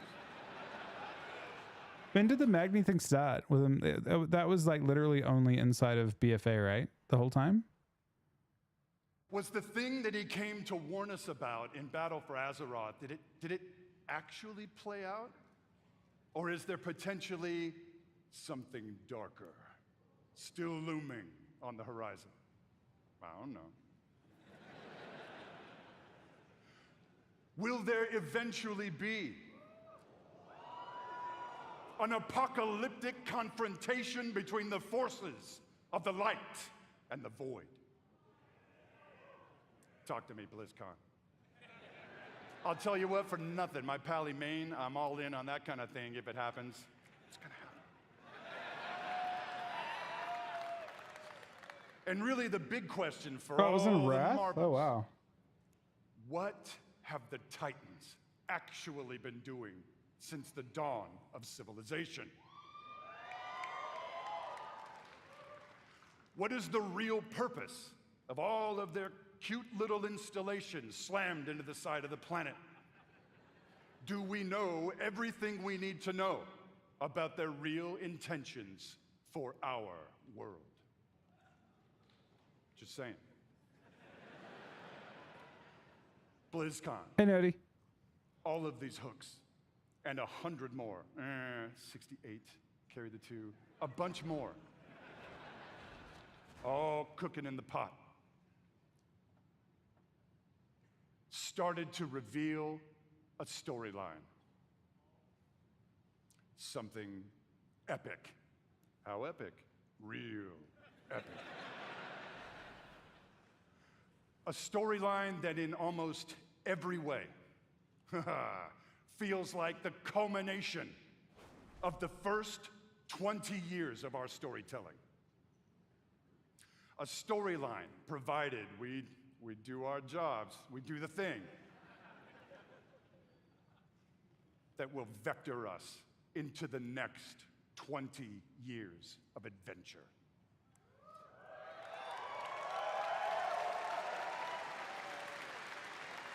BlizzCon. Are you with me, BlizzCon?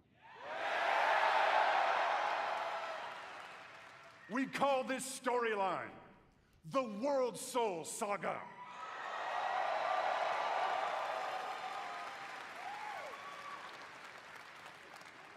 The World Soul Saga is so epic, as we covered.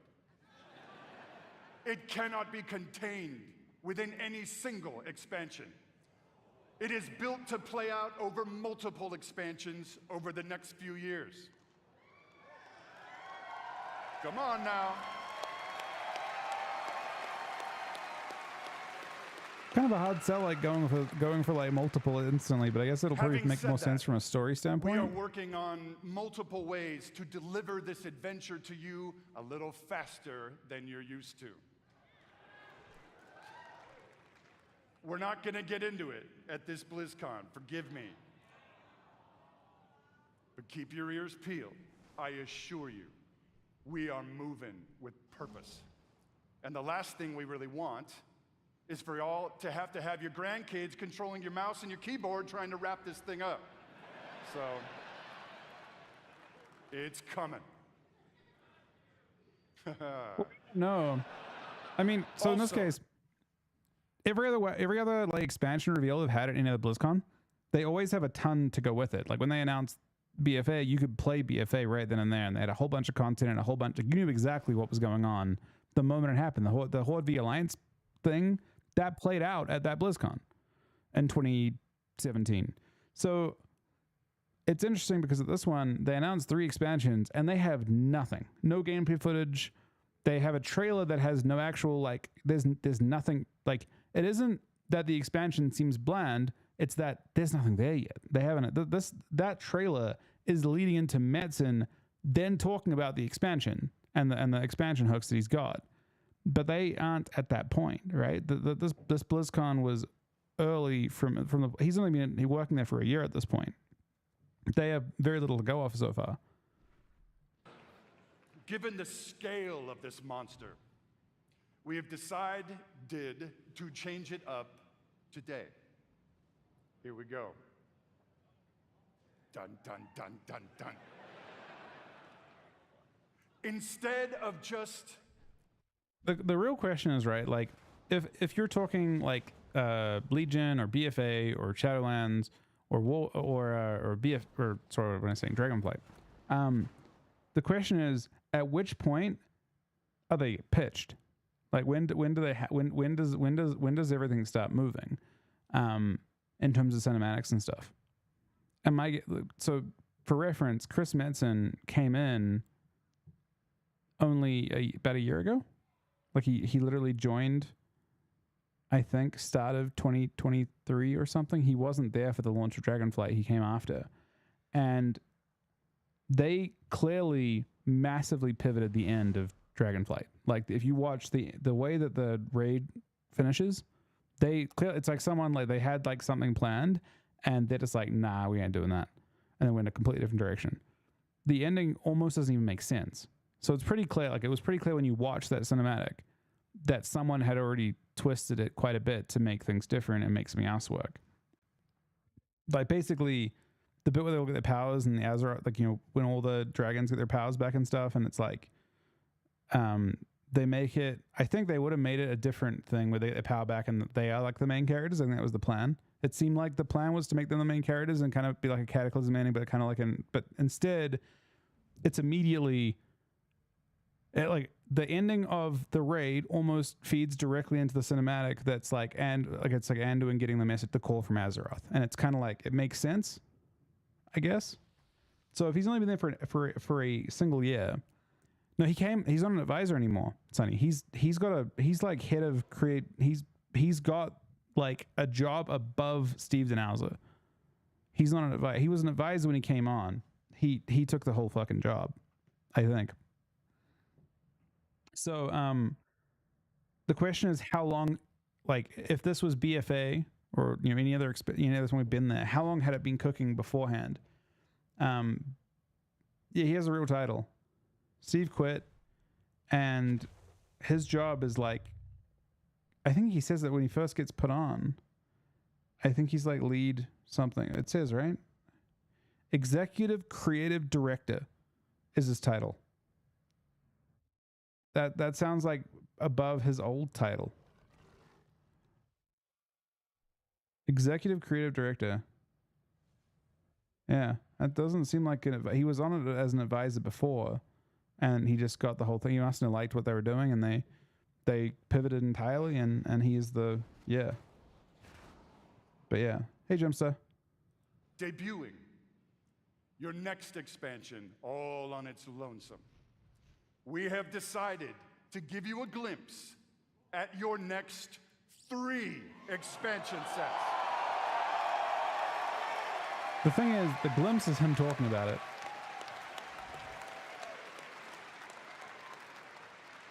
Does this meet with your approval, BlizzCon?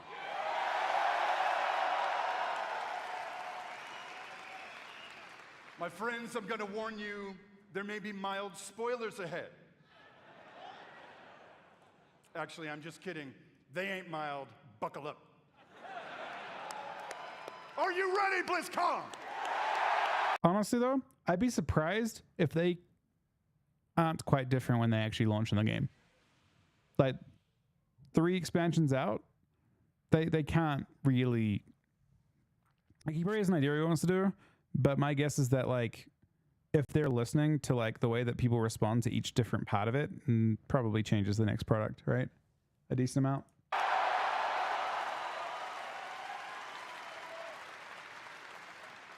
The first part of the World Soul Saga and your 10th expansion is called World of Warcraft: The War Within.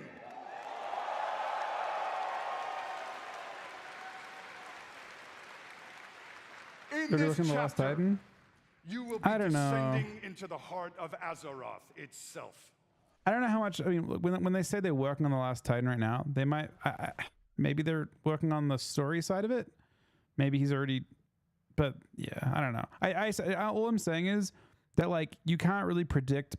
Like, you have to listen to your customers at a certain point. So, like, when the first expansion comes out, they're gonna see how people respond to different parts of the story, and if people, that's gonna shove them out there if people aren't liking it, right? They'll have to figure out, or if people really like certain characters, they might write them into bigger roles in the future expansions and stuff. You never know. Exploring new subterranean kingdoms and engaging with ancient cultures like the Earthen and the terrifying Nerubians of Arsh-Kahet.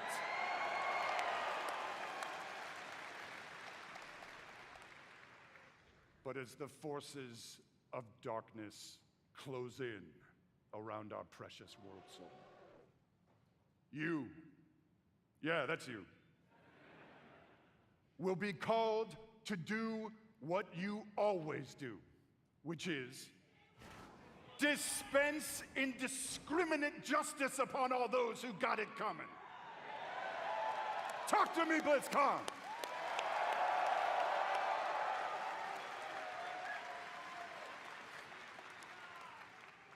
The second part of the World Soul Saga is called World of Warcraft: Midnight.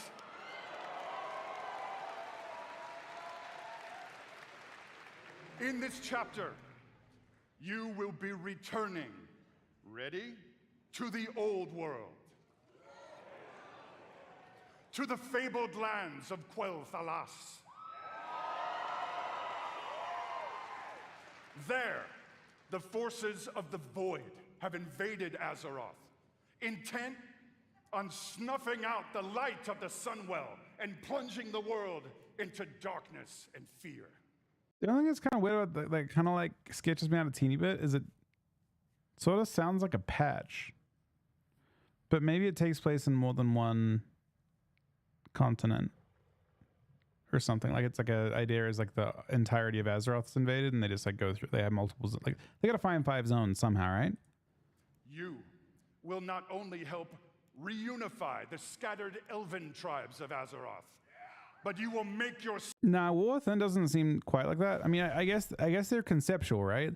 You've got War Within is like, oh shit, Azeroth needs help, and we have to go down to where they're trying to get to her, and then we got to figure out what the fuck she is, I guess, as well.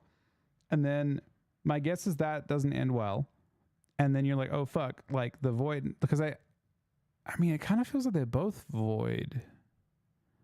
Right? Like, who the fuck is who's the main character in the War Within? It's not going to be Void? You know? Like, who is our main bad guy? It sounds like it's Void, and then it's the Void attacking Azeroth, and then we'll stand continue. with the forces of the light and banish the shadow forever.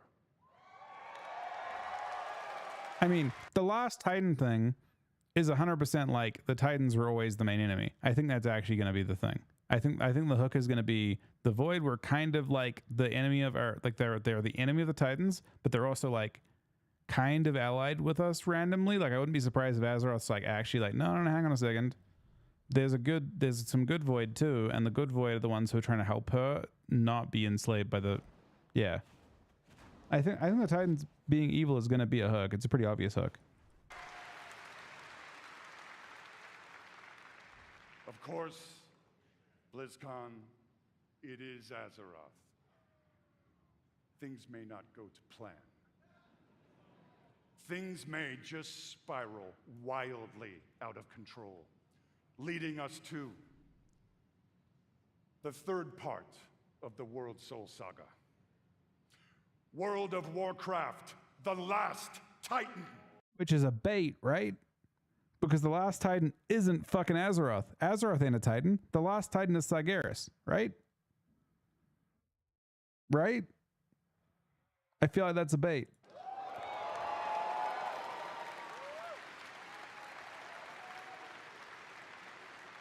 In this chapter, you will again be returning to the old world, this time to the wintry lands of Northrend.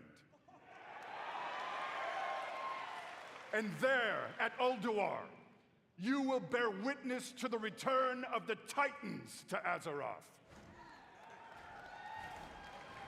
Wait. And to Azeroth. You will bear witness to the return of the Titans to Azeroth. Multiple? Plural? And there, you will uncover a vast conspiracy, one that stretches throughout the history of the world, one that will challenge everything you think you know about the Titans, their intentions, and the true nature of Azeroth itself. In time, my friend, in time. And it's called Silithus. There you go.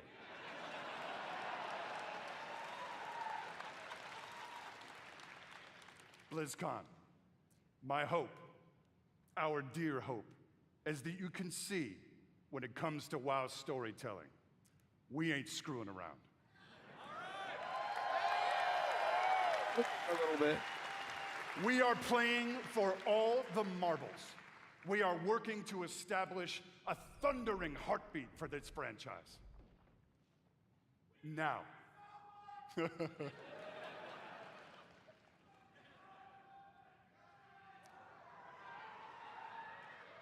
Now, BlizzCon. Hearken to me. Always wanted to say that.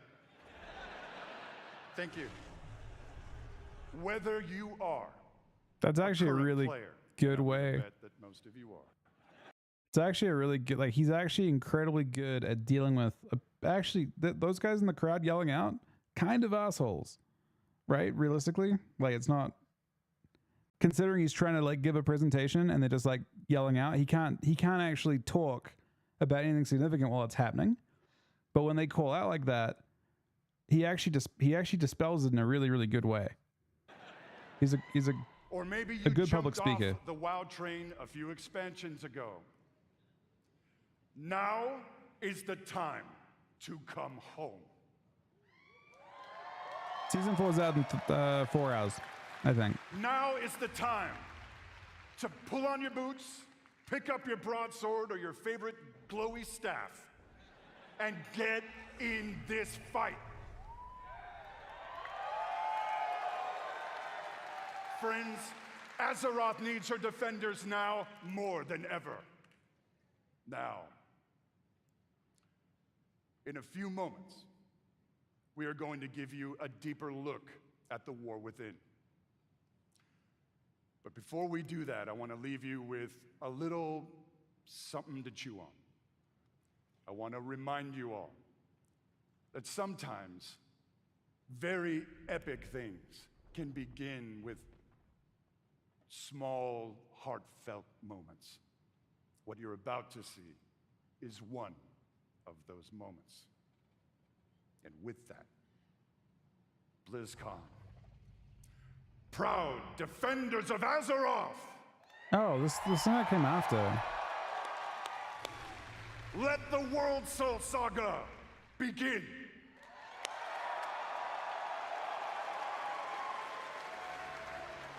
So it comes after?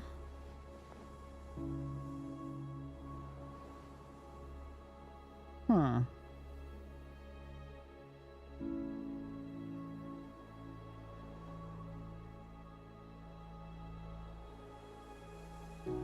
I'm ready for season 4, yeah.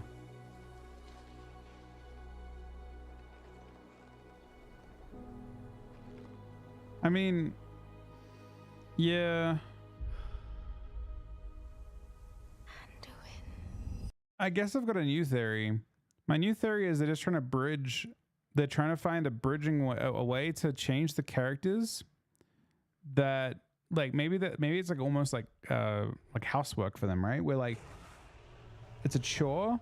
They need to get the main characters into the right position for them to be used in the story, and they're currently like wildly discarded by the previous team because it's two different teams. They've handed off to a different team entirely, and they're basically just like, okay, I want these characters to tell the story, but they're currently just like they tossed Thrall aside and they tossed Anduin aside, and they're like, well, I think they'd be the best ones to tell the story, so they have to bring it. They've got to have a cinematic that brings them together. I wonder if that's what's happening here.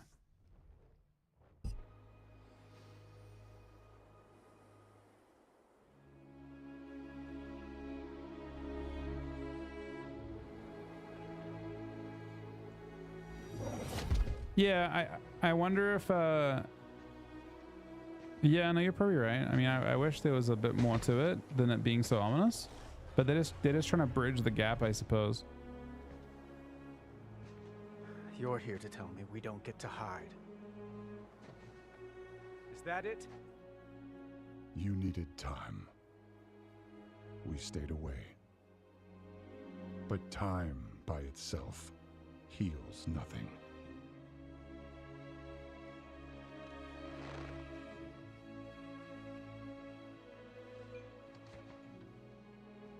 You didn't just come here for me. It's the visions. You've seen them. I suspect many have lately.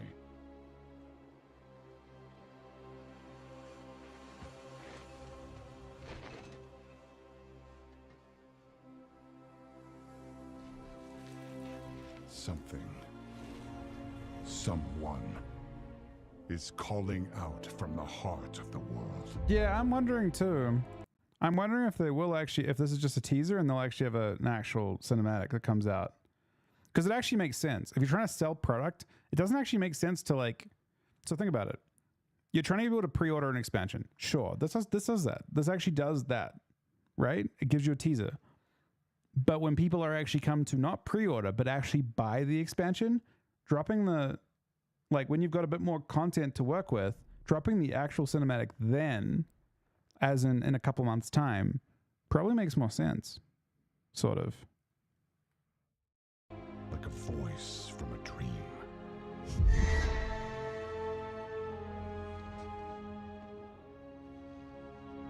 Something dark is coming, Anduin. Well, that's what I think this is. I think this is exactly doing that. I think this is actually trying to. They're trying to get back to where they were. I'm not that person anymore. I have no light. I think they stray for. I think there is a point at which it kind of feels like throughout the expansions, there is a point at which they diverge from what Metzen would want to do, and I think that point is. I mean, he leaves in Legion, and I think he probably leaves because they've already gone very far off what he wanted to do. Like I wouldn't expect that Metzen would randomly kill off, the characters he does. I kind of refuse to believe that Metzen would kill off,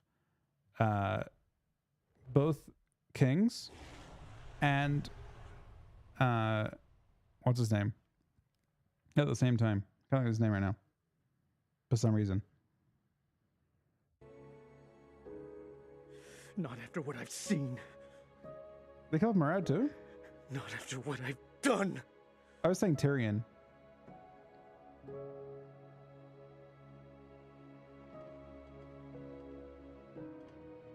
You are not your past, Anduin.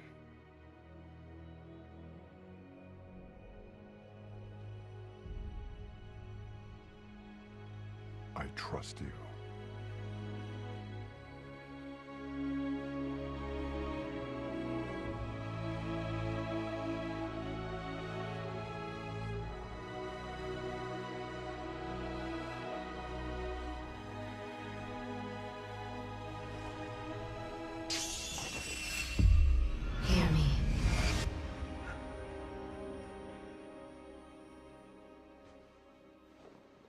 they're getting worse.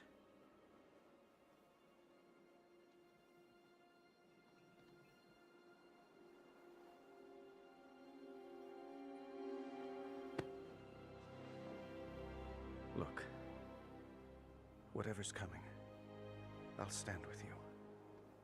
Of course I will. But we were drawn here by the voice. They had to do that, so it makes more sense because it seemed like an absolute, on like face value, the cinematic seems ridiculous, right? It starts out with him being like them being not friends, then he pulls a fucking knife on him, and then within 3 seconds of pulling the knife on him, he's like, "Of course I'll fight with you. We're all good because you said you trust me," right? Like in 1 second, they've gone through 15 different emotions for no reason. Like Anduin is a crazy fucker at this point, right? And this freeze frame kind of, he's, you know, the 20s have not been kind to him either. But, yeah, it's like, I think the entire point of it is just to get to the point where they can start continuing the story in a way that makes sense to them. Voice. Who is it, Thrall? Who's calling out to us? I'm not sure yet.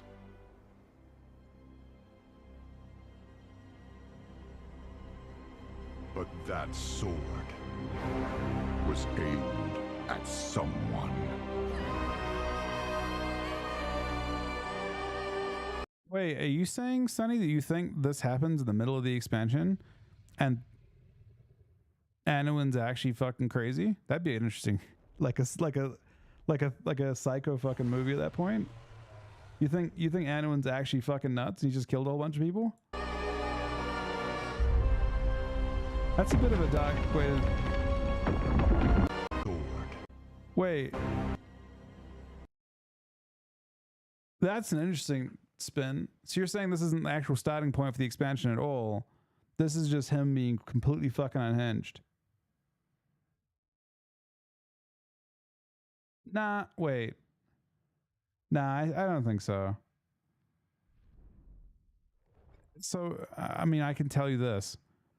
At the very, very, very start of the first zone, Anduin is a quest giver. So I don't think so. But that would be an interesting way to do it, right? I think Metzen's like, you know what? I want to tell the story my way through characters that I've developed. And he wants to get things back to a point where he can use them again. Maybe. That would be interesting if they were that good at it. That sword was aimed at someone.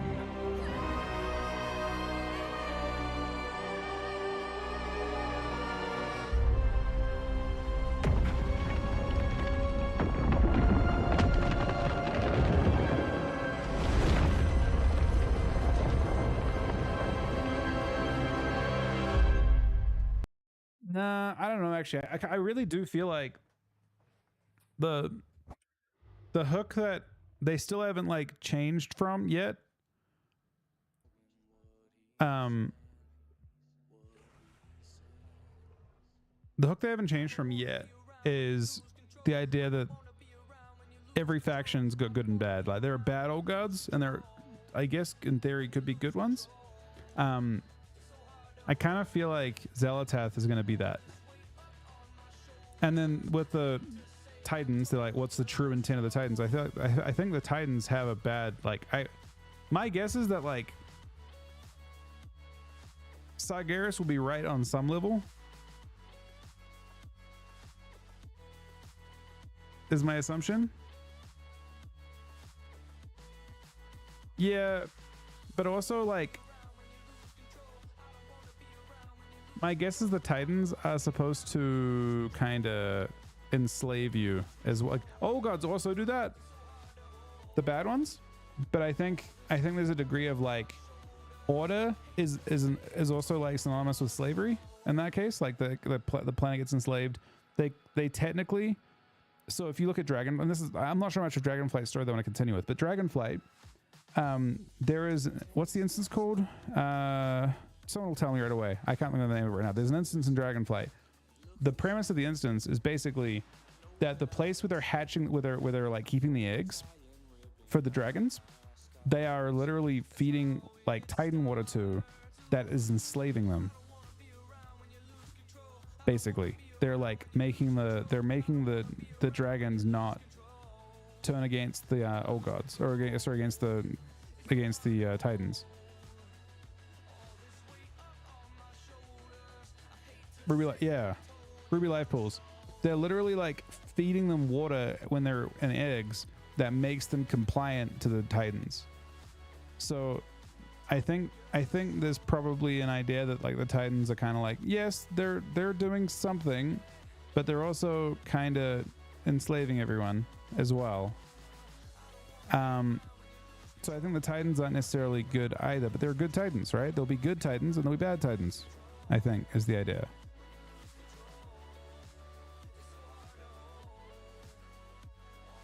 It could be that too, Diva. There could be a love angle, although he did try and stab her, but that, you know, that could be a thing that happens in marriages too. I haven't got to that point yet, but I'm hoping I don't either.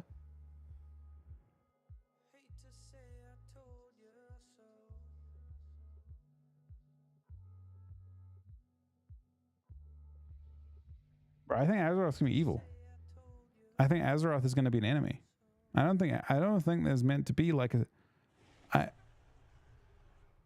I kind of feel like Azeroth is gonna be kind of fucked up after years and years of being stabbed at and fucking corrupt. I feel like she's gonna be. I think she's gonna come out and be friends with the Void.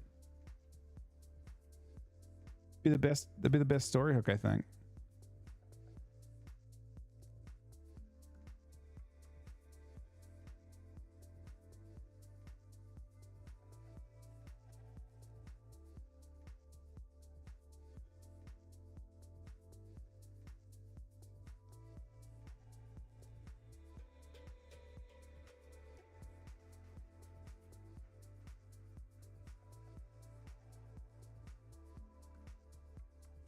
Or I think there'll just be there'll be some good old gods and some bad old gods, right?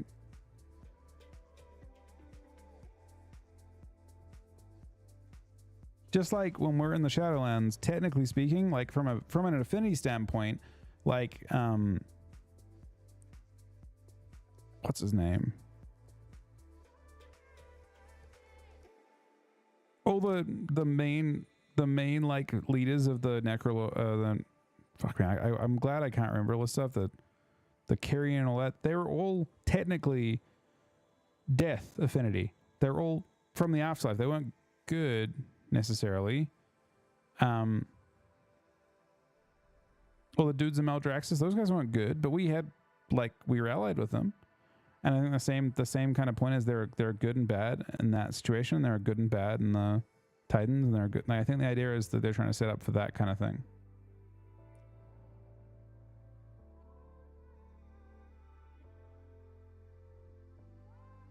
I have not tried it yet, Shahugs. I just think there'll be some Titans that are bad. And I think probably Sargeras realized that, and he was bad because when his way of doing things was bad, but he may have had like a reason kind of for doing that. It like drove him insane.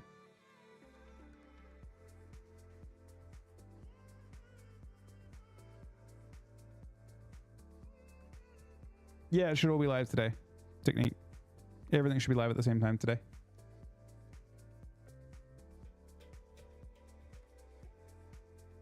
Galakan Resurrected fight? I mean, it seems impossible, right? Alakir fight, yeah, he's massive, but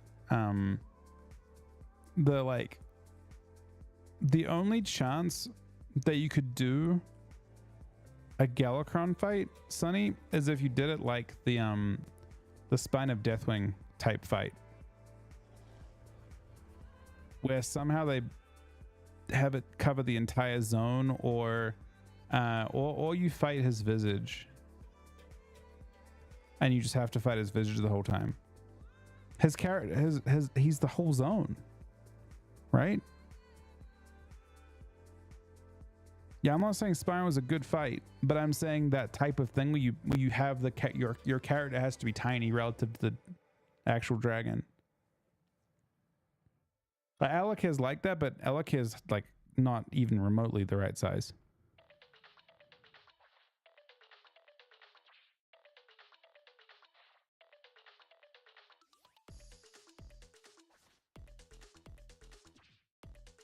All the covenants were bad, unnatural. Zoe found out was imprisoned using domination magic. Yeah, the whole I think the entire point. I didn't mean to take it from that point of view. I was just kind of like illustrating the point that I think that there can be like a good faction to the void, even to the point of old gods. I got rank 1 on both Death Knights and Shuffle. And then I got rank 1 on 1 Death Knight and 3s, and rank 1 on 1 DH and 3s. I think. I didn't get her in the end.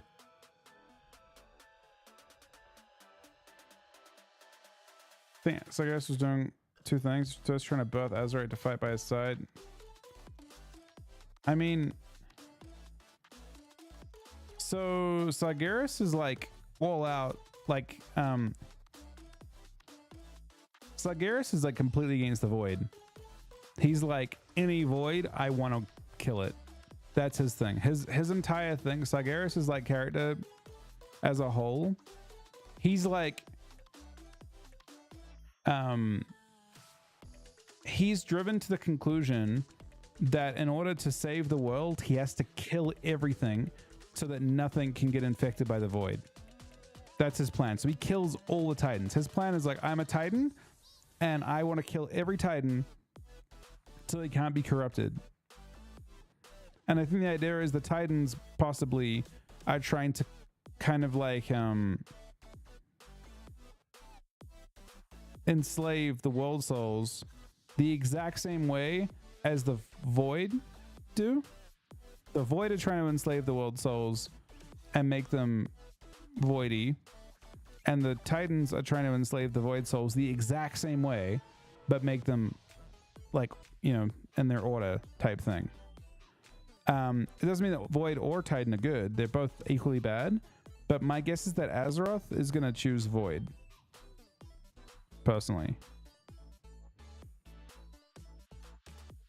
And I think that's why Sargeras tries to kill her, because she's like making the other choice, and he just wants to get, like, not give her the chance to make that choice. That's what he's trying to do. He's trying to give her he's trying to make sure that like she can't choose void, because if they none of them have chosen void at that point, no world souls have chosen void. Technically speaking, you might think, okay, what about the guy in on Argus? He doesn't choose void. He chooses chaos. He chooses the Legion. Sunny, the gifted sub, buddy. Really appreciate it, man. To Queen Chili as well. That is my 28th sub today. So yeah, I think that's what's going on, but I also don't think it's necessarily a bad thing if they do. And the Capuchin as well.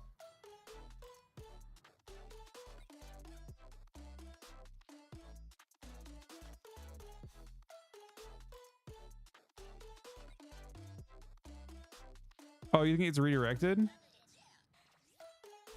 Yeah, but the whole like... Yeah, no, you're right.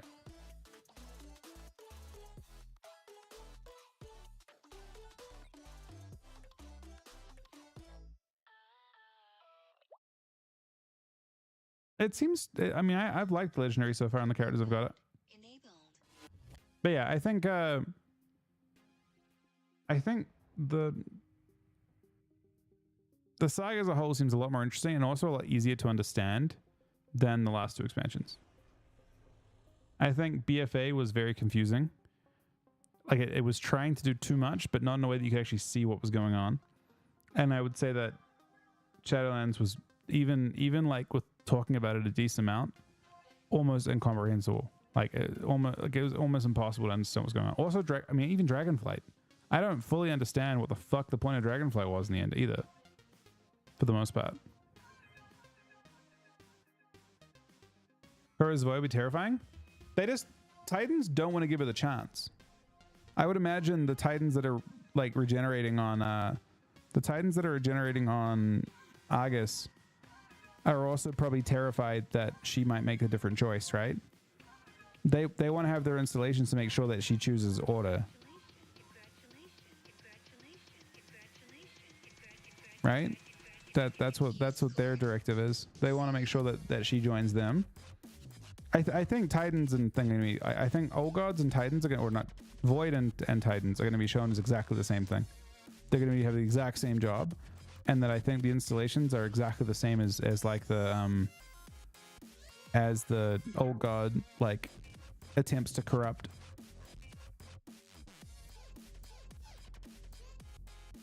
I mean, Legion.